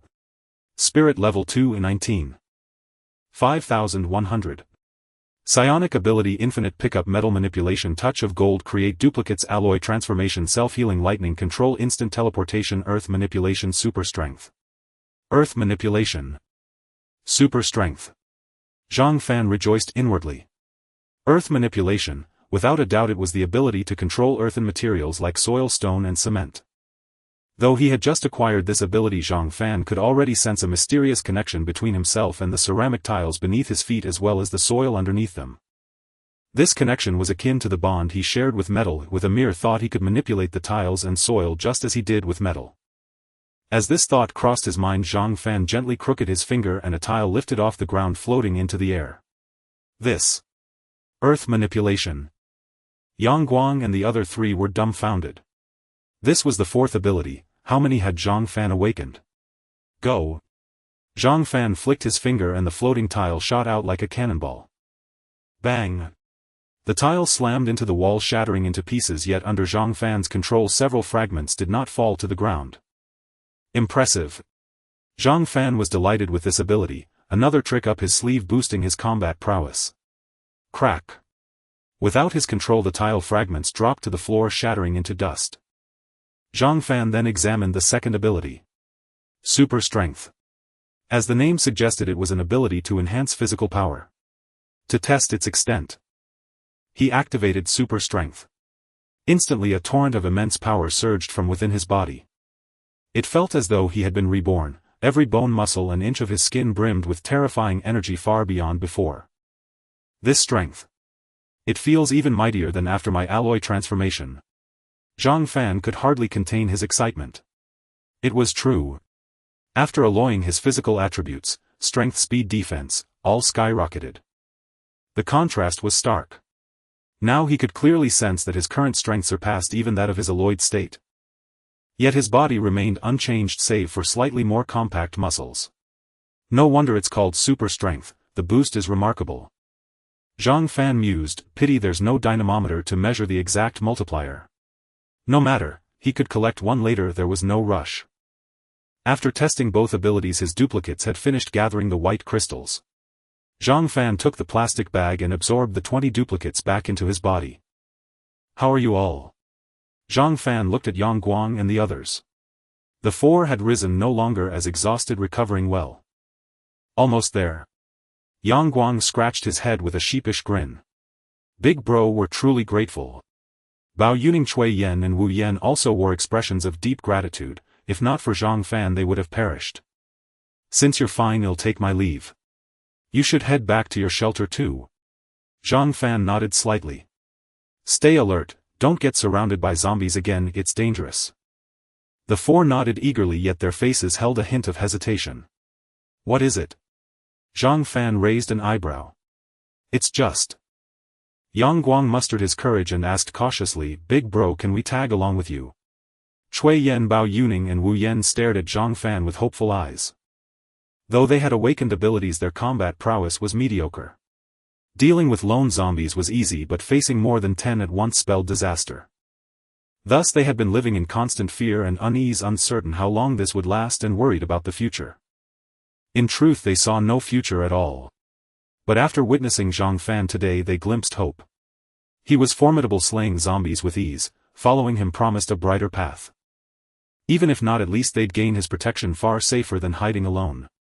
Zhang Fan secretly rejoiced from his observations. These four had good character.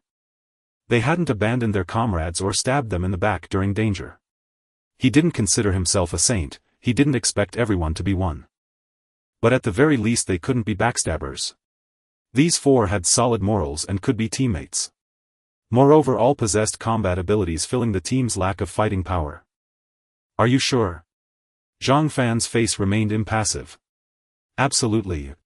The four nodded eagerly. After a moment's pause, Zhang Fan, reluctantly, agreed, "All right, you can follow me." "Thanks big bro, no boss." "Thank you boss." "Well, work hard." The four were overjoyed, their excitement palpable. Of course they were thrilled. Without experiencing the apocalypse, one never knows the value of safety. Without being surrounded by zombies, one never understands true fear. They had lived through it all, knowing how rare safety was. They believed that under Zhang Fan's protection they'd never fear zombies again. "Need to pack anything? If not, we can leave," Zhang Fan said with a smile. Yang Guang, Cui Yen and Bao Yuning all looked at Wu Yen. The three could leave any time, but Wu Yan's sister was still trapped on the library's top floor. "Boss." Wu Yen quickly explained the situation, then gazed at Zhang Fan pleadingly. "That's simple." Zhang Fan smiled faintly. "I'll lead the way, you all follow behind." "Thank you boss." Wu Yen was so moved she could cry. Finally she could rescue her sister. "Let's go." Zhang Fan took the lead, heading for the stairs with Yang Guang and the others following. On the second floor many zombies remained. Spotting Zhang Fan's group, they howled and charged. "Go!" The short knife at Zhang Fan's waist flew out, splitting into two blades that shot forward. Thud, thud, thud. The two blades darted like fish, slicing through the zombies' necks, decapitating them one by one. Witnessing this, Yang Guang and the others were astonished again. Flying knives. Was this metal manipulation? Heavens, what kind of godlike boss was this? How many abilities had he awakened? Zhang Fan dispatched 2 duplicates to collect white crystals while he led the group onward. 3rd floor, 4th floor. They reached the 6th floor and found Wu Yan's sister Wu Miao in a small rest room. Wu Miao had fainted from hunger, gaunt and sallow, scaring Wu Yan half to death. "Miao Miao. Wake up. Wake up." Wu Yan was crying. "Don't worry, she's just fainted from hunger." Zhang Fan reassured her. "Take her out, Jingya has food, give her something to eat and she'll be fine." Wu Yan nodded repeatedly. Zhang Fan glanced around, his gaze settling on the door. The hinges connecting the door to the frame snapped, instantly separating the door panel. "Lift her onto it." "Right." They placed Wu Miao on the door panel and carried her out of the library. As the boss, Zhang Fan naturally didn't need to carry the door, that was the men's job. Outside, the truck and oil tanker were parked by the roadside. Jingya and the duplicates got out. "Zhang Fan, are they survivors from this school?" "Yes. They're all psionicists." Zhang Fan nodded. "Jingya, that girl fainted from hunger, give me 2 cartons of milk." He wasn't sure how long Wu Miao had gone without food, but since she'd fainted it must have been a while. In such a state solid food wasn't suitable, milk was best as it wouldn't harm her stomach. Jingya waved her hand and 2 cartons of milk appeared, which she handed to Zhang Fan. Zhang Fan passed them to Wu Yan. Wu Yan thanked him and fed the milk to her sister. Pointing at Jingya, Zhang Fan said, "Let me introduce you, this is one of our teammates, Jingya. Her ability is a portable space, she's our team's mobile warehouse." "Hello." Jingya smiled at Yang Guang and the others. "Hello. Nice to meet you." Yang Guang and the others were dazzled. Jingya was stunning, more beautiful than their school's campus belle. "I'm Zhang Fan." Zhang Fan introduced himself. "I have multiple abilities, as you've seen. Now introduce yourselves." Im Yangguang ability super physique. Im Chui Yen ability earth manipulation. Im Bao Yuning ability laser vision. Im Wu Yen ability flame control. This is my sister Wu Miao, her ability is unknown. Jingya was amazed by their introductions. All four had combat abilities of no small strength, a rare find. With their addition the team's combat power had undoubtedly reached a new level. After brief introductions they were acquainted. Zhang Fan said, Yangguang, you all had a tough day. Follow my duplicate back to the villa to rest and drive the oil tanker back. Boss, what about you? Yangguang asked curiously. It's still early. Jingya and I will continue collecting white crystals and return later. Can we join you? No need. You go first. Then. Stay safe. Don't worry. Zhang Fan created a duplicate to lead Yangguang and the others onto the tanker, then they departed. Let's go too. Zhang Fan said to Jingya. No rush. Jingya pointed at the library. You said this building is a library. Yes. Zhang Fan nodded. Since we're here, how about collecting some books? Jingya suggested. That way we can read in our spare time to pass the time. Zhang Fan paused then smiled. Collecting books. That never crossed my mind, but you're right, since we can't access the internet anymore, reading isn't a bad idea. Besides, books are humanity's most precious treasure. Consider it a contribution to civilization. An hour later they emerged from the library having emptied it of all books. They drove the truck to Huangbai Road subway station and began another round of hunting. Arriving at Huangbai Road subway station, Zhang Fan did not personally engage in killing the zombies.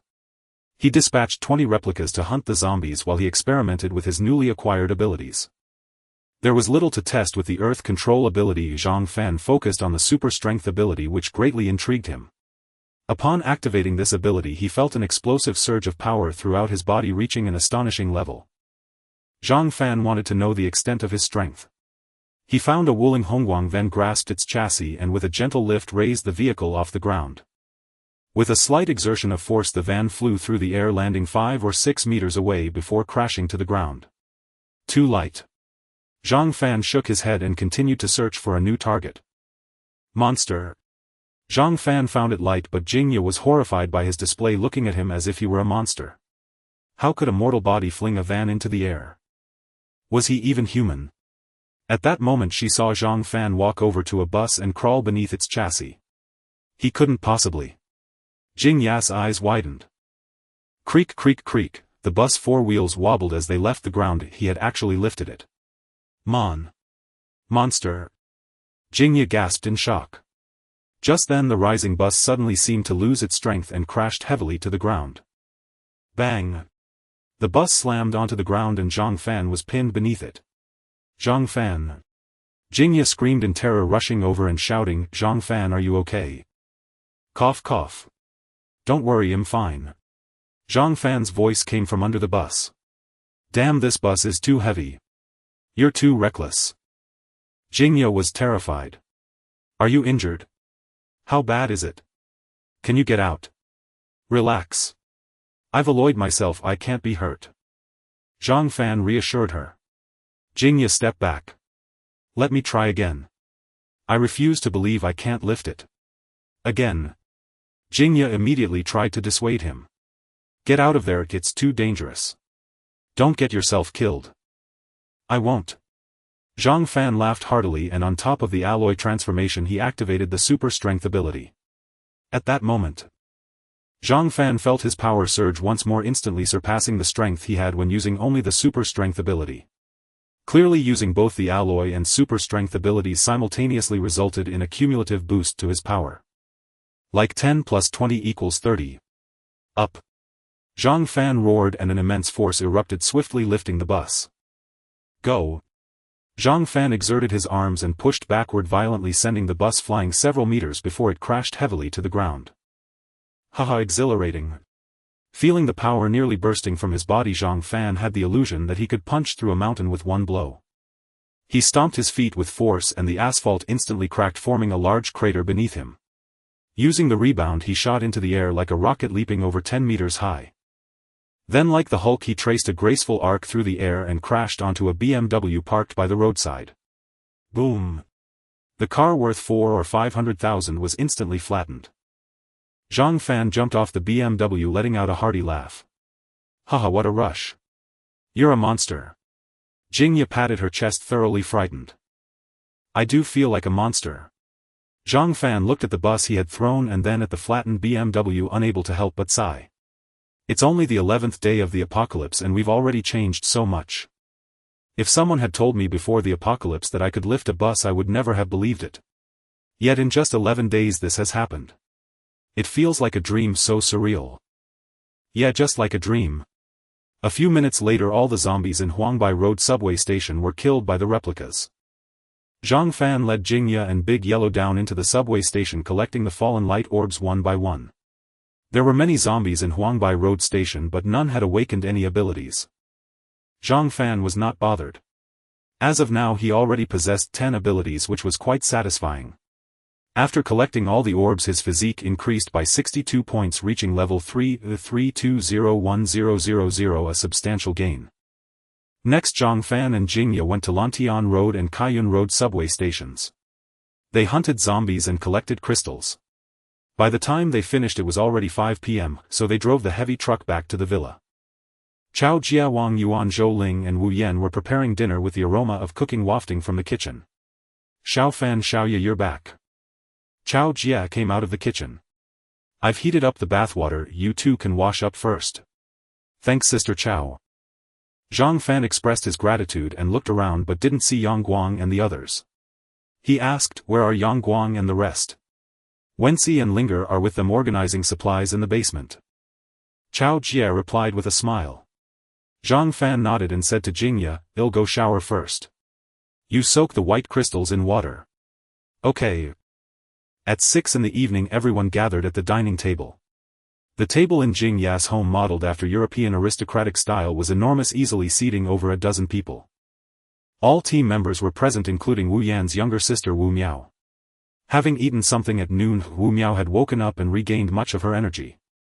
She and her sister Wu Yan were twins, both strikingly beautiful, a pair of lovely twin sisters. Now our team has 13 people. Zhang Fan looked around at everyone. We have warriors, mages, supports, healers. A wealth of talent. From now on we need to be united, work together and support each other. Come on, let's toast. Cheers.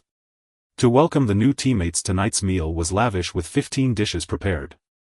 There were meat and vegetable dishes, soup and rice, all delicious, and everyone ate heartily.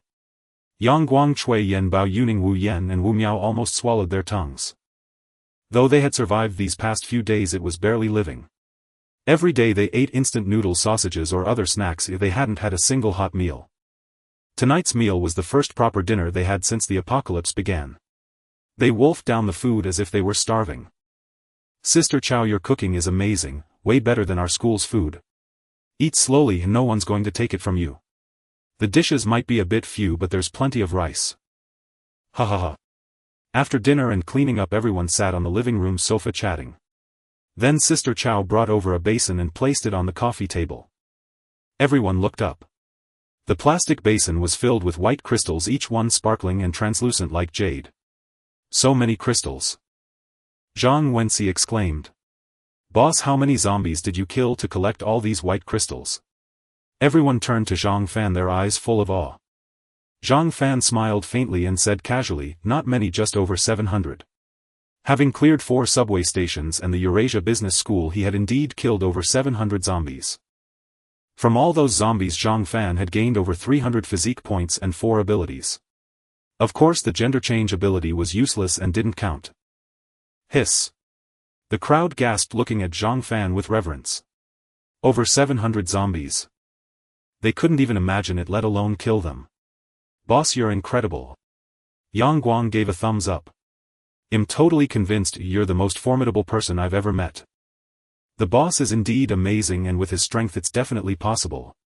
The chubby Bao Yuning admired. Killing zombies is like slicing vegetables, you have to respect it. Alright, stop flattering me. Zhang Fan felt great inside, being praised and admired was truly satisfying.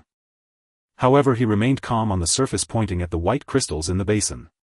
Take 50 each to cultivate for now, we'll collect more tomorrow. Everyone nodded eagerly. They each took 50 crystals, leaving over 100 in the basin. Zhang Fan gave 10 to Big Yellow not because he was stingy but because he feared the dog would eat them all. It's still early, how about we watch a movie? Zhang Fan asked with a smile. As long as they held the white crystals in their hands, their bodies would automatically absorb them, so it wouldn't interfere with watching a movie. We can watch movies? Yang Guang asked in surprise. Of course. Zhang Fan chuckled and used the remote to turn on the 88-inch TV at home. Last night he had copied many TV series and movies onto a USB drive and plugged it into the TV, so even without internet they could still watch shows and films. Boss, you guys really know how to enjoy life. Cui Yen couldn't help but complain. Compared to you, we've been like rats in the streets these past few days. Tell me about it. Yang Guang, Bao Yuning and Wu Yen all smiled bitterly. Comparisons are odious. They had been hiding and living in fear, not daring to sleep soundly at night or wander around during the day. They ate instant food and snacks. Drank cold water and cold milk. Lived in the school's convenience store. They couldn't even dream of watching TV. Meanwhile, Zhang Fan and his group lived in a luxurious villa, ate delicious meals and even had TV to watch.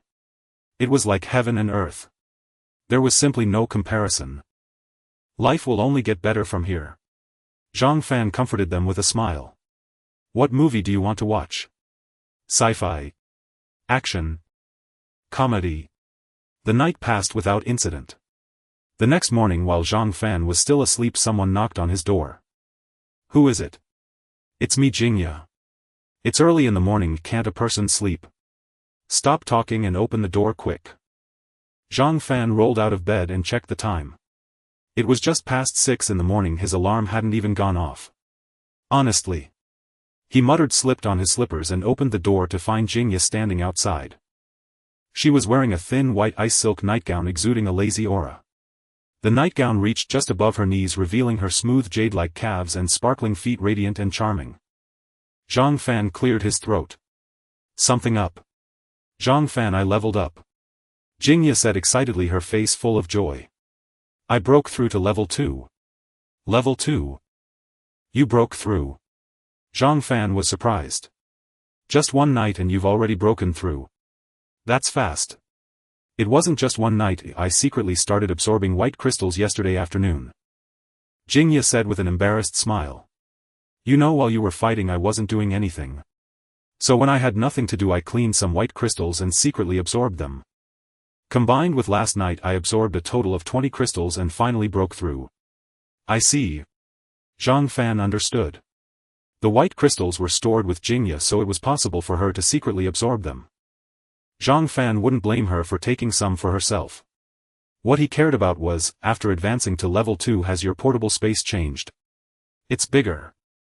Jingya immediately replied. Before it was 101,010 cubic meters, now it's 101,00100 cubic meters. 1 million cubic meters. 1 million cubic meters. This is terrifying. It is equivalent to a massive factory building measuring 100 meters in length, 100 meters in width and 100 meters in height.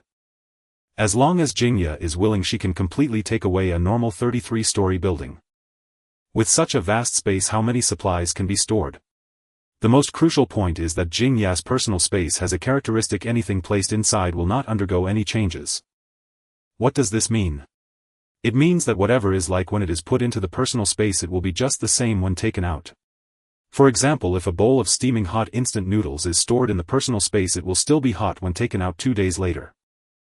If a freshly cut watermelon is stored in the personal space, it will still be fresh when taken out days later. Time seems to completely stand still in Jingya's personal space, which is quite remarkable. But this is true.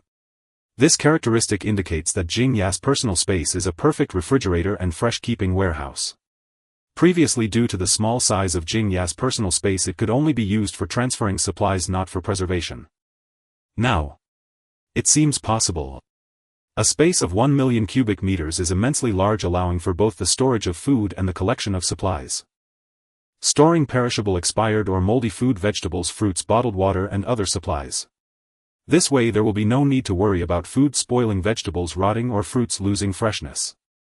At the same time, collecting supplies is also feasible as the space is more than sufficient. Jingye, you are amazing.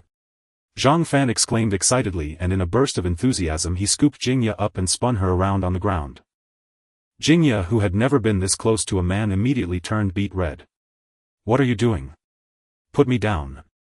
Zhang Fan suddenly came to his senses and quickly set Jingye down awkwardly, saying sorry. I got too excited. Humph. I can't be bothered with you. Jingye huffed, her face still flushed as she hurriedly left Zhang Fan's room. Zhang Fan touched his nose, recalling the earlier scene, and couldn't help but smile. After such a commotion he lost his sleepiness and went to the bathroom to freshen up. Meanwhile, Chao Jia, Wang Yuan and Zhou Ling were already busy preparing breakfast in the kitchen. The three of them were helpers, usually not needed, mainly responsible for logistics. Don't think this is an easy task. The villa is so large. With so many people living here doing laundry, cooking, cleaning and organizing supplies, each task is not easy. There is a lot to do. Fortunately, both Chao Jia and Zhou Ling are meticulous individuals, excellent at housework. They, along with Wang Yuan, managed to keep the house well organized, ensuring a stable support for the team. At 7 a.m., the teammates finished washing up and breakfast was ready. There was corn juice, carrot pancakes and milk pumpkin porridge, very exquisite and nutritious. Bao Yuning took a bite of the pancake and a sip of corn juice cheerfully, saying, "This is the life." Everyone laughed. Those who have not experienced hardship cannot appreciate the preciousness of this life. Everyone cherishes this hard-won existence. Sister Chao's cooking is really good. The corn juice is delicious. The corn juice was made by me. Sister Yuan's cooking is also good. That's more like it. Huh. Everyone chatted and laughed, quickly finishing breakfast. Chao Jia, Wang Yuan and Zhou Ling took the bowls and chopsticks away, while Yang Linger's younger sister Yang Miao played with De Huang nearby. The remaining people held a morning meeting. Everyone sat up straight, their eyes all on Zhang Fan, waiting for his arrangements. Today is June 11th, and according to the plan we will officially start collecting supplies today. I plan to split into two teams. One will collect crystals and the other will gather supplies, advancing simultaneously for maximum efficiency. First team: Yang Guang, Bao Yuning, Chui Yen, Wu Yen, Zhang Wenxi, Yang Linger. You 6 plus my 4 duplicates will form a team of 10 responsible for collecting crystals. Zhang Fan looked at the 6 people. Any problems? No problem. They all nodded. Zhang Fan's duplicates are just as powerful as he is, with them leading. What is there to fear? The second team will be me and Jingye, responsible for collecting supplies and also gathering white crystals. Zhang Fan looked at Jingye. I have no problem. Jingye nodded slightly. Collecting white crystals does not require much space. A plastic bag can suffice. However, collecting supplies requires a lot of space, so she must act together with Zhang Fan. Since there are no issues, it's settled then. Zhang Fan stood up. Remember to pay attention to safety and watch out for zombies as well as other survivors. Understood. Understood. Zhang Fan nodded. Everyone tidy up. We will set out at 8 a.m. and must return by 1130 at the latest. Everyone then dispersed to prepare. Zhang Fan was about to return to his room when Wu Yan's sister Wu Miao approached him. Boss, give me something to do. Wu Miao looked at Zhang Fan and said. Your body hasn't recovered yet. Take a good rest today. We will talk tomorrow. Zhang Fan smiled. Wu Miao had also awakened her powers, and her abilities were quite remarkable, allowing her to absorb solar energy and store it in her body, then release it as energy beams through her fingers. Her ability to absorb and store solar energy is somewhat like Superman's power. It was precisely because she could absorb solar energy that she managed to survive in the library without food or water for 10 days during the apocalypse. The energy beams she fires possess considerable destructive power, rivaling Bao Yuning's laser eyes, akin to Duan Ye's 6 meridian swordplay. Boss, I'm almost recovered. Wu Miao urged. Everyone is working and I'm just sitting at home. How can that be? She is quite eager. Zhang Fan appreciates proactive teammates, but Wu Miao's body is still weak and it is indeed unwise for her to go out. How about this? You can help Sister Chao and the others organize supplies in the basement today, and tomorrow you can go out. Alright. Wu Miao agreed. As the clock struck 8 a.m., the heavy truck and fuel tanker simultaneously drove out of the villa. Yang Guang and the others drove the heavy truck along the subway line, where there were many zombies at the subway station. Zhang Fan and Jingye drove the fuel tanker to a gas station, and luckily there was fuel available. Zhang Fan created 2 duplicates, took out 3 generators and instructed them to collect diesel. He and Jingya took a bus and headed straight to a grain storage processing center. This grain storage processing center is under the Magic Seed Business Group, the largest grain group in the Puyao district, and is referred to by citizens as the Puyao Granary. Their goal today is to collect grain. Previously, due to limited conditions, they could only scavenge shopping malls and supermarkets, and now that Jingya's personal space has significantly increased, Zhang Fan feels it's unnecessary to scavenge supermarkets anymore. They should go to the granary. The only problem is that the grain storage processing center is a bit far and there is no navigation. Zhang Fan can only rely on Jingya's memory to find the grain storage processing center. It was a cloudy day. The sky was overcast with thick clouds and the air was stifling as if it could rain at any moment. Moreover, there were vehicles scattered all over the road and they had to forcefully shove their way through every few steps. The ride was bumpy, making them dizzy. At first the two chatted and laughed, but as time passed they lost the mood to talk. Jingya, holding a few white crystals in her hand, didn't forget to absorb the energy from the crystals even while on the move. After a bumpy journey of more than an hour, they finally arrived at the grain processing storage center. Along the way they encountered a heavy truck and Zhang Fan decisively switched vehicles, getting into the heavy truck. Entering the granary area, rows of upright silos and shallow round warehouses stood with many transport vehicles parked around. "Jingya, we are here," Zhang Fan called out, then looked at the rows of cylindrical warehouses excitedly, asking, "Are these the granaries? Are they filled with grain inside?" "These are all stored grain." Jingya replied, "Let's go to the low-temperature warehouse, it should be storing this year's freshly harvested grain." "Where is the low-temperature warehouse?" "It's right ahead." "How do you know so clearly?" "I've been here before." Under Jingya's guidance, Zhang Fan drove to a large warehouse which was indeed the low-temperature storage for rice. The low-temperature warehouse's door was tightly shut. But this posed no challenge for Zhang Fan, who opened the door and a strong aroma of rice wafted out. Zhang Fan looked inside and saw bags of rice stacked high and full, resembling a mountain. So much rice. Zhang Fan was stunned. It was his first time seeing so much rice in his life. This truly broadened his horizons. The rice stored in this warehouse comes from high-quality grain source bases across the country. It is all good rice. Jingya glanced around and began to collect the rice into her personal space. How long can we eat with so much rice? Zhang Fan felt delighted. With this rice they wouldn't have to worry about going hungry for the next few years. You do the math. A person consumes an average of 250 grams a day. We have 13 people averaging 3,250 grams a day, which amounts to approximately 1186250 grams a year, about 1.2 tons. As for collecting 1,200 tons, it would be enough for us to eat for 1,000 years. Is there really 1,200 tons of rice here? Zhang Fan inquired.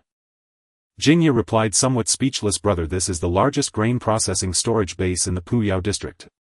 Just the rice processing workshop produces about 200 tons daily. As for the storage capacity, it is approximately 200,000 tons. Wow, that's a lot." Zhang Fan felt a bit awkward. "We don't need to take too much. Collecting 1,200 tons is enough for us." Jingya replied nonchalantly, "Taking too much would just occupy space. It wouldn't make much sense." "That's true." Zhang Fan nodded. "By the way, Jingya, how much space would 1,200 tons of rice occupy?" "You do the math." Jingya said, "The volume of 1 kilogram of rice is about 1,333 cubic decimeters. 1 ton equals 1,000 kilograms. In other words, the volume of 1 ton of rice is about 1,333 cubic decimeters, which is equivalent to 1,333 cubic meters. The volume of 1,200 tons of rice would be approximately 1,600 cubic meters. The rice we collect is all packaged in bags, so the volume will certainly be larger. But even at most it would occupy about 2,000 cubic meters of space, and it couldn't be more than that." "Only 2,000 cubic meters." Zhang Fan felt completely at ease. He initially thought that hoarding grain would consume a lot of space, but unexpectedly it was quite economical. Jingya's personal space is an enormous 1,000,000 cubic meters. 2,000 cubic meters occupies only a tiny fraction, 1/500th of it. Moreover, Jingya can upgrade, and the higher the level, the larger her personal space becomes, allowing for even more supplies to be collected. In the following time, Jingya frantically collected. Mountains of rice disappeared bag by bag. After collecting about 5,000 bags, Jingya finally stopped. I'm exhausted.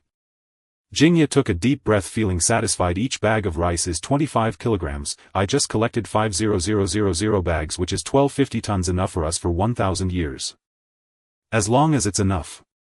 Squeak! A piercing shriek sounded and Zhang Fan suddenly turned around to see a large rat rushing toward them from a distance.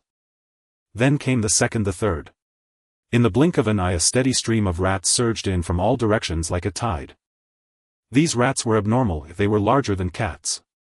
Their fur had fallen off completely, leaving their bodies smooth and bare with grayish-white skin resembling that of zombies. Their eyes were like dead fish, vacant yet ferocious, identical to those of zombies.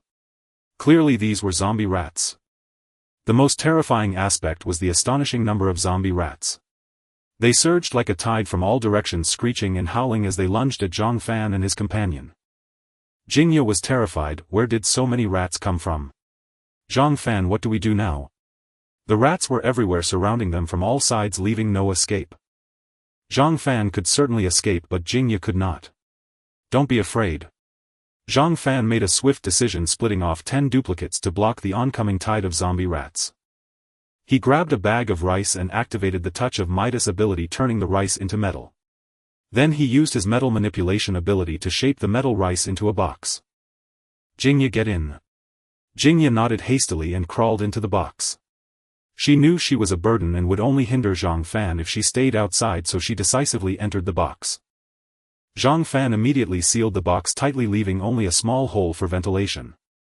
He grabbed the metal box with a gesture and lifted it onto a nearby pile of rice, which was as large as a small hill. Having done this, Zhang Fan breathed a sigh of relief. With Jingya safely settled, the rest was easy. Come on. He twisted his neck, instantly turning his body into an alloy, while dazzling arcs of electricity erupted from him. With a crackling sound, bolts of lightning shot out from Zhang Fan, striking the rats from all directions. Crack! Crack! Crack! Despite their fierce appearance, these zombie rats had weak vitality and the electric currents easily killed them. In the blink of an eye, a large number of zombie rats lay dead. Each fallen rat dropped a golden orb of light, though much smaller than those dropped by zombies. But there were so many. As far as the eye could see, golden orbs were scattered densely. Zhang Fan collected the orbs while continuing his attack. Only 0. 1. That's so little. Each golden orb he picked up increased his physique by a mere 0. 1, far less than what zombies offered, barely a morsel. No choice, he had to make do. These zombie rats were fearless, charging forward wave after wave just like zombies. Zhang Fan guessed they had grown so large by eating zombie flesh. Of course it was just a guess, the exact reason remained unknown to him. After more than 10 minutes, the number of zombie rats gradually dwindled and the cold storage room was littered with rat corpses. Around Zhang Fan, the rat carcasses had piled up into small hills, a testament to the countless deaths. He hadn't counted, but his attribute panel showed he had just killed over 1600 zombie rats. His physique had increased by 160 points. Killing so many rats would have exhausted an ordinary person, but Zhang Fan grew stronger with each battle. These zombie rats should also have white crystals. Zhang Fan thought as he gazed at the sea of rat corpses. He had no intention of collecting them if the rats were so small that the crystals would be minuscule. Only a madman would crack open their skulls to search for white crystals. Suddenly a high-pitched piercing screech rang out. The sound was incredibly penetrating, like a firecracker going off right next to his ear, making his ears ring. Zhang Fan spun around and saw an enormous rat crawling out from a corner. Such a huge rat! Zhang Fan gasped. The rat was massive, almost the size of a full-grown husky and completely hairless. Its two long fangs resembled sharp, curved blades stained with blood and gore. Unlike other zombie rats, its eyes were not the dull grayish-white of dead fish. Its eyes were blood-red, gleaming with a human-like ferocity and bloodlust. Their gazes locked, and Zhang Fan immediately sensed that this rat was entirely different from the others. This was a rat with intelligence. Indeed, the giant rat did not launch an immediate attack like the other zombie rats. Instead, it fixed its sinister crimson eyes on Zhang Fan, emitting an eerie red glow. Under its gaze, Zhang Fan suddenly felt an overwhelming urge to sleep. His eyelids drooped involuntarily and he nearly fell into unconsciousness. Not good. Zhang Fan snapped awake, shaking his head vigorously to force himself alert. This rat can hypnotize. Zhang Fan was shocked. Fortunately it was just a rat with insufficient mental strength, otherwise he would have fallen prey. You're asking for death. A murderous intent surged within Zhang Fan. He appeared behind the giant rat like a phantom and drove his fist down. Boom!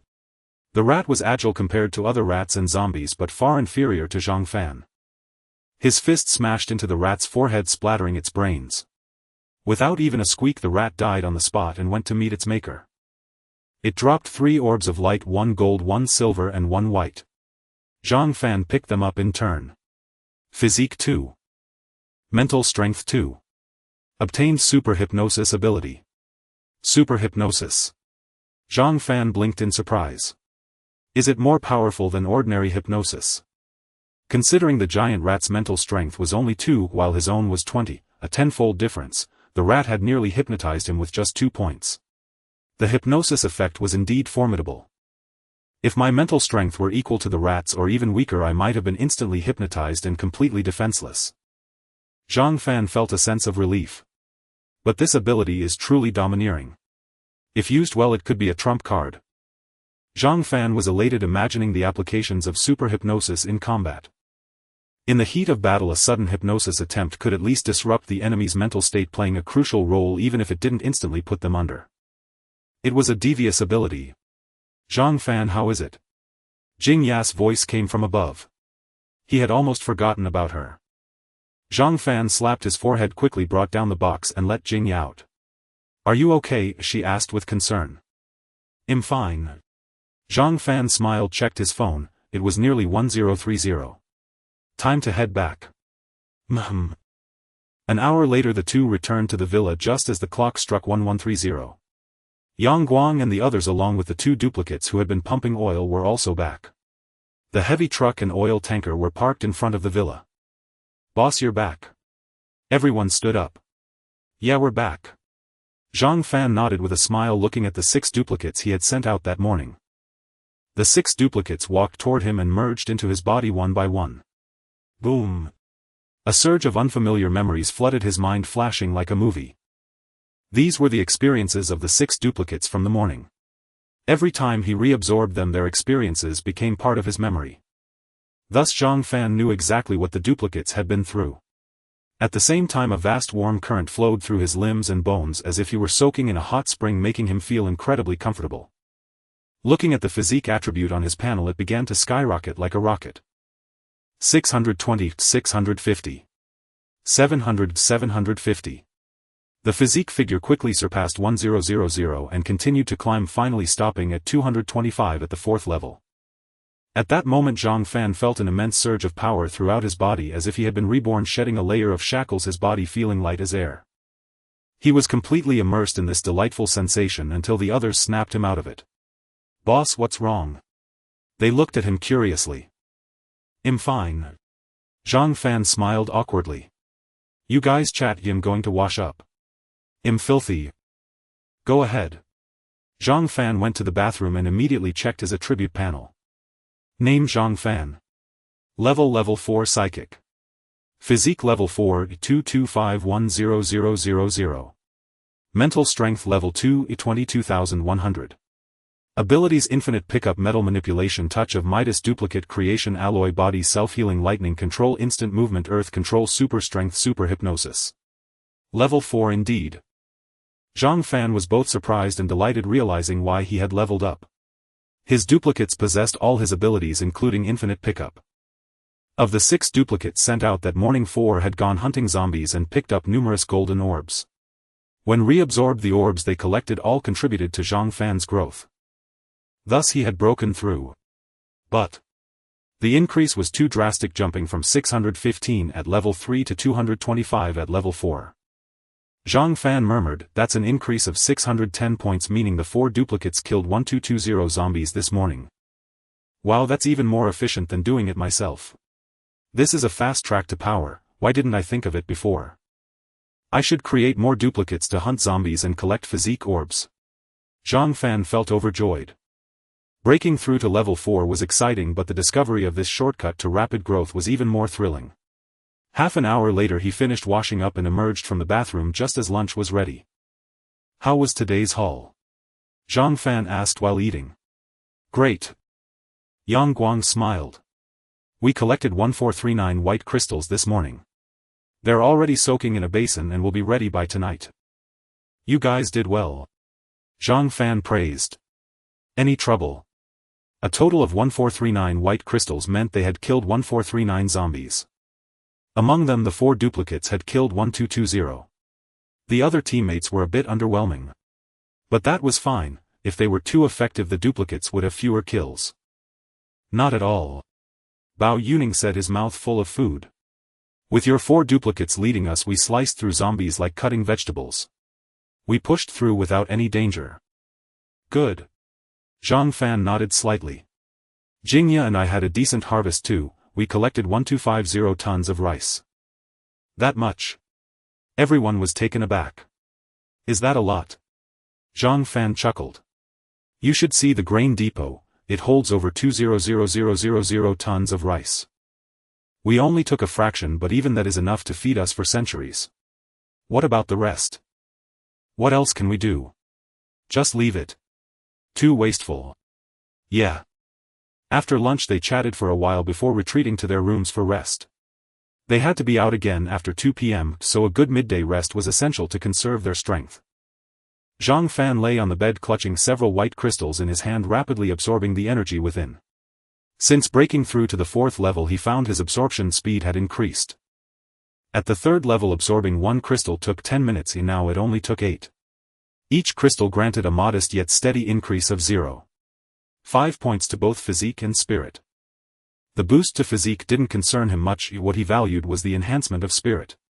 His spirit was severely lacking, only at the 2nd level 22,100, a significant hindrance. But there was no other choice. He could only rely on absorbing crystals for slow growth. That afternoon Zhang Fan went out again with Jingya to gather supplies. As planned they collected food and water in the morning and supplies in the afternoon. They decided to gather gas canisters as Chao Jia had requested. Natural gas had long been cut off and they had been cooking with electric pots. However, cooking with electric pots was inconvenient, especially for 13 people, and the food didn't taste good. So they opted for gas canisters, which were abundant. They first went to an appliance store collecting a large number of gas canisters and stoves, then headed to a gas station. In one afternoon they gathered a total of 54 gas canisters of various sizes. Among them 29 small 5 kg canisters, 18 medium 15 kg canisters, and 7 large 50 kg canisters. This supply should last them a while. After dinner they took a stroll in the neighborhood before returning to sleep. Woof woof woof, Zhang Fan was in the middle of a sweet dream when he was jolted awake by fierce barking in the dead of night. The sudden frantic barking in the silence nearly scared him to death. He sprang up to find Dahuang barking wildly at the window, teeth bared and ferocious. Seeing this, Zhang Fan immediately sensed something was wrong and rushed to the window. Then he drew in a sharp breath. Surrounding the villa a massive horde of zombies had appeared out of nowhere, surging in like a tidal wave. On the lawn, the asphalt road, the basketball court, the swimming pool. Zombies were everywhere in every direction. They roared and howled with beastly growls streaming in endlessly from afar. Zhang Fan's scalp tingled. His only thought was, where did so many zombies come from? They had already cleared the zombies around Huading Yayuan and not a single one was visible within a 3-kilometer radius. It had been like that for days. Why were there so many tonight? It didn't make sense. Xiao Fan. Zombies. Wake up. The walkie-talkie on the nightstand crackled with Chao Jia's panicked urging. Roger that. Zhang Fan grabbed the walkie-talkie. Sister Chao, I know. Alert the others. Understood. Tossing the device aside he dashed out of the room in nothing but his underwear. When he reached the outside of the villa he found it was raining. A drizzling rain fell from the sky, soaking the ground and threatening to drench anyone caught in it. Zhang Fan had no time to care about that. The frontmost zombies had already surged to the villa. There was nothing to say but fight. He instantly created 20 clones, dispersing them to hunt the zombies. Upon engaging, Zhang Fan immediately noticed something unusual. The wave of zombies tonight was different. Their bodies showed far less decay, they were no longer stiff or stumbling. Their limbs moved with remarkable agility and they ran as nimbly as normal humans. Zhang Fan was stunned. These zombies were significantly stronger than the ones he encountered during the day. That wasn't normal. Previously encountering a powerful zombie was rare. Yet none of these zombies were weak. Why? Had the strong ones gathered together? Or had the ordinary ones evolved collectively? Zhang Fan leaned toward the latter. But he couldn't fathom how they had evolved in such a short span from day to night. Roar! A pot-bellied zombie suddenly broke through the encirclement of clones and lunged at Zhang Fan. It was incredibly fast and agile. Slash! Zhang Fan drew his short blade swiftly slicing through the zombie's neck and severing its head. A golden orb dropped. Remarkably, the golden orb was as large as a watermelon. Zhang Fan picked it up and a surge of warmth flowed into his body, increasing his physique by 5 points. These creatures have indeed evolved. Zhang Fan's emotions were mixed. There was both surprise and concern. Surprise because the evolved zombies yielded more physique points upon death. This made it easier to grow stronger. Concern arose from the rapid pace of their evolution. Previously a zombie offered only 0.5 attribute points. Now it offered 5 points, a tenfold increase. And who could guarantee they wouldn't continue evolving like this? Would they become even stronger? The future was uncertain. Forget it, let's just kill for now. Zhang Fan decided not to overthink and focused on eliminating the immediate threat, leaving the future to unfold. Meet challenges as they come. Slash! Zhang Fan's short blade in hand moved like a bolt of lightning, darting through the darkness and reaping lives with abandon. Wherever he passed, heads rolled and headless bodies crumpled to the ground. Dahuang was equally ferocious, its body wreathed in black flames like a divine hound bathed in dark fire. Dahuang spat out black fireballs, each striking the zombies. These fist-sized fireballs ignited upon impact, burning fiercely. The zombies' bodies seemed doused in gasoline, the small fireballs setting them ablaze completely. Dozens of zombies turned into human torches, yet they felt no pain and continued their frenzied assault. Remarkably, the drizzling rain couldn't extinguish the flames on the burning zombies. Dahuang is amazing. Zhang Fan praised, fighting with even more vigor. Whoosh whoosh whoosh, several dazzling beams of light shot out from the villa, illuminating the surroundings. Yang Guang Zhang Wenxi Bao Yuning Chui Yen Yang Linger Wu Yen and Wu Miao rushed out. Yang Guang let out a roar, his body swelling to an enormous size, towering over 2 meters. Like a raging bear, he charged into the zombie horde with a battle axe in each hand. His axes were forged by Zhang Fan using the Midas Touch ability, creating metal that was both incredibly hard and razor-sharp. Yang Guang swung his axes wildly, decapitating zombies with brutal efficiency. Ignoring the wet rain, Zhang Wenxi pressed his hands to the ground, lifting massive chunks of concrete the size of cow heads, hurling them dozens of meters before they crashed down. Boom boom boom, some chunks missed while others smashed into zombie heads, splattering brains. Chui Yen, also an earth controller, slammed the ground, sending spikes shooting up to pierce the zombies' feet, legs and even chests. Bao Yuning was formidable, his eyes firing crimson beams like lasers sweeping across the zombies. However, his aim was still off and the beams couldn't hit with precision. He needed more practice. Yang Linger was fierce. The perpetually aloof woman manipulated the falling rain into ice arrows, unleashing a barrage at the surging zombies. Zombie after zombie was impaled through the head by ice arrows. Wu Yan was enveloped in crimson flames, her hands acting like flamethrowers, releasing terrifying fire. However, her flames feared the rain, quickly extinguishing upon contact with the zombies. The rain severely hampered her ability's lethality. In contrast, her younger sister Wu Miao was formidable. Golden energy beams shot from her index finger like the sword Qi from the 6 meridians, divine sword repeatedly piercing through zombie heads, leaving gaping holes. Watching their teammates display their skills, Jingya and the others who were observing from inside were thrilled. Everyone is so impressive. Chao Jia was both nervous and excited, her delicate face flushed. We should be able to fend them off, right? Definitely. Wang Yuan's eyes sparkled. Haven't you seen them killing zombies like chopping vegetables? I never knew our teammates were this powerful. Zhou Ling stared intently, outside a gleam in her eyes. You'd never guess from their usual demeanor. The most formidable is still the boss. Wang Yuan rested her chin on her hands, a dreamy look on her face. He's so cool, his moves are so graceful, like an ancient swordsman, lethal in one strike. Zhou Ling teased her. Since he's so handsome, why don't you be his girlfriend? You think I don't want to? Wang Yuan replied without thinking, but would he be interested in me? He's so good-looking and so strong. Pfft, Chao Jia and Zhou Ling burst out laughing. Wang Yuan snapped back to reality, her face turning bright red like a big apple. Something's off. Jingya suddenly whispered. The three women immediately stopped laughing and looked at Jingya. Sister Ya, what's wrong? The zombies tonight are completely different from the ones we saw during the day. Jingya frowned. Look, they're faster, more agile and stronger. When they sprint and leap, they're almost indistinguishable from normal humans. Hearing this, the three women turned to observe.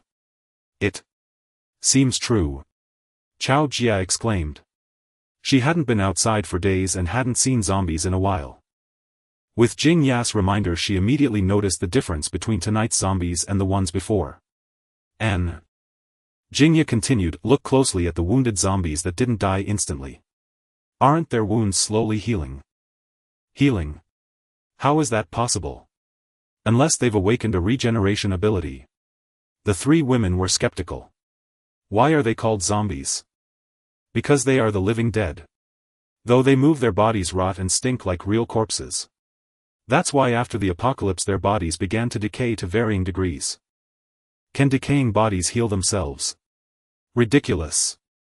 But after careful observation they were shocked to find that the wounds on the injured zombies were indeed slowly healing. It was visible to the naked eye. How can this be? The battle rages on. The rain falls heavier, gradually transforming into a torrential downpour. The rain washes away the filthy blood flowing from the corpses, pooling into rivers of blood on the ground. The blood flows through the gutters, rushing into the sewers. The rainwater has turned red. Yet the zombies seem endless, continuously surging from every corner of the community. They roar and howl like irrational beasts, charging forward one after another, undaunted by death. 5 minutes, 10 minutes. Half an hour has passed in the blink of an eye. But the zombies keep multiplying as if they have stirred a hornet's nest. For every group killed, another arrives, seemingly endless. What is happening? Where are all these zombies coming from? Is it never ending? Are the nearby zombies all rushing here? Damn it. Under the intense battle, the teammates except for Zhang Fan gradually began to tire.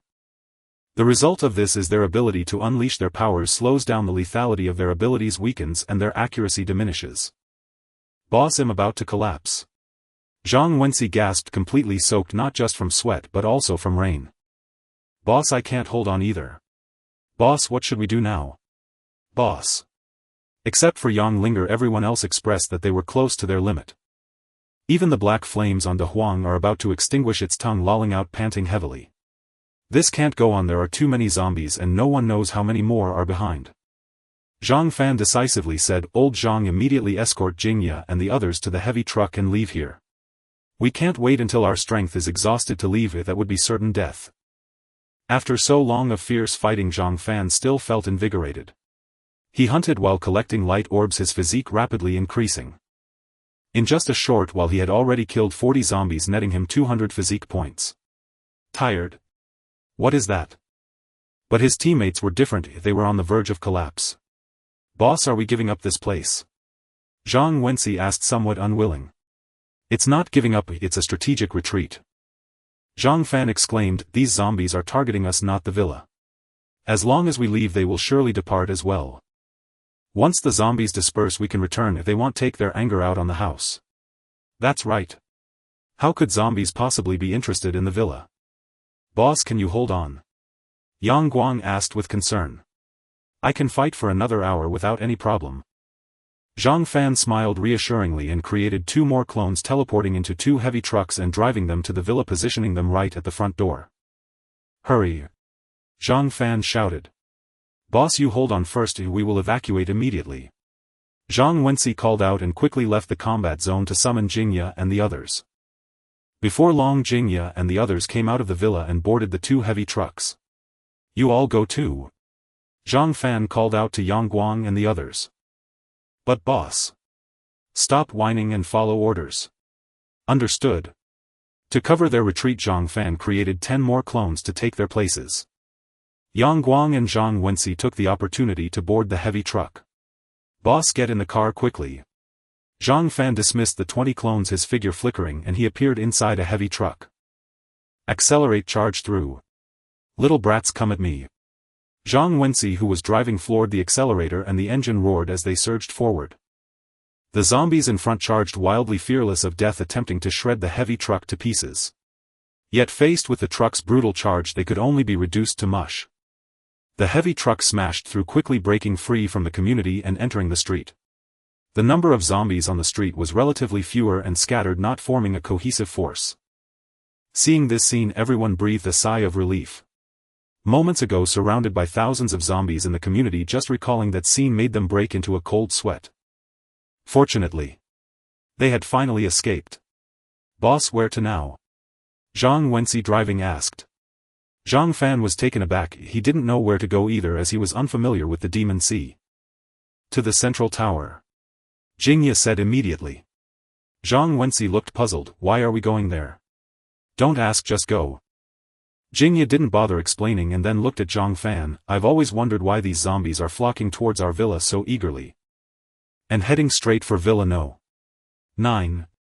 It's as if they know we are inside the villa. Their target is very clear.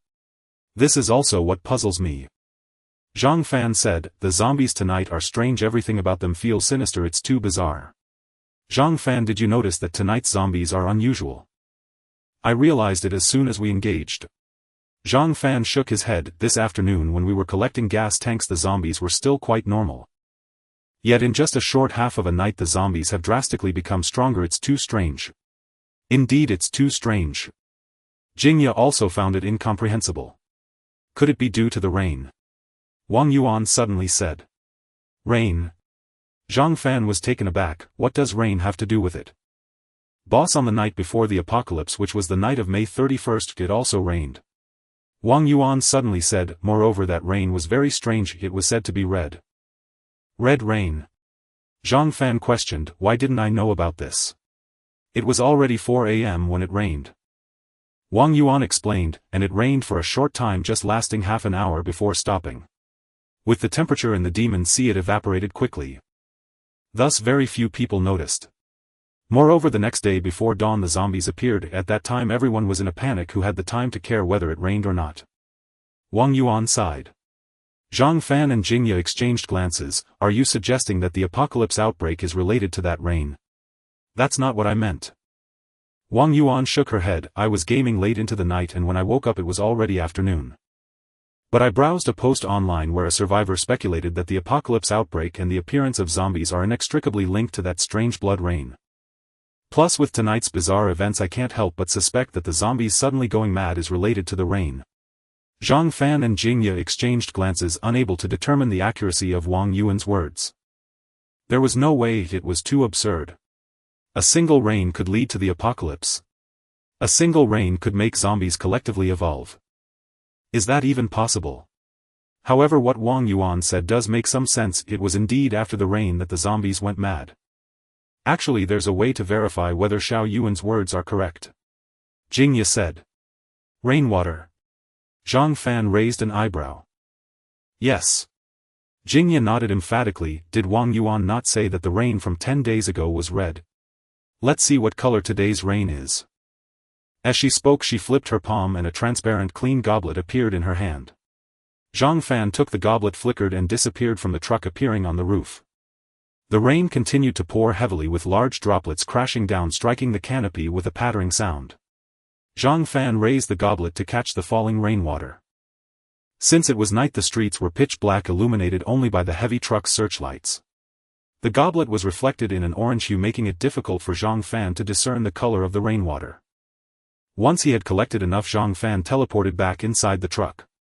Jingya was already prepared with a flashlight, shining it onto the goblet in Zhang Fan's hand. The driver Zhang Wensi and the others inside the truck, Chao Jia, Wang Yuan and Yang Linger, all looked over. Upon seeing it, their faces instantly changed. It's red. Wang Yuan covered her mouth. This rainwater is red. Why is the rainwater red? This is unreasonable. Zhang Wensi slammed on the brakes, his eyes fixed on the goblet in Zhang Fan's hand, filled with shock, confusion and disbelief. Rainwater. How could it be red? This is too sinister. Zhang Fan and Jingya remained silent, merely staring at the goblet filled with blood-red rainwater. The goblet was clean and transparent, yet it contained a small half cup of rainwater resembling wine. The red was blinding. The red was eerie. The red was chilling to the bone. After a long while Jingya slowly said, "I understand. Now everything is clear. The apocalypse outbreak and the appearance of zombies are definitely caused by this strange rain. Tonight's significant evolution of zombies is also caused by the rain. I just can't understand." Jingya furrowed her brow deeply. Where does this red rainwater come from? Why can it turn 6 to 7 billion people into zombies in just a few hours? Indeed, why? Zhang Fan also couldn't comprehend. Rain is just a normal natural phenomenon. Water vapor rises into the air, condensing into droplets when encountering cold air, then falling as rain. For billions of years since the formation of the earth it has rained countless times and never has there been red rain. It's simply too bizarre. Could it be the work of aliens trying to exterminate humanity and take over our planet, thus spraying some genetic agent? There's also a theory online that humanity's rampant destruction of nature forced the earth to activate a self-protection mechanism like a human immune system starting to eliminate humanity. Wang Yuan also added. Zhang Fan shook his head slightly. These are all your speculations, who knows the exact reason? Regardless of the reason, our situation has become more dangerous. After this rainfall the zombies have undergone significant evolution and they will definitely become much stronger, making our survival situation even more difficult. Yes. Zhang Fan agreed deeply. What worries me most is that if every rain leads to zombie evolution and it rains every day in the future, won't the zombies continue to evolve? Everyone nodded, anxiously contemplating the future. After all, no one can stop the rain. Boss, why have we stopped? Yang Guang's voice came through the intercom. It's nothing. Zhang Fan replied, signaling Zhang Wenxi to continue driving. The rain continued to fall, accumulating an inch deep on the ground, reflecting an eerie red light under the headlights. Countless vehicles were parked haphazardly on the street, with more vehicles the closer they got to the central tower. The key is, the zombies are also increasing in number. The appearance of two heavy trucks naturally caught the attention of the zombies, who began to swarm towards them. This is bad. I forgot this is a bustling area. Jingya slapped her forehead. There are definitely more zombies here than at Huating Yayuan. What do we do now?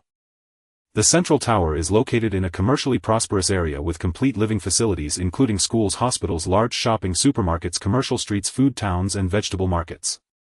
Before the apocalypse the pedestrian density here was already extremely high. One can only imagine how many zombies there must be. Huating Yayuan, while also prosperous, is far inferior compared to the central tower. In just a short while hundreds of zombies had encircled them from all directions. Looking further away, zombies were appearing one after another, clearly about to form a siege. The situation is grim. Zhang Fan asked Jingya, is it absolutely necessary to go to the central tower? There is an underground vault beneath the central tower located 25 meters underground, capable of withstanding nuclear bomb blasts. It is undoubtedly the safest and most concealed place in the entire Demon Sea. Jingya said with a wry smile, I thought tonight would be dangerous, so I brought everyone to the underground vault to take shelter temporarily. But I forgot this is a bustling area and there are even more zombies than at Huating Yayuan. The vault beneath the central tower, the largest private vault in the nation, cost over 15 billion yuan to construct. During its construction more than 7,000 concrete mixer trucks were used, pouring concrete for 14 consecutive days. Inside the vault were over 20 storage rooms. Each room was built to the world's top security standards, with doors measuring 1.5 meters thick, capable of withstanding temperatures of 1000 degrees Celsius and even a nuclear bomb attack. In Jingya's view, entering this vault guaranteed absolute safety, if not comfort. Even if countless zombies launched a relentless assault, they would never breach the underground vault. Of course, if they encountered zombies with the ability to manipulate metal, that would be a different story. The underground vault is indeed a good place, but we can't enjoy it. There are too many zombies here. Zhang Fan shook his head helplessly. Let's retreat. Find a place with fewer zombies to rest. Don't underestimate these zombies. After their massive enhancement, they were no slower than normal humans and far stronger. The key issue was their sheer numbers. Once they formed a formation and surrounded them, even if they were driving heavy trucks, they would be completely blocked.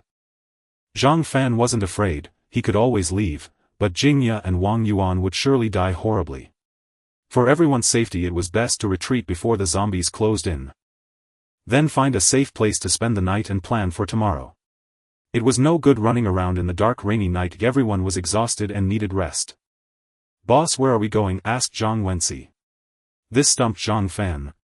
He wasn't a local of Magic Sea and didn't go out much, so he wasn't familiar with the area. "I know a place," Jingya suggested. "We can go to Changheng Island. My family has a rural estate there. Except for holidays there are usually few people there, so there shouldn't be many zombies. And it's not far, only a half-hour drive. Well, get there soon." "Are you sure?" Zhang Fan asked. "Sure." Jingya nodded firmly. To Changheng Island. Zhang Fan made a snap decision, grabbed the walkie-talkie and shouted, "Change of destination, head to Changheng Island." "Got it, boss." "Jingya, you guide the way." "Okay." Zhang Wensi immediately turned the wheel and, following Jingya's directions, headed toward Changheng Island. Yang Guang drove the second heavy truck, following closely. Roar, roar, roar, more and more zombies swarmed, chasing and intercepting the two trucks. Some clung to the hoods. Some smashed the windows. Some climbed onto the truck beds. They were all agile and ferocious, nothing like their former stiff, dull and sluggish selves. "I'll clear out the zombies outside." Zhang Fan appeared in the cargo bed, swinging his short blade, decapitating several zombies that had climbed aboard. After picking up the dropped light orbs, Zhang Fan appeared at the front of the truck, clearing the zombies clinging to the hood. He then teleported to the rear truck, cleared its zombies and stopped. The trucks accelerated, but the dense horde of zombies still chased them relentlessly. They roared one after another like bloodthirsty savage beasts, eager to tear them to shreds. Watching the zombies, greed flickered in Zhang Fan's eyes. Each one was a walking physique light orb. It would be a shame to miss them. With this thought, Zhang Fan created 10 replicas. He would deploy these 10 replicas to the city center to hunt zombies and collect physique light orbs. "Go," Zhang Fan said calmly. "Yes." The 10 replicas, sharing Zhang Fan's mind, fully understood his intentions. Without a word, they teleported into the zombie horde and began a frenzied slaughter.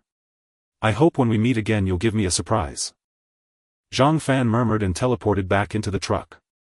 Changheng Island was the closest of the Chongming 3 islands to Magic Sea, only a half-hour drive away.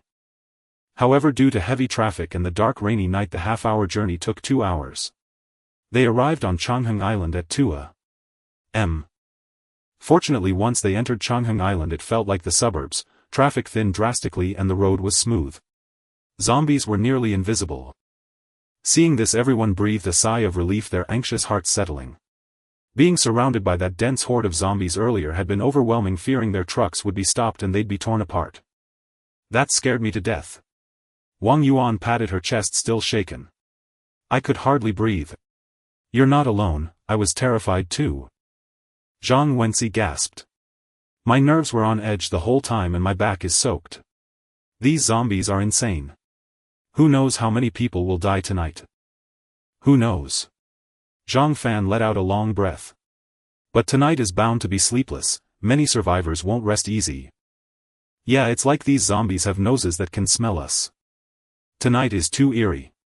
Jingya's family estate was in the suburbs of Changheng Island with few people around, so they encountered few zombies. After more than 10 minutes of driving, they finally arrived at Jingya's family's 4-person estate. The estate was vast, surrounded by various orchards. There were mulberry, loquat, cherry, apple, nectarine, peach and strawberry orchards. Best of all, there was a patch of watermelon field. Since it was only June, the fruits hadn't ripened yet and couldn't be eaten, and strawberries were long past season. Only the watermelons were thriving. Plump 8,424 watermelons grew vigorously, looking appetizing. "Jingya, your family's estate is so beautiful," Chao Jia couldn't help but admire. "With so many fruit trees planted, can you even eat them all?" "Eating is secondary, it's mainly for relaxation." Jingya smiled. "When my parents have free time, they come here to tend the fruit trees, plant some watermelons and occasionally bring friends for parties." "How big is this estate?" Zhang Fan couldn't help asking. "Not big, just a few hundred acres," Jingya said casually. "Is the land leased?" "With such a large area, the monthly rent must be hundreds of thousands, right?" Zhang Wensi asked. "Not much, a few million. I really don't understand the world of the rich." In the middle of the orchard, a paved road ran through, and the heavy trucks followed it past the orchard to a courtyard. This courtyard wasn't a villa compound but a classical Chinese-style garden with Jiangnan characteristics. White walls and black tiles, a bonsai tree, a white wall framed in wood adorned with decorations like cicada wings and fallen leaves, a tranquil scene revealing the owner's exquisite and delicate taste. Everyone got out of the trucks and approached the small courtyard. Luckily the lock on the gate was intact, suggesting no one had been there. Zhang Fan. Jingya called. Zhang Fan snapped his fingers and the lock fell open. He pushed the gate and entered. The courtyard had 2 floors connected by a long solid wood staircase. Rooms surrounded the courtyard along with a pavilion stone table and stone chairs. The front was a reception hall. The living room abandoned the traditional sofa coffee table TV model. The walls were tiled with dark gray antique bricks with an electronic fireplace embedded, a blend of classic and modern. Both sides of the living room walls were opened up into wooden floor-to-ceiling windows leading to the front and backyards, making the space airy and bright. "Sister Chow, is anyone in the yard?" Jingya asked. In the pitch darkness the worst fear was that the yard hid zombies or survivors. Chow Jia shook her head. "I sensed it, no one." "Good." Jingya sighed in relief, led everyone into the yard and closed the gate behind them. Since it was very late and they'd been through a lot, everyone was exhausted. Under Jingya's arrangement everyone was assigned rooms and bedding, then went to sleep. To prevent any mishaps, Zhang Fan left a replica to keep watch and also went to sleep. Fortunately, since it was the suburbs and surrounded by orchards with no zombies, no incidents occurred in the latter half of the night. When Zhang Fan woke up it was almost 11 a.m. The others were already awake, had washed up and were sitting in the dining room drinking porridge. After Zhang Fan washed up, Chow Jia brought him a bowl of rice porridge. "Xiao Fan, we left in a hurry last night and didn't bring anything but rice. Just make do with this." "Thanks, Sister Chow." Zhang Fan took the bowl, ignored the heat and drank it down in big gulps. He hadn't eaten or drunk anything since last night and was truly hungry. "Zhang Fan, what's the plan for today?" Jingya asked while drinking her porridge. "Has the rain stopped?" Zhang Fan glanced out the window. The rain had indeed stopped, the sun was out and the sky was a washed deep blue. The air was fresh and looking out everything was lush green and bathed in sunlight. "It stopped." Jingya nodded. "There's one strange thing." "What?" Zhang Fan was puzzled and the others also looked at Jingya. "Last night before sleeping I deliberately placed a basin under the eaves to catch rainwater." Jingya frowned. Given how hard it rained last night, the basin should have been full. "Wasn't it?" Zhang Fan asked in confusion. "No. When I got up this morning and went to the yard to check, the basin was completely empty." Jingya said in a low voice. Even stranger, there was no standing water in the yard or outside. Not a single puddle, as if it had never rained last night. Hearing this, a chill ran down everyone's spine and they felt a creeping dread. Last night's rain was torrential, a sheer downpour that persisted for hours. Yet this morning the ground was bone-dry, not a single puddle in sight. What kind of joke was this? Even if the demon sea's temperatures were high enough to accelerate evaporation, leaving absolutely no trace of water was impossible. "This is real." Chow Jia interjected. "I went out with Xiaoya this morning. Both the paved roads and the dirt paths in the orchard were completely dry, as if it hadn't rained in days." "And your clothes?" Jingya said. "The outfit you wore last night was drenched, but it was dry when you woke up." "My shoes too." Yang Guang grumbled. "When I was hunting zombies last night my shoes were soaked through. This morning when I put them on they were already dry. By the way, they're canvas shoes, they don't dry easily." "Same here. Not just my shoes but my clothes too." Everyone chimed in, recounting this bizarre occurrence. "This is too eerie." Zhang Wenxi stammered. "With such heavy rain last night, could something supernatural have happened?" "It might not be supernatural, but last night's rain was definitely abnormal." Jingya pondered calmly. "I'll venture a guess that rain not only turned most humans into zombies but also triggered a massive evolution in them, making them far stronger. And another thing. This rain must have been highly volatile, which is why it could evaporate completely in just a few hours." "Volatile?" Wu Yan nodded slightly. "That seems to be the only possibility, like dry ice or concentrated ammonia water." "Makes sense." Everyone nodded in agreement. "Whether it's volatile or not isn't really the point." Jingya shook her head. "What matters now is what we do next. After last night's evolution all the zombies have been drastically enhanced, their combat power multiplied several times over. Jing Ya's expression grew grave. If a single zombie's combat power increases several-fold, our danger index rises geometrically. Our situation is about to become extremely perilous. Zhang Fan nodded slightly. He was the most aware of the change in zombie combat power. It had jumped from 0.5 to 5 to 10-fold increase. This magnitude was staggering. One zombie was nothing.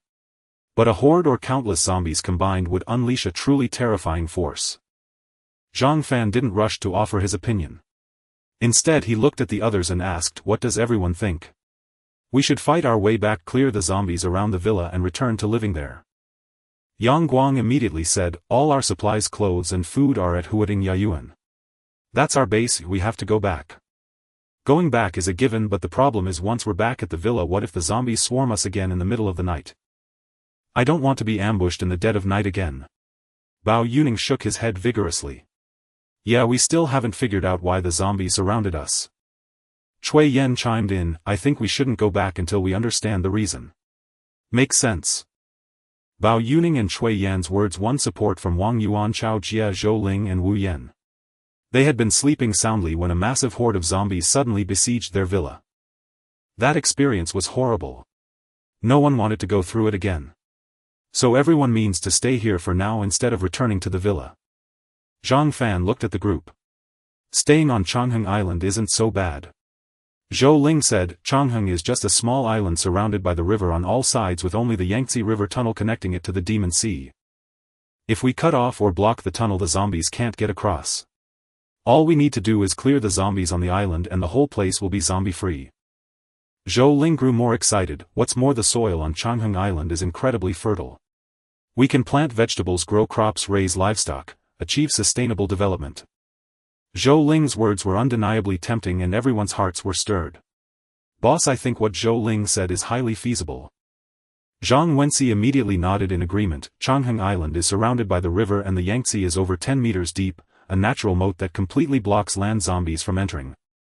And the total population of Changheng Island is only 120000. Jingya picked up, even if all 120000 turned into zombies at our hunting speed, we could wipe them all out in at most a month. By then the entire Changheng Island will become a zombie-free paradise. We can live here without fear, grow food, raise livestock and turn Changheng Island completely into our own private territory. I remember reading a survival rule in web novels before. Cui Yen said, once a global zombie outbreak happens, the safest places are often remote, uninhabited areas, like deep mountains or isolated islands. With no people on the island, there are no zombies. No zombies means safety. So I also agree with staying on Changheng Island. Changheng Island stands isolated on the river with only one tunnel and one bridge connecting it to the mainland. Wu Yan said slowly, Huading Yayuan on the other hand is in a bustling urban area.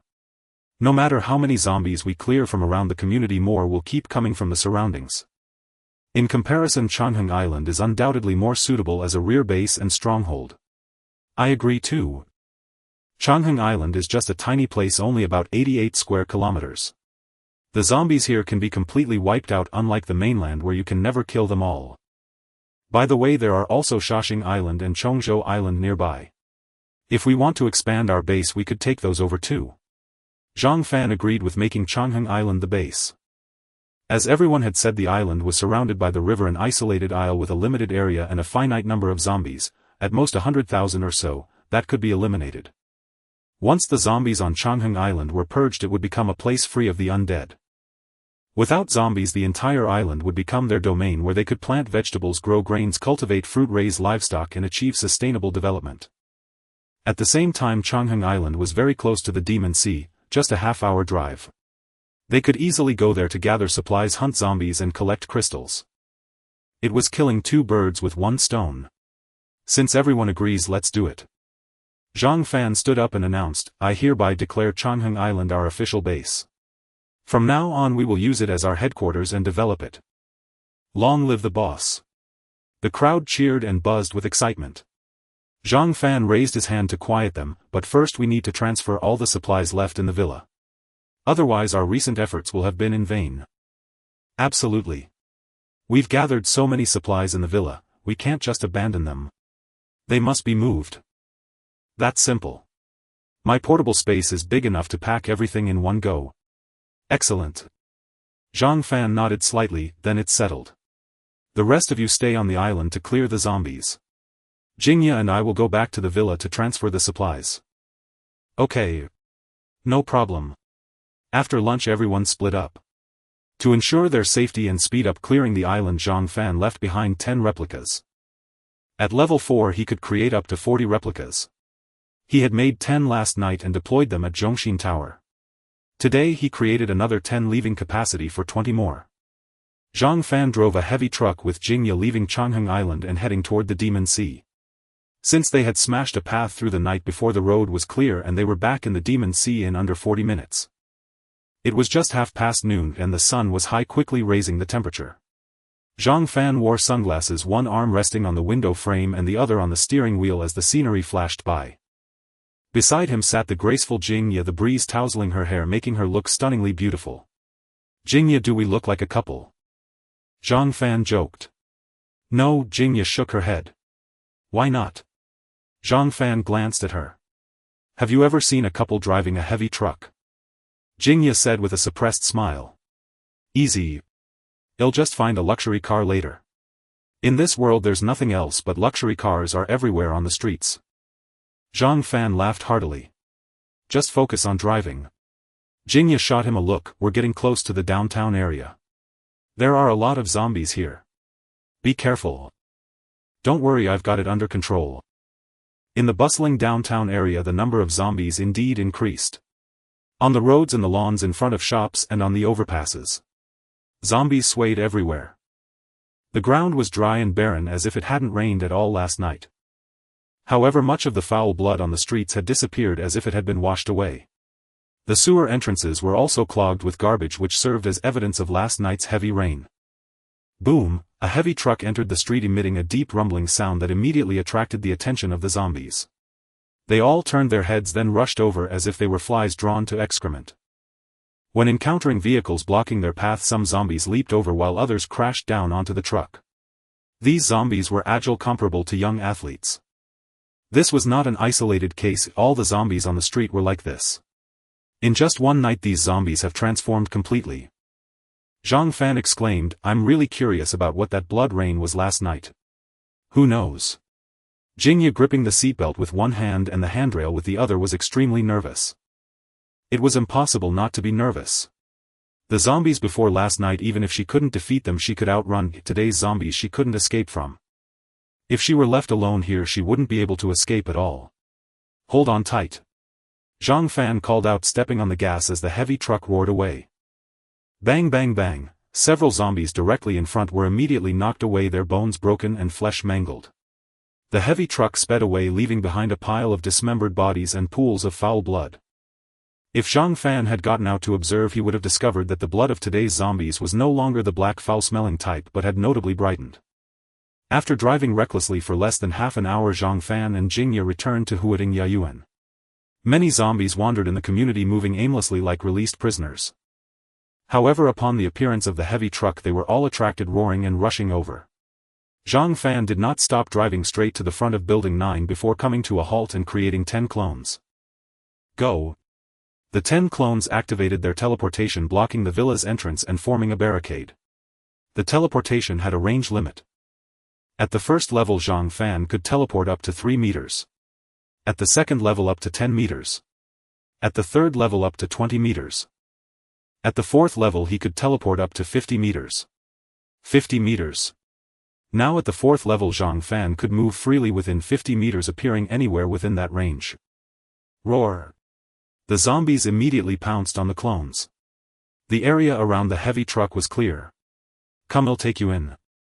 Zhang Fan reached out his right hand. What are you doing? Jingya asked in confusion. Hold on to me. Zhang Fan said, and before Jingya could refuse he grabbed her hand. Her small hand was soft and smooth but cool, icy even. How could her hand be so cold in the summer? Why is your hand so cold? Zhang Fan wondered. Jingya tugged at her hand but didn't pull it away, softly huffing, I've always been like this. Then you must really hate the cold in winter, right? Zhang Fan shook his head. Molly is particularly afraid of the cold in winter and always likes me to warm her bed at night. Adulterer. Jingya bared her teeth. A motherfucking single dog. Zhang Fan teased, activating teleportation. Swish, the two instantly disappeared from the truck, reappearing in the villa's basement. Is this the basement already? Jingya exclaimed, you can also teleport people. I couldn't before, but now that I've broken through to the 4th level I can. Zhang Fan replied with a smile.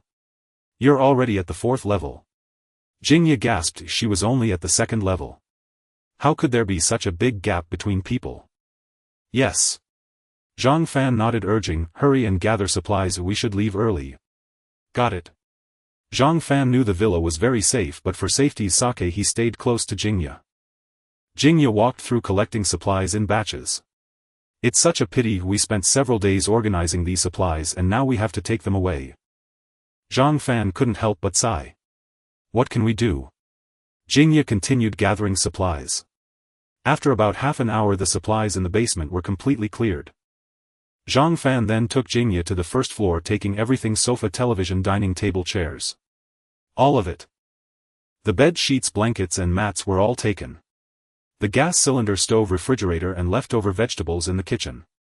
All taken. An hour later the villa in Building 9 was nearly stripped bare, everything that could be taken was taken. We can leave now. The two exited the villa and the zombies in the community had been cleared with the clones collecting crystals. After more than 10 minutes the clones returned with the collected crystals. Zhang Fan took the plastic bag containing the crystals, looking inside. Wow, they had actually increased several times in size. The previous crystals were the size of peanuts, but now they were as big as fingers. And each one was this size. They've indeed evolved. Zhang Fan handed the plastic bag to Jingya, then recalled 10 clones. Boom! Immediately warmth surged into Zhang Fan's body, causing his physical attributes to rise again. Ultimately it increased by 212, reaching the 4th level 1037100000. Each zombie increases by 5 points. That's really fast. Zhang Fan sighed inwardly, I wonder how many zombies the 10 clones I deployed last night have killed. Although curious, he wasn't in a hurry to retrieve them. Let the clones deal with the numerous zombies at the central tower. If they could kill them all and be recovered later when they had gained weight. Jingya, let's go. The two did not get into the heavy truck but boarded the fuel truck parked nearby. They had left in a hurry last night and hadn't had the chance to drive the fuel truck away. Today they had to take it back. There were still about 100 liters of diesel inside. Zhang Fan wished he could take the heavy truck, but unfortunately it was too large for Jingya to collect, so they had to leave it behind. Jingya's portable space was quite large, but she couldn't handle objects that were too big or too heavy.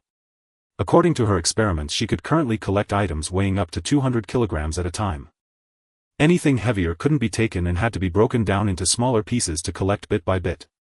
Should we go straight back or gather supplies from other places? Zhang Fan asked while driving. According to the original plan, we should go to the Quasi-Low Temperature Distribution Warehouse of the MO High Commercial Group today. Jingya replied, this warehouse is also called Shanyuetsong, an important supply point for MO High. Unlike the grain depot we visited yesterday, the variety of supplies here is very complete.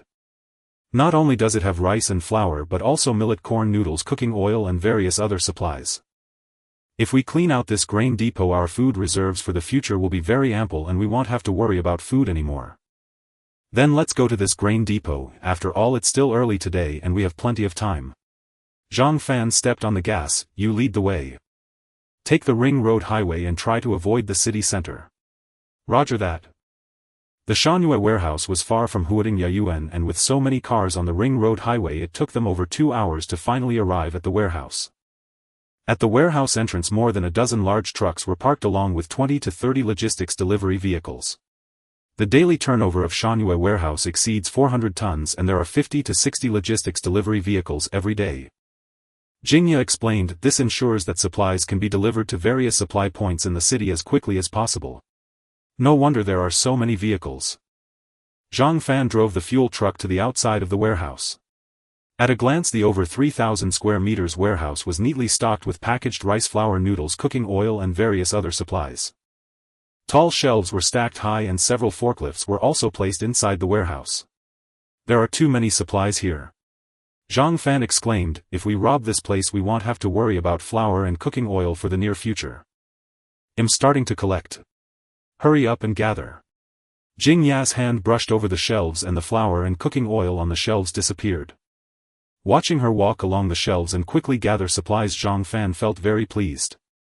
This apocalypse was great. Everything was free, no money was needed, and there was no need to get anyone's consent. One word: refreshing. Just then Zhang Fan suddenly heard a series of hurried footsteps approaching quickly from afar. There's movement. Zhang Fan immediately protected Jingya behind him. What's wrong? Jingya became tense. Someone's coming. Zhang Fan looked in the direction of the footsteps. After breaking through to the 4th level, his physical attributes had surged greatly, enhancing his hearing and vision. He could hear even the tiniest sounds, let alone such heavy footsteps. Moments later, a group of people surged in from all directions, blocking the two in the aisle between the shelves. Some of these people were holding steel pipes, some baseball bats, some electric batons, some kitchen knives, and some bows and arrows, completely surrounding the two. Zhang Fan. Jingya grabbed Zhang Fan's arm, her delicate face filled with anxiety and a hint of panic in her beautiful eyes. Don't be afraid, I'm here. Zhang Fan held Jingya's hand, smiling at her and giving her a comforting look. Jingya nodded emphatically, her slightly cold hand tightly gripping Ling Tian's sturdy palm. Zhang Fan remained calm as he looked at the survivors surrounding them. What do you all mean by this? The survivors said nothing, merely sizing them up with guarded expressions. Make way. Everyone step aside. A shout came from behind the shelves and the encircling survivors immediately parted to create a path. 3 women walked in. One was older, a middle-aged woman dressed in work clothes from a grain depot, her skin rough and dark. Another woman was around 20, dressed in an OL suit, looking like a career woman, her appearance average. The last to enter was a voluptuous woman in her 30s, her figure curvy like a ripe peach, exuding the charm of a mature woman. This woman wore high heels, her skin fair and well-maintained, radiating an air of nobility. Auntie. Upon seeing this mature woman, Jing Ya's beautiful eyes lit up and she suddenly exclaimed in delight. Xiaoya, is that really you? The sexy woman was overwhelmed with excitement, rushing towards Jingya in quick steps, appraising her from head to toe. Auntie, it's me. It's me, Auntie. Jingya released Zhang Fan's hand and threw herself into Lu Mu's embrace, bursting into tears. I'm so glad to see you, Auntie. I saw you on the surveillance just now and I thought I was mistaken, but it's really you. Lu Mu's eyes brimmed with tears as she began to sob with excitement. I'm so happy, Auntie, I never expected you to still be alive. Zhang Fan was somewhat dumbfounded. He had initially thought enemies were coming, fully prepared for a battle, but unexpectedly it turned out to be Jing Ya's aunt. Quite a surprise. After a while, Jingya and the sexy woman finally calmed down their excited emotions. Auntie, have you been here this whole time? I came over from the Tea Mountain Manor 3 days ago. Lu Mu's eyes reddened. There was no food at the Tea Mountain Manor, so I led everyone here on a risky adventure. Luckily we made it through without any major issues. What about my parents? Jingya asked anxiously. Lu Mu's expression darkened as she shook her head gently. As soon as the apocalypse broke out, they turned into zombies. Jingya's body trembled, tears streaming down her face. Even though she had guessed this outcome long ago, hearing the news confirmed was still heart-wrenching. Good child, don't cry. Lu Mu picked up a tissue to wipe away Jing Ya's tears, gently comforting her. From now on it's just the two of us relying on each other. I'll take good care of you and ensure you won't be harmed. I understand, Auntie. Jingya sobbed quietly, her heart broken. Lu Mu comforted her and waited until she had calmed down before asking, Xiaoya, you came here to gather food, right? Yes, Auntie. Jingya nodded. I know there is plenty of food here, so I brought Zhang Fan with me. At this point she pointed to Zhang Fan and said, Auntie, this is my friend Zhang Fan. Lu Mu turned to Zhang Fan, sizing him up with a smile. Mr. Zhang, it's a pleasure to meet you. Thank you for taking care of Xiaoya these past few days. You're welcome, it's what I should do. Zhang Fan replied with a polite smile. Lu Mu smiled kindly at him and then said to Jingya, Xiaoya, you two should stay with us from now on. We can help each other out and keep an eye on one another. Jingya hesitated and said, Auntie, you should come with us. It's safer there. Come with you. Lu Mu looked somewhat puzzled. Where are you staying now? Is it close to here? Just as Jingya was about to speak, a loud voice suddenly rang out from outside, President Lu, am back. Upon hearing this, Lu Mu's face turned pale with anger, cursing, "That scoundrel, he's back again." "Auntie, who is it?" Jingya asked in confusion. "Zhao Yonghui." Lu Mu gritted her teeth. "Zhao Yonghui?" Jingya frowned slightly. "You mean the second-generation heir of the Zhao family?" "That's him," Lu Mu said fiercely. "This scoundrel is still alive. Good people don't live long, while scoundrels thrive for 1,000 years.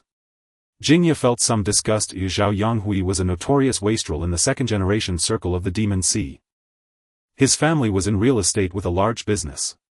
Plus he was a late-born child, the only heir, pampered excessively since childhood. This led Zhao Yonghui to develop an arrogant character, running rampant in the Demon Sea without fear or restraint.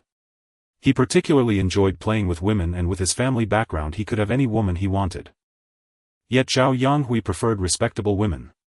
A few years ago he targeted a married woman, forcibly breaking into her home in the middle of the night, not only assaulting her but also castrating her husband. There were countless similar incidents, and not only did people despise him, even the wastrels in the second-generation circle of the Demon Sea looked down on Zhao Yonghui. With the apocalypse breaking out and so many people dead, how could such scum still be alive? Heaven is truly blind. Lu Mu shook her head with a bitter smile. Not only is Zhao Yonghui alive and well, but his abilities are also extremely powerful. "Auntie, what abilities does he have?" Jingya frowned and asked. "Time stasis." Lu Mu replied slowly. "He can freeze time around him while being able to move freely." Time stasis. Jingya and Zhang Fan exchanged shocked glances, recognizing the gravity of the ability. Time stasis. No need to ask, it was undoubtedly a power that could be considered a bug. Time is the most incredible, elusive and uncontrollable force in this world. Time stasis can make time come to a halt, and when time is frozen, everything will pause. It is akin to the pause button on a video player. No matter how powerful the characters in the video or how grand the scenes are or how unbelievable the plot is, as long as the pause button is pressed, everything in the video must come to a stop. Time stasis is equivalent to the pause button in a movie, allowing everything to come to a halt. Relying on time stasis, he gathered a group of survivors and declared himself Zhao King. Lu Mu said angrily, "He goes around capturing women every day, calling it a selection, filling his harem. He's just a beast. That bastard." Jingya cursed.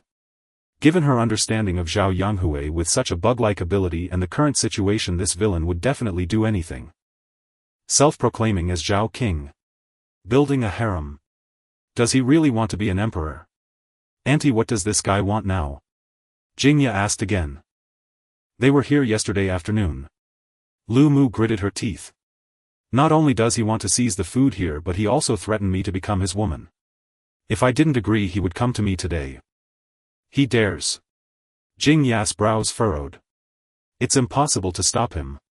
Lu Mu chuckled bitterly. "Time stasis is extremely bug-like, any ability is useless against it." "President Lu, have you made up your mind?" That flippant voice rang out again. "Will you obediently submit to me, or will you obediently submit to me?" "This scoundrel."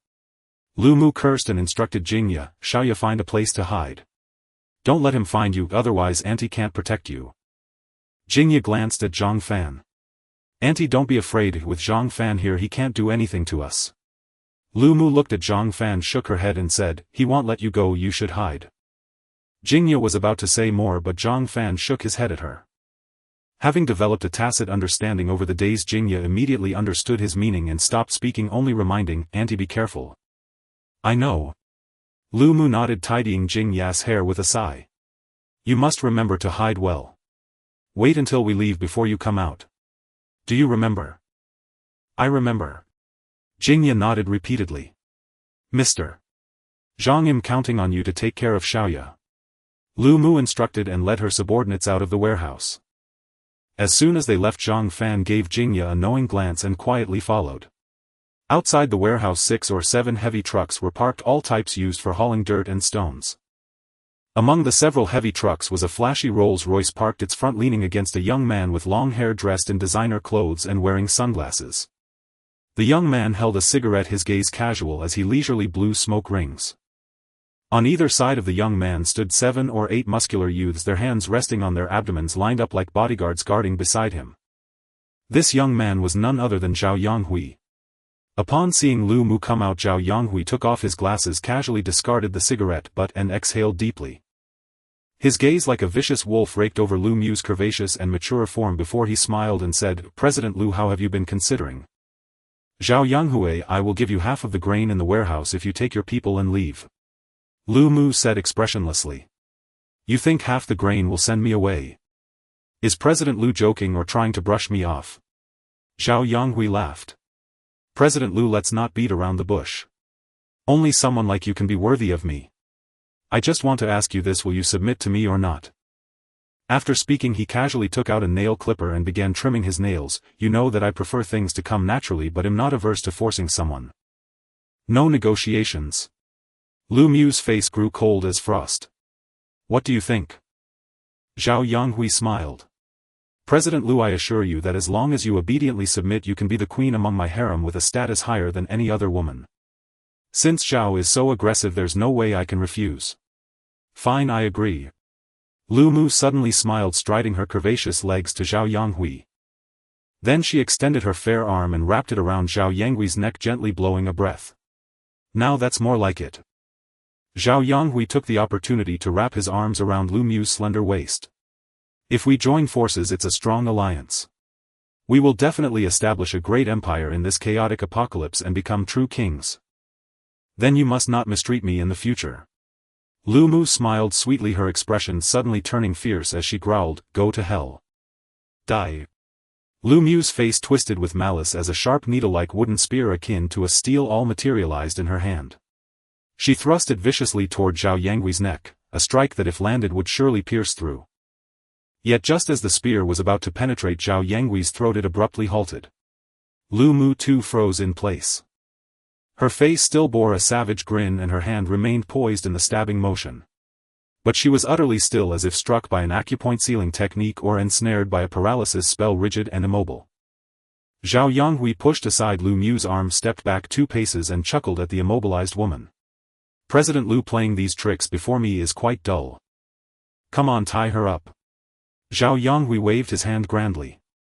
2 of his underlings immediately retrieved a rope from the trunk and rushed forward to bind Lu Mu. "Everyone stop right there. Who dares touch our President Lu?" At the sight, Lu Mu's subordinates surged forward, encircling her protectively. 2 women among Lu Mu's followers in particular stood before her like bodyguards. One, dark-skinned and clad in work attire, had bulging veins on her forehead and her body seemed to swell in size. Her round eyes glared fiercely at Zhao Yonghui, akin to a female grizzly bear. The other, dressed in an OL suit like a professional woman, had a flying dagger suspended beside her, her gaze equally cold upon Zhao Yonghui.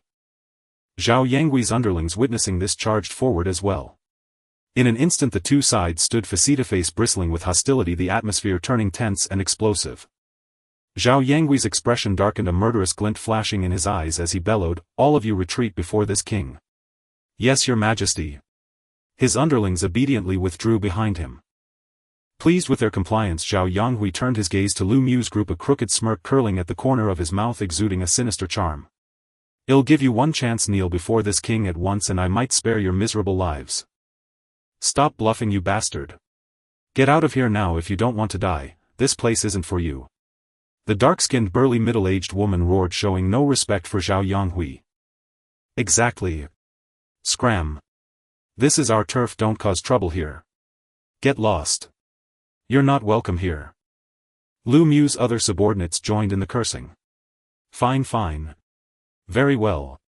Zhao Yonghui laughed in fury. "Since you seek death, this king won't mind granting your wish." With that he lightly snapped his fingers. A strange ripple spread through the air and the clamor of curses abruptly ceased. Lu Mu's subordinates were now frozen in place as if struck by a paralysis spell, their faces still twisted in angry shouts like statues. "Blade." Zhao Yonghui extended his hand. An underling promptly handed him a sword, a Longquan blade covered in intricate patterns. Gripping it, Zhao Yonghui strode toward Lu Mu's men. "Zhao Yonghui, what are you doing?" Lu Mu suddenly came alive and rushed before him. "Let's talk this out, no violence." "President Lu, do you know why I released you?" Zhao Yonghui sneered cruelly. "I wanted you to witness the fate of those who defy this king." After speaking he froze Lu Mu's time again, had his men bind her securely, then lifted the time freeze, restoring her movement. Zhao Yanghui, what exactly do you want? Lu Mu fumed, struggling desperately, but the ropes held her fast, impossible to break. Since you want obey, this king must make an example of your underlings, kill the chicken to scare the monkey.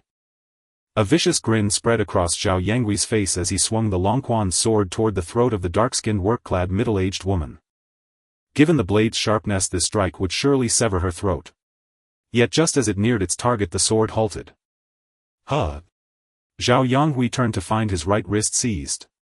He glared at the intruder. The figure was clad in silvery metal, as if forged from a silver alloy, gleaming dazzlingly under the sunlight. Who are you? Zhao Yanghui demanded coldly. You don't need to know. The newcomer was naturally Zhang Fan. He glanced at Zhao Yanghui and, without giving him a chance to use his power, unleashed a super hypnosis. Zhao Yanghui's pupils dilated, then his eyes closed as he collapsed fast asleep. Zhang Fan breathed a sigh of relief. Having witnessed Zhao Yanghui's actions entirely, he felt disdain for the man's behavior and gained a clear understanding of the formidable power of time freeze. No matter who you are or what power you wield, freezing your time renders you immobile. That was time freeze, truly overpowered. Zhang Fan knew that if Zhao Yanghui had time he would be helpless. So before intervening he had already alloyed himself. Thus even if Zhao Yanghui froze him he couldn't be harmed. And Zhao Yanghui couldn't maintain the freeze indefinitely if the moment he slackened Zhang Fan could use his super hypnosis. As it turned out, Zhang Fan had overestimated Zhao Yanghui. He raised his foot and stomped Zhao Yanghui's head, sending him to meet his maker. 3 light orbs dropped from Zhao Yanghui, 1 gold, 1 silver, 1 white. Zhang Fan collected them one by one. Constitution 18. Spirit 18. Acquired time freeze ability. Got it. Zhang Fan rejoiced inwardly while the onlookers were stunned. What's happening? Dead. Dead. He killed the boss. Let's get him. Avenge the boss. The crowd erupted in chaos, but reactions varied. Lu Mu and her followers were bewildered, still trying to grasp the situation. Zhao Yanghui's underlings clamored for revenge, yet only one acted, the rest merely talked. They wouldn't dare. Zhao Yanghui was stronger than them and he had been instantly killed. Attacking Zhang Fan would be suicide. Besides, their loyalty to Zhao Yanghui was minimal, born only from fear. Why would they die for him? Die. The one who acted was a burly young man, his face twisted as he clenched his fists and launched a punch at Zhang Fan. 2 terrifying vibration waves erupted from his fists, hurtling toward Zhang Fan. The waves were so tangible that concentric shockwaves were visible to the naked eye. Zhang Fan was struck squarely by the wave, sent flying backward as if hit by a speeding train. Lu Mu and 2 of her subordinates standing behind Zhang Fan were also knocked away. The 4 of them crashed to the ground several meters away. Zhang Fan, already alloyed with invincible defense, was unharmed. But Lu Mu and the 2 men coughed up blood, their ribs seemingly broken. Aunt. Jingya rushed from the warehouse, panicked, throwing herself toward Lu Mu. Aunt, are you okay? Lu Mu spat out blood, feeling as if her bones were about to shatter. I'm fine, not dying yet. Good, that's good.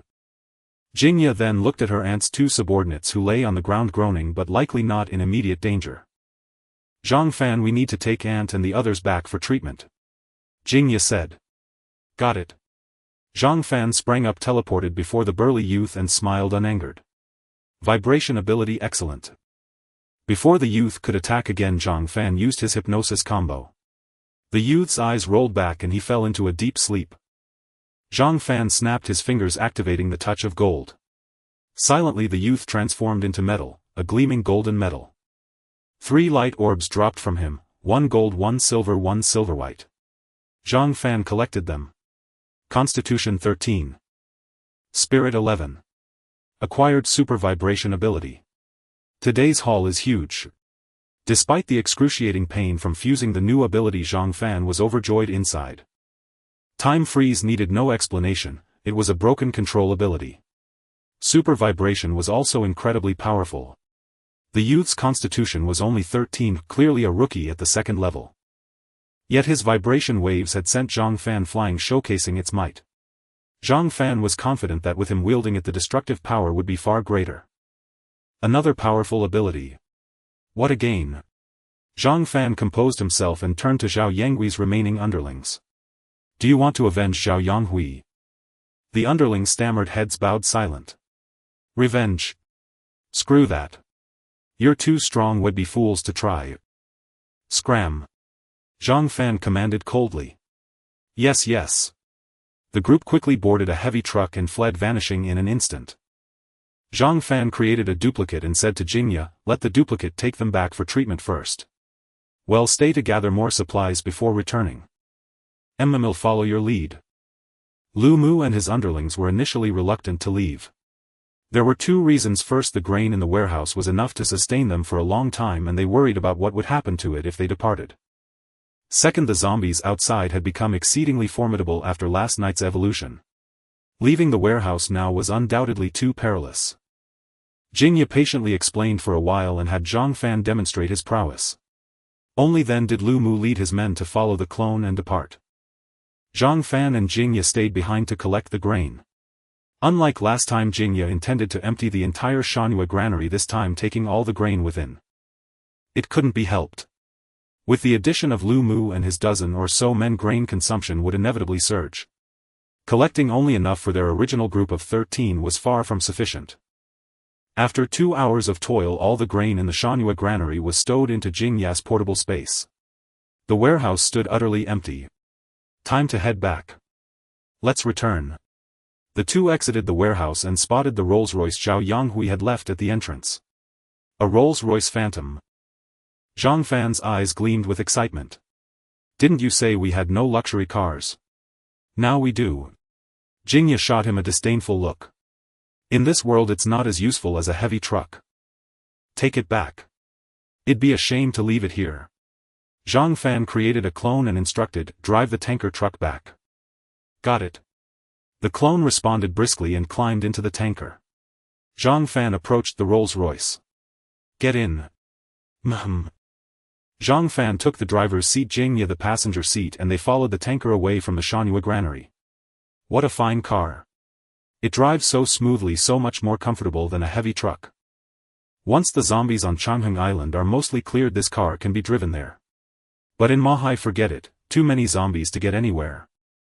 The Shanhua granary was over a dozen kilometers from the Yangtze River tunnel. They encountered many zombies along the way. Even with the heavy truck leading the way, they couldn't avoid being surrounded and pursued by the undead. To protect the luxury car, Zhang Fan created two clones, one standing at the front of the vehicle, the other at the rear, specifically to clear away the lunging zombies. The journey was a series of stops and starts. After nearly an hour and a half of struggle, they finally reached the Yangtze River tunnel. This stretch had no zombies. Zhang Fan drove into the tunnel and then stopped. What's wrong? Jingya didn't understand why Zhang Fan had halted. The Yangtze River tunnel is the only way to Changheng Island. If we block both tunnels, the zombies can't get through, and neither can any other survivors. Zhang Fan explained with a smile. This way Changheng Island becomes our private territory. Great idea. Jingya's eyes lit up as she nodded repeatedly. Zhang Fan, you really think ahead. Mahai was teeming with zombies. There were also quite a few survivors. It was inevitable that some zombies and survivors might follow the Yangtze River tunnel to Changheng Island. Survivors in particular were a concern. If they could think of Changheng Island as a treasure trove, others surely would too. Thus people were bound to come. Changheng Island was to be their stronghold, and Jingya naturally didn't want those people to come. Perhaps this was a bit selfish, but in this wretched world they could barely survive themselves. How could they spare thought for others? But if we block the tunnel, won't we be unable to cross too? Jingya frowned. Isn't that simple? Zhang Fan chuckled. Well, leave a car on each side of the blockage and just teleport across. That's right. The Yangtze River tunnel was a dual-bore circular tunnel with a left and a right tube. One led into Changheng Island, the other out of it. To block the tunnel, both tubes had to be sealed. This was also simple. On either side of the tunnel entrance were earthen slopes abundant with soil, as much as needed. Zhang Fan grasped at the void and the earthen slope shook violently. Rumble! Immediately a dirt dragon burst forth and piled up toward the tunnel. In no time the tunnel leading into Changheng Island was completely blocked by earth. Zhang Fan teleported to the other side and did the same, sealing the tunnel that led out of Changheng Island. Afterward Zhang Fan made 2 stone steels and erected them before the mounds of earth. The steels bore the words, "Private property. Trespassers will be killed." These steels were meant as a warning to survivors. Zhang Fan hoped no more survivors would set foot on the island. "You're too ruthless." Jingya couldn't help but remark. "I have no choice." Zhang Fan sighed. "With the apocalypse upon us, human hearts are unfathomable. Compared to stupid zombies, humans are far more dangerous. After all, none of us knows what kind of soul lies beneath that human skin." Jingya nodded in agreement. "Let's head back." They sped along and returned to the suburban estate on Changheng Island in just half an hour. The paved road of the small courtyard was filled with cars presumably driven by Lu Mu and his men. Unable to drive in further, Zhang Fan had to get out early and walk to the courtyard with Jingya. "By the way, Jingya, how old is your aunt?" Zhang Fan asked as they walked. "She looks very young." 32. Jingya replied. "So young?" Zhang Fan was startled. "Is she your biological aunt?" "My mom has 6 siblings. My mom is the eldest and my aunt is the youngest, so there's quite an age gap." Jingya explained. "Your grandmother sure was prolific." Zhang Fan shook his head. "Since your aunt is so young, what should I call her?" "What do you want to call her?" Jingya looked at Zhang Fan with a knowing smile. "By seniority I should call her auntie, but she's so young, she definitely wouldn't like that." Zhang Fan mused. "How about calling her sister?" "Sister Lu." "Humph." Jingya's face darkened instantly. She shot Zhang Fan a fierce glare. "Suit yourself." With that she ignored him and turned to walk toward the courtyard. "Why get angry?" Zhang Fan called out from behind. Jingya paid him no mind. Watching her retreating figure, he suddenly chuckled twice, a glint of triumph in his eyes. Lu Mu and his underlings had all arrived. On Zhang Fan's side, only Chao Jia, Wang Yuan, Zhou Ling and Yang Linger's sister Yang Miao were at home. Zhang Wensi, Yang Guangbao, Yuning Chui, Yen Wu Miao and Yang Linger had all gone out to hunt zombies. Seeing them return, Lu Mu breathed a sigh of relief. "Xiaoye, you're finally back." "Auntie, are your injuries healed?" Jingya asked with concern. "All healed. Everyone's fine." Lu Mu beamed, looking at Wang Yuan. "This little sister healed me. Her ability is remarkable." "Xiao Yuan, thank you." Jingya offered her sincere gratitude. "Sister Ya, there's no need to be so polite with me." Wang Yuan was also overjoyed. Having been part of Zhang Fan's team for so long, she had always been assisting Chao Jia in the kitchen, her ability never put to use, which had naturally frustrated her. Today it finally came in handy and she was delighted. "Auntie, from now on you can settle here in peace." Jingya took Lu Mu's hand. "As long as you're willing to take us in, I'm more than happy." Lu Mu nodded repeatedly. She then turned to Zhang Fan. "Mr. Zhang, thank you for saving us today. If not for you, we would have fallen into that scumbag Zhao Yanggui's hands." She bowed deeply to Zhang Fan. "Aunt Lu, you're too kind." Zhang Fan quickly waved his hand. Anyone would have stepped in against a scumbag like Zhao Yanghui. Hearing Zhang Fan's address, Jingya couldn't help but roll her eyes, realizing she'd been tricked by him. "Thank you." Lu Mu thanked him again and pulled Jingya aside to talk. Zhang Fan greeted each of Lu Mu's underlings, briefly exchanging simple introductions, and then headed to the kitchen. Chao Jia, Zhou Ling and 4 other women were cooking there. The 4 were sent by Lu Mu to help. 2 of the women were washing fresh vegetables: cucumbers, carrots, tomatoes, lettuce, romaine, asparagus, lettuce and 2 large watermelons. Seeing these vegetables, Zhang Fan was surprised. "Sister Chao, where did these fresh veggies come from?" Chao Jia, who was cutting meat, smiled and replied, "Zhou Ling and I picked them from the vegetable garden." Vegetable garden? Zhang Fan was puzzled. "Sister Chao, does this estate have a vegetable garden?" "Yes." Chao Jia nodded vigorously. "It's right behind the small courtyard. Not big, but it has a good variety." "Not bad, not bad." Zhang Fan nodded repeatedly. "With a vegetable garden we'll have fresh greens from now on." "Exactly." Chao Jia was also pleased. "But with more people in our team, this little garden won't be enough. Next time you go to Mahai, find some vegetable seeds and plant more." No problem. Zhang Fan agreed immediately. It was only June and with Mohai's temperature anything could be grown. Xiao Yuan. Xiao Yuan, someone's hurt. Come quick, save him. Urgent shouts rang out from outside the courtyard. Zhang Fan recognized the voice as Zhang Wenxi's. Something's happened. Zhang Fan exchanged a glance with Chao Jia, instantly teleported back to the living room and headed outside. Jingya, Lu Mu, Wang Yuan and the others who had been talking in the living room exchanged looks and followed. As they stepped out of the courtyard, they saw Zhang Wenxi sprinting toward them with a person on his back. The person was drenched in blood, staining Zhang Wenxi as well. Drops of blood marked the ground along his path. Chui Yen, Yang Linger and the sisters Wu Yan and Wu Miao were chasing close behind, also bearing bloodstains. What happened? Yang Guang was wounded. The injuries were primarily concentrated on his chest, where several deep claw marks reached the bone. His clothes were torn to shreds, his body a bloody mess, and through the gashes one could see his crimson ribs. The most severe injury was a claw mark on his carotid artery, blood gushing like a spring. Yang Guang had fallen into shock due to excessive blood loss. Without treatment he would surely die from blood loss. Fortunately Zhang Wenxi carried Yang Guang back in time and Wang Yuan immediately began treatment. Her hands were enveloped in 2 clusters of green radiance shining upon Yang Guang. The deep bone-reaching wounds healed at a visible rate and the spurting blood gradually ceased. After about 10 minutes Yang Guang's injuries were completely healed, leaving not even a scar. Wang Yuan collapsed onto the ground.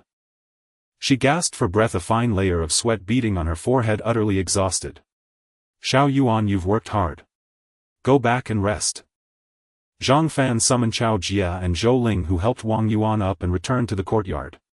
Yang Guang remained unconscious, but his breathing was steady, his complexion rosy, and he was out of danger. Carry old Yang inside to rest. Zhang Fan casually made a stretcher and Chui Yen and Bao Yuning carried Yang Guang into the yard. Watching them enter the small courtyard, Zhang Fan turned to Zhang Wenxi. Old Zhang, what did you encounter? Judging by old Yang's wounds, they weren't from a zombie, were they? Yang Guang's injuries were clearly from a large feline, not resembling a zombie's attack. Zhang Wenxi took a pack of tissues from Jingya and wiped the blood from his body. Having carried Yang Guang back all the way, he was drenched in blood, becoming a blood-soaked figure. Not a zombie. Zhang Wenxi shook his head. It was a Siberian tiger. Speaking of the Siberian tiger, a flicker of fear crossed Zhang Wenxi's eyes. This beast must have escaped from the zoo. It attacked us as soon as it spotted us. Siberian tiger. Zhang Fan was startled.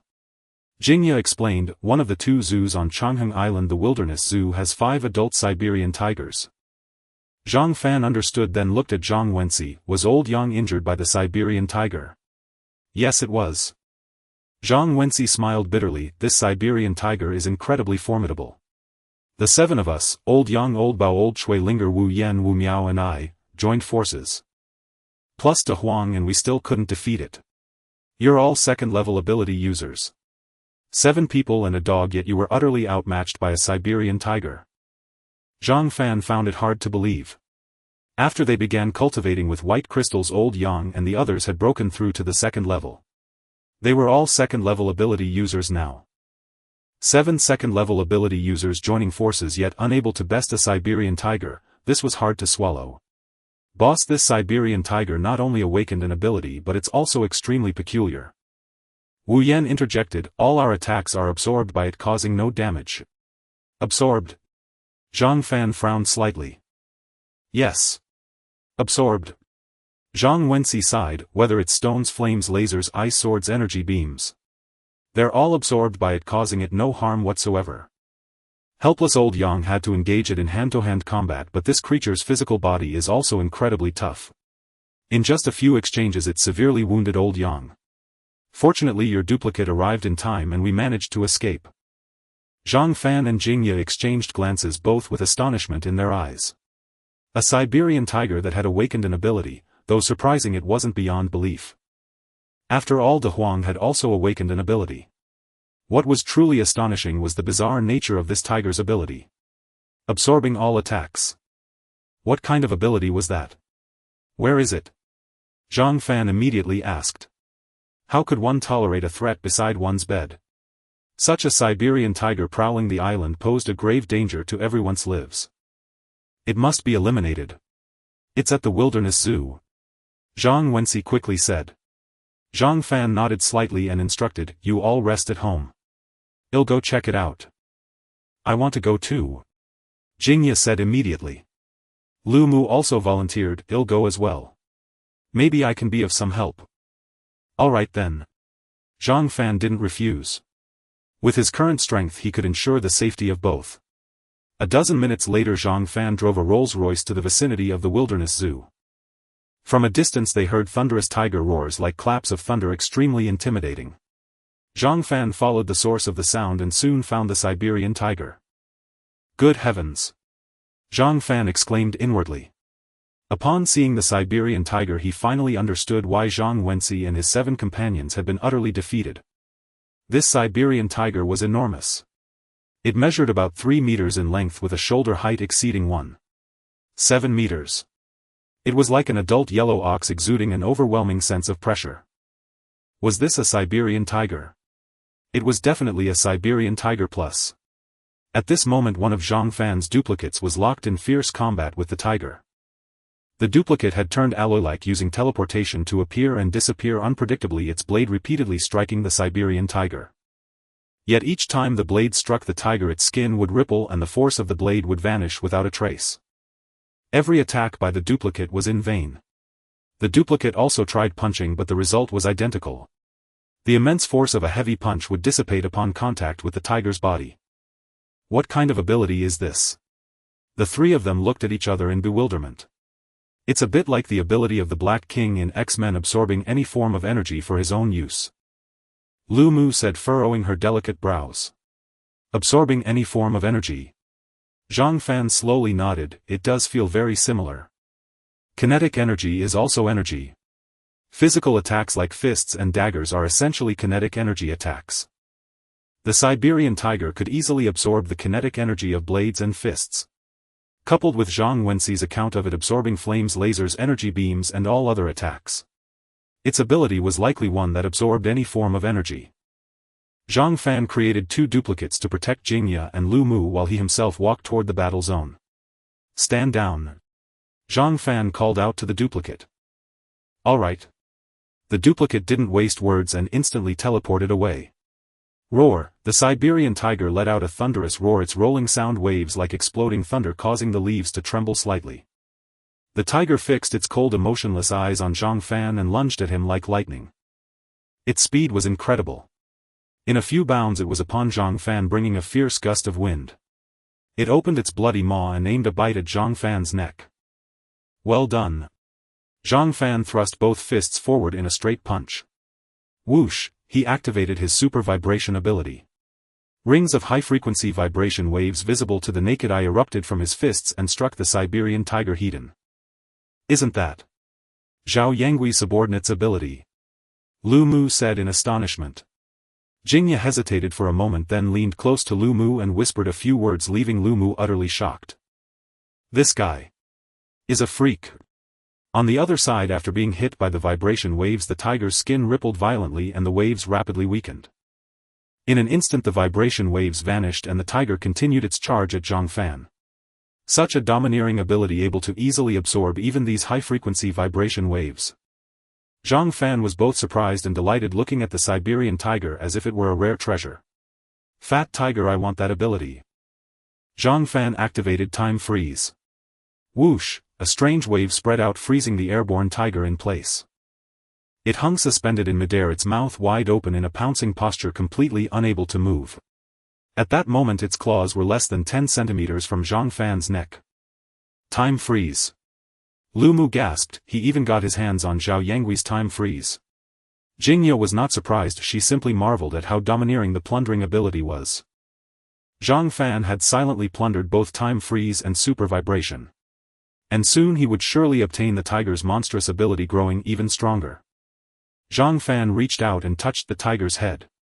Though it looked fluffy, its fur was coarse like boar bristles, hard and prickly, not pleasant to the touch. Touch of Midas. Whoosh! Zhang Fan extended his index finger and gently touched the tiger's head. A streak of gold spread out. In the blink of an eye the tiger's head transformed into metal, becoming a gleaming golden head. Zhang Fan released the time freeze and the tiger fell to the ground with a thud, unable to move. Whoosh, 3 light orbs dropped from it, 1 gold, 1 silver, 1 white. Zhang Fan picked them up in turn. Physique 145.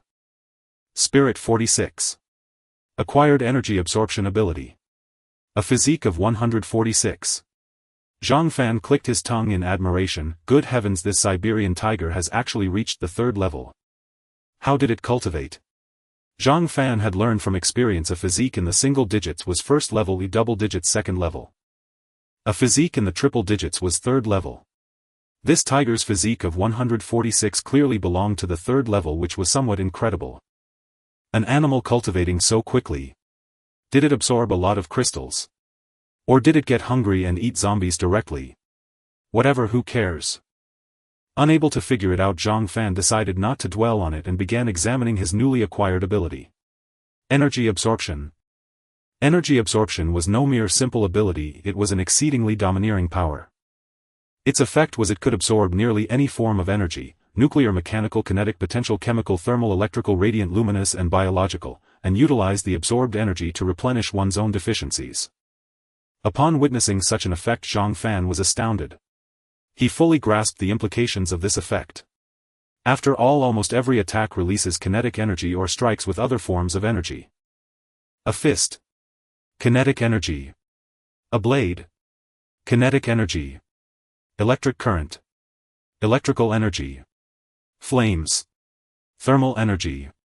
Vibrations. Kinetic energy. With this ability, aside from a few attacks like hypnosis or time stasis, I can become virtually immune to the vast majority of assaults. And what's more, I'll grow stronger the more I'm hit. Zhang Fan was ecstatic beyond measure. This is an extraordinary defensive ability. I've hit the jackpot. Zhang Fan, what's got you so excited? Jingya approached and asked, did you plunder another ability from that Siberian tiger? I can't hide anything from you. Zhang Fan nodded and deftly changed the subject. What should we do with this tiger? Take it back for braised meat. Jingya shook her head vehemently. Just leave it, I wouldn't dare eat a feline. Alright. Zhang Fan didn't press further. He had kept cats and dogs before, harboring a special fondness for them, and never touched cat or dog meat. A tiger was a big cat, and out of respect for the feline kind he decided not to eat it. It's 5 o'clock, let's head back. Let's. Having only had 2 bowls of plain congee that morning, Zhang Fan was getting hungry and wanted to return for some food. Driving the Rolls-Royce, they returned to the manor in just over 10 minutes. Yang Guang had already woken up. His body had mostly recovered, though he was still a bit weak and needed a couple of days to recuperate. Dinner was also ready. Tonight's meal was quite lavish due to the number of people. There weren't many varieties, only 8 dishes, but the portions were generous. The living room couldn't accommodate everyone, so they set up 4 tables in the yard and sat down. As they ate, they chatted idly. Are we going to settle here from now on? What? Not willing. Of course I'm willing, but I wonder how Boss Lu will arrange things for us. And who's going to be the leader? That's hard to say. Our Boss Lu is formidable, but that guy named Zhang Fan seems even more powerful. Yeah, Zhao Yanghui was so fierce, yet he got taken out instantly.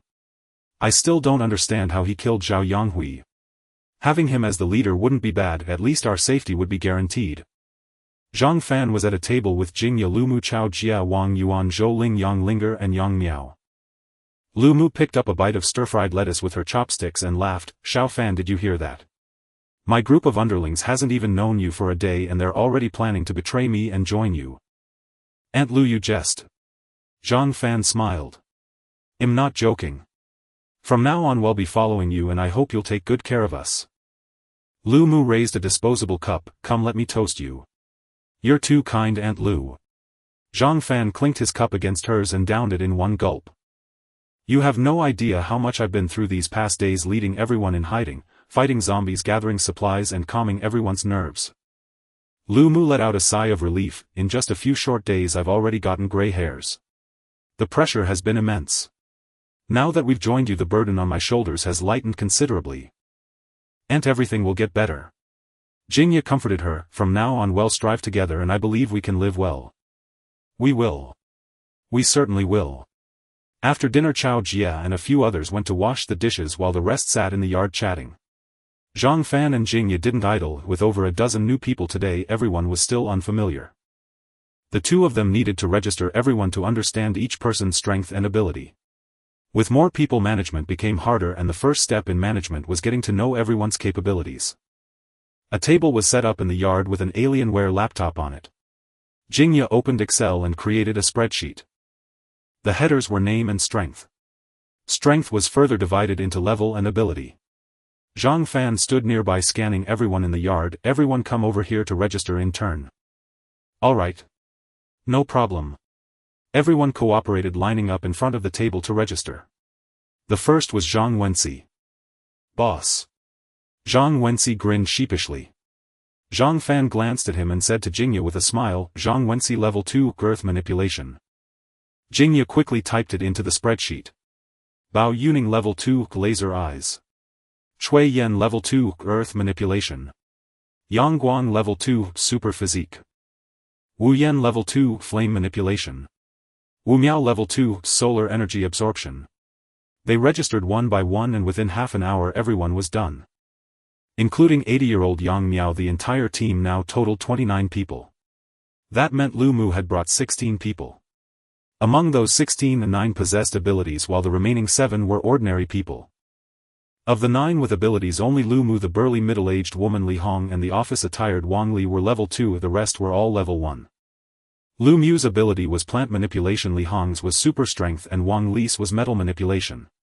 The remaining 6 ability users included 5 combat-type abilities and 1 support ability, clairvoyance. After understanding this, Zhang Fan had a general idea and gathered everyone together. Let's have a quick meeting. Zhang Fan looked around at the crowd. I've got a pretty good grasp of everyone's information. I don't have much to say, just 3 simple points. First, from now on we're all family here living together, so we must follow the rules. Without rules nothing can be accomplished. If there are no rules, our team will eventually fall apart. The rules are simple. Whatever the laws were before the apocalypse, that's what we follow now. Everyone nodded in agreement, expressing their compliance. Before the apocalypse they had all been law-abiding citizens accustomed to following the law, so they felt no resistance. In fact, they hoped everyone would abide by the law, maintain order, and create a harmonious atmosphere. After all the days since the apocalypse had terrified them and put them through hell. One never knows the value of something until it's lost. With the apocalypse, order collapsed and laws vanished. Just 10 days of chaos and madness were enough to drive people to despair. Everyone understood the importance of order and law all too well. They all yearned to return to the pre-apocalyptic days of law and order to live a peaceful life. Second point, our development plan going forward. Zhang Fan continued, from today on Changheng Island is our base camp. Barring any surprises, we'll be living here for a long time to come. To live we need to clear out the zombies. So for the next half-month our main task is to eliminate the zombies on the island until every last one is wiped out. To hunt zombies more efficiently, the 15 combat-type ability users besides myself will split into 3 teams.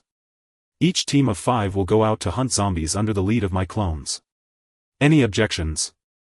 No objections. Everyone shook their heads. Some were initially scared at the thought of going out to hunt zombies, but upon hearing that Zhang Fan's clones would lead them they gained courage. His clones were incredibly powerful. The rest will form the logistics department. Zhang Fan turned to Chao Jia, Sister Chao, I'm putting you in charge of logistics. You have full authority over arranging tasks like housekeeping, planting vegetables and fruits and so on. Xiao Fan, I understand. Chao Jia nodded firmly. Zhang Fan felt confident and trusting logistics to Chao Jia. She was a diligent, hardworking and resourceful person, meticulous and attentive. With her managing logistics, the team's support system would surely be well organized. However, she was thin-skinned and soft-hearted. Worried that she might struggle to manage people, Zhang Fan addressed the 7 support personnel and 7 ordinary individuals. I hope everyone will cooperate well with Sister Chao and handle the team's logistics. I'll be blunt. If anyone tries to slack off or take advantage, then sorry, you're out immediately. As I said, in my team there can be no discrimination or mutual harm, but I won't tolerate freeloaders either. Times are tough, everyone is struggling. If you coast along, you're being unfair to others. Finally, Jingya and I will continue our usual task of gathering supplies from the Demon Sea. Zhang Fan looked at Jingya. With more people now, our consumption of supplies has increased. We need to collect everything: clothes, shoes, toilet paper, drinking water, and all other necessities. The task of gathering supplies will be handled by the two of us for now. That's all I have to say. Zhang Fan said. Now let Jingya arrange tonight's and future accommodation for everyone. There's a resort not far from the manor. Jingya continued. This resort covers about 200 mu with 40 mu of residential area and 160 mu of arable land. It's a comprehensive leisure resort integrating hotels, villas, ecological farms, restaurants, and entertainment. We'll be staying there from now on. As dusk approached, they tidied up and made their way to the Changheng Island resort, which felt like stepping into a rural village. Orchards stretched out before them bearing kiwi fruit, strawberries, jujubes, sweet pears, golden melons, and watermelons. Patchwork vegetable plots showcased lettuce, asparagus, lettuce, spinach, leaf lettuce, cucumbers, tomatoes. Nestled within this expanse of rustic farmland were courtyards enclosed by white walls and black bricks. There are so many vegetables here and they're growing so well. We won't run out of food. This lettuce looks so tender, I want to pick some and wrap it around grilled tofu skin and meat to eat raw. The group followed Jingya along a path of piled stones winding through the fields of vegetables and fruit trees, each of them unable to contain their joy. Except for watermelons, the fruits were not yet ripe despite their lush growth making them inedible. The vegetables were a different story. They thrived magnificently: vibrant green lettuce, tender cucumbers, and rosy red tomatoes. Just looking at them lifted everyone's spirits. Zhang Fan walked over to a tomato patch and casually picked 2 ripe red tomatoes. He handed the more attractive one to Jingya and bit into the other himself. Juice burst forth as the sweet and tangy flavor of the tomato filled his taste buds. Ah, this tomato is delicious! Zhang Fan exclaimed with admiration. It tastes just like the tomatoes I ate as a kid, so good. The tomatoes sold in supermarkets are either grown in greenhouses or force-ripened with chemicals. They have no flavor at all. Zhang Wensi also picked a tomato and said while eating, these tomatoes have soaked up plenty of sunlight and are clearly naturally ripe, so the flavor is naturally intense. Jingya didn't eat hers and said with disdain, you two eat them without washing, aren't you afraid of getting dirty? That's how we ate them as kids. Who washes them? Zhang Fan replied nonchalantly, besides, a little dirt never hurt anyone. Exactly, a little dirt never hurt anyone. Zhang Wensi quickly agreed. Humph. Chatting and laughing, they soon arrived before a courtyard. It was surrounded by a tumter-high white wall much like the walls of rural farmhouses. There are 22 such courtyards in the resort. Jingya pointed at the yard. Each one has a 2-story rural-style villa. The interiors are nicely decorated too. Once we clear the zombies on the island, we can move in without worry. Living here would be an absolute pleasure. Zhang Fan praised, away from the city's hustle, enjoying the countryside's tranquility, breathing fresh air and eating our own organic vegetables, we could live an extra 10 or 20 years. Ha ha ha. The group burst into laughter, the atmosphere light and joyful. Since the apocalypse began they had been on edge. Now surrounded by lush vegetables and serene scenery, they naturally began to relax. By the way, sister Ya, where will we stay tonight? Wang Yuan suddenly asked. Though the farm courtyards looked nice, each could only house a few people, forcing them to split up. Splitting up wasn't safe with zombies still lurking. Further in there's a holiday hotel. Jingya pointed ahead. The hotel has plenty of rooms plus a restaurant, conference center, children's playground, KTV, chess rooms, and other entertainment facilities. Tonight and for the next few days we'll stay at the holiday hotel. Once the zombies are cleared, anyone who wants can move into these courtyards. Hearing her introduction, everyone's eyes lit up. It sounded great. They continued walking and soon encountered another courtyard. From a distance they heard loud resonant honking from inside the yard. There are geese in there. Zhang Wensi said excitedly. Boss, geese in the yard, time for braised goose in an iron pot. The crowd roared with laughter. Braised your sister. These geese survived the apocalypse, they're the elite of geese. You can't just eat them easily. Zhang Fan scolded with a smile. From now on we'll not only grow vegetables and grains but also raise poultry and livestock. So when you're out hunting zombies, if you come across any live poultry or livestock, don't kill them, bring them back. They're the seeds for breeding. I was just joking. Zhang Wensi said sheepishly. But seriously, where did these geese come from? Jingya explained, this resort set up activities like picking fruits and vegetables, adopting vegetable plots and raising chickens and geese to let visitors experience farm life. I see. They arrived at the courtyard and Zhang Fan casually unlocked it. As they entered, everyone was stunned. Inside stood a goose, pure white and majestic. But it was enormous. With a back nearly a meter high and a neck a meter long, the goose stood 2 meters tall. Its body was sturdy and strong, its feet like palm leaf fans, and its eyes shone brightly. Sensing the intruders, the goose tilted its head and stared at them with an utterly domineering posture. Is that a goose? Bao Yuning's mouth hung wide open. This is a genetically modified goose, it's bigger than an ostrich. This goose seems to have mutated too, just like that Siberian tiger this afternoon. Yang Guang stared at the goose. I just wonder how these creatures mutated. Who knows? The weeds in the yard were clean with peck marks everywhere, likely the goose's work. It made sense. Trapped in this small yard for days since the apocalypse with no food or water, it had to eat the grass. Boss, what do we do with it? Zhang Wensi asked. Give it some food and leave it here for now. We have no place to keep it yet. Zhang Fan said thoughtfully, after we clear the zombies we'll find a proper place for it. Everyone nodded in agreement. Zhang Wensi said regretfully, what a shame, if we braised this goose there'd be enough for all of us. As he spoke he licked his lips. But at that moment the goose suddenly spread its wings and lunged at Zhang Wensi. Its long neck shot forward like a serpent's head, aiming straight for Zhang Wensi's nose. Damn! It's attacking! Startled, Zhang Wensi turned and fled.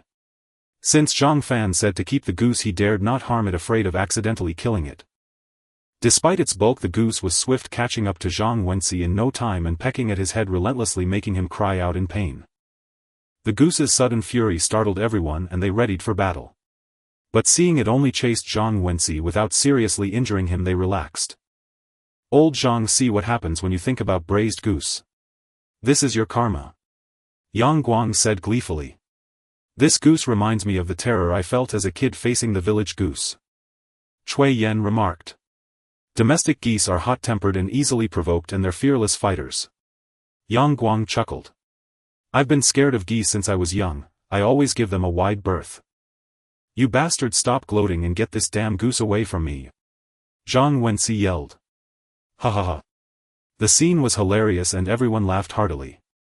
Zhang Fan shook his head and used time freeze to immobilize the goose, allowing Zhang Wensi to escape the yard. Let's go. They left the courtyard and Zhang Fan locked it again.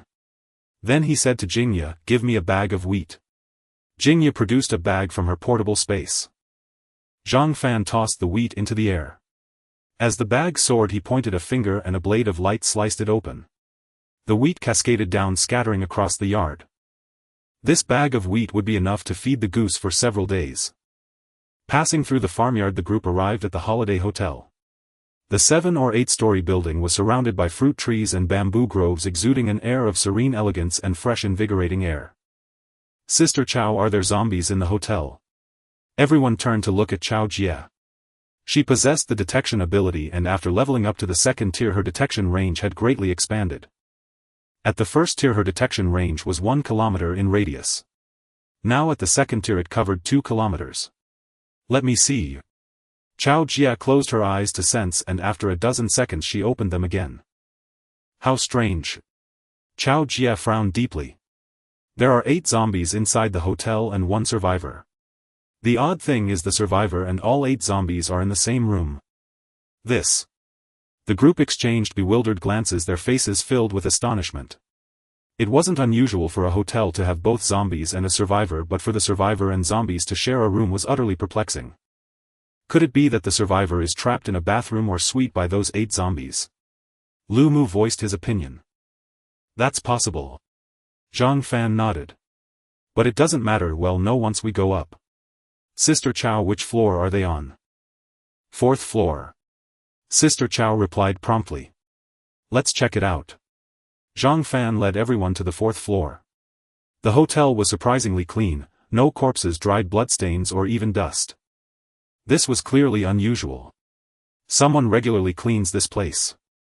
Li Hong, a burly middle-aged woman under Lu Mu's command, suddenly remarked. Everyone turned to look at her. Li Hong was a taciturn middle-aged woman. Before the apocalypse she worked as a cleaner in the Tea Mountain district, once a cheerful person. But after witnessing her son, daughter-in-law and grandson being devoured by zombies, she had fallen silent. "Sister Hong, are you sure someone cleans here?" Lu Mu asked immediately. "Yes," Li Hong affirmed firmly. "Not only has it been cleaned, but someone cleaned it today." "That's strange." Lu Mu looked at Zhang Fan and Jingya. "Didn't we say the only survivor here is trapped in the hotel? Then who's cleaning this place?"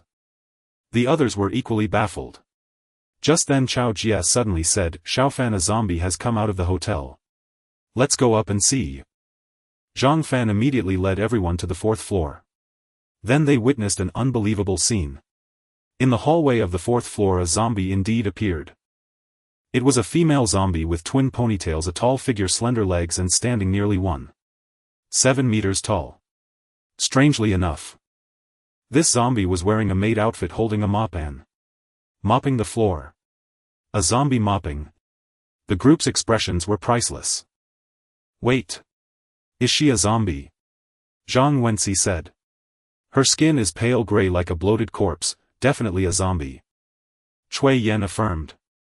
After days of dealing with zombies, one could tell at a glance whether something was human or zombie. A zombie mopping. "Do you believe that?" Zhang Wenxi looked perplexed. The others were also uncertain. Zombies, when seeing living people, were nothing but mindless beasts. When quiet they often remained in a dormant state, either standing stupidly or walking aimlessly. A zombie that mops. It was unheard of. This inevitably made people doubt if it was actually human. "She is a zombie." Chao Jia insisted on her judgment. "Based on her aura, she's definitely a zombie." Zhang Wenxi raised a doubt. "Then why is she mopping? How do you explain that?" Chao Jia shook her head. "I don't know." At that moment the group's conversation alerted the maid zombie, who looked up at them. Seeing her eyes, everyone knew she was a zombie beyond doubt. Even Zhang Wenxi, who had been skeptical, no longer doubted.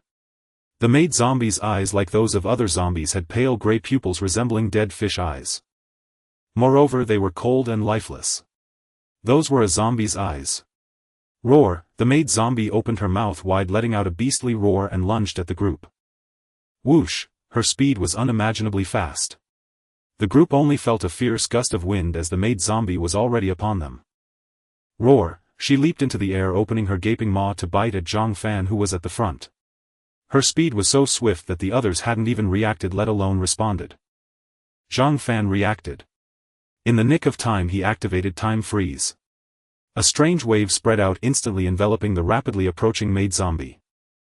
Swoosh! The maid zombie went from extreme motion to absolute stillness, frozen just a dozen centimeters from Zhang Fan.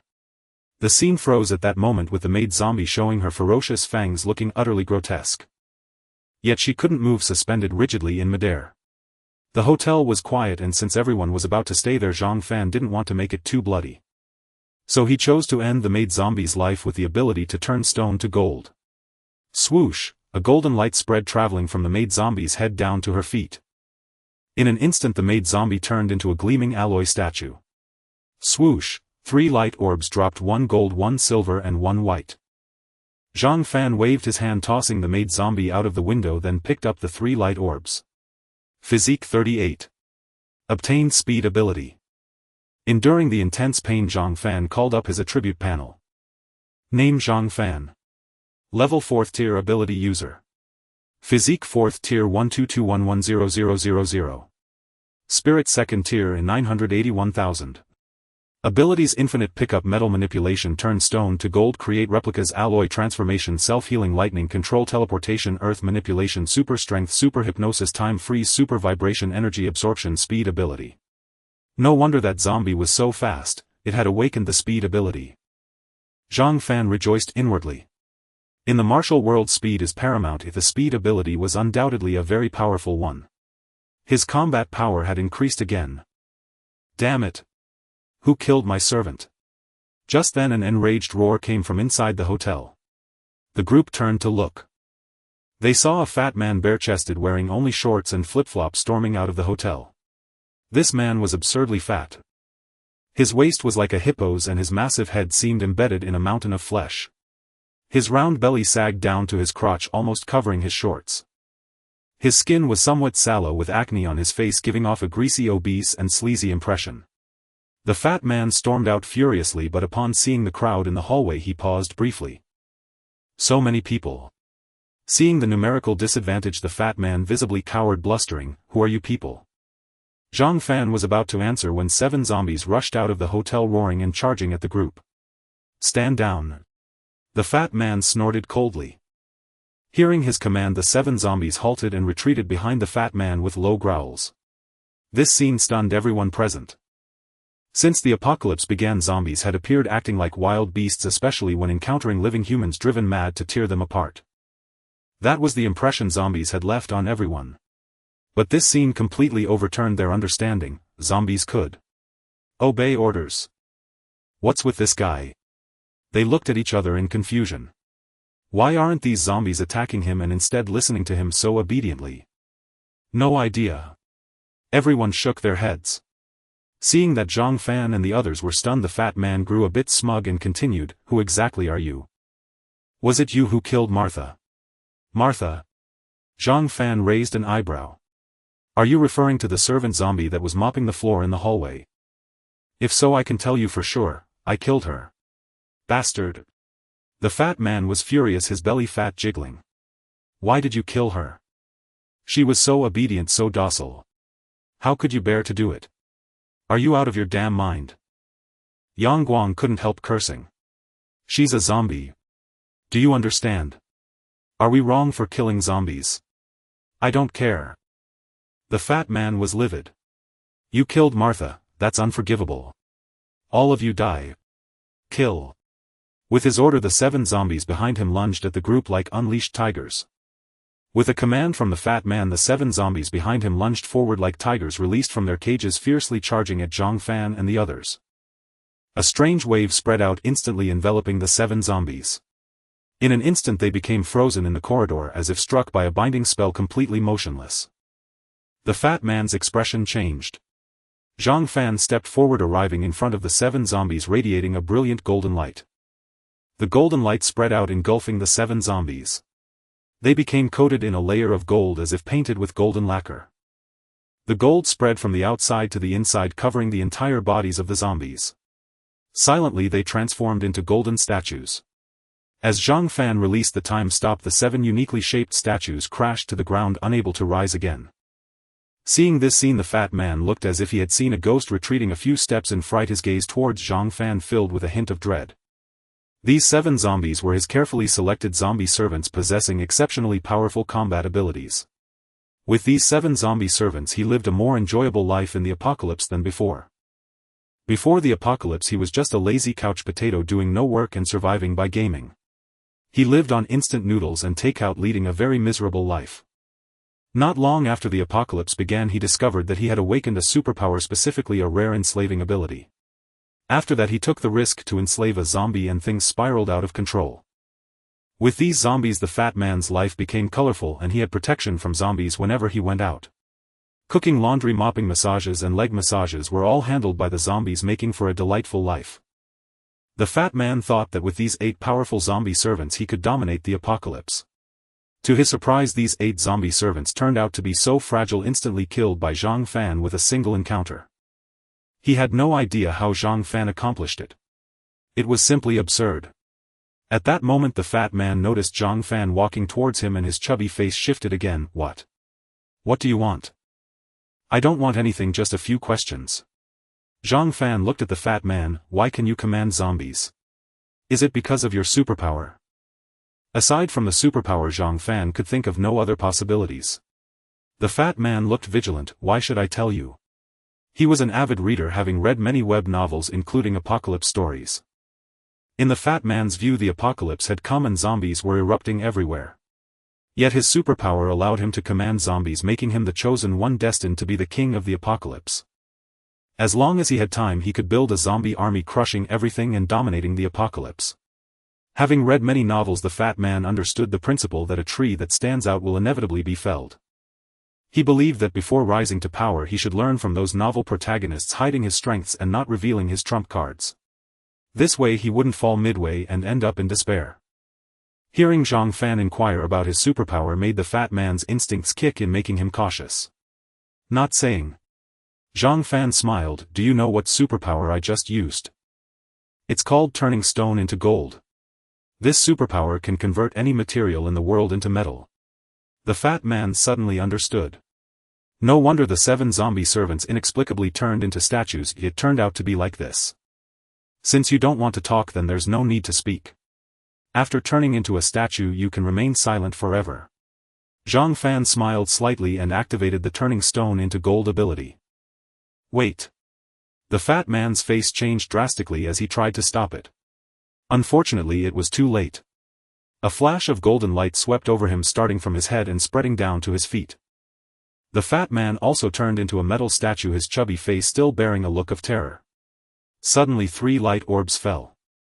1 gold, 1 silver, 1 white. As usual, Zhang Fan first picked up the golden orb representing physique and the silver orb representing spirit. Physique 39. Spirit 17. The increase in physique was minor. The change in spirit was astonishing. A cool, refreshing current surged into his brain and Zhang Fan felt a significant enhancement in his spirit. His thinking became sharper. His consciousness grew more active. His thoughts became clearer. His reactions became more sensitive. He looked at his attribute panel. Spirit level 3, 141,000. Reaching level 3 in spirit is no easy feat. Zhang Fan felt joy in his heart. The increase in spirit was very slow. Even when he started absorbing crystals, it progressed frustratingly slowly. It couldn't keep up with physique. Fortunately he finally reached level 3 today, and the gap with physique was not as large as before. A pleasant surprise. Zhang Fan discovered that after reaching level 3 in spirit he could multitask effectively. Multitasking here refers to doing 3 different things simultaneously without interference. This was not the usual meaning of multitasking. Generally, multitasking is when one is already very skilled at 3 tasks, maintaining inertia to perform them. For example, doing one's business while playing on the phone and smoking. Zhang Fan's multitasking allowed him to do 3 completely unfamiliar tasks at the same time without interference. For instance, simultaneously using 3 different superpowers without affecting each other. Or controlling 3 flying knives simultaneously to attack enemies in different directions as if 3 people were controlling them. Multitasking undoubtedly enhances my combat power, especially against group attacks. Zhang Fan felt secretly pleased. If I have the chance I must thoroughly test the power of multitasking.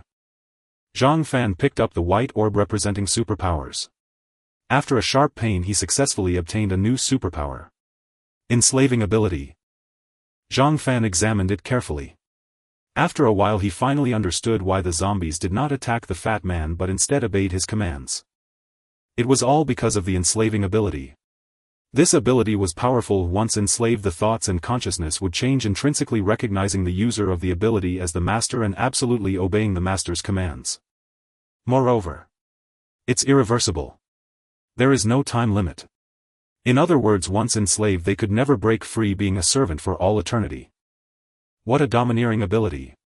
Zhang Fan couldn't help but glance at the fat man. This guy looks unimpressive, yet his ability is so perverse. If given enough time, wouldn't he end up creating a zombie army? In the apocalypse there were plenty of zombies and they would only grow stronger. What was an apocalypse for others was a paradise for the fat man, with zombies everywhere providing an endless supply of troops. Thinking this way, the fat man indeed had the potential to be a protagonist in a web novel. Unfortunately, he died a bit too early. What a pity. Seeing Zhang Fan lost in thought, Jingya asked, "Zhang Fan, what is this guy's ability?" "It's the enslaving ability." Zhang Fan did not hide. This ability can enslave zombies and also enslave other animals. Jingya exclaimed. As clever as she was, she instantly thought of the power of the enslaving ability. Now that Zhang Fan had obtained this ability, didn't that mean he could also enslave zombies? "You are so lucky." Jingya looked at Zhang Fan meaningfully, her tone a bit sour, feeling that people could be so unfair. She only had a space ability while Zhang Fan had all sorts of overpowered abilities one after another. Now he even obtained such a perverse ability. How could the gap between people be so huge?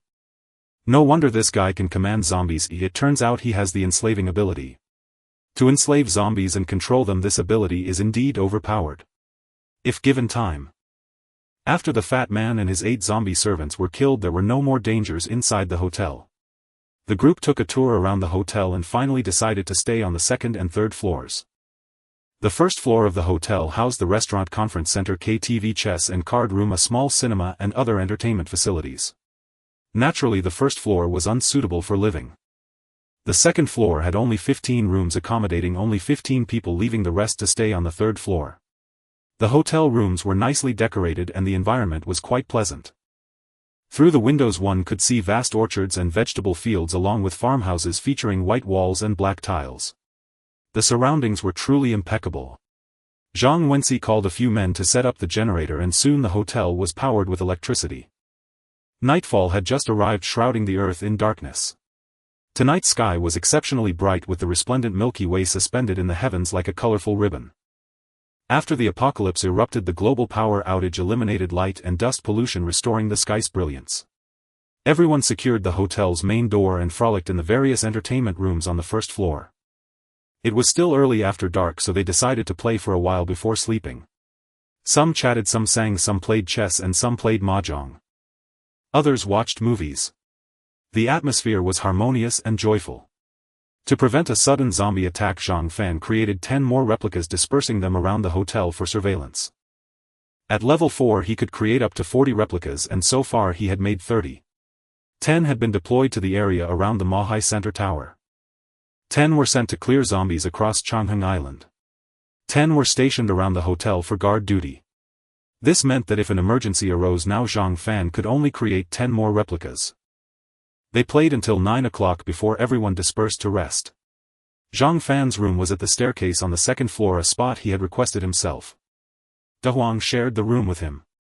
Should anything ascend the stairs, De Huang would hear it immediately and respond. After turning off the lights, Zhang Fan lay on the bed clutching a few white crystals in his left hand and his phone in his right. On the bedside table sat a bowl and a walkie-talkie. The bowl contained a small portion of white crystals. Zhang Fan now absorbed white crystals very quickly, taking an average of only 7 minutes to absorb one. The crystals in the bowl were kept as reserves.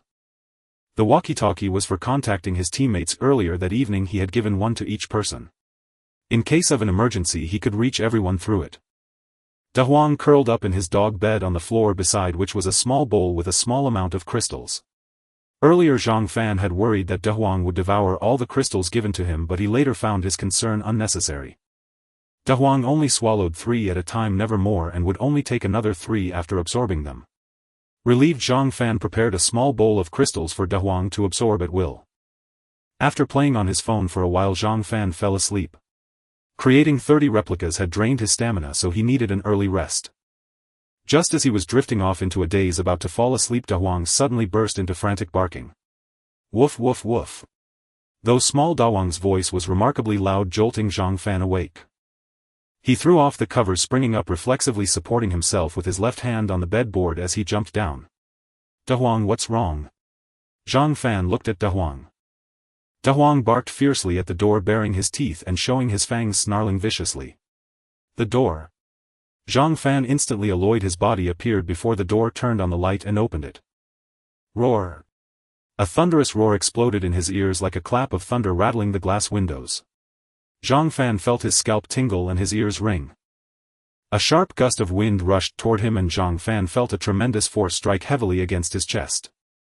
Dazzling sparks burst from his chest.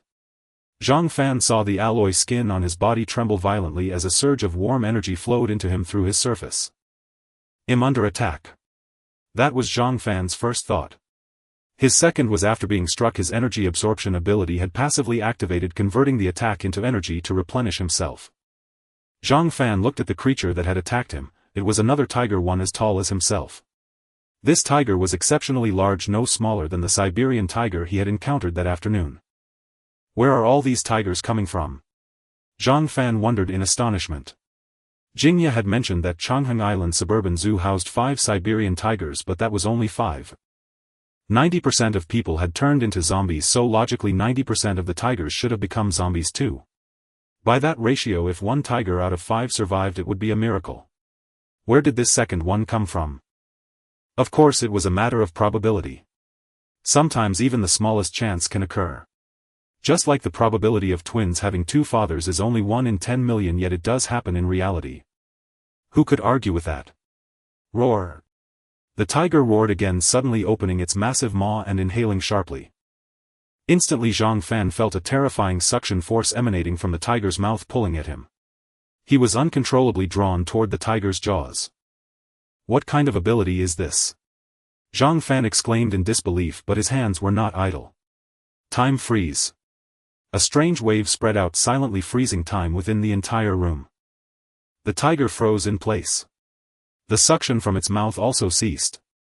Zhang Fan extended his finger, preparing to use his touch of gold to finish off the tiger.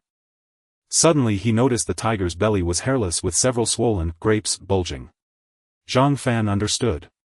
This was a female tiger. A tigress still in her lactation period. In other words, she had cubs to nurse. Zhang Fan's compassion stirred and he decided to spare the tigress, opting to enslave her instead of killing her. Moreover, he had just acquired the enslavement ability today, so he might as well test it on this tigress. With that thought, Zhang Fan activated the ability. A black beam shot out from his forehead, piercing into the tigress' head like an arrow, then vanished. Zhang Fan dispelled the time freeze. He had to, otherwise the tigress' time would remain frozen and the enslavement ability could not take effect. The previously frozen tigress began to tremble violently, convulsing all over and shaking her head wildly. It was as if she were enduring immense agony. Fortunately, the process lasted only half a minute before it ended and the tigress calmed down. She looked up at Zhang Fan. The coldness, killing intent and iciness in her eyes vanished without a trace. Replacing them were closeness, submission and adoration. The tigress approached, then prostrated herself before Zhang Fan, raising her massive head to nuzzle his leg before extending her tongue to lick his feet. Witnessing this, Zhang Fan was awestruck by the overwhelming power of the enslavement ability. Who would have thought that a tigress moments ago brimming with murderous rage and ferocity could in an instant become a lick spittle? No, a lick tiger. It was utterly absurd. Boss, what's happening? The others, alerted by the commotion, rushed over. When they saw the oversized tiger prostrate in Zhang Fan's room, their faces turned pale as if facing a great enemy. Oh no! Another tiger! Roar! The tigress submitted to Zhang Fan but showed no affection for others. Seeing the crowd, she immediately rose and roared at them, poised to attack. Stop! Zhang Fan commanded. The tigress obeyed him absolutely, letting out a low growl at the group before retreating obediently behind Zhang Fan. This. Everyone was stunned. Hey Race, what happened? Zhang Fan briefly recounted the events, leaving the listeners dumbfounded. Boss, you enslaved this tiger? Zhang Wenxi's voice stammered. This tigress is ferocious as hell, can she really be enslaved? Of course. Zhang Fan smiled slightly, reaching out to stroke the tigress' head. Instead of biting him, the tigress closed her eyes submissively, looking thoroughly content. Everyone was speechless. She's nursing and probably has cubs. I'll go with her to check. Zhang Fan said. If possible, I plan to bring the cubs back here where it's safer. Zhang Fan, it's already night. Can't you go tomorrow? Jingya urged. Yeah boss, going out at night is too dangerous. Better wait until morning. Others chimed in with advice. Zhang Fan waved his hand dismissively. Don't worry, no one can harm me. Da Huang, you'll stay in Jingya's room tonight. With that, Zhang Fan led the tigress out of the room, exited the hotel, got into a Wuling minivan and drove off with the large tiger, leaving the resort. The Wuling minivan had been brought by Lu Mu's group and tonight was the perfect time to use it. Following Pang's lead, Zhang Fan quickly found its den and the cubs inside. Penghu was the name Zhang Fan had given the tigress. Though the tigress was nursing her cubs, her body was plump and round, making the name Penghu most fitting. Pang's den was located within the suburban zoo, specifically inside the tiger enclosure. In one room of the tiger enclosure, 3 newborn cubs with just opened eyes crawled aimlessly on the ground. They mewed pitifully, their cries helpless and forlorn.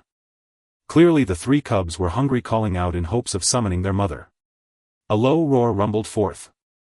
A zombie clad in a zoo worker's uniform entered the tiger enclosure.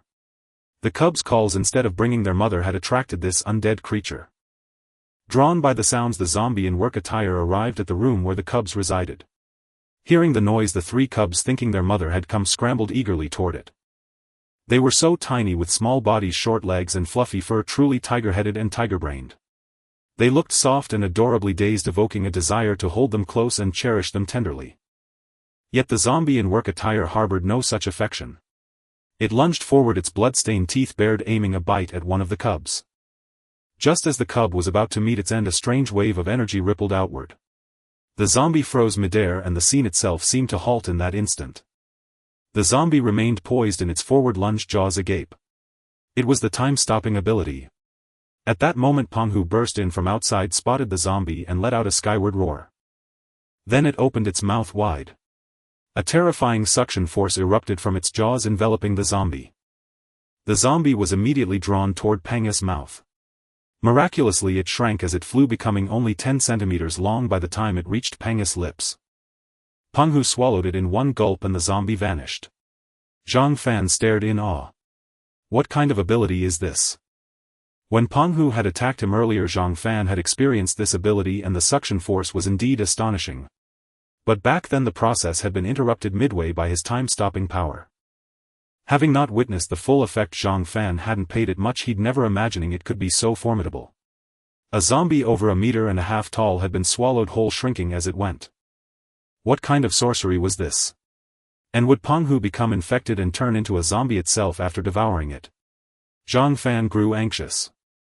Yet recalling Peng Hu's practiced movements, he strongly suspected it had consumed zombies before. If it had survived that, it should be fine now, shouldn't it? Zhang Fan tried to reassure himself. Peng Hu let out a low growl, strode slowly to its 3 cubs and lay down. The 3 cubs wobbled over to its belly, mewing as they suckled milk. Peng Hu licked the little ones gently, showing no trace of its earlier ferocity. The scene was harmonious and touching. Even as the world turned upside down, the fiercest tiger retained its maternal instinct. Zhang Fan crouched down, softly stroking the 3 cubs, a warm smile on his face. He had loved keeping cats and dogs since childhood. As a child, he couldn't make his own decisions. After much pleading, his father finally got him a little tabby cat from the village. Zhang Fan was overjoyed, running to the river every day to catch fish for the kitten. After nearly 10 years, the little tabby grew old and irritable. It wouldn't let Zhang Fan touch it and scratched him when angered, prompting him to give it a beating. Then it never returned. The next time he saw it was in a cave behind the village. It was dead, reduced to a corpse. Zhang Fan grieved for a long time, later adopting several more cats and a dog. But none felt as close as that tabby. Growing up, he spent his days scrolling through videos of wealthy people in Dubai walking tigers and lions, and he dreamed of owning a tiger himself. It was merely a fantasy. China didn't allow keeping lions or tigers, and even if it did, Zhang Fan couldn't afford it. Little did he know that the apocalypse would fulfill his dream of owning a tiger, and a tiger plus at that. Not bad at all. After nursing, the 3 cubs were full and began to play. One climbed onto its mother's back. Another batted a pebble with its paw. A third crawled over to Zhang Fan and nibbled at his shoe. He picked it up and the cub mewed with its mouth open. Adorable, cute, utterly endearing. You little cutie. Zhang Fan stroked the cub's head. He had long envied the sight of baby tigers in videos. He had wanted to pet one but never could. Today he finally got his chance, and he intended to make the most of it. Peng Hu watched calmly, allowing Zhang Fan to handle its babies without any sign of aggression. After playing for a while, Zhang Fan suggested moving the cubs away. The place was too dangerous. If they stayed, Peng Hu might encounter another crisis while hunting. So it was best to leave, taking the family of 4 back to the resort to settle down. Peng Hu obeyed without question. Thus Zhang Fan carried the 3 cubs out of the tiger enclosure, with Peng Hu trailing obediently behind. Outside, he climbed into the Wuling van and drove Peng Hu and its family back to the resort. Upon returning to the holiday hotel, he found everyone still awake, the lights inside still blazing. Filled with guilt, Zhang Fan quickly parked and led Peng Hu's family inside. "Boss, you're finally back. Wow. Such adorable little tigers. Let me hold them." Seeing the 3 cubs in Zhang Fan's arms, everyone's eyes turned into hearts. The women especially rushed over, eager to cuddle the tigers and shower them with kisses. A low growl sounded as Peng Hu emerged from behind Zhang Fan, eyeing the crowd warily.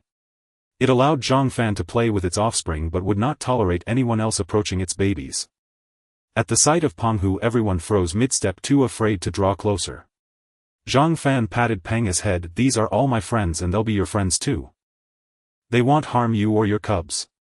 So you mustn't growl at them or attack them, understand?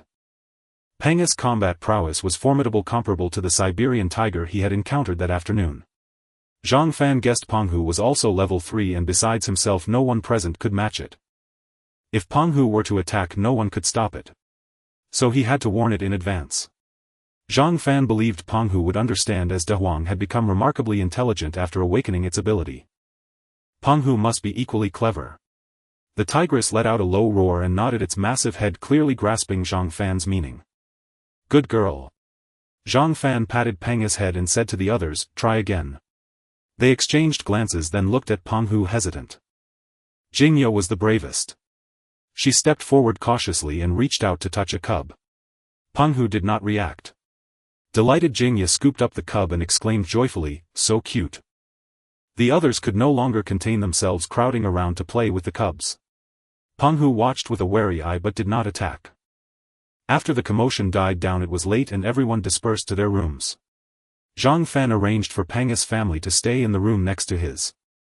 He removed the bed from the room, creating ample space for Peng's family.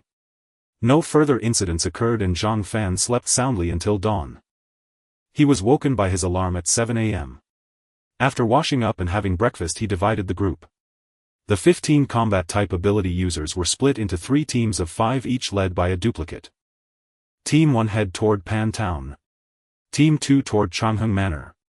Team 3 toward Huajian Heavy Industries residential area.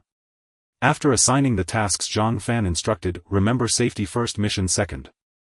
No matter what happens, prioritize survival. Understood. Understood. Depart at 8 a.m. Return promptly by 1130. Move out. The 15 combat ability users led by the 3 duplicates drove away from the resort. Only Zhang Fan, Jingya and the logistics team remained in the hotel. Sister Chow, I'm leaving the base in your hands. Zhang Fan urged. I've left one duplicate here. If you run into trouble, just find him, my walkie-talkie is on him. Got it, Xiao Fan. Sister Chow nodded firmly. We're off. Zhang Fan smiled. Jingya, De Huang, let's go. Today is Monday, June 12th, a clear day. It is also the 12th day since the apocalypse began. The sky is a deep azure like a mirror. A few thin clouds, as if scorched by the sun, drifted lazily with the wind. A sleek Rolls-Royce sped across the Yangtze River overpass, flanked by the verdant river waters on both sides. After the apocalypse, the once murky river water had gradually become clear. A river breeze swept in, carrying a briny scent. Though it was only 8 a.m. The temperature had soared to 28 C. Zhang Fan rolled down the car window.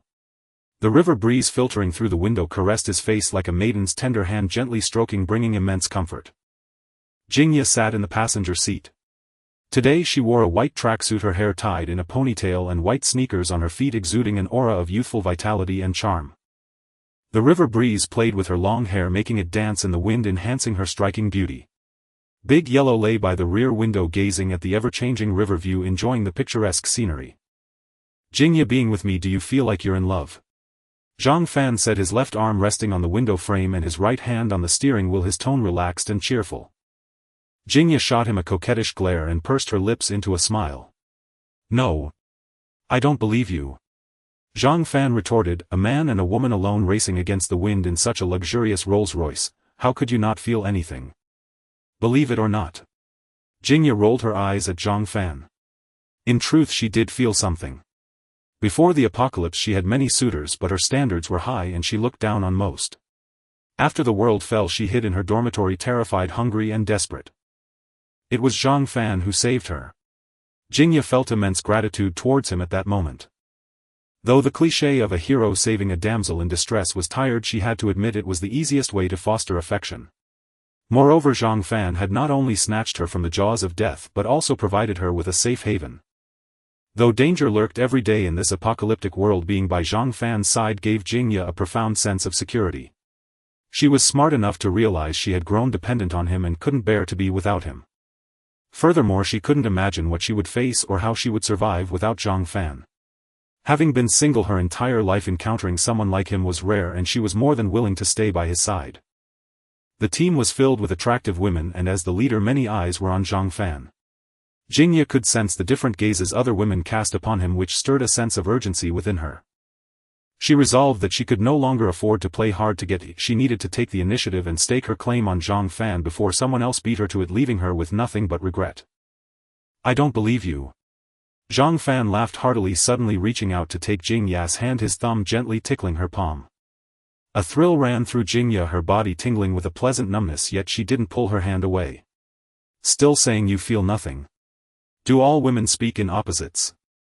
Half an hour later they arrived at the exit of the Yangtze River tunnel, only to find it blocked by a mound of earth.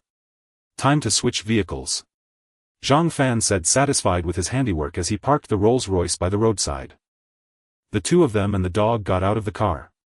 Zhang Fan took Jingya's hand, cradled Big Yellow in his other arm, and activated his teleportation ability.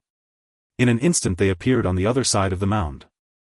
Zhang Fan released Jingya, and Big Yellow casually picked a Mercedes by the roadside and continued their journey. Their routine dictated collecting food and water in the morning and other supplies in the afternoon.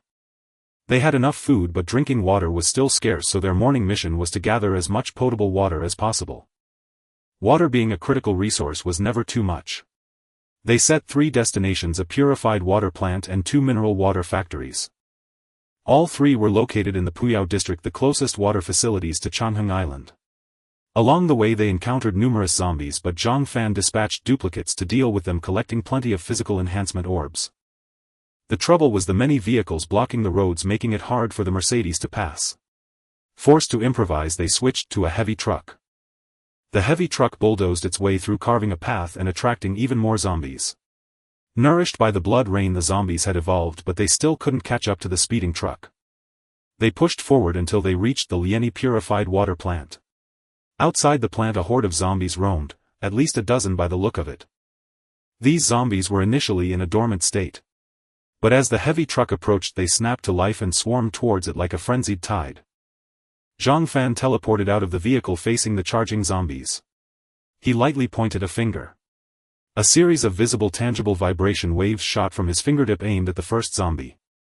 With his super vibration ability Zhang Fan could emit vibration waves through various means. His fists, palms, fingers, feet, legs, and even his tongue could unleash shockwaves. Not only that, but he could also control the size, range, power, frequency, and direction of the vibrations. Firing vibration waves from his fingers was standard procedure.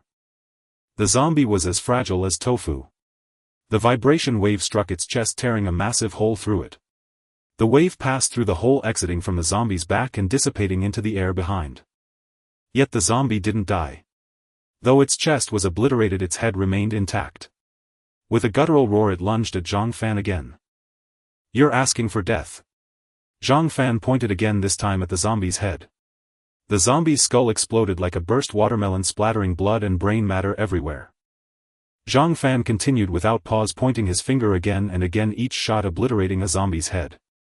In less than a minute all the zombies in front of the purified water plant lay dead, sent to meet their maker. "Let's go." Zhang Fan gestured. Jingya, now in the driver's seat, nodded and stepped on the accelerator, driving the heavy truck into the plant. It seemed no one had visited this plant before. Zombies lurked both outside and inside. Zhang Fan swept through, quickly clearing them out and discovering a large stock of barreled water. These barrels were sealed and unopened with a shelf life of 3 months. Due to the short expiration date, Zhang Fan and his team had been using barreled water in recent days. As for bottled water, they were reluctant to use it.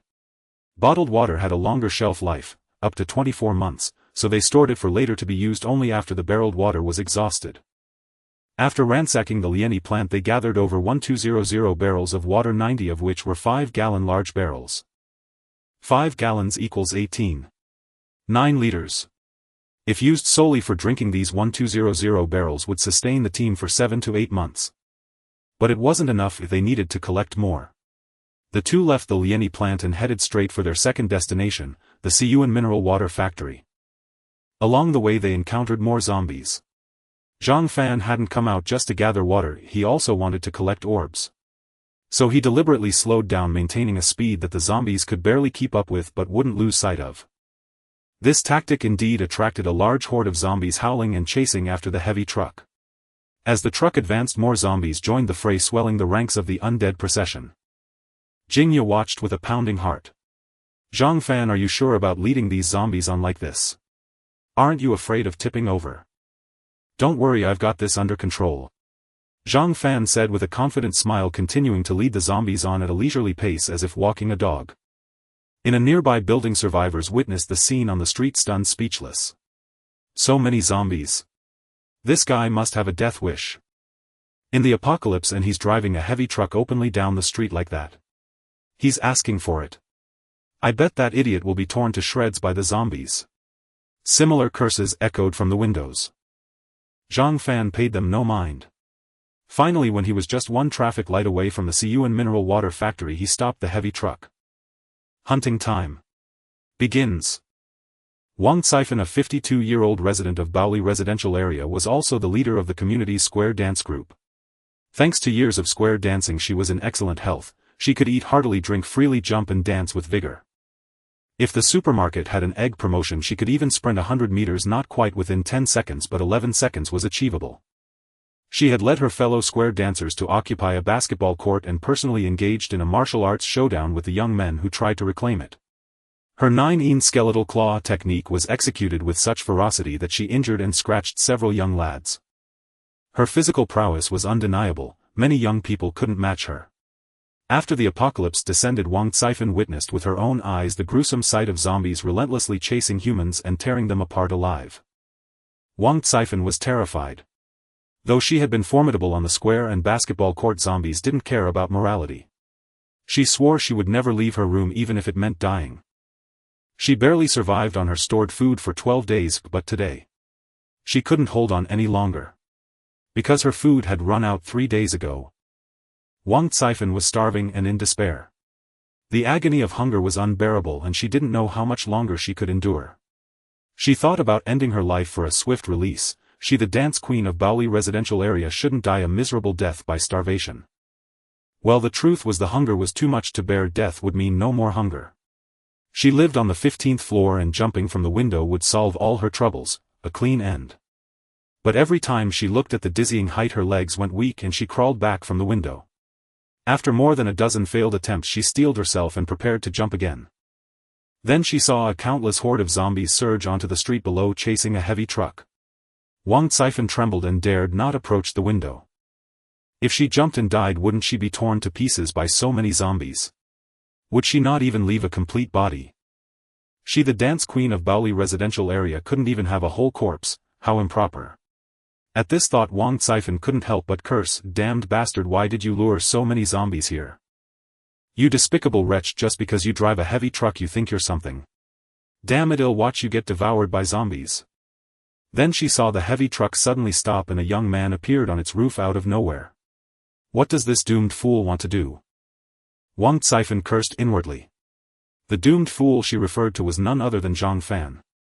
After appearing on the roof, he twisted his neck, loosened his joints, and revealed a cruel smile. In the next instant he appeared in the air above the densest cluster of zombies, and his fists slammed downward. 2 tangible shockwaves erupted from his fists, surging toward the dense crowd of zombies below. As the shockwaves spread, they engulfed all zombies within a 5 to 6 meter radius. With a cracking sound, every zombie in that area shattered like fragile tofu, instantly turning into a mass of flesh. Have you ever seen a sledgehammer smash a watermelon? This scene was just like that. In a flash, over a dozen zombies were reduced to pulp, completely stunning Wang Caifan upstairs. Is this human? Wang Caifan's tongue trembled. Zhang Fan's performance continued. After releasing the 2 shockwaves, instead of falling to the ground, he was propelled into the air by the recoil. Newton's third law, action and reaction. Zhang Fan traced a parabolic arc through the air and descended again. Just as he was about to land among the zombies, he released 2 more shockwaves. Another dozen zombies were shattered into pulp. In this manner Zhang Fan rose repeatedly and fell continuously. Each time he landed, he unleashed 2 shockwaves, killing a large swath of zombies. After several cycles, over 100 zombies had died by Zhang Fan's hand, pounded into a bloody paste. From Wang Caifan's perspective, the street was awash with blood and strewn with gore. From Zhang Fan's perspective he saw over 100 shimmering golden orbs radiating brilliantly. The densest clusters of zombies were all dead and the remaining ones were more scattered, making super shockwaves less efficient. Zhang Fan drew a short blade from his waist, then split it into three, directing them toward three zombies from different angles. The heads of three zombies instantly separated from their bodies. Then the blades changed direction and continued to slay three more zombies.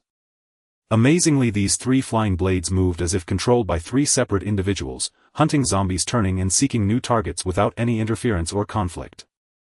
This was the art of triple-mindedness. Performing three different tasks simultaneously without affecting or interfering with each other, as if three people were doing them. Under the harvest of the three flying blades, zombie heads rolled like dumplings one after another. Minutes later the street was cleared of zombies, leaving only scattered remains and gore. Zhang Fan collected the orbs one by one, his physique growing at an astonishing rate. In an instant his physical attribute increased by 980 points, reaching level 42201100000. Meanwhile Wang Caifan upstairs was utterly stunned. She stared blankly at the young figure standing proudly amidst the mountain of corpses and rivers of blood, feeling as if she couldn't breathe. Was this a human? This was a damn superhero. Killing zombies was as easy as chopping vegetables. What else could he be but a superhero? Then Wang Caifan saw the young man on the street merge the three flying blades back into a single short sword and head toward the heavy truck, clearly about to leave. Wang Caifan panicked and shouted at the top of her lungs, "Doomed fool, no wait young man. Don't go. Save me." Having witnessed Zhang Fan's immense power, she clung to him as her last lifeline. With Zhang Fan so powerful he could surely save her. Even if he didn't want to take her along, he could at least give her some food, right? For someone as strong as him, giving away food should be as easy as drinking water. Young people should respect the elderly and care for the young. What's wrong with giving a little food? But no matter how much Wang Caifan shouted, Zhang Fan acted as if he hadn't heard. Under her furious and despairing gaze he got into the heavy truck and slowly drove away. Damn you! Are your ears deaf or stuffed with donkey hair? A living person standing right here and you fucking ignore me. Just as Wang Caifan was cursing in despair, something began banging against her security door. Wang Caifan trembled, suddenly remembering that two zombies had been wandering outside her door all along, neighbors who had turned into zombies. Her loud shouting must have attracted them. The banging grew louder and more violent, like a death knell hammering against Wang Caifan's heart. The security door finally burst open and two zombies roared as they charged inside. Did someone just call for help? Jingya turned around, puzzled. No, you misheard. Zhang Fan smiled and continued driving slowly. All right. Moments later the heavy truck arrived in front of the Siyuan mineral water factory. On the street before the factory not a single live zombie was in sight, only a dozen corpses. These corpses were clearly fresh, still dripping black blood, the stench of gore overwhelming. Zhang Fan and Jingya exchanged a glance. Someone got here first. What should we do? Let's pull back. Zhang Fan had no intention of rushing in to fight and steal the mineral water. The apocalypse had just begun and supplies were still abundant, far from the point of deadly conflict. Even if someone had beaten them to this factory, there were other mineral water plants. There was no need to fixate on this one. Moreover, human survivors were already scarce. If conflict could be avoided, it was best to avoid it. Zhang Fan didn't believe that just because he was powerful he could do whatever he wanted without restraint. Beyond the mountains there are always higher peaks, among the strong there are always stronger ones. One should always hold reverence in their heart. All right. Jingya nodded in agreement with Zhang Fan's decision. Zhang Fan turned the truck around, ready to leave.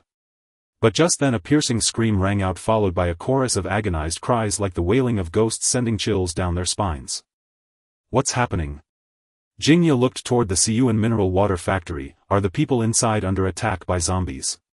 Not sure. Zhang Fan's eyes flickered. Let's go check it out. If we're lucky we might even run into a powerful zombie. Zhang Fan was a kind-hearted young man, always willing to lend a hand, but he had to admit his true interest lay in the formidable zombies rather than pure altruism. The stronger the zombie, the more extraordinary its ability. That was the real reason he was so eager to help.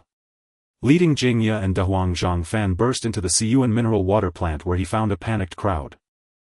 They were sprinting wildly, faces twisted in terror, cursing that they hadn't been born with extra legs. Behind them a gaunt middle-aged zombie in work clothes hovered midair, charging at breakneck speed. A flying zombie. Was this real? Indeed, the middle-aged zombie truly flew, its feet off the ground suspended a meter high as it swept forward. It moved swiftly, catching up to the slowest survivor in the blink of an eye. Its arms pressed down through the air. With a heavy thud, a long-haired survivor in her mid-twenties, delicate and pretty, was slammed to the ground. "Save me. Please save me." Wang Yani reached out to her companions, her cries heart-wrenching, hoping someone would rescue her. But none of them spared a glance, fleeing faster toward the plant's exit. Not a single hand was offered. Save her. What a joke. That zombie was too terrifying. Staying meant certain death, and they weren't about to die. "Teacher Wang, didn't you always teach us to sacrifice for others and help those in need?" One male student shouted as he ran. "Now's your chance to practice what you preach. Hold it off and buy us time, we're getting out of here." Watching her students flee, Wang Yani felt a wave of despair and coldness. She was the homeroom teacher of Class 8, Grade 9 at Mahai No. 3 Middle School, a fresh graduate leading her first class. Since the zombie outbreak, she had hidden with her surviving students, enduring until now. She stood watch at night and let the students eat first when food was found. When danger struck, she shielded them. When emotions ran high, she offered gentle encouragement. When conflicts erupted, she mediated. It was no exaggeration to say she was the pillar that kept them alive. Without her care, these students would have perished long ago. No, they might have died on the very first day of the apocalypse amid the chaos at school. She had led them this far. Yet now, when she faced danger, the students who usually obeyed her every word fled faster than anyone, not one reaching out to help. Some even made snide remarks. The temperature had soared to 30 degrees today, but Wang Yani felt only coldness in her heart. She felt like a failure. Before the apocalypse, she had doted on them after she had protected them fiercely. Now she realized what these students lacked wasn't knowledge or protection, it was a conscience. With a low roar, the middle-aged zombie lunged like a predator, as if to tear Wang Yani apart. "It's over." Wang Yani's heart turned to ash and she closed her eyes. But after a long pause, no attack came. Instead, she heard a teasing voice, "Hey beauty, planning to spend the new year on the ground?" Wang Yani snapped her eyes open to see the zombie frozen midair. Nearby stood a handsome man and a beautiful woman accompanied by a small yellow dog. "What's happening?" Wang Yani was stunned. "Did they save me?" The newcomers were none other than Zhang Fan and Jingya. Ignoring Wang Yani's daze, Zhang Fan kicked the middle-aged zombie flying. He didn't kill it immediately. Zhang Fan wanted to see what ability this zombie had. Why could it fly? Since when could zombies take to the air? With another roar, the zombie scrambled back up. Its fish-like gray-white eyes fixed coldly on Zhang Fan, it raised its hands and pressed down. In an instant, Zhang Fan felt a terrifying pressure crushing him. Every cell, every organ, every inch of his skin was being squeezed violently. His heart pounded as if it would burst from his chest. Blood in his vessels surged like a mighty river, gurgling audibly.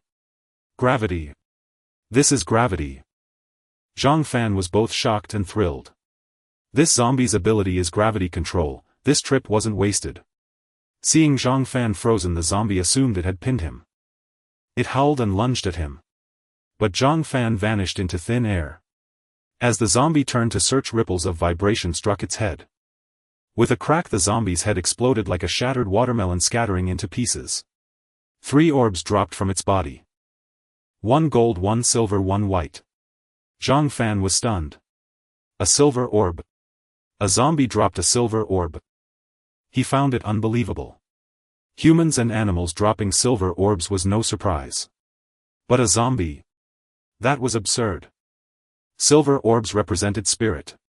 Zombies were walking corpses with no consciousness or awareness. How could they have spirit? Every zombie head killed before had never dropped a spirit orb, proof enough. What was different about this one? Why did it drop a spirit orb? Was it a mutant? Or were zombies gradually evolving intelligence? Zhang Fan leaned toward the latter. The spirit orb was tiny, much smaller than any head encountered before. So this zombie had likely developed the simplest form of intelligence. This doesn't bode well. Zhang Fan picked up the physique and spirit orbs. Physique 102. Spirit 0. 2. A physique of 102 marked this as a level 3 zombie. A spirit of 0. 2 indicated its mind was feeble with only basic intellect. This was a bad sign. Zombies were already overwhelming in number. If they evolved intelligence, what hope would humanity have? Imagine zombies hiding, cooperating, scheming like humans. It sent chills down the spine. I have to grow stronger. Zhang Fan resolved, he'll hunt as many as possible while they're still dumb. Every zombie killed meant one less threat and one step stronger for him. So hunting was urgent. He picked up the white orb representing the ability. After a surge of pain he gained a new power, gravity manipulation.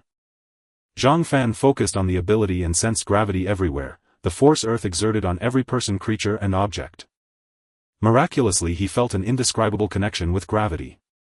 It was like his bond with metal and earth, a sense of control intangible yet real. He experimented cautiously. Gradually he discovered he could alter not just gravity's strength but also its direction. Gravity normally pointed straight down, immutable. But Zhang Fan found he could change it. He shifted the direction from downward to upward. An astonishing sight unfolded. His feet lifted off the ground and he floated upward. Yes, he was floating. Like being suspended by wires in a movie, he rose. Flying. Flying. Zhang Fan's blood boiled with excitement, had never dreamed he could soar. It was incredible. Jingya and Wang Yani were stunned too, though for different reasons. Jingya knew Zhang Fan had gained the zombie's ability, so the flight amazed her. Wang Yani was shocked that Zhang Fan could fly. Could humans really take to the air? Zhang Fan ignored their awe, focusing on controlling gravity's direction. He shifted it from upward to horizontal forward and he flew ahead. Backward when he reversed it, left then right. Like a child with a new toy he zipped through the sky, testing his power. Jingya watched enviously, calling out sourly, "Zhang Fan, what ability is that?" "Gravity control," he replied, grinning down. "Want to try the thrill of flying?" "Can I?" she asked hopefully. "Of course." Zhang Fan smiled, adjusting the gravity acting on her. In an instant Jingya felt the weight lift from her body. She became light as if freed from a shackle. Then an upward force pulled her and she floated off the ground. "Flying. Flying too," she stammered. "Come here." Zhang Fan beckoned and she drifted toward him. He opened his arms with a mischievous grin, ready to catch her. "What are you doing?" Jingya blushed with anger, her long legs kicking in the air as she covered her face. "Put me down. You're trying to take advantage." "Too late." Zhang Fan chuckled. Just as she was about to fall into his arms he heard a rumble approaching. Turning he saw a heavy truck barreling toward them at 80 miles per hour, aimed straight at Wang Yani on the ground. The heavy truck rumbled forward, its speed surging to 80 miles per hour, hurtling straight toward Wang Yani on the ground. If it struck her squarely, her frail frame would be crushed into a pulp. At the critical moment a streak of light flashed by and Wang Yani vanished from her spot. In the next instant she was already 7 or 8 meters away, with Zhang Fan and Jingya standing before her. In the nick of time Zhang Fan had acted to save her. Wang Yana's face turned pale with terror, her body trembling like a leaf in a storm, clearly overwhelmed by fear. Zhang Fan and Jingya both turned their gaze toward the heavy truck, their expressions darkening. "Who's driving that truck? What do they intend to do?" Jingya asked in a low voice. The truck had been aimed directly at Wang Yani, clearly intending to kill her. Jingya couldn't fathom who would be so ruthless as to target a woman like Wang Yani. Zhang Fan replied, "It must be those who fled just now. There's no one else here."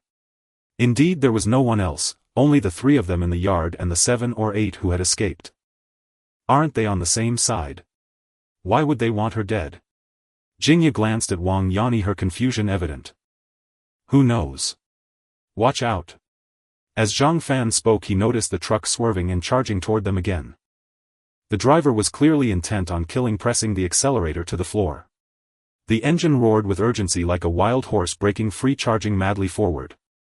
Zhang Fan and Jingya stood beside Wang Yani within the truck's collision range. Anger flared in Zhang Fan's heart.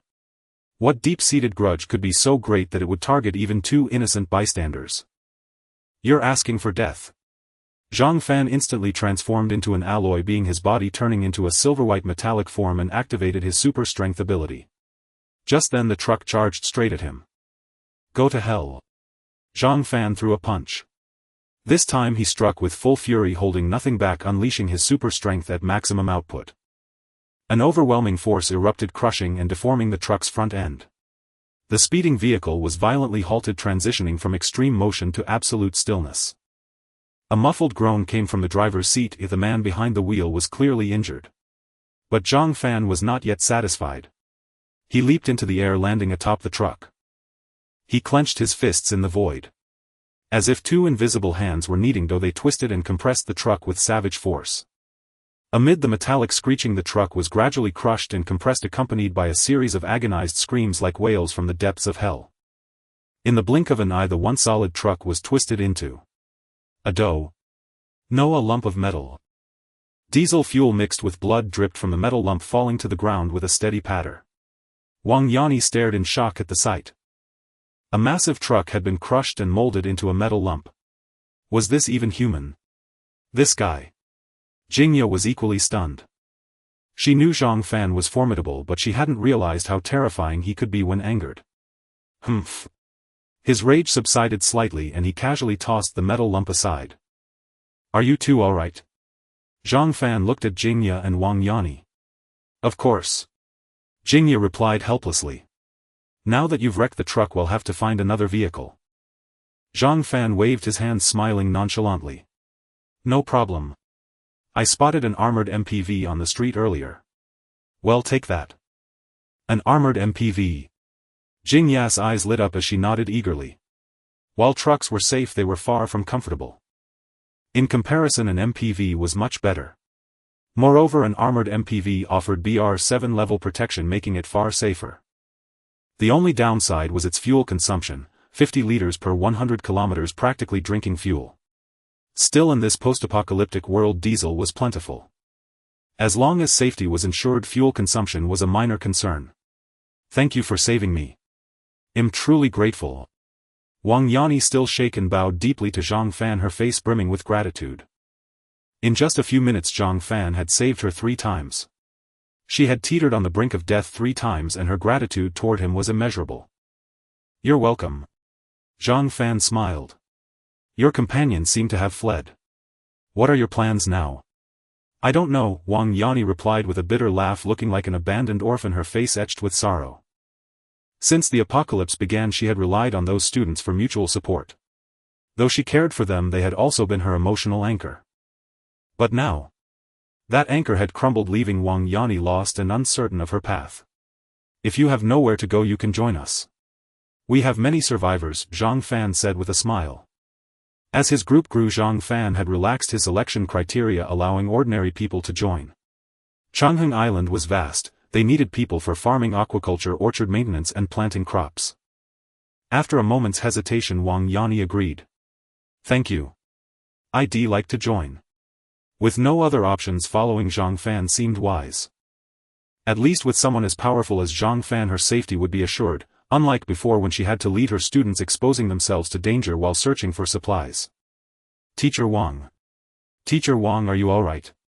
Woo, I'm so glad you're okay. I was terrified just now. Just then the 7 or 8 who had fled returned, rushing over in a crowd. It was then that Zhang Fan got a clear look at them. They were 8 middle school students around 15 or 16 with youthful faces, 6 boys and 2 girls. Now the youths were all excited, with the 2 girls even crying tears of joy, seemingly genuinely relieved that Wang Yanni had survived. They had completely forgotten how they had callously abandoned her and even made snide remarks.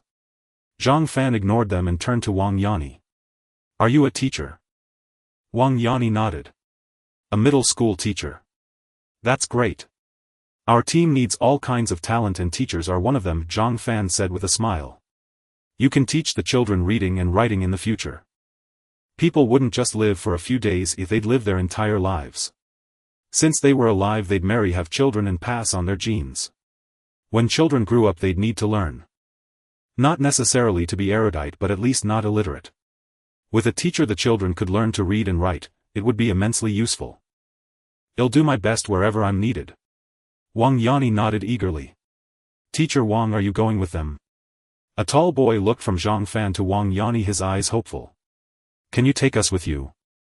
Yes, Teacher Wang, please take us. We've always followed you, you can't abandon us. Teacher Wang, in this apocalypse I only trust you. Wherever you go I'll follow. Teacher Wang, I've always listened to you the most. Don't leave me behind. The youths all spoke up, hoping Wang Yanni would bring them along to join Zhang Fan. They hadn't actually fled far, they had hidden outside the mineral water factory. Then they had witnessed Zhang Fan effortlessly defeating zombies and crushing the truck into a metal lump. They were awestruck.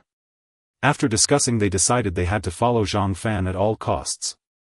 In this apocalypse where human life was as fragile as grass, only by following a powerhouse like Zhang Fan could they survive. Hence their plea to Wang Yanni. They knew Teacher Wang well, she was kind-hearted and soft. If they begged she would surely agree. But this time Wang Yanni didn't comply. Instead she asked coldly, Qi Yinxiang isn't here. He was the one driving the truck that tried to run me over, wasn't he? The youths exchanged glances and nodded in unison. Why? Wang Yanni's voice trembled with emotion. Why would he do this? What did I do to offend him? Well. The students hesitated, unable to speak. Not talking. Wang Yanni sneered. From now on go wherever you please. Don't follow me anymore. I'm no longer your teacher and you're no longer my students. Let's part ways and never meet again. Don't say that, Teacher Wang. The students panicked. A boy quickly explained, Qi Yinxiang said you were too controlling. Even in the apocalypse you wouldn't let us do what we wanted and you wouldn't let us touch the girls. He also said that since school is over, what use is a teacher? And as long as you're around we can't do as we please. So Wang Yanni was stunned. She never imagined her students would want to kill her for such a reason, just because she had been strict. They wanted to run her over with a truck. How absurd. Zhang Fan and Jingya exchanged glances, unsure how to respond. Were children nowadays so full of malice? Teacher Wang, I've answered your question. Can you take us now? The boy asked hopefully. Wang Yanni looked dazed. Did none of you stop Qi Yinxiang? The boy fell silent. The others did too. Stop him? Not a chance. They had secretly agreed with him. School was over, no more exams or studying for the high school entrance exam. They were finally free, completely liberated. But there was still a teacher constantly restraining them. What kind of apocalypse was that? Qi Yinxiang was right. Only with her dead could they be truly free and start a new life. Of course they dared not say this aloud, only thinking it. Wang Yanni felt like a failure. She had just graduated, just become a teacher full of passion. But now that passion had vanished, replaced by utter disillusionment. Teacher Wang, can we follow you? Another boy asked. Don't ask me. I don't know, Wang Yanni said despondently. I'm just someone taken in by others. Ask him. The 8 youths immediately turned to Zhang Fan. I refuse, Zhang Fan said without hesitation. Why? A boy demanded, his voice agitated. Zhang Fan smiled faintly and said deliberately, no reason. I just don't want to take you in. You can't do that. Don't you know that with great power comes great responsibility? You're strong enough to protect us, it's basic civic duty. Bro, there aren't many humans left. We survivors need to unite and help each other to keep humanity's flame alive. Bro, from today on you're my big brother and I'm your little brother. I'll do whatever you say, I'll go east if you say east, west if you say west. The youths grew agitated. Heh. Heh. Looking at the agitated youths, Zhang Fan sneered coldly, I am not your father nor your mother. I have no duty or obligation to take you in. What the hell is wrong with you? A tall male student accustomed to cursing blurted out in anger, don't you have any decency? Before he could finish, Zhang Fan raised his hand and delivered a resounding slap, sending the tall boy flying. The tall boy crashed to the ground several meters away, spitting out a mouthful of blood mixed with a few teeth. Who taught you such foul language? Zhang Fan said coldly, you kids have no skills yet your arrogance knows no bounds. Who do you think you are? The others, seeing the tall boy's plight, trembled in fear and fell silent. You lack discipline. Zhang Fan snorted, ignoring the group, and turned to Jingya and Wang Yanni, let's go. Jingya glanced at the youngsters without a word and took the passenger seat. Wang Yanni, like a puppet, ignored her students and mechanically got into the car. With a roar, the armored MPV sped away. Watching the armored MPV disappear, the youths couldn't hold back their curses. Damn it, so what if you have powers? You refuse to take us in. Who cares about your charity? You're a jerk from head to toe, hated by everyone. And that bitch Wang Yani, I curse your whole family. After venting for a while, they fell into confusion. Wang Yani had always led them, handling supplies and strategy. It was her guidance that kept them alive. Now that she had abandoned them, they were lost. What do we do now? A girl asked worriedly. Go back to that building or find a new shelter. Let's return to that building. It's a safe place chosen by Teacher Wang, another girl suggested. The tall boy held his face, glaring venomously at the direction of the MPV. The other 5 boys exchanged glances, then looked at the 2 girls. Their gazes grew hot when they saw one girl more mature with a well-developed chest. Ahem. A boy coughed righteously. I agree with Yang Dandan. The streets are too dangerous. Let's hurry back to the building. Yes. There are so many zombies outside. Every moment we stay is risky. Let's go back now. It's terrifying here. The 5 boys couldn't wait to return. Their hearts were racing, eager to get back and have their way. The 2 girls, fearing the outdoors, also wanted to return. They never considered what awaited them back there. Fortunately, on their way back they encountered several zombies. Oh no, zombies! Run! Mom! Terrified, they fled. None of them had awakened any powers. Still young and growing, they were no match for zombies. All they could do was run. Luckily they were agile, swifter than monkeys. The 2 girls were also fast, leaving the zombies far behind. Just then the air before them began to ripple like a lake. The ripple started spinning clockwise, forming a vortex that grew larger, reaching several meters in diameter. At the center of the vortex a black hole appeared. The youths stood frozen, staring in disbelief. This sight defied their understanding. They felt fear but also curiosity. Was this a stroke of fortune? Or a sign of gaining powers? Footsteps echoed. From the black hole emerged a zombie nearly 2 meters tall. Z-zombie! Heavens, run! Seeing the zombie, they panicked and fled. The zombie roared, sending out visible sound waves that rippled the air within 10 meters, vibrating intensely. Struck by the waves, the youths screamed in agony, clutching their heads. Blood spurted from their ears, noses, mouths and eyes. One by one they collapsed, convulsing, never to rise again. What a superb vehicle! Zhang Fan drove the armored MPV aggressively. In terms of acceleration, speed and comfort, it far surpassed any truck. What pleased him most was the armor. Even if zombies attacked, they couldn't dent it. He could just plow through. Jingya was also satisfied with the vehicle's safety and comfort. Wang Yani remained silent, staring out the window, lost in thought. Half an hour later they arrived at a second bottled water factory. At the Siyuan factory they had collected 1852 cases of water. Each case had 24 bottles of 550 milliliters. With 30 people drinking 3000 ml daily, they needed 9000 ml per day. The 1852 cases would last at most 271 days. Not enough, they needed more. Nongfu Spring Water Factory. Zhang Fan parked by the roadside, looking at the company. I hope we can collect more this time. Definitely. Jingya smiled. This is the Nongfu Spring branch in Mahai. It supplies water to all districts from a large warehouse. Great. Zhang Fan was delighted. He preferred emptying warehouses over supermarkets. Warehouses meant bulk storage. Like the 2 grain depots they'd cleared, providing food for a century. Warehouses were indeed the best. Zhang Fan and Jingya got out, but Wang Yani stayed. Sister Wang, aren't you coming? You go ahead, he'll rest a bit. Wang Yani sighed. All right. Zhang Fan agreed. The armored vehicle was tough, even zombies couldn't breach it. Unless a metal-manipulating mutant appeared, no human could crack it. Such encounters were rare unless Wang Yani was extremely unlucky. Sister Wang, rest here. We'll be back soon. Don't drive off. Zhang Fan instructed before entering the factory with Jingya. They weren't disappointed. The huge warehouse was stacked with mountains of Nongfu Spring water, 380 milliliters boxes of 24. 550 milliliters packs of 24 and 12L barrels. All neatly arranged, filling the entire space. How long will this much water last us? Zhang Fan stared at the towering stacks grinning with delight. Much longer than the Siyuan factory. Jingya was happy too. People can go days without food but not without water.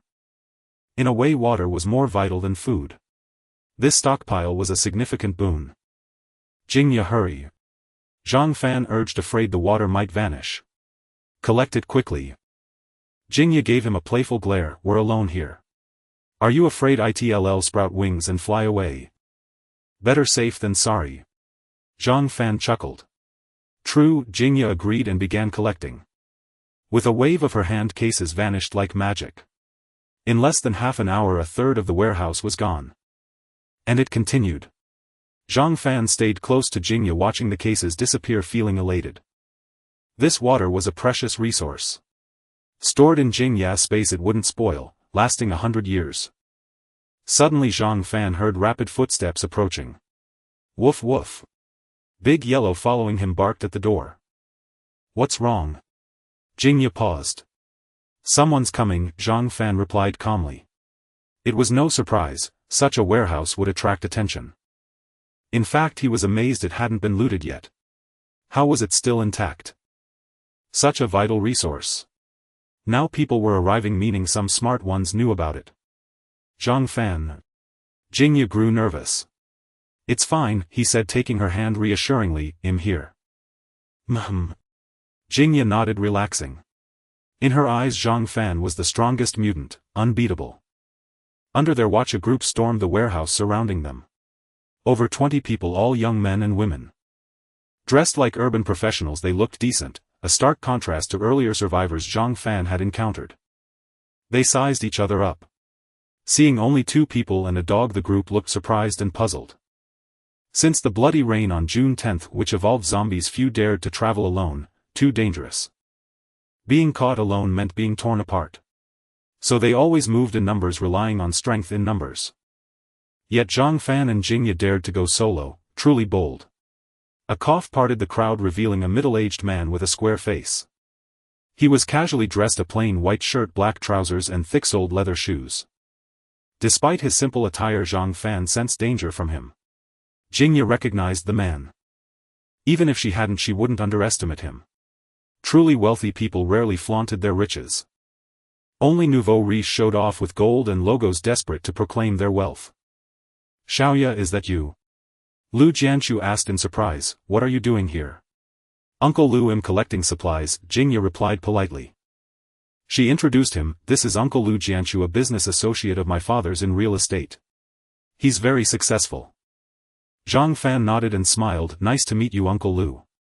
Hello, Lu Jianchu returned the smile, then asked Jingya, where are your parents? They're gone, Jingya said sadly. What a tragedy.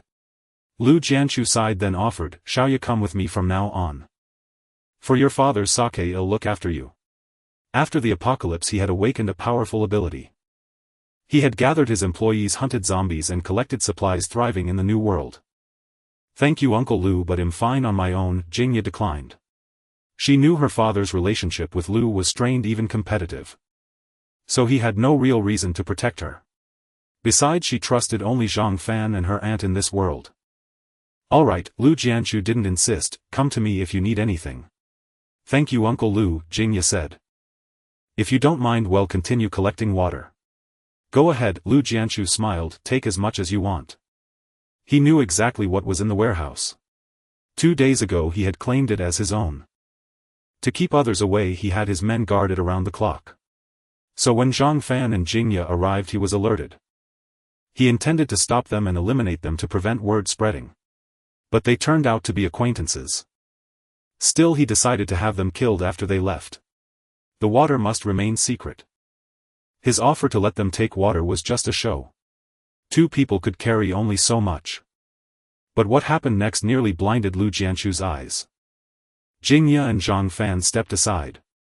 Zhang Fan, what do we do? Jingya glanced at Lu Jianchu and his men, asking in a low voice, should we still move it?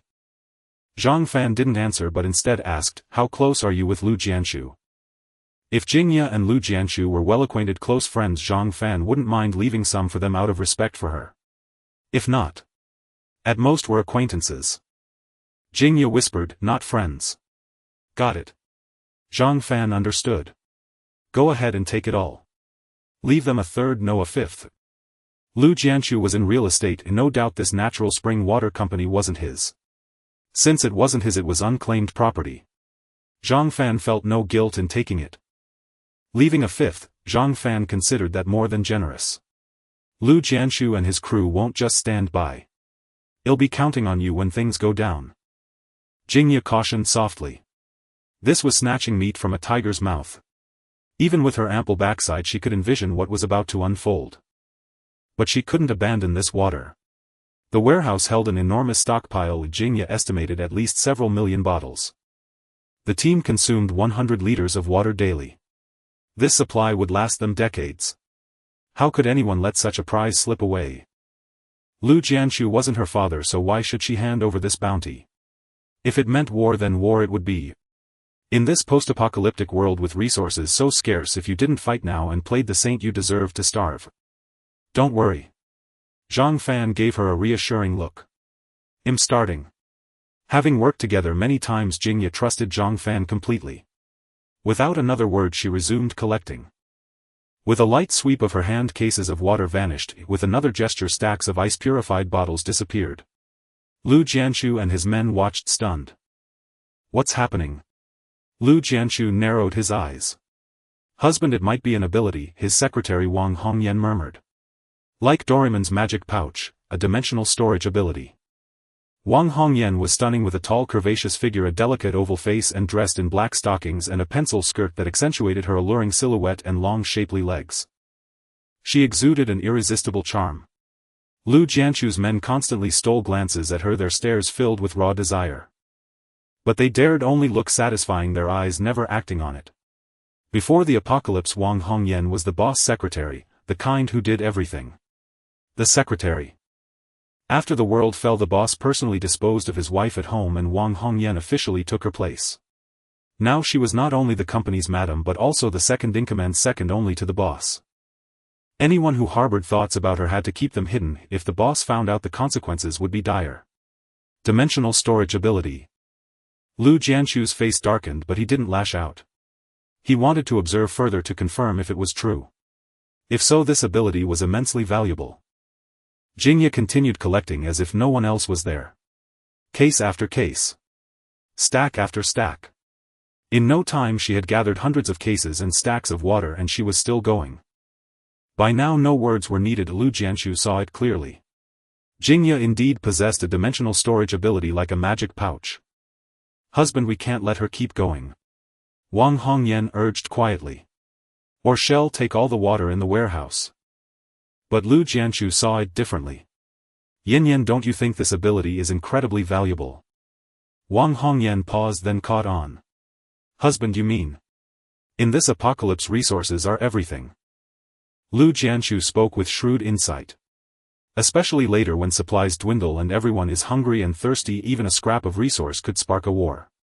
That's why, he continued, I've always stressed that we must gather as much as possible while resources are still plentiful. Flour, rice, water, oil, salt, seasonings, clothes, all must be collected to prepare for the worst. His eyes gleamed. And Jing Ya's ability is the perfect skill for hoarding supplies. What you say makes sense, husband. So what do you plan to do? Wang Hongyan asked quietly. She hadn't absorbed all his words, she only caught one thing: Jingya was immensely valuable. That realization sent a chill through her. She had earned her current position through beauty, not by awakening any ability. Thus she was replaceable. Looking at Jingya, though still youthful and slightly underdeveloped, she was more beautiful than Wang Hongyan. It was easy to imagine that once properly nurtured, Jingya's beauty would far surpass hers. Add to that her invaluable ability. If Jingya stayed by Lu Jianshu's side, where would that leave Wang Hongyan? Simple: win her over, make her join us. Lu Jianshu smiled and walked straight toward Jingya. Wang Hongyan's eyes flickered with darkness as she quickly summoned the men and followed. Xiaoya, what ability is that? Lu Jianshu approached with feigned enthusiasm. It's like a storage ring from those novels. Jingya stopped collecting and replied politely, Uncle Lu, it's a personal dimensional space ability. Personal dimensional space. A fine ability. Lu Jianshu praised, pressing further. How big is your space? How much can it hold? Jingya modestly answered, not too big, just a few hundred cubic meters. She dared not reveal the truth to avoid trouble. But even so, Lu Jianshu was astounded. A few hundred cubic meters. That was enormous. For reference, a large truck measuring 8.7 m by 2.4 m by 2.7 m with a load limit of 15 tons had a volume of only 55 cubic meters. The largest single-axle van on the market, the Giga 4X, designed for express delivery, had a maximum volume of just 70 cubic meters. That truck's dimensions were 12 m by 2.55 m by 4 m with a cargo box of 9.76 m by 2.48 m by 2.81 m. A massive 12-meter-long, 4-meter-high truck. How much cargo and parcels could it hold? Unimaginable. Yet its capacity was a mere 70 cubic meters. And Jing Ya's personal space held several hundred cubic meters, equivalent to 10 of those Giga 4X trucks. With such capacity, how much rice, water and supplies could she carry at once? Best of all, the ability required no physical labor, a simple touch stored everything away. Think of the manpower saved. Lu Jianshu's breath quickened and he looked at Jingya as if she were a priceless treasure. Xiaoya, your ability is excellent, truly excellent. Lu Jianshu suppressed his excitement, trying to appear calm. I see you two are all alone and this world is fraught with danger. How about this? I'll adopt you as my goddaughter and you can stay with me from now on. Fearing they might refuse, Lu Jianshu vowed, don't worry, as long as I have food you'll never go hungry. Hearing this, Wang Hongdian's gaze turned icy. Lu Jianshu's men were filled with envy. They knew how powerful their boss was. Becoming his goddaughter would mean ruling the apocalypse unchallenged. What envy! But Jingya, the one at the center, found it absurd, even laughable. Damn! I get that you've set your sights on me and want to recruit me. I can understand that. But is this really your pitch? Who could be swayed by such an offer? Uncle Lu, I'm doing just fine. I don't need to rely on anyone. Jingya replied coldly, refusing outright. Lu Jianshu's face fell, his burning enthusiasm cooling instantly. His men behind him erupted. Damn! She actually refused. Is this woman crazy? Turning down a godsend like this? She's out of her mind. If the boss would take me as his godson, I'd work like a mule. The boss is destined to be a king in this apocalypse. Being his goddaughter is a blessing she doesn't deserve. How dare she refuse? Who does she think she is? Your name is Jingya, right? Wang Hongyan hid her delight but put on an angry face. My husband deigns to adopt you. Don't be ungrateful. Jingya let out a cold chuckle. Lu Jianshu stared at her back, still unwilling to give up. Xiaoya, are you sure you want to refuse? Sorry, Uncle Lu. Jingya replied indifferently. I'm not Lubu, the thrice-vowing warrior. I don't have a habit of randomly calling people father. Fine. Very fine. Lu Jianshu laughed in fury, shedding all pretense. If sweet talk wouldn't work, he'd use force. He refused to believe he couldn't handle a mere woman. Xiaoya, I'll give you one more chance. Join us willingly or you won't leave this warehouse alive. Jingya turned a mocking smile on her face. Uncle Lu, you've finally shown your true colors. But spare me the empty threats. We've survived this apocalypse. No one here is easily intimidated. With that, she dismissed him and turned to Zhang Fan. We still need to collect seeds later. He's yours. I need to focus on gathering this water. Don't worry. Zhang Fan gave an okay sign. Jingya nodded and resumed collecting the water. Zhang Fan turned to face Lu Jianshu. As expected of Jing Tian's daughter, she's got guts. Lu Jianshu burst into laughter and his body began emitting thick clouds of black mist like smoke. Seeing this, Wang Hongyan and Lu Jianshu's men scattered in terror, fleeing as if they'd seen a demon. Zhang Fan's wariness spiked. At this moment, Lu Jianshu radiated a sense of extreme danger. Boom, boom, boom. The black mist emanating from Lu Jianshu spread outward, soon touching the walls of mineral water bottles on both sides. These walls were built from stacked cases of water rising 5 or 6 meters high, neatly arranged. As soon as the black mist touched the water wall, the wall vanished silently. In an instant, 2 gaps were corroded into the neatly stacked barrier. To call it corrosion was more like an instantaneous disappearance. Throughout the process there was no smoke nor any hissing sound. Everything happened in utter silence. Looking at the gap, the outer cardboard boxes, plastic bottles and the water inside all vanished as if evaporated, leaving no trace. Some bottles were reduced to half their water, gushing out and flowing down the wall to the ground. This ability. Zhang Fan's pupils contracted. Jingya also froze, staring intently at the eerie black mist on Lu Jianchu. I call this ability the annihilation ability. Lu Jianchu stepped toward Zhang Fan, his face cold like a lofty deity. It can annihilate any matter in the world into the purest energy. I've tested it. Whether it's osmium, steel, diamonds, alloy glass, the hardest substances on Earth, or water, ethanol, milk, mercury, non-Newtonian fluids, soft liquids, or attacks like electric currents, flames, flying blades, stones, all can be completely annihilated into pure energy, absorbed into myself, helping me grow stronger. As for zombies, Lu Jianchu sneered, under my black mist, no matter how many zombies, they're no match for me. This ability of yours is impressive, truly formidable. Zhang Fan couldn't help but take a breath. To annihilate any matter into pure energy and replenish oneself. This ability was overwhelmingly dominant. Far more so than the energy absorption ability he had acquired from the northeastern tiger by countless magnitudes. After all, the energy absorption ability was merely a passive skill. Only when attacked could it convert various assaults into energy stored within the body. But this ability was active. Release the black mist and no matter the substance, it all annihilated into pure energy, replenishing the body. It was like a game's lifesteal plus Manarajan skill, utterly devastating. With this ability, Lu Jianchu wouldn't tire in battle, instead he grew stronger with each fight.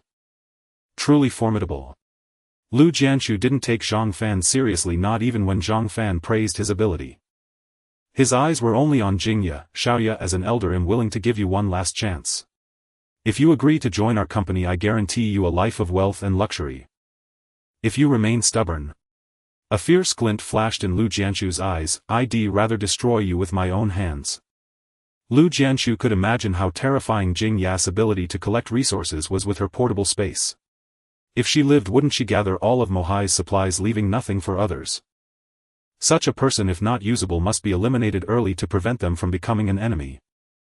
Jingya remained calm, unshaken by Lu Jianchu's threat. Uncle Lu, as a junior, I have a saying for you: there's always a mountain beyond a mountain, a sky beyond a sky. Lu Jianchu raised an eyebrow. You mean there's someone stronger than me in this apocalypse? Impossible. Absolutely impossible. I've roamed this apocalypse for over 10 days. Since awakening my ability, I've encountered countless zombies and ability users, and I've crushed them all. I'm not boasting. There might be ability users stronger than me, but not in Mohai. Fine, say what you will. Jingya was amused. For someone so inflated with confidence, nothing beat a harsh lesson to bring them down. Lu Jianchu still wouldn't give up, staring at Jingya. Xiaoya, I'll ask you one last time. Enough. How many lasts have you had? A grown man acting like a lovesick fool. Zhang Fan interrupted impatiently. Lu Jianchu's eyes sharpened. Who do you think you are? Do you have a say here? As he spoke, Lu Jianchu pointed a finger and a mass of annihilating black mist surged toward Zhang Fan. Why bother? Zhang Fan flicked his finger. Whoosh, a strange ripple spread, enveloping Zhang Fan. Time freeze. An unexpected scene unfolded. The black mist stopped 3 meters from Zhang Fan, unable to advance an inch. Around Zhang Fan an invisible barrier seemed to block the mist. Time freeze could trap enemies or serve as defense. Any attack from launch to impact required time. Like traveling from point A to point B, no matter the vehicle, time was needed. Once time froze, you could never reach point B from point A. So by freezing the time around oneself, attacks could never land. What's happening? Lu Jianchu's pupils contracted. Since awakening his ability, nothing like this had ever occurred. Behind him, Wang Hongyan and his underlings stood, all shocked. The boss ability had always been unstoppable. Whether zombies or survivors, anyone who dared challenge him vanished. This was a first. I admit your annihilation ability is formidable, but there are too many abilities that counter it. Zhang Fan said calmly, for instance, mental attacks, spatial attacks, temporal attacks, gravity attacks, and so on. Any one of these utterly suppresses your ability. Enough talk. Zhang Fan waved his hand. I'll take your ability. As thanks, I'll leave your body intact. With that, 2 silver lights flashed in Zhang Fan's eyes.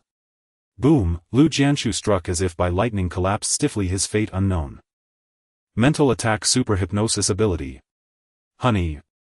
Boss. Boss, are you okay? Seeing Lu Jianshu fall, Wang Hongyan and his underlings erupted. They cried out loudly. Anyone who doesn't want to die, shut up. Zhang Fan's roar was like thunder. The underlings trembled, staring at him in terror. To them the boss was the strongest, yet Zhang Fan had effortlessly killed him. How strong was Zhang Fan? Lu Jianshu is Lu Jianshu, you are you. Zhang Fan waved, you were just bystanders. I won't trouble you. You can leave. The employees exchanged glances and left without a word. Stay. To be buried with Lu Jianshu. After all, he was just their boss, not their father. Even a father wouldn't demand their sacrifice. Leave. Hurry. Wang Hongyan ran fastest, even in high heels, outpacing the others. Who would have thought she'd flee like a monkey after calling him honey moments before? It just goes to show. You can't judge a book by its cover. Yet a woman surviving on her beauty in this apocalypse was doomed to tragedy. What awaited her only heaven knew. Jingya, continue collecting supplies. Okay. Zhang Fan approached Lu Jianshu using the Touch to Gold ability to turn him into an alloy statue. Whoosh, 3 light clusters dropped. Zhang Fan picked them up one by one. Physique 295. Spirit 94. Acquired Annihilation Black Mist ability. Zhang Fan checked his attribute panel. Name Zhang Fan, level 4 ability user, physique level 4 2598100000, spirit level 3 10810000, abilities infinite pickup, metal manipulation, touch to gold, create replicas, alloy transformation, self-healing, lightning manipulation, teleportation, earth control, super strength, super hypnosis, time freeze, super vibration, energy absorption, speed ability, enslavement, gravity manipulation, annihilation, black mist. 19 abilities. How satisfying. Zhang Fan admired his panel. Close combat abilities, alloy transformation, super strength, energy absorption, speed ability, teleportation. Ranged abilities, metal manipulation, lightning manipulation, earth control, super vibration, annihilation, black mist. Support abilities, touch to gold, create replicas, self-healing, time freeze, super hypnosis, gravity manipulation. Now I am flawless. Even if I never gain new abilities, as long as I keep leveling up, I can crush everything. Zhang Fan felt elated.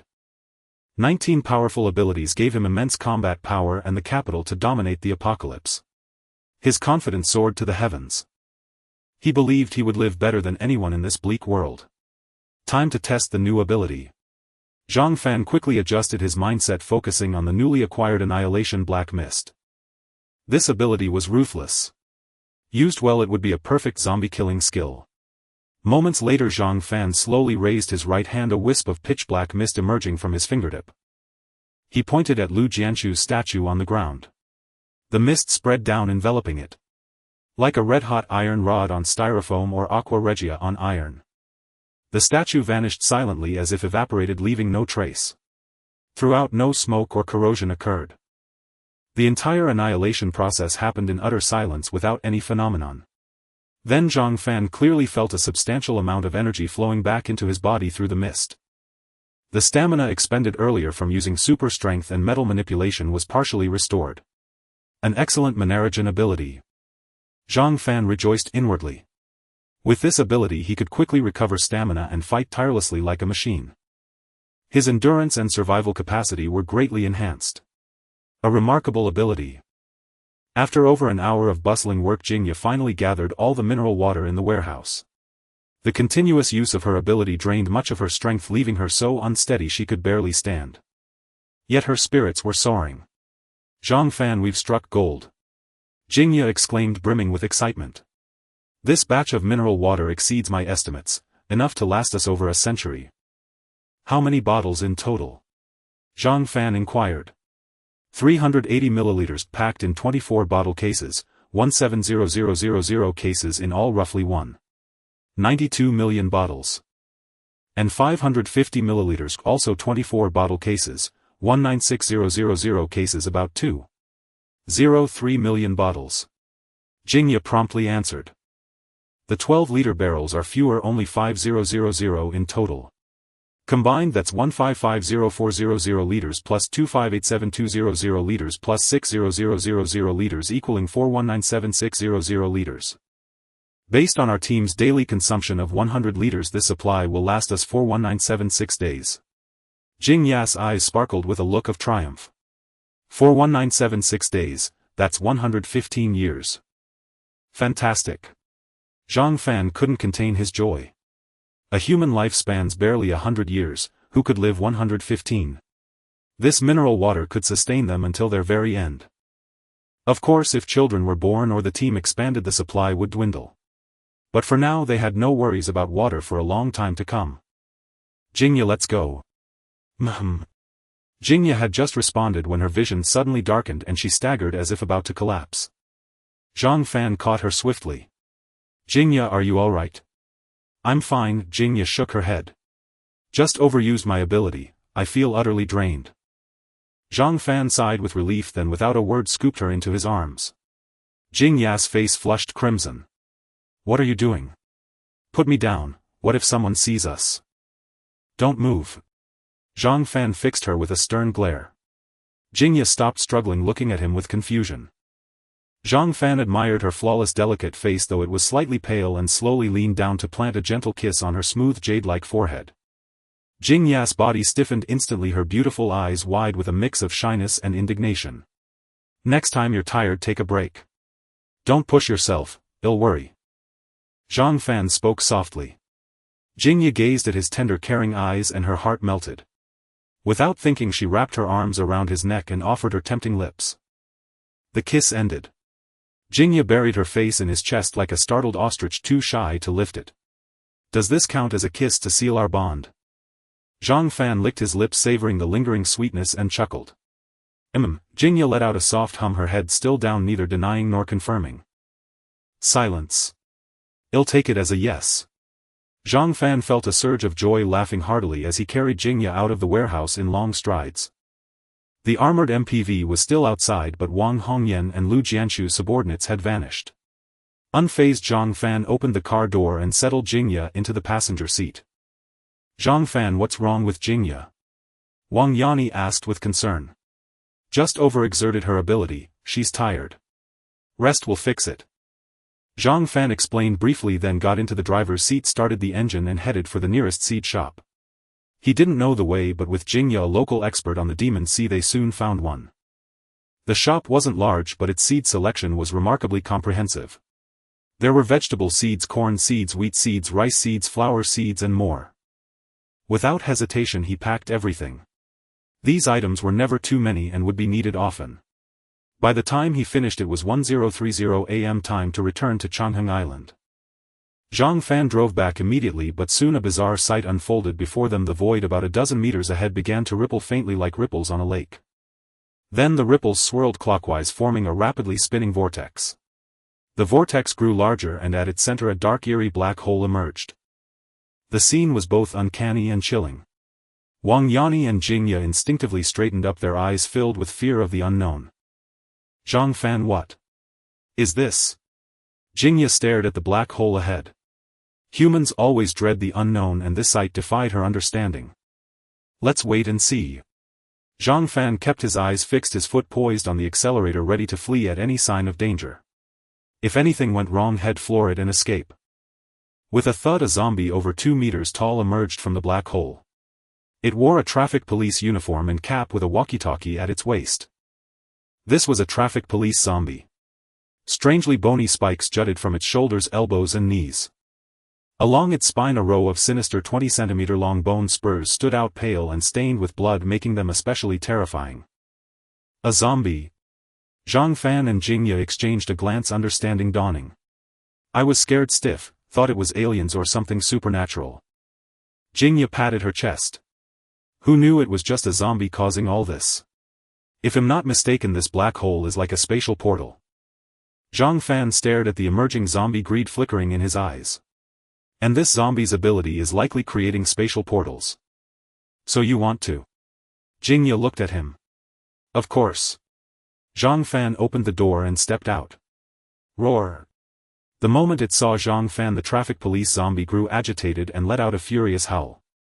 Visible tangible sound waves rippled from the zombie's mouth, surging toward Zhang Fan like crashing waves. The air trembled instantly. Windows on the street and in residential buildings shattered simultaneously. Glass shards flew everywhere. The armored MPV special alloy glass withstood the terrifying sound waves perfectly. Still, Jingya and Wang Yani inside covered their ears, their heads buzzing. Damn! Zhang Fan instantly transformed into his alloy form and used teleportation to appear behind the zombie. Time freeze. A strange wave spread, freezing the zombie in place, immobile. Die. Zhang Fan activated his Annihilation Black Mist ability. A wisp of black mist surged from him, enveloping the zombie. Silently the zombie vanished into thin air as if it had never existed. 4 light orbs dropped to the ground. 1 gold, 1 silver, 2 white. Zhang Fan fell into thought as he gazed at the orbs. 2 white orbs meant 2 abilities. So this zombie had awakened 2 abilities. It was the first dual ability zombie had encountered. Previously, whether zombies or survivors each had only 1 ability. Why was this one so special? The silver orb represented spirit. So this zombie had also gained intelligence. This is the second intelligent zombie I've seen. It seems zombies are developing intelligence on a large scale. Zhang Fan's heart grew heavy. The stronger and smarter the zombies, the worse it was for humanity. Mass intelligence among zombies was far from good news. We need to hold a meeting tonight to discuss our next steps. Zhang Fan muttered, picking up the 4 light orbs. Physique 203. Spirit 0. 3. Gained sound wave ability. Gained portal ability. Just as I thought. Zhang Fan felt a secret thrill. The sound wave ability needed no introduction, its power was clear from the zombie's attack. It was a fine ability. But Zhang Fan favored the portal ability even more. Changheng Island was a safe stronghold, but it was too far from the Demon Sea. If he could travel freely between the two, it would save countless troubles, cut time and greatly boost efficiency in gathering supplies. The portal ability could achieve that. After some study, Zhang Fan found its use remarkably simple. He only needed to visualize a place in his mind, and then he could create a portal to that location and teleport there. What did that mean? It meant that as long as Zhang Fan had been somewhere and remembered it clearly, he could ignore space and distance for precise long-range teleportation. Of course, the ability had a clear flaw: if he hadn't been somewhere, he couldn't teleport there. In short, it only worked for places had visited, not unfamiliar ones. This ability is truly broken. Zhang Fan marveled. If teleportation was for short-range jumps, the portal ability was for long-range travel. 1 short, 1 long, each had its merits and uses. Let's test it. Zhang Fan visualized the Changheng Island Resort and Holiday Hotel in his mind. Then he activated the ability. The void before him rippled quickly, forming a clockwise vortex. At its center, a black hole emerged. This was the portal. Zhang Fan's portal was larger than the zombies, with a diameter of 4 meters. From start to stabilization it took 4 seconds. Zhang Fan studied the portal. 4 seconds isn't long, but in a crisis there's no time for this. So it's not suited for emergency escape or dodging attacks. That's where teleportation wins. The ability has clear pros and cons. After a moment's thought, Zhang Fan teleported back into the car, hit the gas and drove through the portal. When the vehicle emerged, it was already in front of the Holiday Hotel. Before him stood the 7-story building surrounded by lush bamboo groves and vibrant vegetable gardens. At that moment, Chao Jia and the others were all standing at the hotel entrance, staring in astonishment at the suddenly appearing armored MPV. The resort is surrounded by vegetable fields and fruit trees, with many vegetables in the fields ready to be harvested. Some vegetables have grown so well that if not picked soon they will become overripe, such as amaranth, asparagus, lettuce and sweet potato leaves. This morning Chao Jia brought Wang Yuan, Zhou Ling and Yang Miao to the vegetable garden to pick vegetables. After half an hour of work they had filled 3 large baskets with vegetables, including chives, asparagus, lettuce, amaranth, cucumbers, tomatoes, oilseed lettuce and more than a dozen other varieties. They picked a lot, but it didn't matter. The garden was so large that they couldn't possibly eat everything. After finishing, the 4 women sat in the small courtyard in front of the hotel, sorting and washing the vegetables. They chatted and laughed, feeling relaxed and joyful. They were very satisfied with their current lives, free from the threat of zombies and with ample supplies. Moreover, it was safe enough. Every day they only needed to grow vegetables, clean and tidy up the household. Although it was not easy, it was far better than living in constant fear and starving. Sister Chow, can I ask you a question? Did you get married before the apocalypse? Wang Yuan suddenly asked. Chow Jia looked puzzled. No, I didn't. Why do you ask, Xiao Yuan? You have such a voluptuous figure and such a large bust, I thought you must have been married. Wang Yuan stuck out her tongue and chuckled. Chow Jia blushed deeply and said irritably, I have always looked like this since I was young, and it annoyed me so much in school that I dropped out early. Oh, I see. Wang Yuan nodded and suddenly asked with a giggle, Sister Chow, have you ever had a boyfriend? No. Chow Jia shook her head. Wow. You've never even had a boyfriend? Wang Yuan was somewhat astonished. Why haven't you dated? Is it because you didn't want to or couldn't find the right one? Before the apocalypse I did think about dating, but unfortunately I couldn't meet the right person. After the apocalypse I didn't have time to think about that. Those days were so tough that I was almost starving. How could I think about this? Chow Jia smiled. That was then and this is now. Wang Yuan giggled. Now that we are settled we can consider personal matters. At this point Wang Yuan looked around and lowered her voice. Sister Chow, I advise you to find someone soon or all the good men will be taken. While picking chives, Chow Jia asked in confusion, why do you say that? Zhou Ling, washing cucumbers at the water faucet, didn't hear their conversation due to the sound of water. Yang Miao, only 6 years old, was playing on the slide nearby. The holiday hotel had children's entertainment facilities including swing slides and a beach, all designed for kids, and Yang Miao was having a great time. There are currently 30 people on the island with 18 women and only 12 men. Wang Yuan said quietly, the gender ratio is severely imbalanced. According to a one-to-one pairing, 6 women will be left single. So Sister Chow, if you like a guy you better act fast. Once others have picked it will be too late. Chow Jia was relatively naive. Despite being older than everyone, she had never thought about these things. Hearing Wang Yuan say this, she felt it was strange. Could it really be that women would be left over? Is that possible? Chow Jia chuckled. This isn't like a cow looking for a calf. You can't just grab any bull. It all depends on fate. When the time is right it will naturally happen. What fate? If you don't take the initiative, even if a strong man falls from the sky, it won't be your turn. Wang Yuan scoffed and suddenly asked mysteriously, Sister Chow, tell me, do you have someone you like? If you do, I can help you make a connection. Someone you like? Chow Jia was taken aback, unconsciously recalling a figure in her mind. That person was handsome, sunny, strong, and gave a great sense of security. Everything about him was perfect. He was simply the ideal partner. Thinking of that person, Chow Jia's cheeks flushed and a hint of spring emotion flickered in her eyes. Seeing Chow Jia's expression, Wang Yuan's eyes lit up, her doll-like face full of gossip. Sister Chow, you're actually blushing. Are you thinking about a man? Chow Jia snapped back to reality and quickly denied it. No. No, don't talk nonsense. Who is talking nonsense? Wang Yuan chuckled. Look at you, all lovesick, and still say you're not thinking about a man. Who would believe that? At this point Wang Yuan suddenly leaned in. Sister Chow, is it Zhang Fan? Caught off guard by someone hitting the nail on the head, Chow Jia felt flustered, both shy and angry. Xiao Yuan, don't say that. Zhang Fan and Jingya are a couple. How could I be worthy of him? You're so flustered and still say you're not thinking about Zhang Fan. Wang Yuan snorted and then seemed troubled. Yeah, Zhang Fan and Jingya are a couple. People like us have no chance. Just thinking about it is frustrating. It drives me crazy. Chow Jia stared in disbelief at Wang Yuan. Xiao Yuan, you wouldn't be. Wang Yuan boldly admitted, I'm not like you, clearly liking Zhang Fan but still hiding it. Wang Yuan then became lovesick, saying, I like him. He's handsome, strong, gentle, and considerate, and most importantly he gives me a sense of security. If I had to choose a man, I would definitely choose Zhang Fan. I wouldn't look at anyone else. Chow Jia opened her mouth to say something but finally sighed. Xiao Yuan, give it up. There's no chance.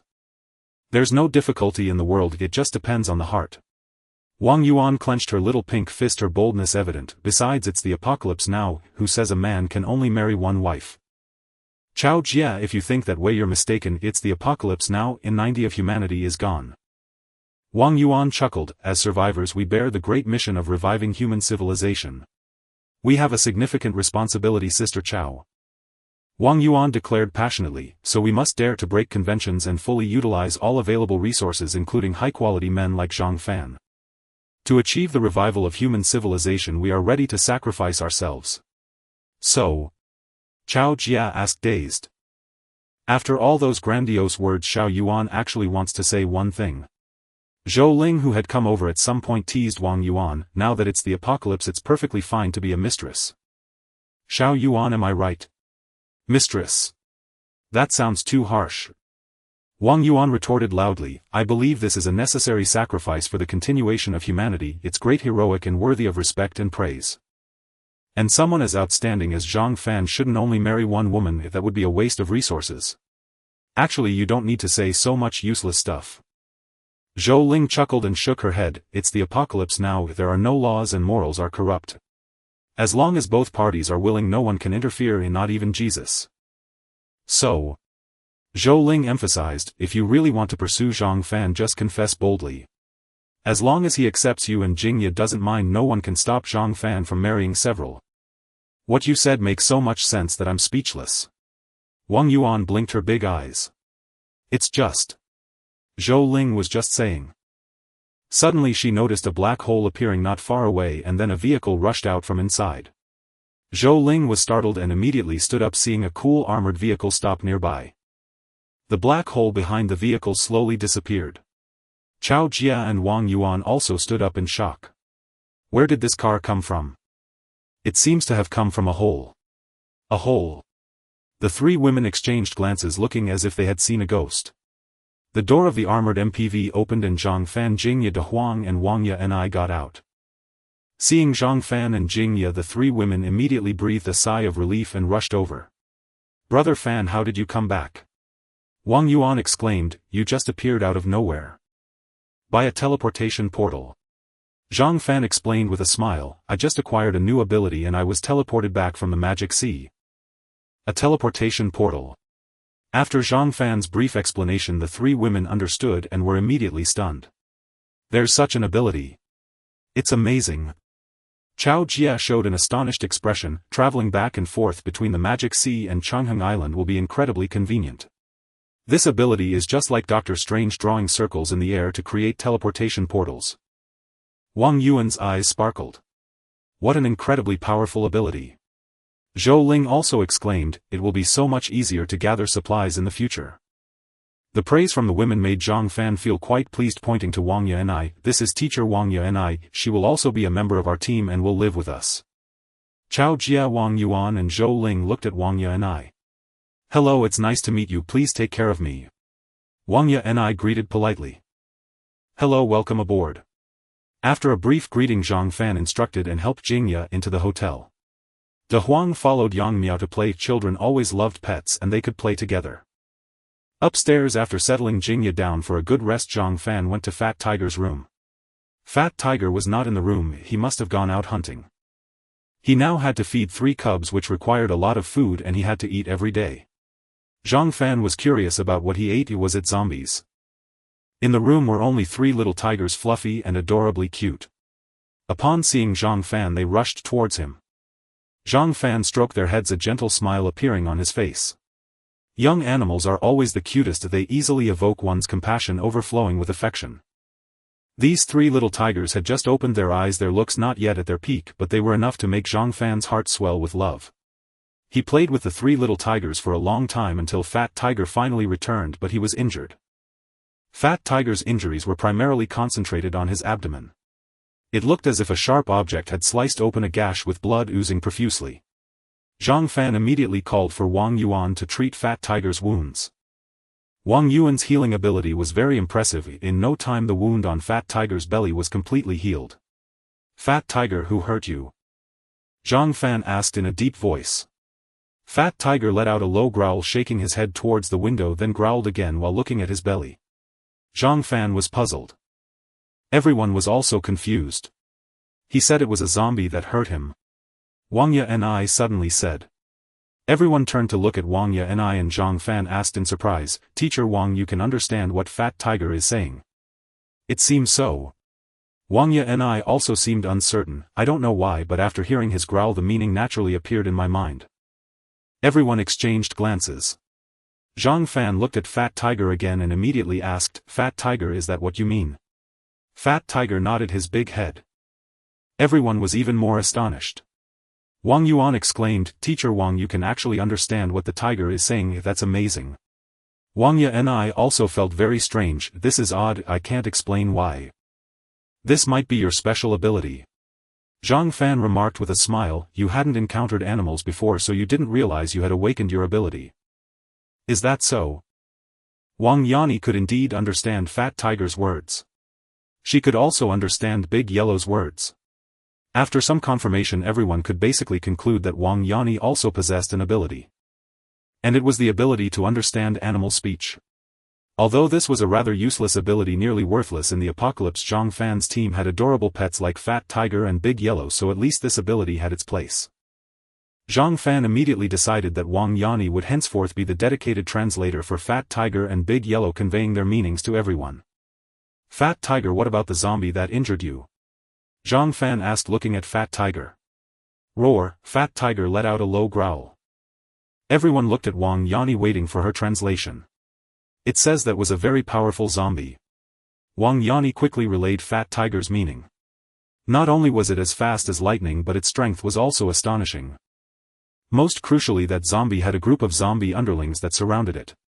Wang Yani added, this isn't Fat Tiger's exact words but the gist should be correct. A group of zombie underlings. Everyone was somewhat stunned. Is that possible? In areas with many zombies they did gather in groups. But in reality each was an independent entity, simply put they were a disorganized mob. Having a group of zombie underlings was a completely different concept from a disorganized zombie horde. Roar, Fat Tiger growled a few more times. Fat Tiger says that zombie felt completely different from other zombies. Wang Yani continued translating, it was very intelligent, both cunning and treacherous. It had its underlings attack from the front while it hid behind to ambush. Fat Tiger was injured precisely because it was ambushed by that zombie. Everyone exchanged glances. Are zombies really that smart? Wang Yuan was skeptical. Yeah, aren't zombies always dull-witted? How could they be so clever? Zhou Ling also found it hard to believe. They had been staying in the rear handling logistics and hadn't encountered zombies for days. Their understanding of zombies was still stuck a few days ago. No.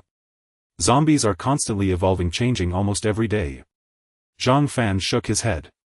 So far I've encountered 2 zombies with intelligence.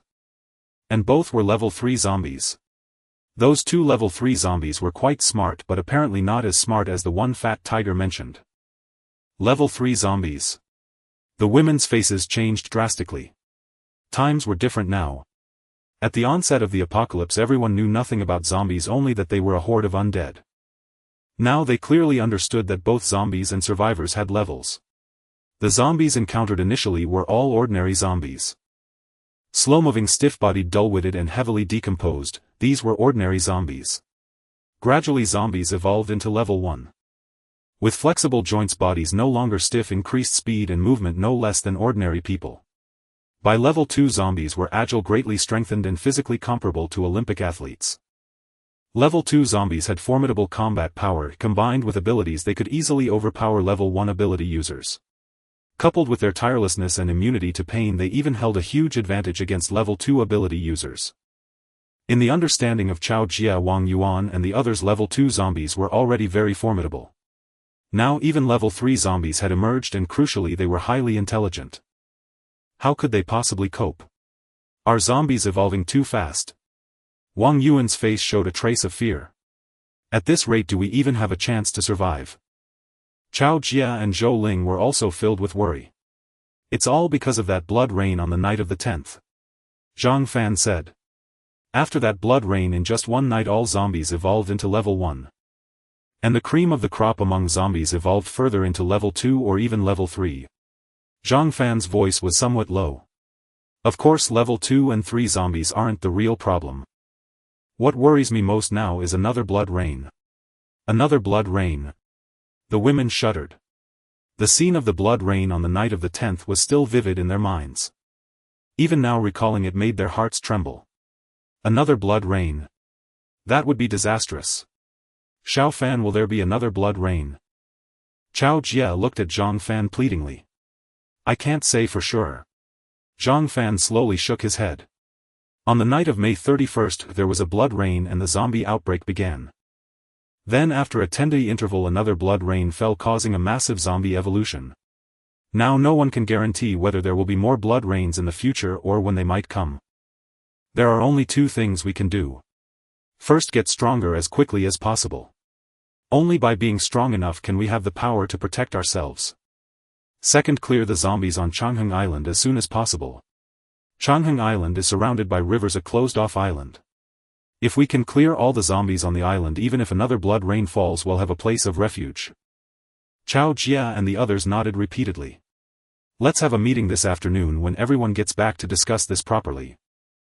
At 1130 noon, the hunting team members and all the replicas returned. Zhang Fan recalled 3 replicas, increasing his physique by 2150. Calculating based on 5 physique points per zombie, 2150 points came from 430 zombies. The 3 replicas had hunted a total of 430 zombies that morning. It seemed a bit low, but it was actually normal. The island's population was small to begin with, and since they were conducting a thorough carpet-style search, checking every residential area and every shop, the efficiency of zombie hunting was much lower. It couldn't compare to going to places like subway stations where zombies gathered en masse. After lunch everyone rested briefly. At 2 o'clock the hunting team set off on time, still led by Zhang Fan's 3 replicas. Zhang Fan left 1 replica at the hotel to guard the base while he set out with Jingya, Big Yellow and Fat Tiger. They didn't rush to the Demon Sea, instead they followed Fat Tiger to the place where he had encountered that intelligent zombie. Zhang Fan's intention was to first eliminate that intelligent zombie to prevent future trouble. Or alternatively to enslave it and make it serve him. Led by Fat Tiger, the armored MPV soon arrived at the site of the encounter with that zombie. Mingyue residential area. It was an old neighborhood with over 100 buildings, mostly inhabited by the elderly and tenants. Thus the area was messy and dirty with many zombies. When Zhang Fan drove the armored MPV to the entrance, several zombies were already wandering around. There were 3 elderly zombies and 2 security guard zombies. Roar! As soon as Zhang Fan stopped the car, the 5 zombies charged at him. Logically, elderly people with limited mobility should have been slow even as zombies. But that wasn't the case at all. The 3 elderly zombies moved very quickly, no slower than the 2 security guard zombies, darting forward in a few strides. Zhang Fan teleported out of the driver's seat and activated his Annihilation Black Mist ability, making them vanish into thin air. The 5 zombies provided a substantial amount of energy. It not only replenished the stamina consumed by using the Annihilation ability but also left a surplus. Zhang Fan was delighted. This ability was incredibly useful, he no longer had to worry about running out of stamina. However, he decided not to continue using it, at least not when his stamina was full. Why? Because the Annihilation Black Mist ability didn't just destroy the zombie's body, it also annihilated the white crystal inside their heads. This meant that using the Annihilation Black Mist to hunt zombies yielded no white crystals. White crystals were very important as they could increase both physique and mental strength. But once annihilated, only some stamina was gained with no white crystals. After weighing the pros and cons, Zhang Fan decided to use the Annihilation ability sparingly. There was no need to sacrifice white crystals just to preserve some stamina, it wasn't a worthwhile trade. Zhang Fan teleported back into the car and drove the armored MPV into Mingyue residential area. Once inside, Zhang Fan deliberately honked the horn to create noise and attract nearby zombies. Beep beep beep, the piercing sound of the horn spread out. Roar, the surrounding zombies indeed became agitated. Zombies in the courtyard charged over.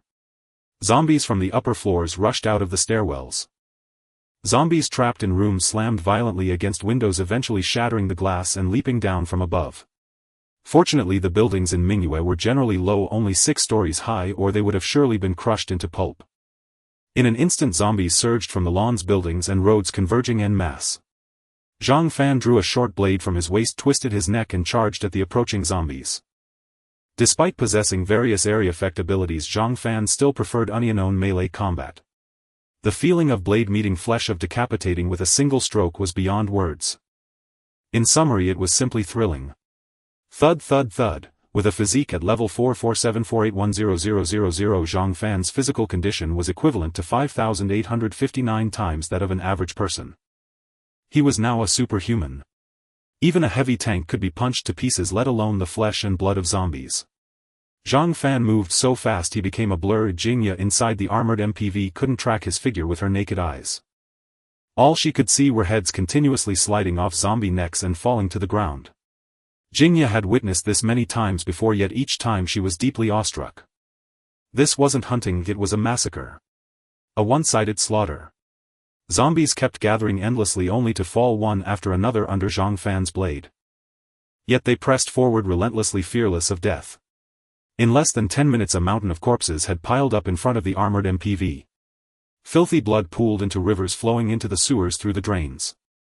The pungent stench of blood spread, turning the area for hundreds of meters into a hellish abattoir. Even so, zombies continued to flock in. Zhang Fan released 10 replicas, having them pick up light orbs and collect white crystals. He focused solely on hunting zombies.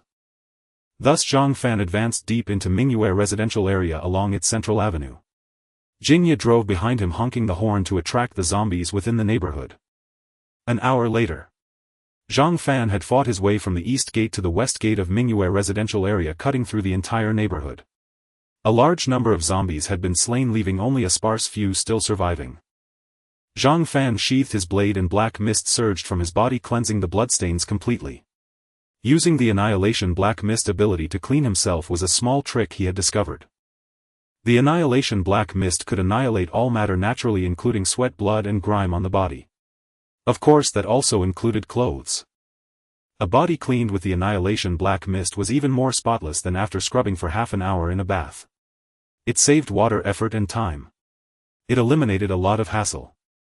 The only annoying thing was that clothes, shoes and belts were also affected.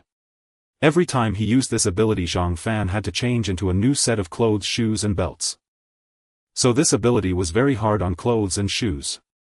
Fortunately, with Jingya as a mobile mini-warehouse, there were plenty of clothes and shoes to spare, so he could use them freely without worry. Zhang Fan changed into a clean outfit and approached the armored MPV, tapping on the car window. Jingya lowered the window, her face full of disdain. In the future, can you find a small grove or some other cover when changing clothes, just to cover yourself a bit? Is it really okay to change clothes in broad daylight like this? Aren't you afraid of exposing yourself? Zhang Fan shrugged, unfazed. There's no one around anyway, so what's the big deal? Am I not a person? Jingya retorted tersely. You're not an outsider. Zhang Fan chuckled. Besides, it's a good chance for you to see what I've got in advance.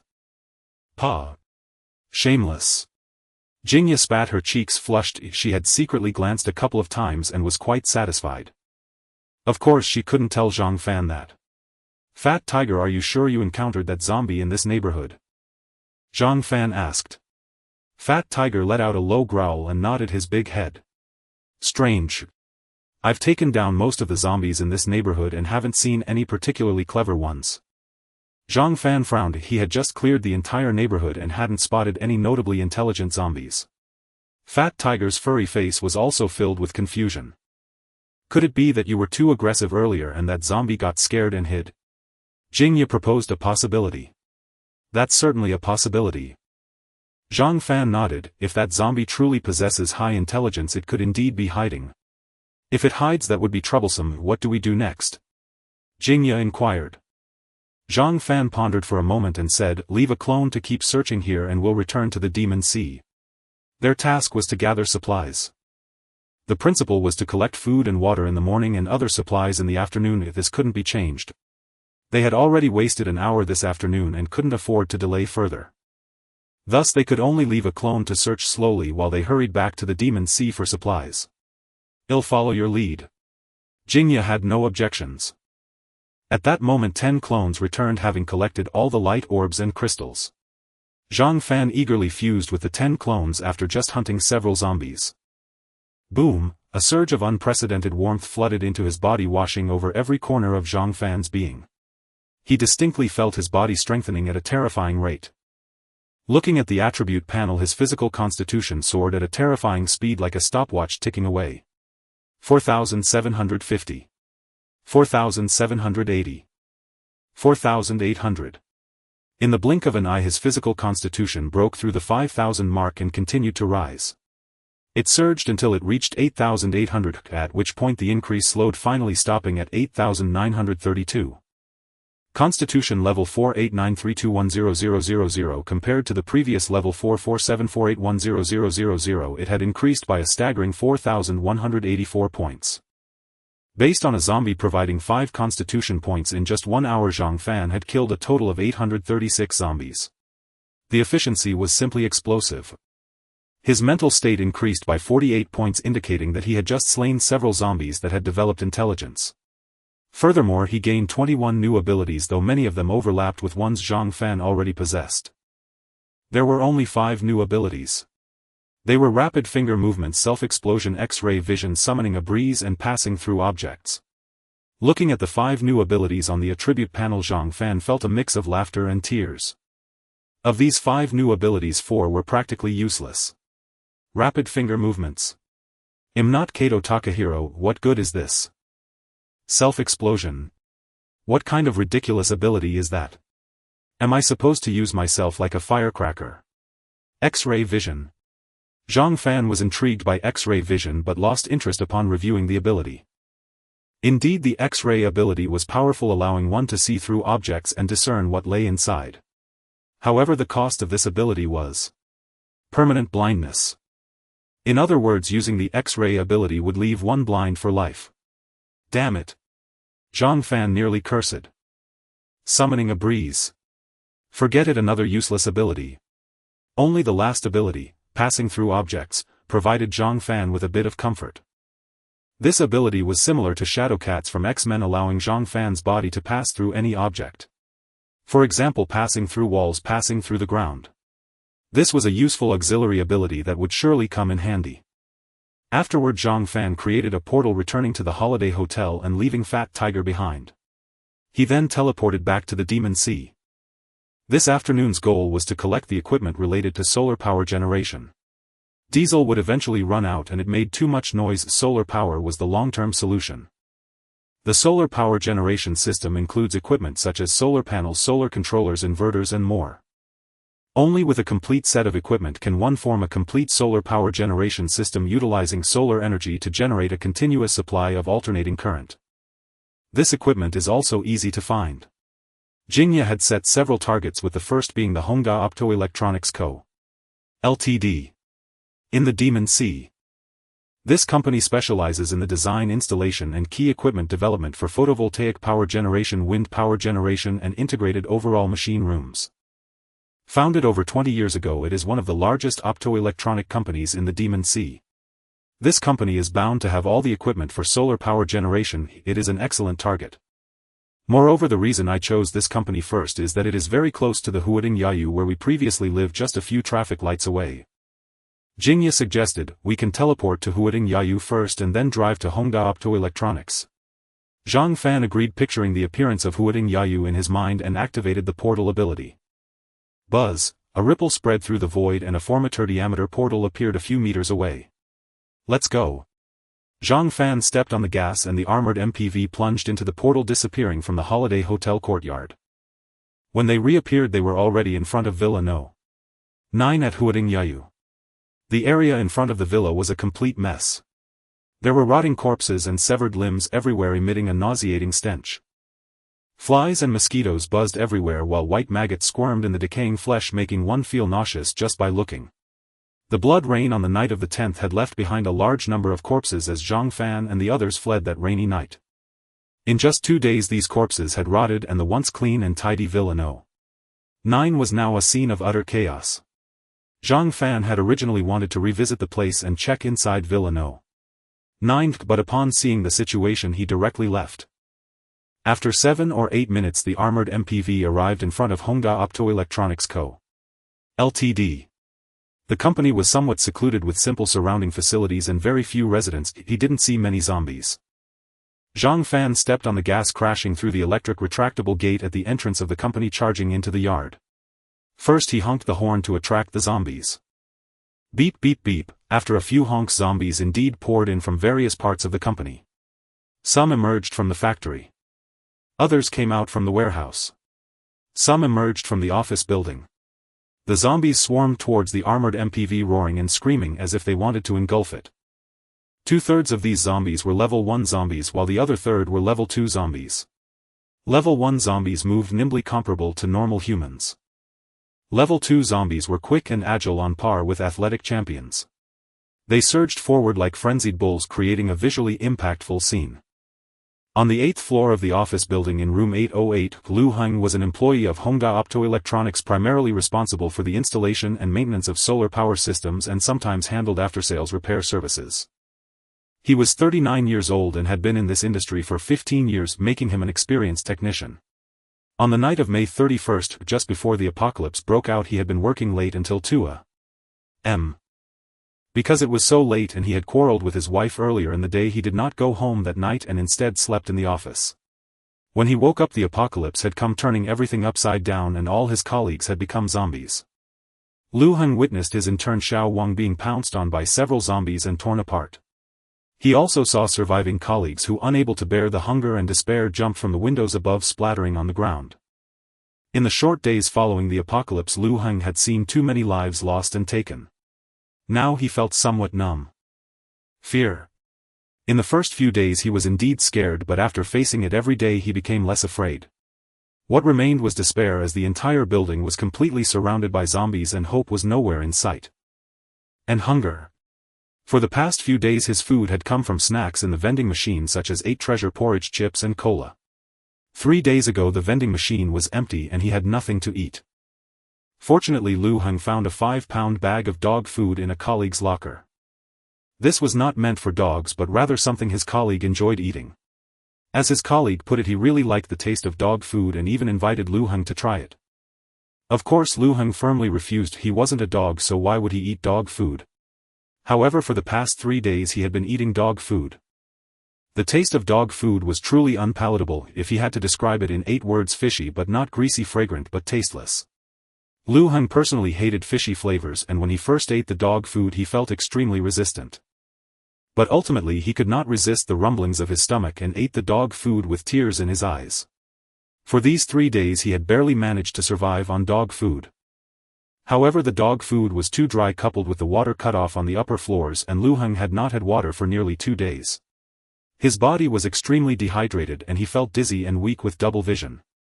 The most torturous part was the splitting headache. It felt like his head was being smashed with a heavy hammer.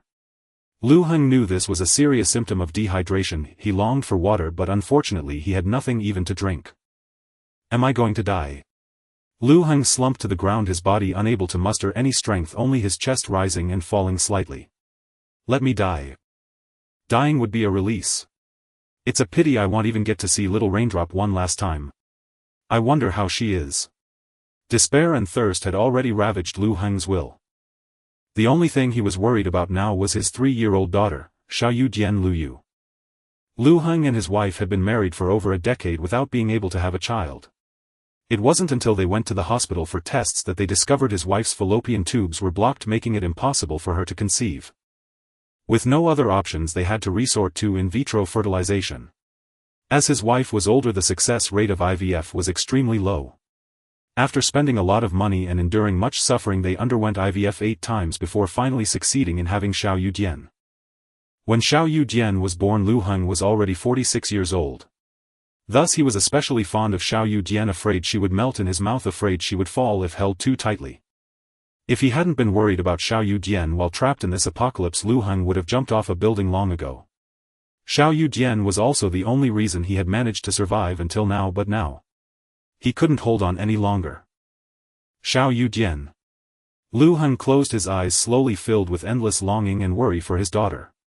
A tear rolled down the corner of his eye. Beep beep beep. At that moment a loud honking suddenly broke the silence of the company. What sound is that? What was that sound? Lu Heng opened his eyes. Since the apocalypse descended, the entire world had fallen silent. The only sounds audible were the furious roars of zombies and the occasional explosions.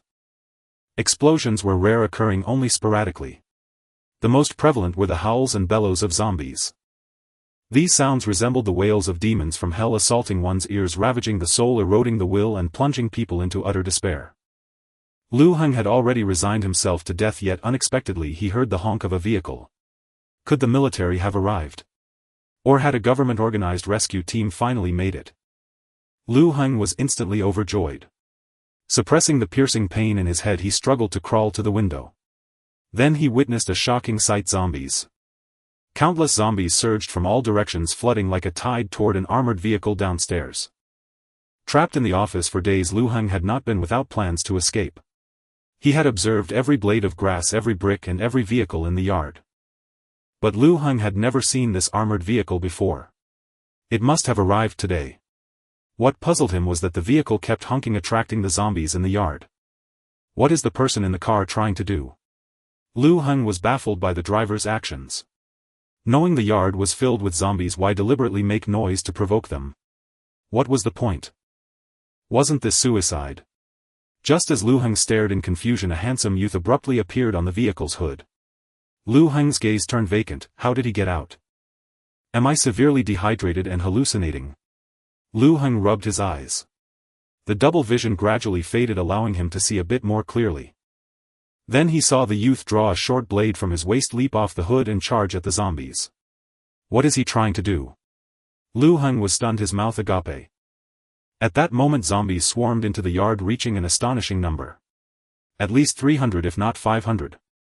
They formed a dense sea of the undead, howling and roaring, encircling the armored MPV. Faced with this terrifying scene, the youth downstairs neither fled nor hid inside the vehicle.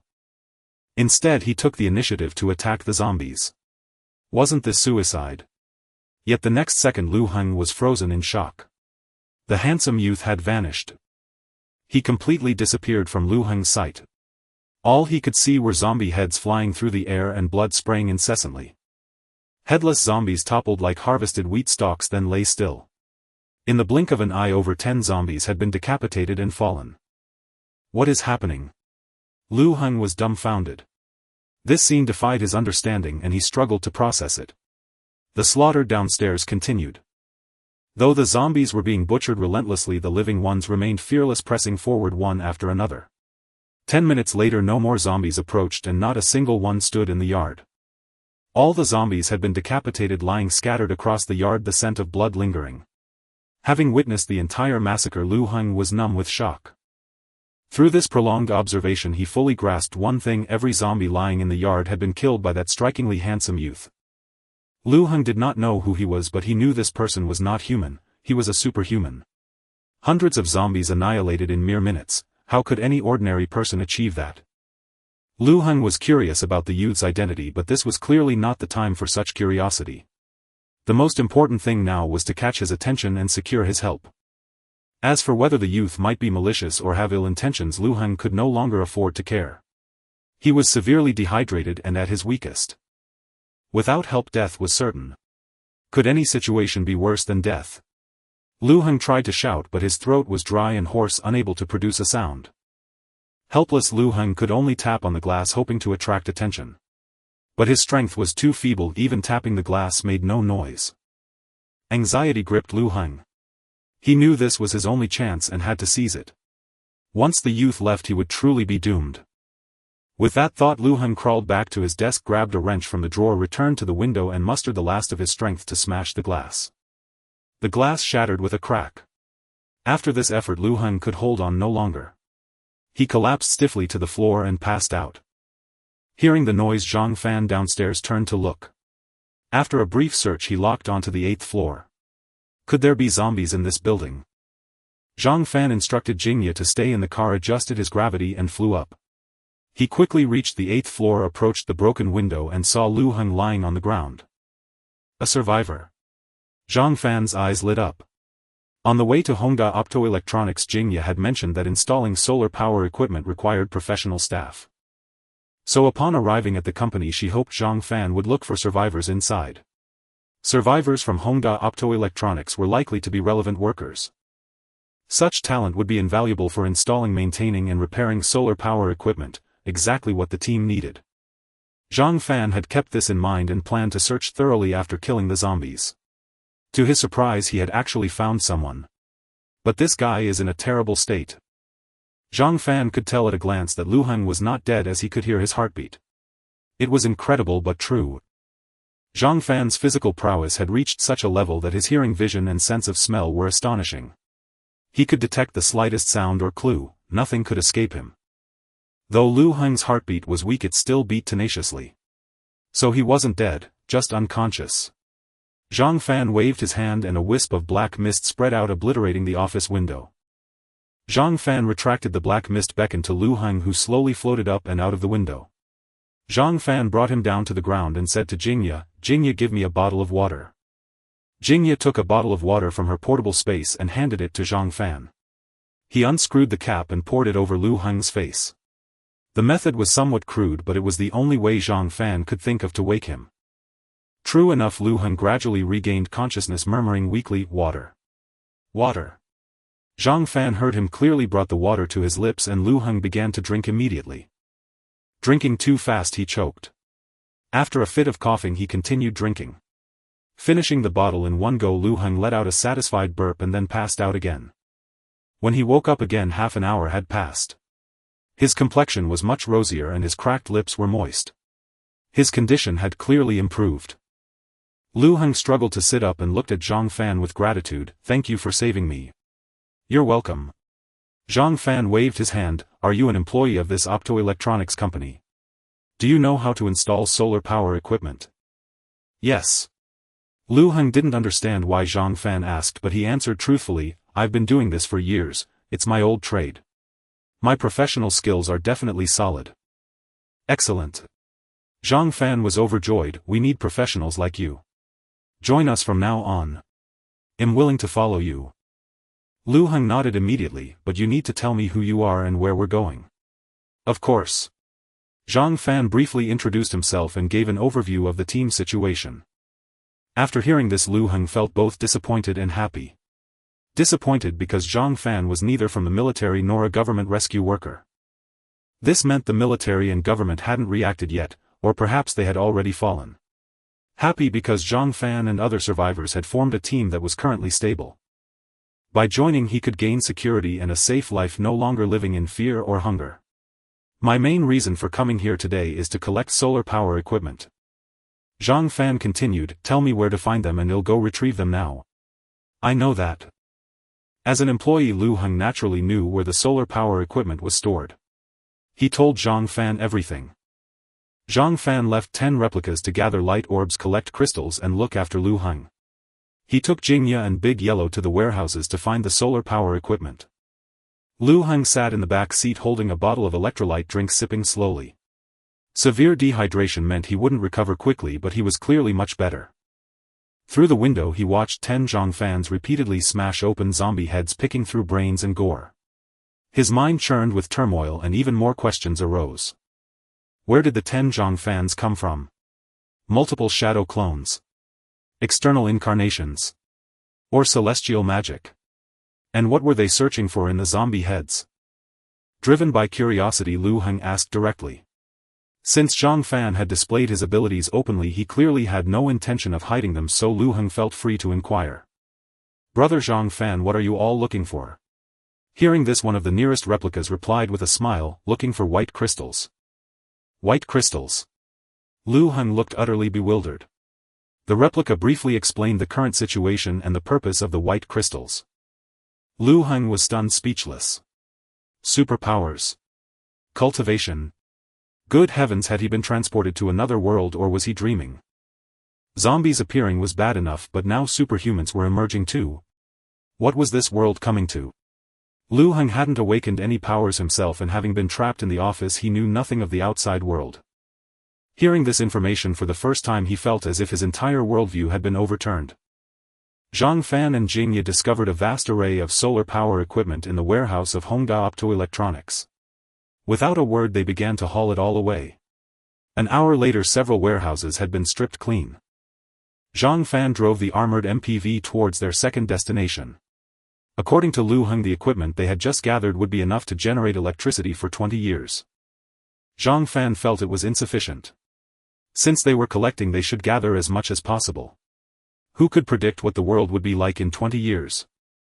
Would humanity successfully eradicate the zombies and rebuild civilization? Or would they be squeezed into a corner, barely surviving, regressing to a primitive state? The future was uncertain. The only thing they could do now was to collect abundantly and prepare for the worst. Time flew when one was busy, and before they knew it, the afternoon had passed. Today was a great haul. Time to go home. Zhang Fan and Jingya chatted cheerfully as they returned to the vehicle ready to head back to Changheng Island. That afternoon they had gathered a massive amount of equipment.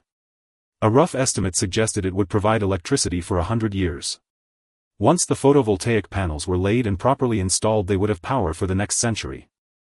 Their spirits were naturally high. Are we heading back? Lu Heng asked, looking at them, his condition having improved somewhat. Yes, we're going back. Zhang Fan nodded with a smile. Brother Lu, sit tight, we'll be home soon. Lu Heng hesitated, then pleaded, Zhang Fan, could we stop by my house first? I want to see my wife and daughter. I wonder how they are. Zhang Fan was taken aback. Brother Lu, where is your home? Not far. It's in the Hongda Optoelectronics residential area, just a few traffic lights from the company. Lu Heng quickly added. All right. Zhang Fan didn't refuse. Since it wasn't far, a quick look wouldn't hurt.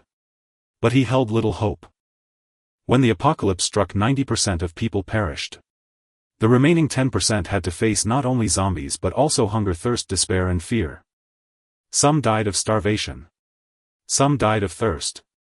Some were scared to death. Others succumbed to disease. And some, unable to bear the despair, took their own lives. For Lu Heng's family of 3, a woman with a 3-year-old daughter, the chance of survival was terribly slim. In less than 10 minutes they arrived at Hongda residential area. This was the company's residential compound housing the families of employees. Brother Lu, which building is yours? Building 9, Unit 1, Room 503. Following Lu Heng's directions, Zhang Fan drove to the foot of Building 9. Leaving a duplicate to stand guard, Zhang Fan went up to the 5th floor alone and found Lu Heng's home. Using his ability to phase through objects, Zhang Fan passed through the wall and entered Lu Heng's home silently.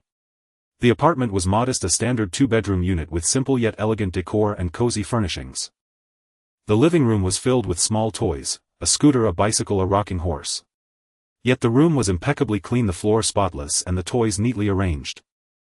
Seeing this, Zhang Fan's heart lifted. The room was so clean it must have been tidied up in the last couple of days. Lu Heng's wife and daughter might still be alive. But why was it so quiet? And why was the smell of blood so strong? Following the scent, Zhang Fan found a trash bag.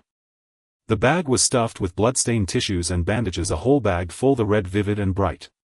So much bloody tissue. Someone was injured. Zhang Fan quietly withdrew from the room, then knocked on the door. Since Lu Heng's wife and child might still be alive, he couldn't just barge in. It was better to knock politely. There was no response. He waited for a long time but still no answer. Zhang Fan patiently continued knocking, even rousing the zombies from the neighboring apartment, but there was still no sound from inside. Sister Lu, I'm Zhang Fan, a friend of brother Lu Heng. He asked me to take you away. Zhang Fan called out from outside the door. Still there was no reply. Sister Lu. Zhang Fan kept knocking. Has something happened? After a moment's hesitation, he used his phasing ability to pass through the wall and re-enter the living room. The living room was empty. Zhang Fan had to go to the bedroom. There, lying on the large bed, were 2 people. A mother and daughter, one large and one small. The woman lay in her pajamas, still and motionless on the bed. Her face was deathly pale, drained of all color. Zhang Fan could sense she had no heartbeat, no breath. She was dead. Moreover, her left arm was missing. The shoulder was bandaged with a bed sheet now stained with blood. Cradled in the crook of her right arm was a 3-year-old girl like a porcelain doll. The little girl lay in her mother's embrace, breathing steadily, her complexion rosy, sleeping peacefully and healthily. Seeing this, Zhang Fan was deeply puzzled. The mother was dead, yet the 3-year-old daughter was not only alive but perfectly healthy. It didn't make sense. Under normal circumstances, an adult's constitution was stronger than a child's. How could the adult die first? Had Sister Lu died from excessive blood loss? Just then Zhang Fan noticed a piece of paper on the pillow beside the woman, covered in writing. Zhang Fan walked over and picked up the paper. My dear husband, if you can still come back alive, you should see this note. By then I will already be dead. The apocalypse came and Xiao Yudian and I were trapped at home. Outside there were nothing but the roars of zombies and the screams of people. Xiao Yudian was so scared she couldn't sleep all night. I was terrified and didn't know what to do. There wasn't much food at home. We only lasted 5 days before we ran out of supplies. There was nothing left to eat. I was so hungry and Xiao Yudian couldn't hold on much longer either. If this continued, both my child and I would die. Husband, please come back quickly. I'm so scared, really scared. Husband, I have no choice. Xiao Yudian is too weak to even cry anymore. I truly have no other option. I can die, but Xiao Yudian must not come to harm. Husband, I'm sorry. I had no other way. I could only resort to this desperate measure. If I could have, I would never have fed this to Xiao Yudian. Please forgive me. After she ate it, she stopped crying and gradually regained her health. My heart was so relieved. As long as Xiao Yudian can be healthy, even if I have to be carved up piece by piece, I would not hesitate. Husband, the wound on my arm is infected. Xiao Yudian is too young to eat anything unwholesome. Husband, my right leg is gone. When you come back and see that I've become a cripple, will you despise me? I know I've been a burden to you. If not for me, you wouldn't have only Xiao Yudian as your child. I've failed you. No matter what, I had to protect Xiao Yudian, your only child. Husband, I'm growing weaker and weaker. I'm so afraid. If I'm gone, what will happen to Xiao Yudian? Please come back soon. Xiao Yudian needs you. Husband, Xiao Yudian is healthy, but I'm fading fast. The wounds on my left arm and right leg are both infected. I've been wiping them with iodine, but it's not helping much. Husband, I can't go on. I don't even have the strength to write. I'm sorry, I love you. The handwriting at the end was scrawled like a child's scribble. After Zhang Fan finished reading, he stood frozen, unable to speak for a long time. Though Sister Lu hadn't explicitly stated what she fed the child to restore her health, looking at her missing left arm, there was no need to ask. The child had eaten her own mother's flesh and blood. Hacking off one's own left arm and right leg, how much pain must that have caused? And what immense courage did it require? Women may be frail, but a mother's love makes them strong. To save her child, this gentle woman, Sister Lu, had done what countless men could never accomplish. It was both profoundly shocking and deeply admirable. What a great mother. Zhang Fan took a deep breath, bowed deeply to Sister Lu lying still on the bed. Then he fashioned a metal coffin, placed her inside, and gently lifted Xiao Yudian. Xiao Yudian was fast asleep, smacking her lips slightly as Zhang Fan picked her up. Her little mouth was plump and adorable. Xiao Yudian, you have a remarkable mother. You are both unfortunate and fortunate, Zhang Fan murmured, carrying the child and the coffin containing Sister Lu out of the bedroom.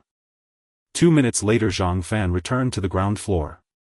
Jingya, Lu Heng and De Huang were waiting outside the vehicle. Seeing Zhang Fan descend, Lu Heng staggered, over his eyes a mix of excitement and anxiety.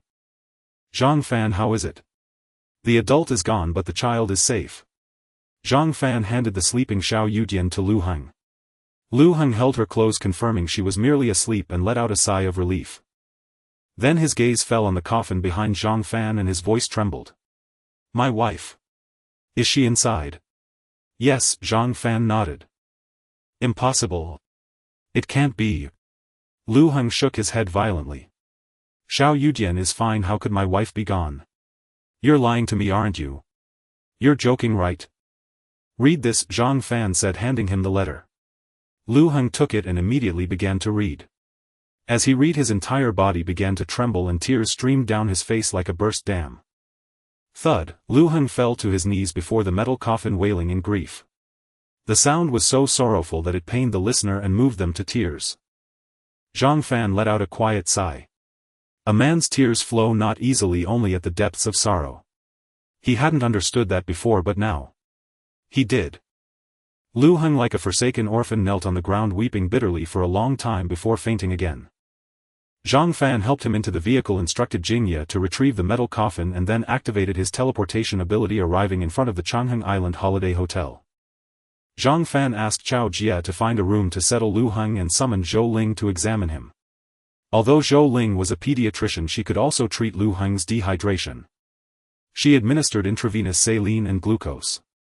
Lu Heng's severe dehydration made it difficult to recover through drinking water alone, and intravenous fluids were the fastest method to correct it. In room 201, Zhang Fan played with the three little tigers, his gloomy mood gradually lifting. The three cubs changed daily, exuding a fierce yet adorable charm that easily soothed the soul. Besides Zhang Fan, Jingya was also in the room. "Zhang Fan, what exactly happened?" Jingya asked. "Why is the child unharmed but the adult gone? This doesn't make sense." She hadn't dared to ask earlier with Lu Heng present, but now that he was resting she voiced her question. Zhang Fan recounted the contents of the note. Jingya was stunned, unable to utter a word for a long time. What a great mother. After a while she sighed softly. "If it were me, I'm not sure I could have done the same." "Try not to spread this matter, it's not good for the child if too many people know," Zhang Fan said. "I understand." Jingya nodded repeatedly, then suddenly remarked, "I don't know why, but I suddenly feel the urge to become a mother." Zhang Fan was taken aback. "Why do you feel that way? Has Sister Liu's story affected you?" "Perhaps," Jingya nodded slowly. "To become a mother you first need a man. Only a man can provide the seed," Zhang Fan said seriously. "If you don't mind, I'm willing to offer my ancestral premium seeds." Jingya burst into laughter, her flawless face flushing. She chided, "Ancestral premium seeds indeed. Who knows if you're just boasting?" "What's there to boast about?" Zhang Fan snorted lightly. "Tell you what, leave your door open tonight and I'll send you a bag of seeds for you to inspect yourself. Dream on." Jingya shot Zhang Fan a glare and fled from room 201. Zhang Fan watched her retreating figure, his low spirits gradually lifting. The hunting team sent to clear out zombies had not yet returned. Chao Jia and the other women sat in front of the hotel sorting through vegetables. Several piles of vegetables were stacked in the small yard. There were amaranth, asparagus, lettuce, chives, sea kale, green beans, cucumbers, tomatoes, lettuce, and oilseed rape. Many of these vegetables had been harvested in large quantities, piled up like small mountains. Such a huge amount couldn't be consumed in one meal, nor was it intended to be. They planned to store it. These vegetables were at their peak, leaving them to grow further would only cause them to rot or become tough. Harvesting them now and storing them was the only option. Chao Jia knew that Jingya's portable space was the perfect preservation unit. So that afternoon she led the 13 members of the logistics team to harvest the ripe vegetables. The resort was vast and the vegetable fields were enormous, yet despite the team working all afternoon they only managed to harvest a portion. Over the next few days they would continue harvesting, aiming to gather all the mature vegetables. Jingya went downstairs and, following Chao Jia's instructions, stored the piles of vegetables in her portable space. After dinner, once the dishes were cleaned and put away, everyone gathered in the meeting room. Except for Lu Heng and his daughter Xiao Yudian, everyone else was present, including Wang Yani. Lu Heng had regained consciousness but was emotionally shattered. They didn't disturb him, he needed time to adjust on his own. Yang Linger's sister Yang Miao played nearby with the big yellow dog, both of them thoroughly enjoying themselves. Today is June 12th, the 12th day since the apocalypse began and our second day on Changheng Island. Zhang Fan looked around at everyone. "Let's start by reporting our respective levels." Level 4. Zhang Fan stated his level first. Jingya sat beside him operating a laptop to record the meeting's minutes. Zhang Wenxi, level 2. Yang Linger, level 2. Wang Yuan, level 2. Yang Guang, level 2. Everyone reported their levels in turn. Aside from Zhang Fan, all were level 2. Zhang Fan listened and then said slowly, "Now let's look at the zombies' levels. So far I've encountered 2 level 3 zombies, 2 level 3 Siberian tigers and 1 level 3 human. As for level 2 zombies, at least a third of the zombies we encountered today were level 2. Now let's hear about the zombies the hunting teams faced. So far Team 1 encountered 3 level 3 zombies, Team 2 encountered 2 and Team 3 encountered 3. The proportion of level 2 zombies is similar to what I've seen, accounting for a third of the total zombies. The hunting teams were led by 3 of Zhang Fan's clones, and before the meeting Zhang Fan had merged with them. Not only did he absorb the light orbs and abilities they had collected, but he also merged their experiences and memories. Zhang Fan knew exactly what zombies the hunting teams had encountered over the past 2 days and how they had been hunted. Zhang Fan looked at everyone. It's only been 12 days since the apocalypse began and so many zombies have already evolved to level 3 or 2. The speed of evolution is beyond our imagination. Everyone felt the weight of his words, especially the 15 members of the hunting teams. They had been out clearing zombies for 2 days and knew firsthand how powerful the zombies were. It was no exaggeration to say that without Zhang Fan's clones leading them they would have been wiped out many times over. Though reluctant to admit it, their strength was indeed inferior to the zombies. This was an undeniable fact. The zombies are evolving at a terrifying rate, Zhang Fan said in a low voice. Not only are they growing stronger, but they are also gradually developing intelligence. It's foreseeable that the zombies will only become stronger and more fearsome. Considering their numbers, our situation will grow increasingly perilous. For our own safety, we need to train harder and become stronger. We cannot become complacent just because we are on par with the zombies or slightly stronger. Because the zombies far outnumber us, we can't compete with them in numbers. We can only compete in strength and level. Zhang Fan continued, we need to be not just stronger than the zombies but far stronger. If we can remain at least 2 levels above them, we can offset their numerical advantage. So I suggest we minimize unnecessary leisure activities and use that time for cultivation.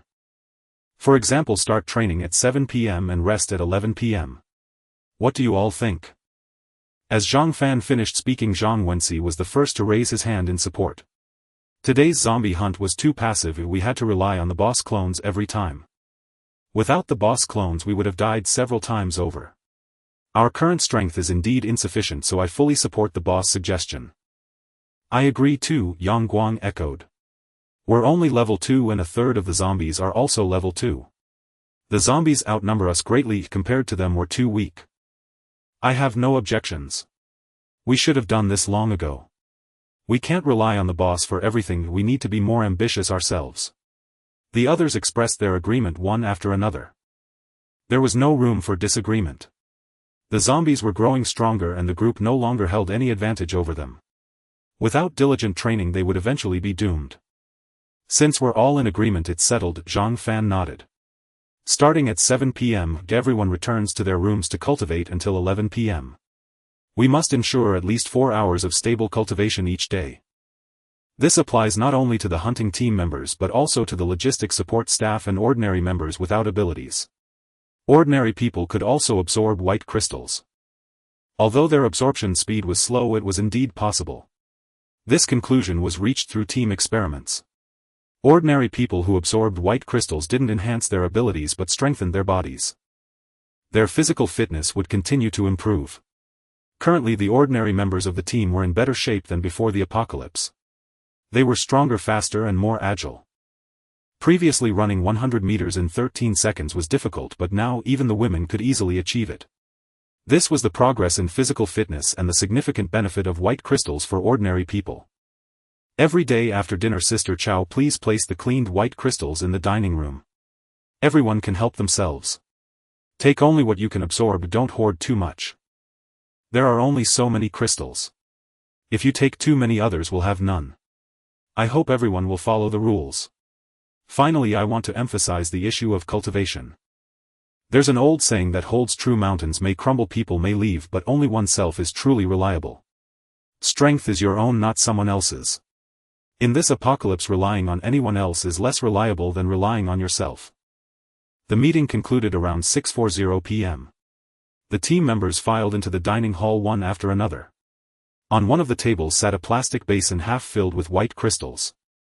Each crystal resembling suet jade or boiled egg whites rested quietly in the basin, shimmering with a soft translucent luster. The crystals varied in size.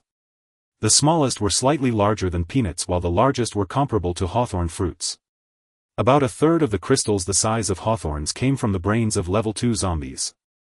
It was hard to imagine that such filthy, rotting zombies could produce something so pure.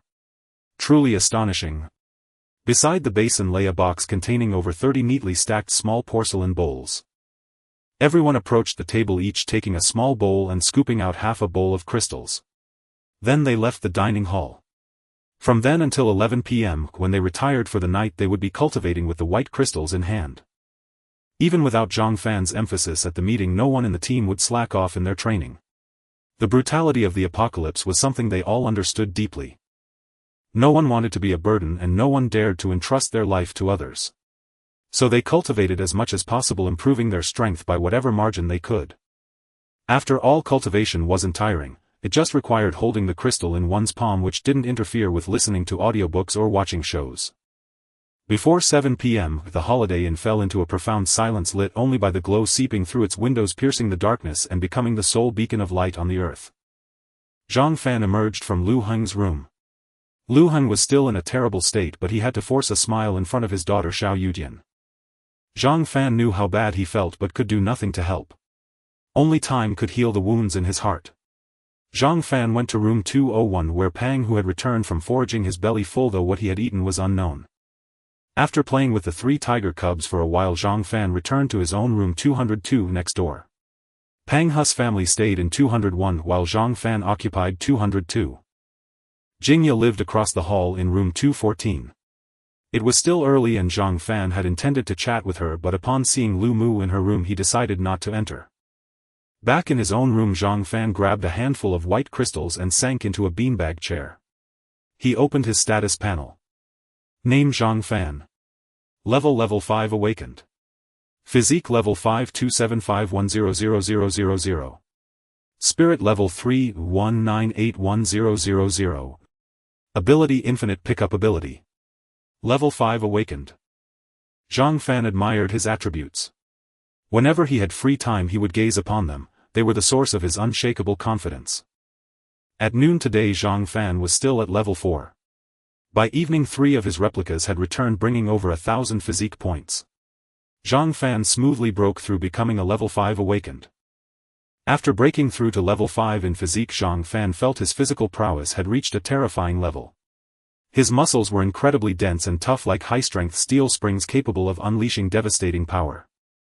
His bones were exceptionally hard enough to support his muscles and body, unleashing even more fearsome explosive force. His physical defense had also reached an exaggerated degree. Zhang Fan tried slashing his own arm with an ordinary kitchen knife. It was like striking a rubber tire. His arm remained unharmed while the knife was sent flying by the powerful rebound. A level 5 physique was almost inhuman. Whether it was strength, speed, defense, explosive power, agility or neural reflexes, all had reached a pinnacle. Zhang Fan could sense that even without using any abilities, relying solely on his raw physical strength, he could obliterate a heavy tank and leap dozens of meters into the air. He could also, like the Hulk, leap high and glide through the air for a considerable distance. The gap between level 4 and level 5 is immense. Zhang Fan marveled. Amidst this surge in power he also realized that breaking through to level 6 would be exceedingly difficult. The attribute bar for level 5 maxed out at 100000. If he only hunted level 1 zombies, Zhang Fan would need to slay 20000 of them to reach level 6. 20,000 zombies. Even if he killed 1000 per day, it would take 20 days. Moreover, according to the pattern, the higher the level the greater the difficulty and the more zombies one would need to hunt. The silver lining was that zombies were also evolving, providing more points. Leveling up might be easier than expected. Dismissing the status panel, Zhang Fan took out his latest Huawei foldable phone and started watching a movie. With no internet access, the phone could only be used for movies, novels and anime. Since the apocalypse had actually broken out, Zhang Fan found himself very interested in apocalyptic films. Some of them portrayed human nature with great depth and he believed he could learn a lot from them. Big Yellow lay on Zhang Fan's shoulder, its dog eyes fixed unblinkingly on the phone, watching intently. Zhang Fan knew it could understand the movies because Big Yellow would get excited during the thrilling parts. And when Zhang Fan pressed pause, Big Yellow would become agitated, whining in protest. Just then the walkie-talkie on the table crackled to life. Instinctively Zhang Fan paused the movie and reached for it. Woof woof woof, Big Yellow growled in displeasure. Zhang Fan rolled his eyes, ignoring the uncannily intelligent dog, and picked up the walkie-talkie. Xiao Fan, I've broken through. Jing Ya's excited voice came through the walkie-talkie. Broken through. Zhang Fan sat up straight. Level 3. Level 3. Jing Ya was thrilled. Any changes to your portable space? Zhang Fan asked immediately. Quite a few. Jing Ya said, at level 1 my space was 101,010, at level 2 101,00100, and now it's 100,010,000,1000, 1 billion cubic meters. 1 billion cubic meters. Zhang Fan gasped. How big was 1 billion cubic meters? The answer was 1 cubic kilometer. It was equivalent to a warehouse 10 kilometers long, 10 kilometers wide and 10 meters high. If used to store water it could hold 1 billion tons, while West Lake's capacity was about 29 million tons. If used for water, such a vast portable space could hold 70 West Lakes. In a certain part of the country, leveling mountains and filling valleys, the total earthwork volume of dozens of peaks barely reached 1 billion cubic meters. One could imagine just how massive 1 billion cubic meters was. How many supplies could such a space hold? Zhang Fan murmured excitedly to himself. I don't know, but the supplies it can hold would be enough for the whole team to eat for thousands of years. Jingya chuckled. What makes me happiest is that after reaching level 3 my physical fitness has greatly improved. That's normal. Zhang Fan laughed. Whether you're a combat or support awakened, the higher your level the stronger your body. This is the same for everyone. The night passed without incident. The next morning after breakfast everyone set out. The 3 replicas led a team of 15 hunters to continue clearing zombies from Changheng Island. Zhang Fan along with Jingya and Big Yellow headed to the Demon Sea. It was the morning of June 13th, and as usual the morning task was still gathering food. The food previously collected had been enough for Zhang Fan's group of 13 to last 100 years, but after adding Lu Mu and the others the current stockpile clearly wouldn't last as long. So Zhang Fan and Jingya were off to collect more food today, their destination once again the Puyao granary they had visited before. The granary stored hundreds of thousands of tons of grain, and last time they had only taken 1250 tons, barely a fraction. When they arrived at the Puyao granary they found it had been taken over by a group of survivors. No words were needed, it was time for action. Zhang Fan, having broken through to level 5, displayed an overwhelming crushing power that left the survivors utterly defenseless. They were completely outmatched by Zhang Fan. However, Zhang Fan did not go for the kill, he merely had Jingya take away 2/3 of the grain. Then they left without a trace. The remaining third, amounting to tens of thousands of tons, was enough to feed those survivors for centuries. In the afternoon they gathered other supplies. The afternoon's target was still collecting various electrical appliances. Although they had ransacked the Guohe Mall last time, it was clearly insufficient, more appliances were needed. Jingya selected several electronics malls, with the first stop being the Suning Electronics Store in the Puyao district. It was one of the largest electronics stores in the area, boasting a very comprehensive range of products. There were air conditioners, refrigerators, televisions, kitchen and bathroom appliances, and various common household electronics. If they looted the Suning store, its contents would serve the team for a long time. The only issue was that the Suning store was located in a bustling area with extremely dense foot traffic. This meant an overwhelming number of zombies nearby, making it relatively dangerous. Zhang Fan could feel this as he drove the armored MPV toward the electronics store. The streets were increasingly clogged with zombies and vehicles strewn haphazardly in the way. It became difficult to proceed. Soon upon reaching an intersection the vehicle was completely blocked, unable to move forward. Ahead was a convergence of traffic with at least a kilometer of road clogged by vehicles. No way forward by road. Zhang Fan stopped the car. Let's go through the sky. All right. Jingya nodded. Big Yellow, time to get out. The two of them and the dog alighted and Jingya waved her hand over the armored MPV, making it vanish. After breaking through to level 3, the weight Jingya could absorb at once had greatly increased, allowing her to store the armored MPV. Roar, roar, roar, the zombies that had been trailing them surged forward, howling and charging. Zhang Fan cast a glance at them and swung both hands abruptly. The vertical downward gravity instantly transformed into a horizontal outward repulsive force. Almighty push. Boom, the onrushing zombies were instantly blasted away along with the surrounding vehicles. Zhang Fan grabbed Jingya with one hand and held her close, adjusting the gravity on himself as he shot upward. In the blink of an eye the two of them and the dog soared into the sky, rising to a height of over 20 meters before stopping.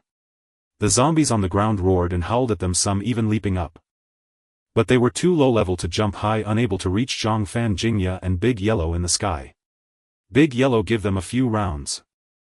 Zhang Fan pointed at the zombies below. Woof woof, Big Yellow barked twice, spitting out several fireballs from its mouth like a mortar. The fireballs, each the size of a pomelo, crashed into the zombie horde like sparks falling into gasoline. With a loud bang the ground instantly turned into a sea of flames.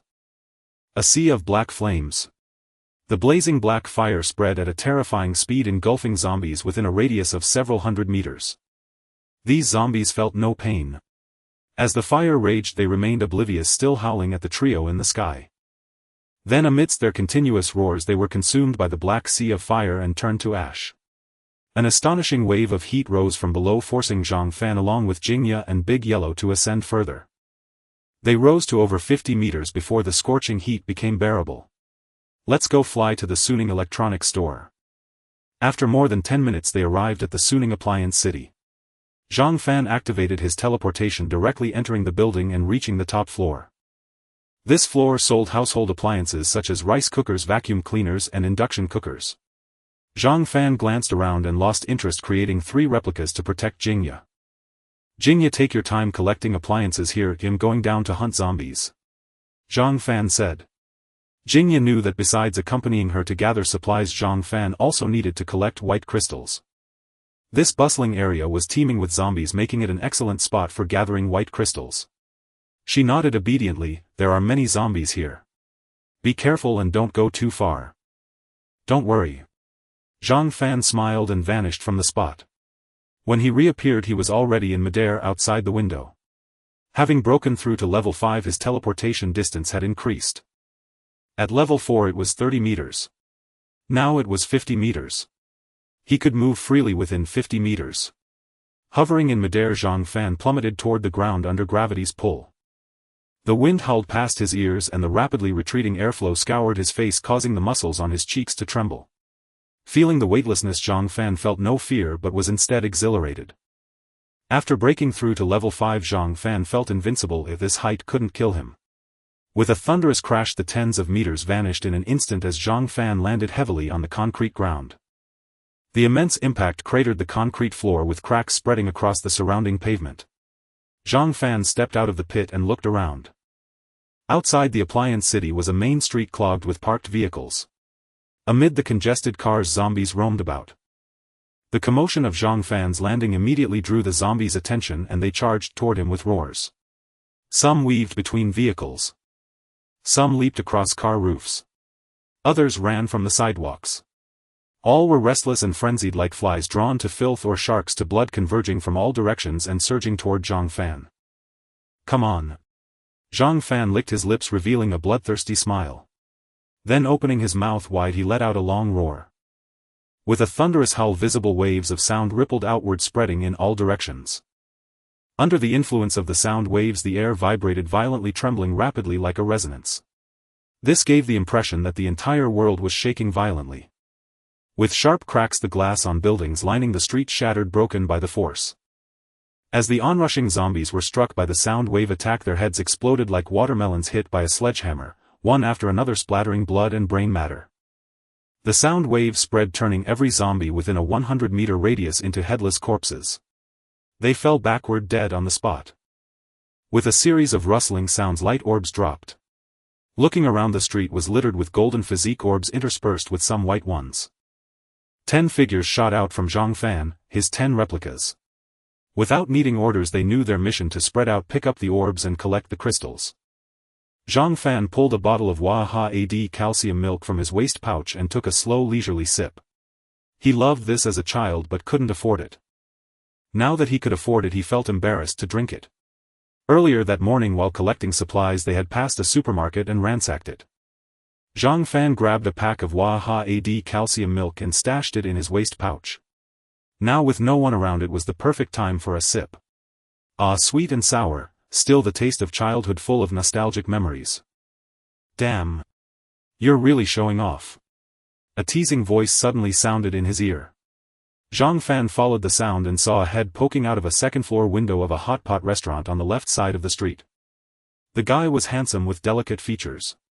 But he had a mop of yellow hair, was bare-chested, sported a dragon tattoo and wore a thick gold chain around his neck, giving him a flashy, thuggish look. What? Zhang Fan raised an eyebrow at him. Hunting zombies while sipping awakens calcium milk, you're such a poser. The yellow-haired guy cursed, showing off brings lightning strikes, watch out for a zombie up your butt. Zhang Fan chuckled, I'm not showing off, I'm just thirsty and wanted a drink.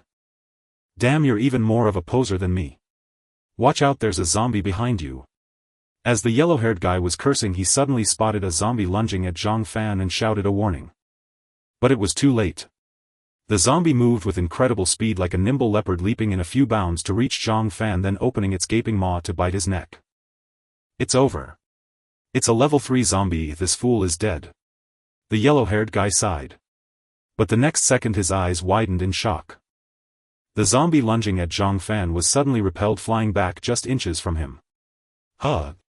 The yellow-haired guy was stunned. Thanks for the warning. Zhang Fan smiled at the yellow-haired guy, and a dazzling golden light shot out from him, enveloping the zombie. Under the golden light's influence, the zombie quickly turned golden, eventually transforming into a metal sculpture. Zhang Fan snapped his fingers lightly and the metal sculpture crumbled into a pile of metallic dust. Then the dust rapidly coalesced into 3 gleaming golden flying knives. What kind of ability is that? The yellow-haired guy was dumbfounded. He was also an esper with a decent level and considerable strength, and had seen many espers before. He considered himself well-traveled, but he couldn't comprehend Zhang Fan's series of maneuvers.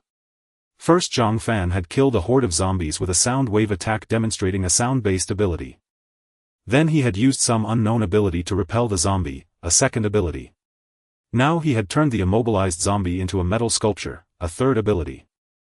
Could one person possess 3 abilities? Was that possible? While the yellow-haired guy stood dumbfounded, more zombies drawn by the noise charged over. Zhang Fan's earlier sound wave attack had killed a large number of zombies, but also attracted even more.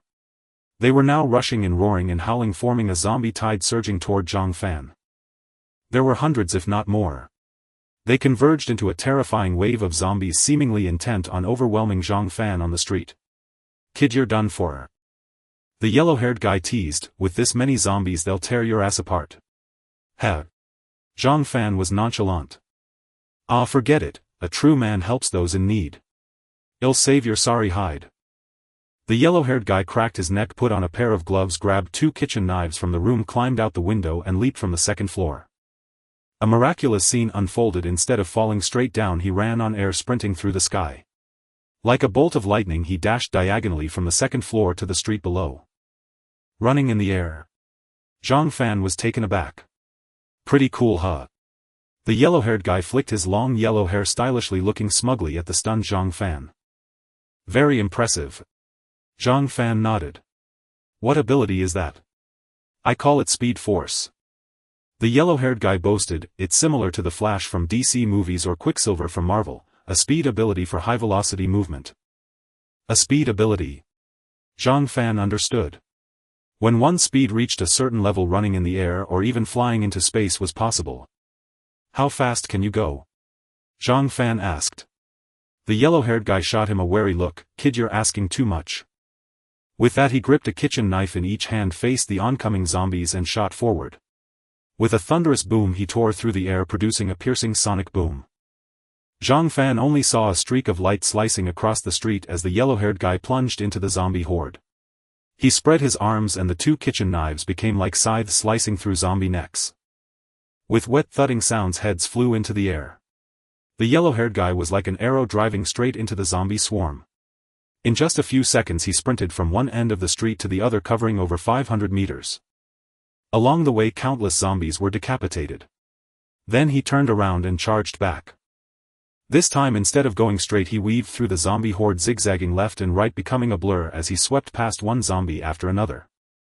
Heads flew and zombies toppled. By the time the yellow-haired guy returned to Zhang Fan's side, not a single zombie was left standing on the street.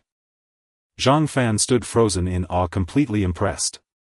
He had heard that speed was the ultimate martial art, but now he had truly witnessed it. The yellow-haired guy was incredible. Armed with just 2 kitchen knives, he had carved through an entire street, killing so many zombies. What a show! Zhang Fan also possessed a speed ability, but it couldn't compare to the yellow-haired guy's, like the difference between a tractor and a top-tier luxury car. Seeing Zhang Fan stunned, the yellow-haired guy flicked his hair stylishly and said smugly, "Don't worship me, I'm just a legend. Take care of yourself, I'm going back to sleep." Your ability is amazing. Zhang Fan gave a thumbs up, genuinely praising him. Hey, even if you suck up to me, I won't take you under my wing. The yellow-haired guy glanced at Zhang Fan. I'm a rock in the wind, a dragon in the sea. Anyone else will only slow me down, so I won't take you along. Zhang Fan was both amused and exasperated. This guy was decent but too narcissistic, and a bit of a chinibu. I'm not asking to join you, I want you to join me. Zhang Fan corrected. What did you say? The blonde youth thought he had misheard, crudely digging at his ear before staring at Zhang Fan in utter disbelief. Let me join you. Zhang Fan offered a faint smile and repeated, you're formidable and your ability is exceptional, perfect for my team. If you're willing you can follow me. Bro, are you out of your mind? The blonde youth pointed at his own head, exasperated. No sane person would say something so brainless. With that he flicked the blood off his cleaver and turned to head back toward the second-floor hotpot restaurant. In this world the one who could make me a subordinate hasn't been born yet. What a narcissist. Zhang Fan unfazed called after him, you think you're strong. Isn't it obvious?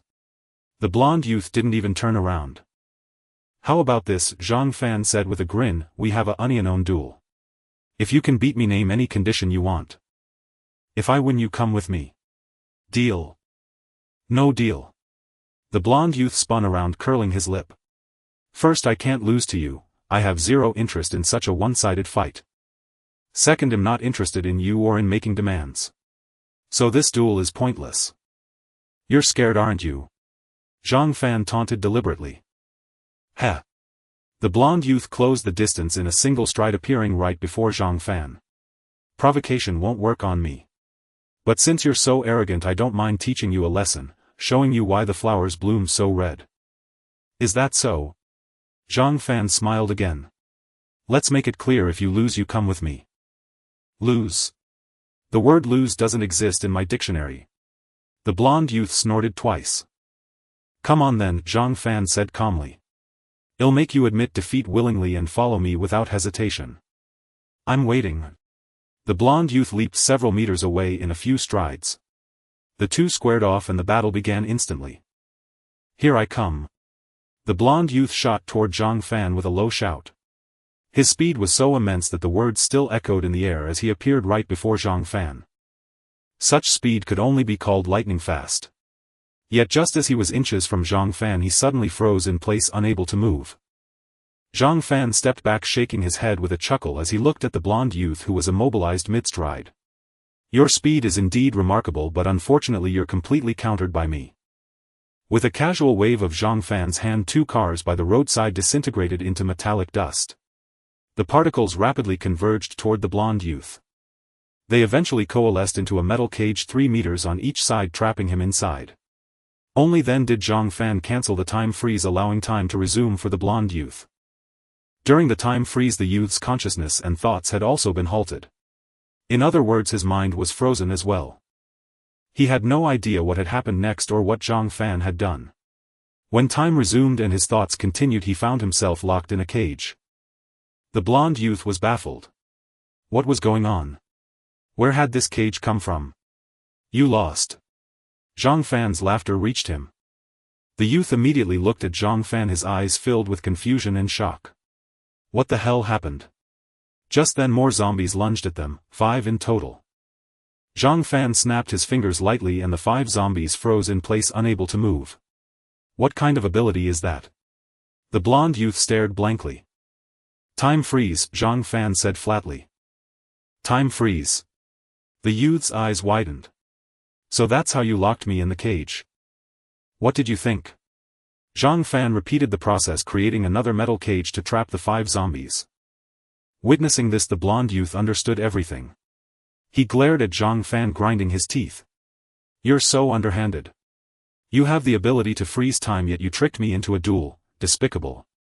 And how many abilities do you have? Never mind how many I have. Zhang Fan shrugged. Do you admit defeat? The youth grunted, exasperated. A bet is a bet. I Huang Shaotian always keep my word. Since I agreed to the duel, I'll honor the outcome. Now that's what I call a man. Zhang Fan waved his hand, dispelling the metal cage and freeing the youth. He extended his hand. Welcome to my team. I'm Zhang Fan, pleased to meet you. Huang Shaotian. The youth shook hands, briefly puzzled. You said you have a team. Where are the others? Our base is on Changheng Island. The rest are there clearing zombies and handling logistics, Zhang Fan said with a smile. Another team member and I are in charge of gathering supplies. Huang Shaotian frowned. Just 2 people gathering supplies. How many are in the team? With you 33, Zhang Fan replied. The youth's hair practically stood on end. A team of 33 and only 2 people gather supplies. Are you kidding me? How can 2 people collect enough for everyone? Zhang Fan was about to explain when more zombies surged in.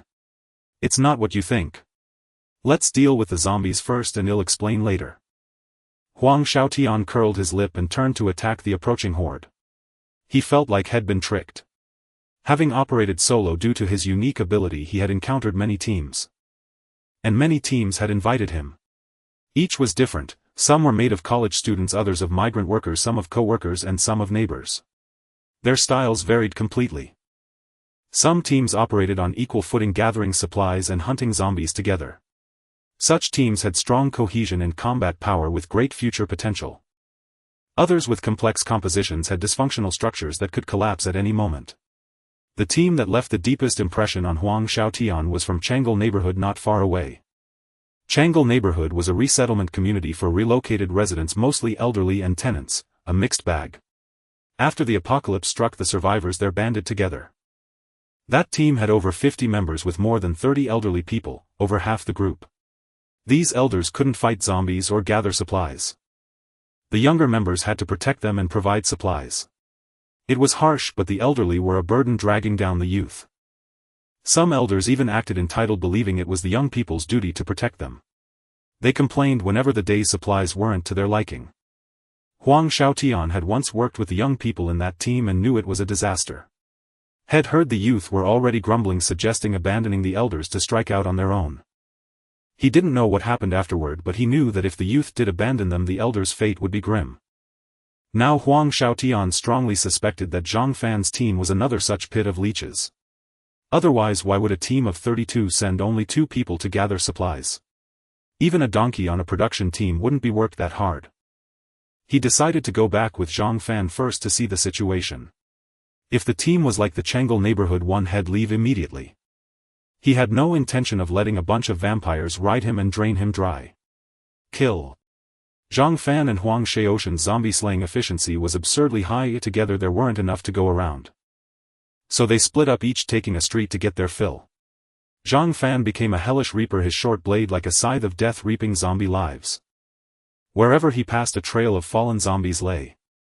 10 replicas followed closely, picking up attribute orbs and collecting white crystals. On Linming Street at the Lagrange Grand Hotel, chef Wang Depeng and hotel manager Tian Nana sneaked into a room. Wang Depeng, as eager as a randy monkey, shut the door and lunged to kiss Tian Nana. Look at you, so impatient. Tian Nana shot him a coquettish glare, dodging his greasy thick lips. If you want me, you have to promise me something first. My darling, I'd promise you 100 or 1,000 things. Wang Depeng agreed impatiently, his wandering hands growing restless. Kill by Qian, that vixen. Tian Nana snorted. I don't want to share a man with that cheap slut. Fine, fine. I'll kill her, I'll do it as soon as I get back. Now that I have you, why would I want her? Darling, I've agreed, now give yourself to me. Wang Depeng urged. Do it now. Tian Nana insisted. Can it wait? I'll kill her when I get back. If I don't, may I die a horrible death, may I be eaten by zombies. Wang Depeng swore. No. Tian Nana wouldn't budge. Fine, fine. Wang Depeng turned into a plume of black smoke and shot out of the room. He returned moments later holding a head, Bai Qian's head. Now I'm sure you truly love me. Tian Nana rejoiced and threw herself at him. Before the apocalypse, Tian Nana would never have looked twice at Wang Depeng. As the hotel manager and the boss mistress, she was beautiful and held a prominent position. Wang Depeng with his big head and thick neck was not only ugly but greasy, a mere cook. Why would she care about him? But the apocalypse changed everything. Wang Depeng, that big-head thick-necked cook who wasn't a rich man, awakened an incredibly twisted ability. Relying on his powerful ability, he killed zombies and protected the hotel's people, becoming their pillar and de facto leader. This left Tian Nana, the former manager, in an awkward position. No one obeyed her orders anymore, instead they followed Wang Depeng blindly. Tian Nana resented it but had no choice. Fortunately, she was beautiful and Wang Depeng coveted her looks. His ability was indeed monstrous, but all his points seemed poured into it. His intelligence was lacking. In the apocalypse, if Wang Depeng had any sense, he could have taken Tian Nana by force. Instead he chose to grovel, and she kept him on a tight leash, manipulating him completely. However, by stringing him along, Tian Nana noticed that Wang Depeng had grown less enthusiastic than before. She knew he was getting tired. Leading on a simp required skill. Endless teasing and empty promises made the simp feel it was out of reach, leading to fatigue and resignation. At that point she had to offer some real incentives to reignite his motivation. Tian Nana decided to give Wang Depeng a taste, leading to today's tryst in the room. But she wouldn't give it away for free. She had to maximize the value and benefit. She used this opportunity to eliminate her biggest threat in the hotel, Bai Qian. Bai Qian was a former hotel waitress and the second most beautiful woman there after Tian Nana. After the apocalypse she had latched onto Wang Depeng, first becoming his girlfriend. She was a threat to Tian Nana, who wanted Wang Depeng to kill her and remove that danger.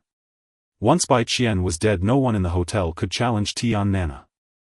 The lust-driven Wang Depeng complied. Tian Nana, satisfied, began their encounter. Leaning against the window, she suddenly noticed a massive horde of zombies on the street. What's going on? Curious, she opened the window and saw a young man on the street with all the zombies surging toward him. Running out with so many zombies around, what an idiot, she sneered inwardly. But the next moment she was stunned by the scene. The young man was slaughtering zombies as easily as chopping vegetables. In no time he had killed most of the tide rushing at him. Tian Nana's jaw dropped. So powerful. Snapping out of her daze, she turned to Wang Depeng, who was lying on the bed with a protruding belly. Depeng, there's a new target. Go down and get him, don't let him escape. No way. Wang Depeng refused outright. Tian Nana grew anxious and flicked his forehead. Can't this wait? But a powerhouse like that won't come around again. Get to business. Fine. Wang Depeng reluctantly pulled up his pants and went to the window. His eyes lit up. What a beast. He's really something. He's incredibly strong, a perfect prey. Nana, you're such a good wife. He grabbed Tian Nana's face and planted a kiss. Wait for me. With that he turned into black smoke, shot out the window and charged toward the young man on the street. That young man was none other than Zhang Fan. To collect the white crystals one must first crack open the zombie's skull, then search through the mixture of brain matter and blood. Moreover, the crystals are small, making the collection process quite tedious.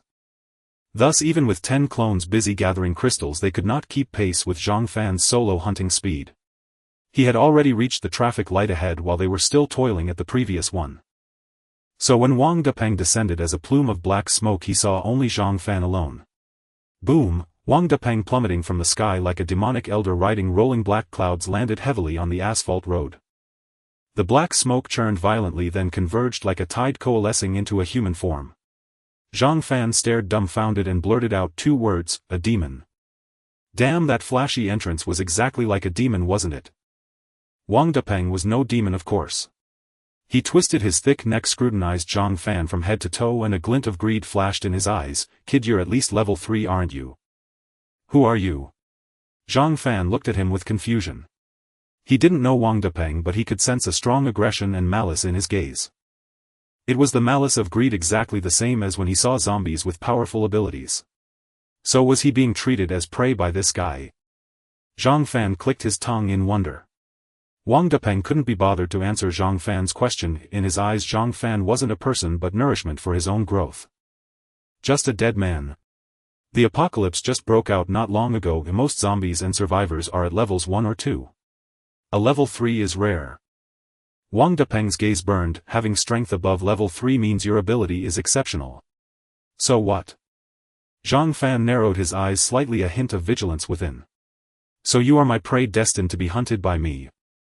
Wang Depeng laughed heartily. I will take everything from you, including your body and your ability.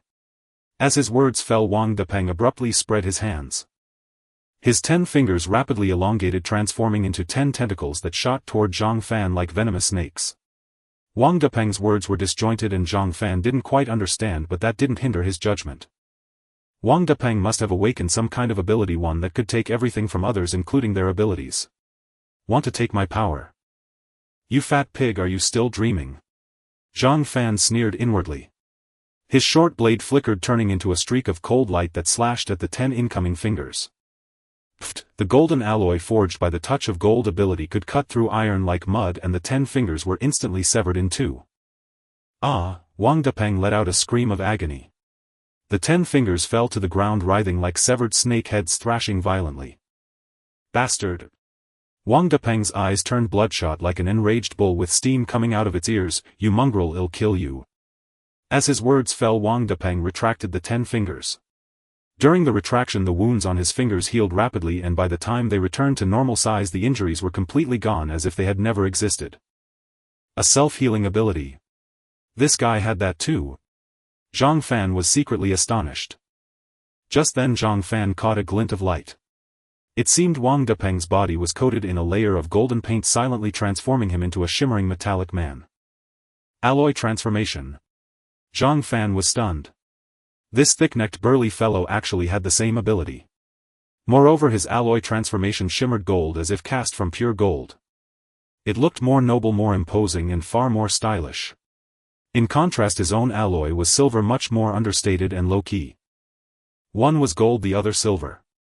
The tiers were different. Zhang Fan admitted he was envious. He wanted to be gilded too, to trade his skin for a dazzling golden one. Gold was so domineering, so dignified, so badass. Mongrel, I'll kill you. Wang Depeng stomped the ground, and with a thunderous crash the asphalt beneath his foot shattered into a web of cracks. Using the rebound force, Wang Depeng instantly sprang up, transforming into a golden streak that shot toward Zhang Fan. His speed was formidable, not as fast as the yellow hertz, but far quicker than anyone else Zhang Fan had encountered. The few meters were crossed in an instant. Wang Depeng swung his right fist like a pile driver, viciously aiming at Zhang Fan. Well met.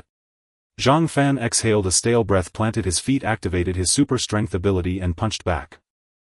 Boom! The two fists collided like two high-speed vehicles, crashing into each other. A dull, thunderous roar erupted. The terrifying force exploded, stirring the surrounding air and forming a devastating shockwave that swept outwards. Trash zombie corpses, pools of blood, everything was flung away, leaving a vacuum around them. Looking at the two combatants, Zhang Fan stood firmly, his expression calm and composed, with no change in his demeanor. Wang Depeng, on the other hand, was sent flying backward as if struck heat-en by a speeding vehicle. Just then a dozen zombies charged from behind. Wang Depeng slammed straight into one of them. Crack! The zombie's brains exploded from the impact, and both he and the zombie tumbled backward. He plowed through 7 or 8 zombies before finally stopping. Roar, roar, roar! The surrounding zombies howled and lunged at Wang Depeng. Wang Depeng wasn't injured, his alloyed form granted him immense defense. Such collisions did him no harm. Get lost! Wang Depeng grabbed a zombie's head and crushed its skull with a slight squeeze of his hand. Brains splattered and blood sprayed. Wang Depeng flipped to his feet, and a terrifying repulsive force erupted from his body, flinging the incoming zombies away. Wang Depeng glared with his golden eyes, his face twisted. You scum, you've really pissed me off. I'll tear you apart like a chicken. As his words faded, Wang Depeng's golden arms began to writhe rapidly. In an instant his 2 arms transformed into 2 gleaming razor-sharp broadswords. You can do that? Zhang Fan was greatly surprised. This trick of Wang Depeng's was similar to the Venom symbiote's ability, turning body parts into weapons. This was an ability Zhang Fan didn't have. A flicker of heat rose in Zhang Fan's eyes. Die! Wang Depeng roared and charged at Zhang Fan. Simultaneously he crossed his broadsword-like hands and slashed at Zhang Fan. Best not to take this heat-en. Zhang Fan thought, activating his metal control ability. Shwa! Wang Depeng, rushing forward at full speed, froze instantly, unable to move. His entire body was now alloy, and against the metal control ability he was completely suppressed. Metal control. Wang Depeng wasn't slow, he immediately realized Zhang Fan's ability. He quickly deactivated his alloy transformation, reverting to flesh and blood, freeing himself from Zhang Fan's control. In his flesh and blood form his hands remained shaped like broadswords, looking extremely bizarre. Crackle! Silver electric currents erupted from Wang Depeng's body, forming a bolt as thick as an arm that struck fiercely at Zhang Fan. Lightning control ability. Zhang Fan marveled. How many abilities does this guy have? Almost as many as me. But in the end he's still a hair worse, and that's fatal. Super hypnosis. Zhang Fan's eyes widened, a silver flash flickering in his pupils. Wang Depeng was struck as if by lightning, his eyelids instantly closed and he fell flat on his back, sinking into slumber. Die. A wisp of black mist shot from Zhang Fan's fingertip, enveloping Wang Depeng's body. Sizzle. In the blink of an eye, Wang Depeng was annihilated into nothingness and a stream of pure energy surged into Zhang Fan's body. A gentle warmth filled his limbs and bones, instantly replenishing the stamina he had expended from hunting zombies and battling Wang Depeng. Shua. Several light orbs dropped to the ground, gleaming brilliantly and dazzlingly, nearly blinding Zhang Fan. 1 2 3. Tiska, full 9 light orbs. Zhang Fan's eyes lit up. Did I just take down a big boss? There was the customary 1 golden orb representing physique and 1 silver orb representing spirit. There were 7 white orbs representing abilities. Zhang Fan first collected the golden orb and the spirit orb. Physique 4692. Spirit 253. This guy really is a level 4 ability user. Looking at the increase in physique, Zhang Fan understood. Wang Depeng was the most formidable existence he had encountered so far, surpassing both zombies and survivors. As expected, Wang Depeng was indeed a level 4 ability user. Knowing this, Zhang Fan grew even more curious about Wang Depeng's ability. Zhang Fan himself advanced so quickly only because he could collect attributes. As for Wang Depeng, how did he manage to reach level 4 in such a short time? By absorbing white crystals. That shouldn't be the case. Jingya and the others absorbed white crystals daily, yet none of them had broken through to level 4. Zhang Fan speculated that Wang Depeng's rapid cultivation must also be due to his ability. So what exactly was his ability? Zhang Fan collected the 7 white orbs one by one. Fusing the ability orbs was excruciatingly painful, but having endured it so many times he had grown somewhat numb. He obtained the super self-healing ability. Super self-healing. Zhang Fan was astonished. He knew Wang Depeng had a self-healing ability, but he never expected it to be super self-healing. Super self-healing.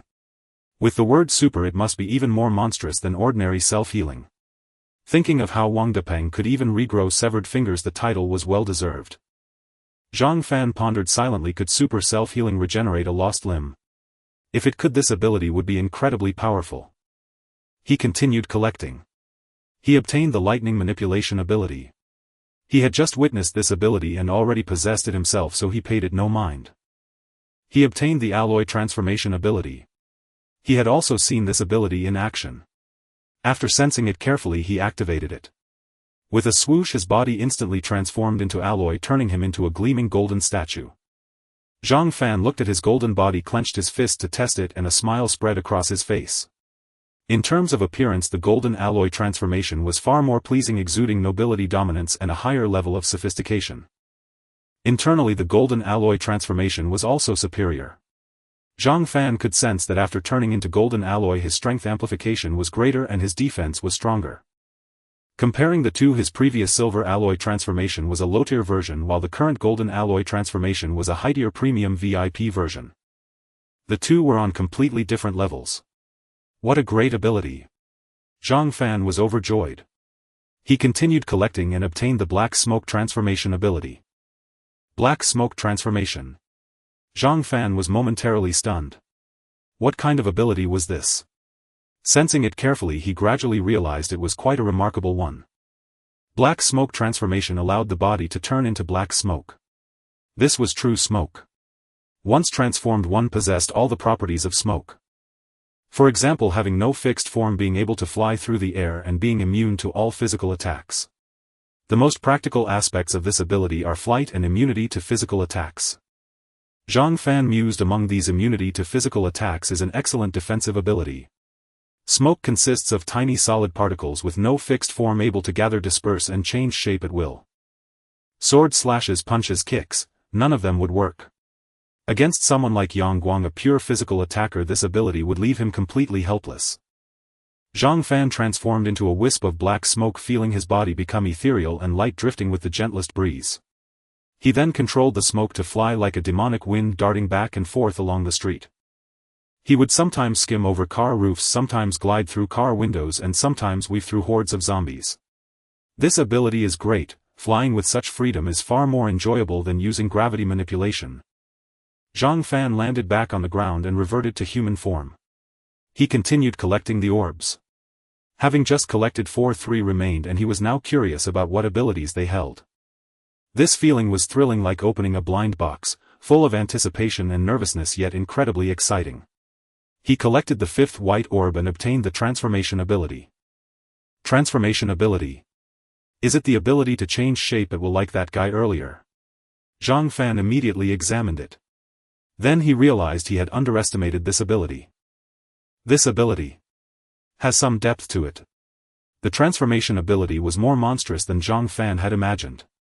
It allowed the user to alter their tissue structure at will, thereby changing their body shape. For example, changing one's face, morphing limbs into weapons, growing 3 heads and 6 arms, or turning into a cat, dog or pig.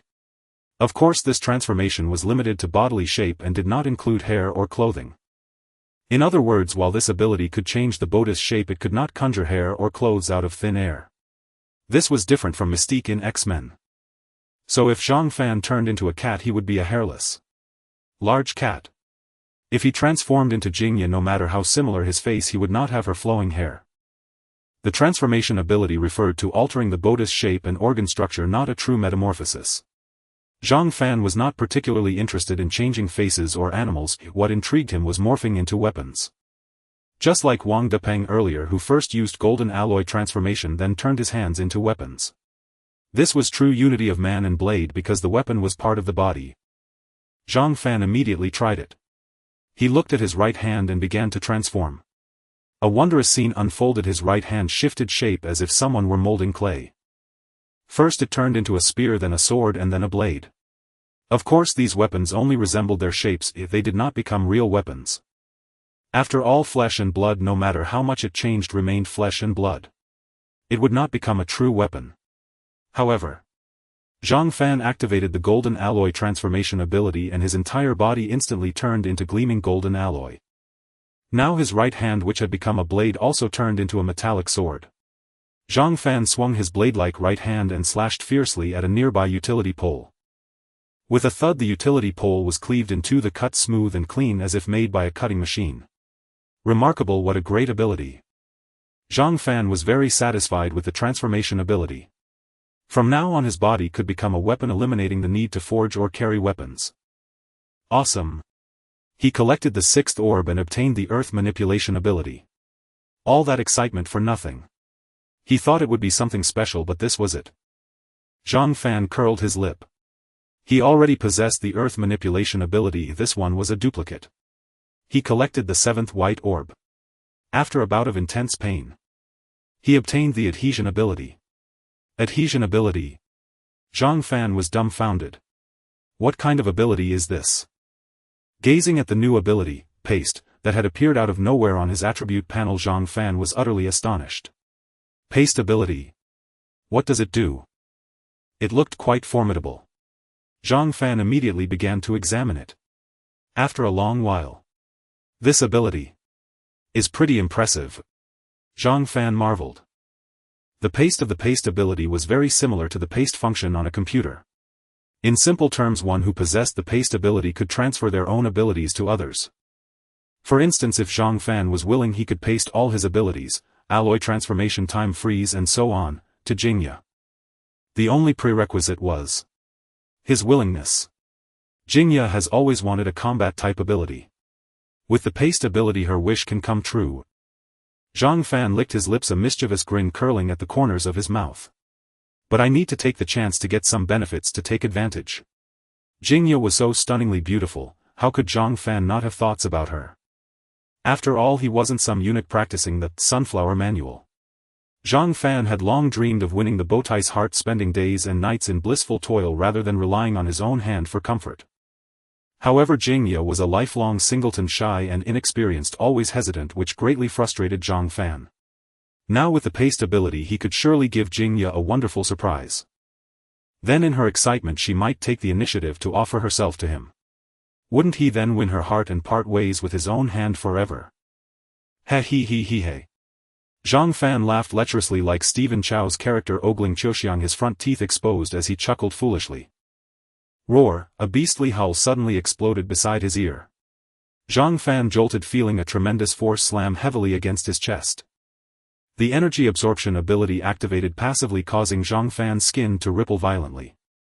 The force striking his chest was converted into energy and surged into his body. Zhang Fan glanced at the creature attacking him, a zombie, and directly unleashed his ultimate move, Touch of Midas. A dazzling golden light burst from Zhang Fan.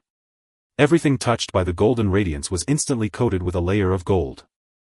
The ground zombie corpses vehicles the zombie attacking Zhang Fan. Everything within a 50-meter radius was covered in gold, quickly transformed into metal. The Touch of Midas ability could not only be used to forge weapons but also to attack enemies. When attacking, it could deliver precise single-target strikes or indiscriminate wide-range attacks. The method of attack was entirely up to Zhang Fan. He cast a glance at the zombie that had just attacked him, then ignored it and walked toward the last light orb. Wang Depeng had dropped a total of 7 white light orbs. Zhang Fan had already collected 6, leaving only 1 remaining. The first 6 abilities varied in strength and function, but none could help Wang Depeng seize everything from others or rapidly enhance his power. Therefore the secret to all this must lie in the last ability. What exactly is this ability? Filled with curiosity and anticipation, Zhang Fan picked up the final white light orb. Boom! A surge of excruciating pain washed over him, invading every limb and bone like raging waves. Half a minute later the pain receded like a tide and a new ability quietly appeared on his attribute panel. Devour ability. What kind of ability is this? Zhang Fan carefully examined and experienced it, quickly understanding the specific functions of this new ability. This ability is a bit overpowered. Zhang Fan exclaimed in awe. Devour ability. It can devour everything from other living beings, including but not limited to body, spirit, memory, knowledge and abilities. The devoured life form would serve as nourishment for the devourer, aiding their growth. Furthermore, the devourer could inherit and acquire the devoured's memories, knowledge and even abilities. Zhang Fan finally understood how Wang Depeng had managed to advance to level 4 in such a short time. It was because the devour ability he had awakened was simply too domineering. He could devour other ability users, turning them into resources for his own evolution. Once devoured, the ability user's body, spirit, memory, knowledge and abilities all became his. Others grew stronger by absorbing crystals, but Wang Depeng directly devoured other ability users. How could he not be fast? Besides the devour ability, Wang Depeng had 6 other abilities, meaning he had already devoured 6 ability users. It was utterly monstrous. This guy's ability is truly twisted, giving off the vibe of a web novel protagonist. After a moment of reflection, Zhang Fan continued hunting zombies. Having just acquired a new ability, he wanted to test it out. He first alloyed himself with gold, then transformed his hands into war blades and plunged into the horde of zombies. This area was a bustling district lacking nothing but zombies. A slight noise would draw hordes of zombies charging forward, relentless and fearless. Zhang Fan, entirely golden, resembled a war god cast in solid gold or a celestial being from ancient Egyptian mythology. A dazzling golden radiance emanated from him, exuding an aura of nobility, dominance and sanctity. He spun like a top amidst the zombie swarm. His 2 arms became blades, and as he whirled at high speed, his entire body turned into a meat grinder. Thud, thud, thud, zombies fell like tender cucumbers. They were either decapitated, had their skulls sliced off, or were severed at the shoulders, heads flying and blood splattering everywhere. Was this hunting? No, it was a massacre. By the time Zhang Fan had cut through from one end of the street to the other, not a single zombie remained standing in sight. The street was littered with corpses and rivers of foul blood, a scene akin to a hellish abattoir. Zhang Fan exhaled a long breath and a black mist spread from his body, erasing all traces of blood. It's almost 4:30. Time to find Jingya. Zhang Fan retrieved his bag, changed into dry clothes, transformed into a plume of black smoke and flew towards Suning Appliance City. Flying as black smoke was indeed much faster and more spectacular than manipulating gravity. It was like a sinister wind. Survivors who saw it might think some demon had escaped. The 10 clones were still laboriously collecting light orbs and crystals, working without complaint. In no time Zhang Fan returned to Suning Appliance City. Jingya had already swept down from the top floor and was now on the first floor of the building, finishing up. After breaking through to level 3, her physical condition had greatly improved. Having cleared an entire building today, she remained full of energy. Jingya, how's it going? Zhang Fan walked over with a smile. Almost done. Jingya beamed. Give me 5 minutes and we can go home. No rush. Zhang Fan took an exquisite little box from his pocket and opened it, revealing a diamond ring. The ring was set with a crystal-clear pigeon egg-sized giant red diamond. Zhang Fan had collected this diamond while gathering supplies. Jingya was bewildered by his actions, staring at him blankly. What are you doing? Jingya, I've liked you for a long time. Will you marry me and be my empress? Zhang Fan said with utmost sincerity. Pfft, Jingya nearly spat blood, a few black lines appearing on her smooth, delicate forehead. Are you crazy? Jingya, I'm serious. Zhang Fan said gravely. After the apocalypse struck, I awakened incredible abilities and gained devastating power. I am determined to build a grand empire and become the king of this post-apocalyptic world. And the first step in building this grand empire is to gather all the beauties of the world and establish a vast harem. You. Jingya. Zhang Fan wore a domineering expression. You are my first woman and also the mistress of my harem, ruling over it and setting an example for all. Jingya rolled her eyes, reached out her jade-like hand to feel Zhang Fan's forehead, then her own. No fever. Why are you talking nonsense? Be good. Let me see if you bumped your head while hunting zombies. Zhang Fan pushed her hand away and said seriously, just say yes or no, give me a straight answer. Yes, my foot. Jingya snorted, glanced at the pigeon egg diamond in his hand and said irritably, if you want to confess your feelings, talk properly. Gathering beauties and building a harem. And you want me to be the harem mistress? What are you thinking? Zhang Fan suddenly grinned slyly, his expression shifting dramatically. I was actually planning to confess to you, but I was afraid you'd reject me, so I made a joke to lighten the mood. What a character. Jingya shot him a glance. Jingya, will you be my girlfriend? Zhang Fan asked earnestly. Jingya's face flushed slightly, her heart fluttering like a startled deer. She nodded shyly and extended her jade-white left hand to Zhang Fan. Overjoyed, Zhang Fan took the large diamond ring and carefully slid it onto Jingya's ring finger. Then he pulled her into a possessive embrace and kissed her crimson lips, greedily savoring the moment. In the vast and silent building, a pair of lovers were passionately kissing.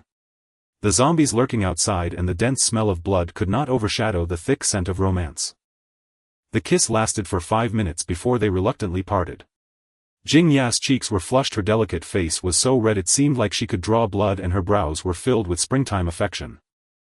Her lips were thin, pink and smooth, forming graceful curves that resembled 2 petals of a flower. Zhang Fan, feeling somewhat unsatisfied, licked his lips and said, Jingya, to celebrate your official farewell to being a single dog, I have a gift for you. Gift? Jingya blinked her dark eyes and glanced at the pigeon egg-sized red diamond ring on her left hand's ring finger, a hint of joy flickering in her eyes. Isn't the diamond ring a gift? I really like it. What kind of gift is that? Zhang Fan shook his head. In this apocalyptic world, diamond rings and gold had become worthless, and he certainly wouldn't use such a worthless item to deceive his woman. Haven't you always wanted a combat-type ability? I'm giving it to you. Jingya's beautiful eyes widened in shock. I wanted a combat-type ability, but isn't that impossible? It used to be impossible, but now it is. Zhang Fan said proudly. I just acquired a new ability called adhesive ability. Jingya, being exceptionally smart, immediately associated the function of the adhesive ability upon hearing it and became excited. Could it be? Yes. With this ability I can stick my powers to you. Zhang Fan laughed. That's great. Jingya was thrilled and suddenly opened her arms, taking the initiative to wrap her arms around Zhang Fan's neck, presenting her enticing red lips. You. Don't speak, kiss me. Another 3 minutes of kissing ensued. Jingya released Zhang Fan, her alluring red lips glistening with temptation. Zhang Fan, what ability are you planning to give me? Jingya asked eagerly. What do you want? Zhang Fan replied with a smile. You have a lot of abilities, let me think. Jingya tilted her head. Your combat-type abilities include metal manipulation, alloying, lightning control, earth manipulation, super strength and super vibration. I'm more of a support-type. Combat is secondary and I don't like fighting, the key is still survival. How about this? Let's go with the alloying ability. Jingya looked at Zhang Fan, her beautiful eyes filled with anticipation. Of course. Zhang Fan smiled gently. Shall we merge it now? Is it possible now?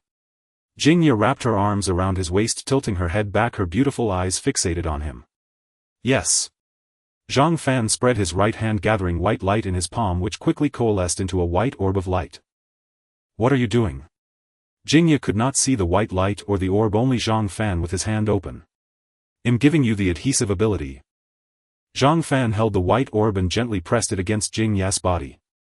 Whoosh! The white orb vanished without a trace upon touching Jingya's body, like a droplet of water absorbed by tissue paper. What was that? Jingya immediately felt a foreign object invading her body. Her delicate figure shivered slightly, and then she felt a piercing pain. Swish! Her body trembled, her originally rosy and supple face turned pale, displaying an expression of pain. Zhang Fan, have you already stuck it? Jingya's voice trembled. Hang in there, it hurts a bit. Zhang Fan comforted her, pulling his girlfriend into his embrace. Jingya had experienced a similar pain when she awakened her spatial ability.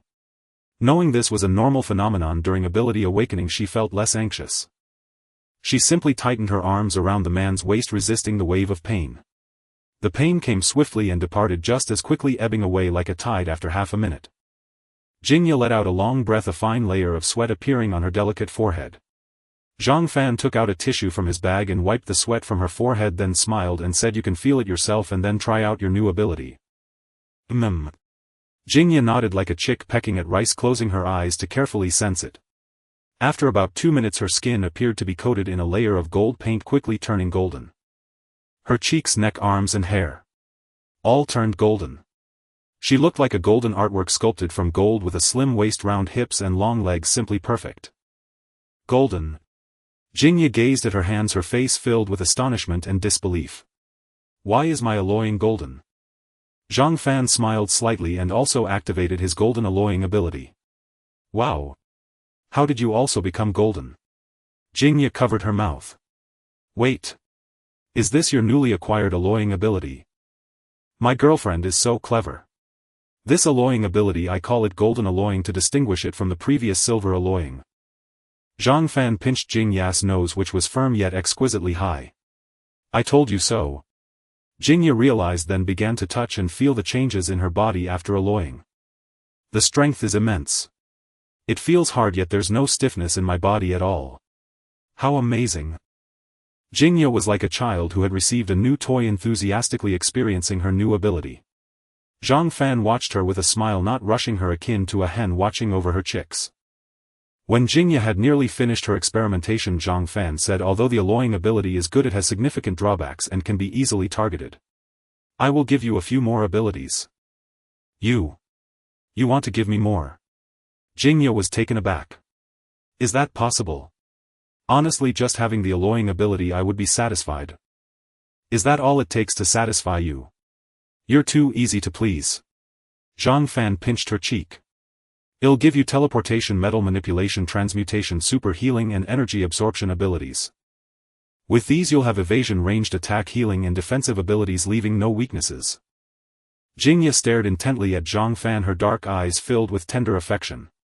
Zhang Fan, why are you so good to me? We just got together. Look at what you're saying, you are my girlfriend, who else should I treat well? Zhang Fan kissed her smooth forehead. It might hurt a little, so bear with it. The adhesive ability was not troublesome. Within half an hour Zhang Fan had transferred 5 more abilities to Jingya. Jingya integrated them one by one, becoming a person with 7 abilities, not less than Wang Depeng. She eagerly tested each ability like a child with boundless energy. Zhang Fan did not rush her until 10 clones returned, and right, the golden-haired guy came along too. What a beautiful lady. Upon seeing Jingya, the golden-haired guy's eyes lit up and he immediately approached. Zhang Fan, is this lady your teammate in collecting supplies? What lady? She is my girlfriend, call her sister-in-law. Zhang Fan glared at the golden-haired guy. You should be more respectful. Your girlfriend. The golden-haired guy looked somewhat aggrieved, wearing an expression as if a flower had been inserted into dung. Why do all the good cabbage get eaten by pigs? Damn heaven, have your eyes grown on your butt? Zhang Fan rolled his eyes, too lazy to pay attention to him, and said to Jingya, this is Huang Xiaotian, a little brother I recruited outside this afternoon. His abilities are quite impressive. Upon hearing Zhang Fan's introduction, the golden-haired guy cleared his throat, putting on a facade of being impressive and mighty. He smiled and extended his hand. Hello, nice to meet you. Hello, my name is Jingya. Jingya greeted politely but did not extend her hand. The golden-haired guy felt awkward offering an embarrassed smile and looking at Zhang Fan. When are we heading back to the base? Now. Zhang Fan waved his hand retracting the 10 clones back into his body preparing to leave.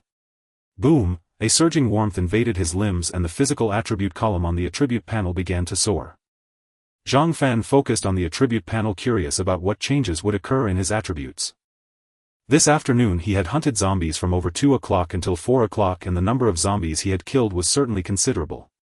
He wanted to see how much his physique, spirit and abilities could increase. After a considerable amount of time the attribute panel finally settled. Name Zhang Fan. Level 5 ability user. Physique level 5 193281000000. Spirit level 348310000. Abilities Infinite Pickup Ability Metal Manipulation Transmutation Clone Creation Alloying Healing Lightning Control Teleportation Earth Manipulation Super Strength Super Hypnosis Time Stasis Super Vibration Energy Absorption Speed Ability Slave Ability Gravity Manipulation Annihilation Shadow Sound Wave Ability Portal Phasing Super Healing Golden Alloying Black Smoke Transformation Shapeshifting Adhesive Ability Devouring Ability Plant Manipulation Fire Manipulation Deletion Ability Level 5 193281000000. That's an increase of 14000 body attribute points from this morning. So I must have killed over 2000 zombies this afternoon. As expected of a bustling area there are plenty of zombies. Zhang Fan felt deeply gratified. With strength 1 still needed zombies to earn attribute light spheres faster. If he were in the suburbs or desolate mountains where zombies were scarce even Zhang Fan's prowess would be futile. If I can hunt 2000 zombies every day I'll break through to level 6 in just a few days. His spirit had increased by a mere 30-odd points indicating he hadn't encountered many intelligent zombies. He had collected quite a few abilities 34 in total. But most of these abilities were already in Zhang Fan's possession so they were duplicates. There were only 3 new abilities Plant Manipulation Flame Manipulation and Deletion Ability. Plant Manipulation and Flame Manipulation were manipulation-type abilities an unexpected boon. What intrigued Zhang Fan the most was the deletion ability. This ability possessed formidable power. Deletion to erase to remove. As the name suggested the deletion ability meant the power to erase and remove abilities. This ability could target not only Zhang Fan himself but also others. In other words as long as Zhang Fan wished he could delete his own abilities or those of others. Zhang Fan himself was fine with numerous abilities to spare. But others would be unfortunate. Most ability users possessed only one ability, once deleted they would become ordinary people. Thus the deletion ability was a domineering and twisted power truly an ability killer. Zhang Fan expressed great fondness for the deletion ability. After acquiring the paste ability Zhang Fan considered bestowing abilities upon his team members to strengthen their collective might. However the human heart is veiled. Who could guarantee that after gaining ability some members wouldn't betray or act against the team's interests? And if so how should it be handled? With the deletion ability this problem was effortlessly solved. I can grant you abilities and I can take them back at any time. Thus Zhang Fan could confidently paste abilities onto his comrades enhancing everyone's power. Whoever dared to betray or harm him or the team would have their abilities instantly deleted. Of course pasting was one thing Zhang Fan wasn't foolish enough to offer all his abilities for his teammates to choose from. He was neither a fool nor a saint nor was he a Mother Teresa, he naturally had his selfish motives. Powerful trump card abilities that could threaten him would never be revealed even at the cost of his life. As always bestowing abilities upon others was predicated on not threatening his position and safety. If an ability could potentially endanger his status or personal security Zhang Fan would not offer it. Zhang Fan attempted the deletion ability. It was indeed formidable, he smoothly erased the gender change ability that had caused him immense distress and the X-ray vision ability that once used would permanently blind him. Another day of bountiful harvest. Zhang Fan was highly satisfied with today's gains not only having greatly enhanced his physique but also acquiring several powerful abilities. These included formidable powers like Super Self-Healing Golden Alloyization Black Smoke Transformation Paste ability and Deletion ability. Moreover he had successfully confessed his feelings to his beloved girl officially entering a relationship bidding farewell to solitude forever. Thinking about it he felt a tinge of reluctance alas his ancestral craft was about to be lost. I feel like life has reached its climax. I feel like life has reached its peak. Humming a tune, Zhang Fan pulled Jing Ya's small hand and exited the appliance city building with Yellow Hair following behind.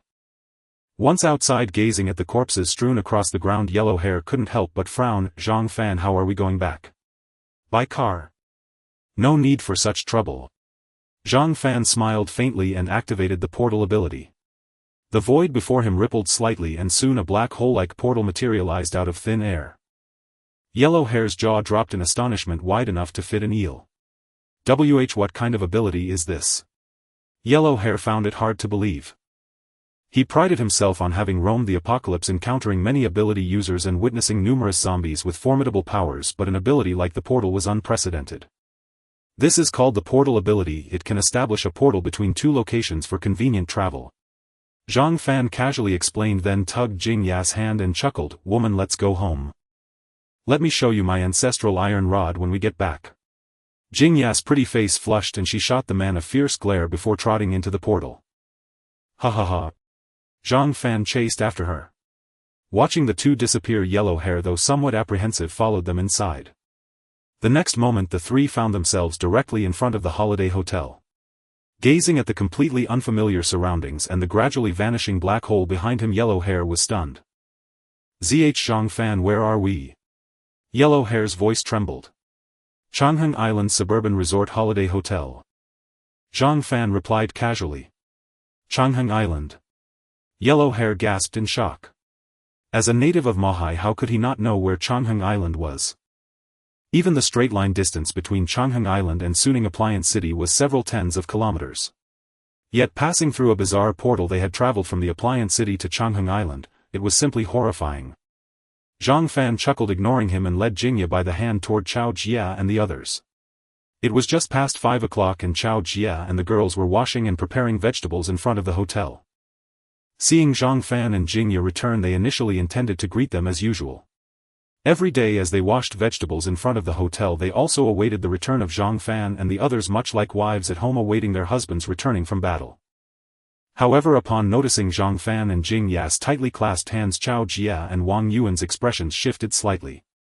A flicker of dejection passed through Chao Jia's eyes. She thought to herself, has Zhang Fan already gotten together with Jingya?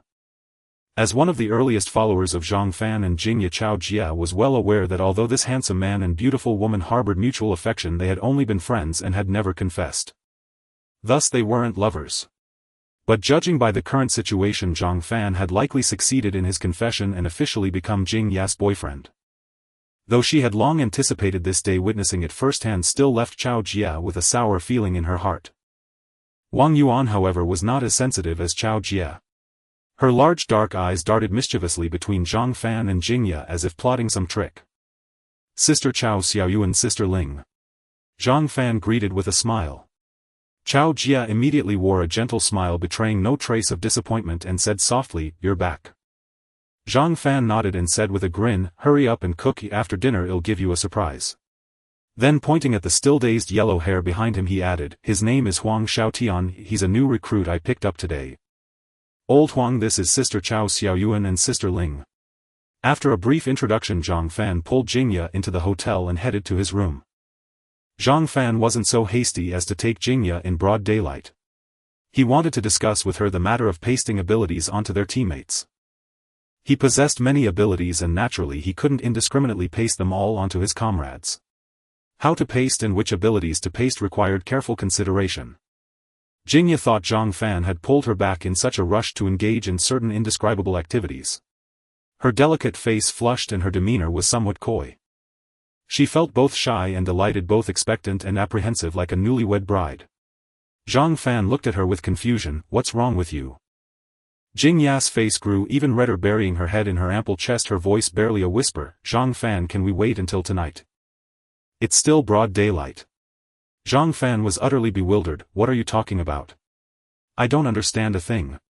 I called you in here to discuss how to paste abilities onto everyone and boost their strength. Jingya was dumbfounded, her heart sinking, you dragged me in here in such a rush just for that. Zhang Fan lightly flicked her smooth forehead, what were you thinking? Even if I want to have you ITLL have to wait until night, what's the point in broad daylight? Mortified. She couldn't face him anymore. Jingya's face turned crimson as if blood might drip from her exquisite features, and she turned to flee. Zhang Fan grabbed her, pulling her into his embrace, wrapping his arm around her slender waist, and said teasingly, "Don't run, let's have a good discussion about pasting abilities." Jingya was extremely embarrassed, wishing she could dig a hole to hide in, and murmured, "What's there to discuss? It's your own ability, do whatever you want with it." At 5:30 in the afternoon, the hunting team that had gone out to eradicate zombies returned. Their spirits were high, each one beaming with joy, presumably having slain a considerable number of zombies. "Sister Chow, this is the white crystal our group collected this afternoon. Sister Chow, this is from our second group. Sister Chow, and from the third group." As soon as the team members returned, they handed over the collected white crystals to Sister Chow. The three groups had gathered a substantial amount, filling a small basin to the brim. Chow Jia took the crystals and poured them into a washing machine for cleaning. Using a washing machine to clean crystals was admittedly a bit extravagant, but it was highly convenient and left them spotless. Afterward, the hunting team members rested or freshened up, preparing for dinner. By 6:30 in the evening, everyone had finished their meal. Zhang Fan called everyone to the meeting room for a brief gathering. Except for Lu Heng, his daughter Xiaoyu Dian, and Pang Hu's family of 4, everyone else attended. "Just a few words." Zhang Fan got straight to the point without any preamble. "I have good news to share.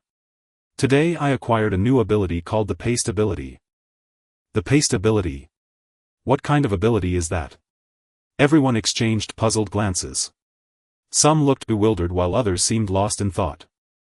Some showed expressions of surprise. "The function of the Paste ability is very simple." Zhang Fan smiled at the crowd. "In short, it allows me to paste my abilities onto all of you." A wave of commotion swept through the room. Everyone stared at Zhang Fan in disbelief. He could paste his abilities onto them. Good heavens! They didn't know the exact number of abilities Zhang Fan possessed. But some of his abilities were well known to them, and they coveted them greatly. If Zhang Fan pasted these abilities onto them, wouldn't they also gain these powers? Instantly every gaze fixed on Zhang Fan burned with fervor and greed. Wang Yani and the 7 ordinary people without abilities were especially intense, their eyes blazing as if they could devour Zhang Fan. They yearned for abilities too desperately. Even in peacetime they would have desired abilities. Let alone now in this apocalyptic era overrun with zombies, where law had collapsed and life itself was uncertain. With abilities they would gain the means to fight zombies and other survivors. It was no exaggeration to say abilities equaled life. "Boss, are you serious?" Zhang Wensi asked excitedly, staring at Zhang Fan. "Of course." Zhang Fan smiled. "Enough talk. Take a look at these abilities first. Old Zhang, distribute them." With that, Zhang Fan pulled out a stack of A4 papers and handed them to Zhang Wensi. Zhang Wensi immediately stood up and gave one to each person. Everyone examined the A4 paper. It listed over a dozen abilities, each briefly annotated with its function. 1. Metal manipulation, control metallic substances. 2. Silver alloy transformation, transform the body into silver alloy. 3. Self-healing, rapidly repair physical injuries. 4. Lightning manipulation, control electric currents and lightning. 5. Earth control, manipulate soil and rocks. 6.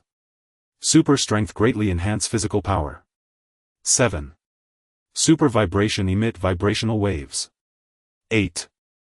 Energy absorption, convert incoming attacks into energy. 9. Speed ability, drastically increase speed. 10. Gravity manipulation, control gravity. 11. Sound wave ability, use sound waves to launch attacks. 12. Phasing, pass through walls and earth. 13. Plant manipulation, control trees and grass. 14. Flame manipulation, control fire. As they scanned the list of abilities, everyone struggled to contain their excitement. Each ability represented not just a line of text but a formidable power, the power to survive in this apocalyptic world. "I've listed a total of 14 abilities." Zhang Fan continued. "Now, each of you can choose one ability and come to me to have it pasted." These 14 abilities on the A4 paper were carefully selected after strict deliberation with Jingya. In reality, Zhang Fan had originally offered 18 abilities, including, besides the 14 above, instant teleportation, portal creation, stenito gold transmutation and clone generation. Zhang Fan's reasoning was simple. Instant teleportation would allow everyone to evade danger easily, greatly increasing survival in combat. With portal creation, the hunting team could save time traveling to and from missions. Stenito gold transmutation would eliminate weapon shortages. Clone generation would boost the small team's manpower, increasing efficiency and productivity. Jingya had crossed out these 4 abilities. She believed they were exceptionally powerful and should remain firmly in Zhang Fan's control. If these 4 abilities were to spread, it might benefit the team, but what good would it do Zhang Fan personally? The human heart was an unfathomable abyss. Though they were a team, they had only known each other for less than half a month and were not well acquainted. Who could tell the good from the bad? Now that Zhang Fan was strong, everyone obeyed him. But if someone stronger emerged, would they still submit? When mutual understanding was lacking, it was better to be cautious. Why give away such valuable abilities for nothing? Jingya, aligned with Zhang Fan, had already begun thinking in his best interest. She believed that before considering the team's interests, Zhang Fan must prioritize his own. She told Zhang Fan, first and foremost, you are yourself, then the team leader. You must clearly recognize that your own interests outweigh those of the team. Don't bare your heart and soul to them. In this apocalypse, martial strength is paramount. As long as you surpass them, you will always be the team leader, an unshakable position. Once someone surpasses you, who leads and who follows becomes uncertain. Therefore you must always ensure you are stronger, and these abilities are the key to maintaining that edge. Zhang Fan found her reasoning sound and followed Jing Ya's advice, removing those 4 abilities. Only 1. Everyone felt a bit disappointed. They wanted all those abilities. Still, 1 was better than none. Gaining an extra ability was already an unexpected blessing. To demand more would be sheer greed. This is just the first round of ability pasting. Zhang Fan laughed. If you perform well or make outstanding contributions to the team in the future, I won't be stingy with ability rewards. This was a clear signal, a promise of more ability sharing in the future. It gave everyone hope. If they performed well, they could gain new abilities. Long live the boss. Zhang Wenxi led the applause. Everyone joined in, their faces alight with excitement and anticipation for the future. Zhang Fan gestured for silence. You have 10 minutes to choose your abilities. I'll be back in 10 minutes. With that, Zhang Fan turned and left the meeting room. Everyone immediately burst into animated discussion. Huang Mao glanced around and quickly followed him. Zhang Fan headed upstairs to play with the tigers. Every night before bed he spent time with the 3 cubs to bond. These little ones would become his pets. 3 tigers as pets, it was an awe-inspiring thought, far more imposing than any dog. Big Yellow, are you serious? Zhang Fan, no boss. Huang Mao called out from behind. Zhang Fan turned and looked at him quizzically. Something on your mind? Boss. Huang Mao's face was plastered with a warm, eager smile. Boss, why isn't the portal creation ability on the list? I want that ability. Huang Mao didn't know all of Zhang Fan's abilities, but he had his heart set on the portal creation one. In an instant, opening a portal from the Suning appliance store in Puyao district to Changheng Island, how majestic. This ability had left a deep impression on Huang Mao, occupying his every thought. You want the portal creation ability? Zhang Fan smiled slyly at Huang Mao. That ability is my signature move, it won't be shared. Huang Mao's face stiffened, then he pleaded, don't be like that, boss. Let's talk it over. He blocked Zhang Fan's path. If you give me the portal creation ability, I'll give you anything you want. Really? Zhang Fan raised an eyebrow. Absolutely. Huang Mao nodded frantically. He was obsessed with the portal creation ability, feeling it surpassed even his own super speed ability. He would pay any price to obtain it. Since you've said that, I'll be blunt. Zhang Fan smiled, fixing his gaze on Huang Mao. I want your super speed ability. Huang Mao's expression shifted. The super speed ability was his only one and his pride. Give it to Zhang Fan. How could he bear to part with it? Boss, that's my only ability and you're after it. You're a heartless boss. Huang Mao grumbled resentfully. An ability for an ability, I think it's fair. Zhang Fan snorted, one word, deal or no deal. If yes, be quick about it. If no, stop blabbering. Huang Mao glared at Zhang Fan, his teeth clenched as if he wanted to devour him. No deal. Then forget it. Zhang Fan shrugged and turned to leave. You, Huang Mao fumed, staring daggers at Zhang Fan. If looks could kill, Zhang Fan would be minced meat. Huang Mao gritted out, "Deal. Done." Zhang Fan smiled. "But I have a condition." Huang Mao said seriously, "You must promise not to paste my super speed ability to anyone else. If you agree, we'll trade. If not, I'll walk away right now." "I agree." Zhang Fan consented. The super speed ability was incredibly overpowered with speed beyond imagination. Most terrifyingly, it wasn't just about speed. No matter how great the speed, it required a formidable physical body to support it, like a rocket. Though a rocket's shell appears thin, it is actually very sturdy and robust, with hundreds or thousands of rivets combining the skin and stringers after stress analysis and structural optimization.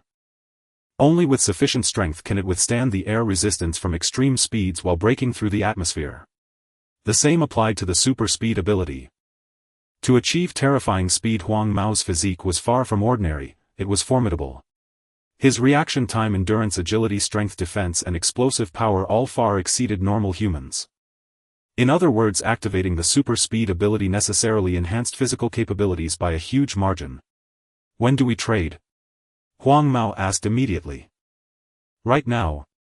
Zhang Fan said, "I'll first paste the paste ability to you, then you paste the super speed ability to me." "Fine." With that settled, the process was straightforward. Zhang Fan first pasted the paste ability to Huang Mao, granting him that ability. Huang Mao pasted the super speed ability to Zhang Fan. Zhang Fan then pasted the portal creation ability to Huang Mao. Finally, Zhang Fan deleted the paste ability he had given Huang Mao. As a result, Huang Mao was left with only the super speed ability and the portal creation ability. Zhang Fan had no intention of letting Huang Mao paste the portal creation ability to others, ending up with everyone having it. After acquiring the extraordinary ability of super speed, Zhang Fan was eager to go out and experience it, but the 10 minutes were up. The look in their eyes was akin to that of a dog at home waiting for its owner to take it for a walk. Anticipation, excitement, eager gazes, tails wagging. Zhang Fan took his seat and smiled. "Have you all considered it well?" "Yes, boss. We have thought it over." "Boss, let's start. My body is already craving it." Everyone nodded eagerly. "Then let's begin." Zhang Fan nodded slightly. "No need to rush, one at a time." Everyone nodded in agreement. "Old Zhang, you go first." Zhang Fan looked at Zhang Wensi. Zhang Wensi was Zhang Fan's loyal little brother, following him closely, always sitting right in front of him during meetings.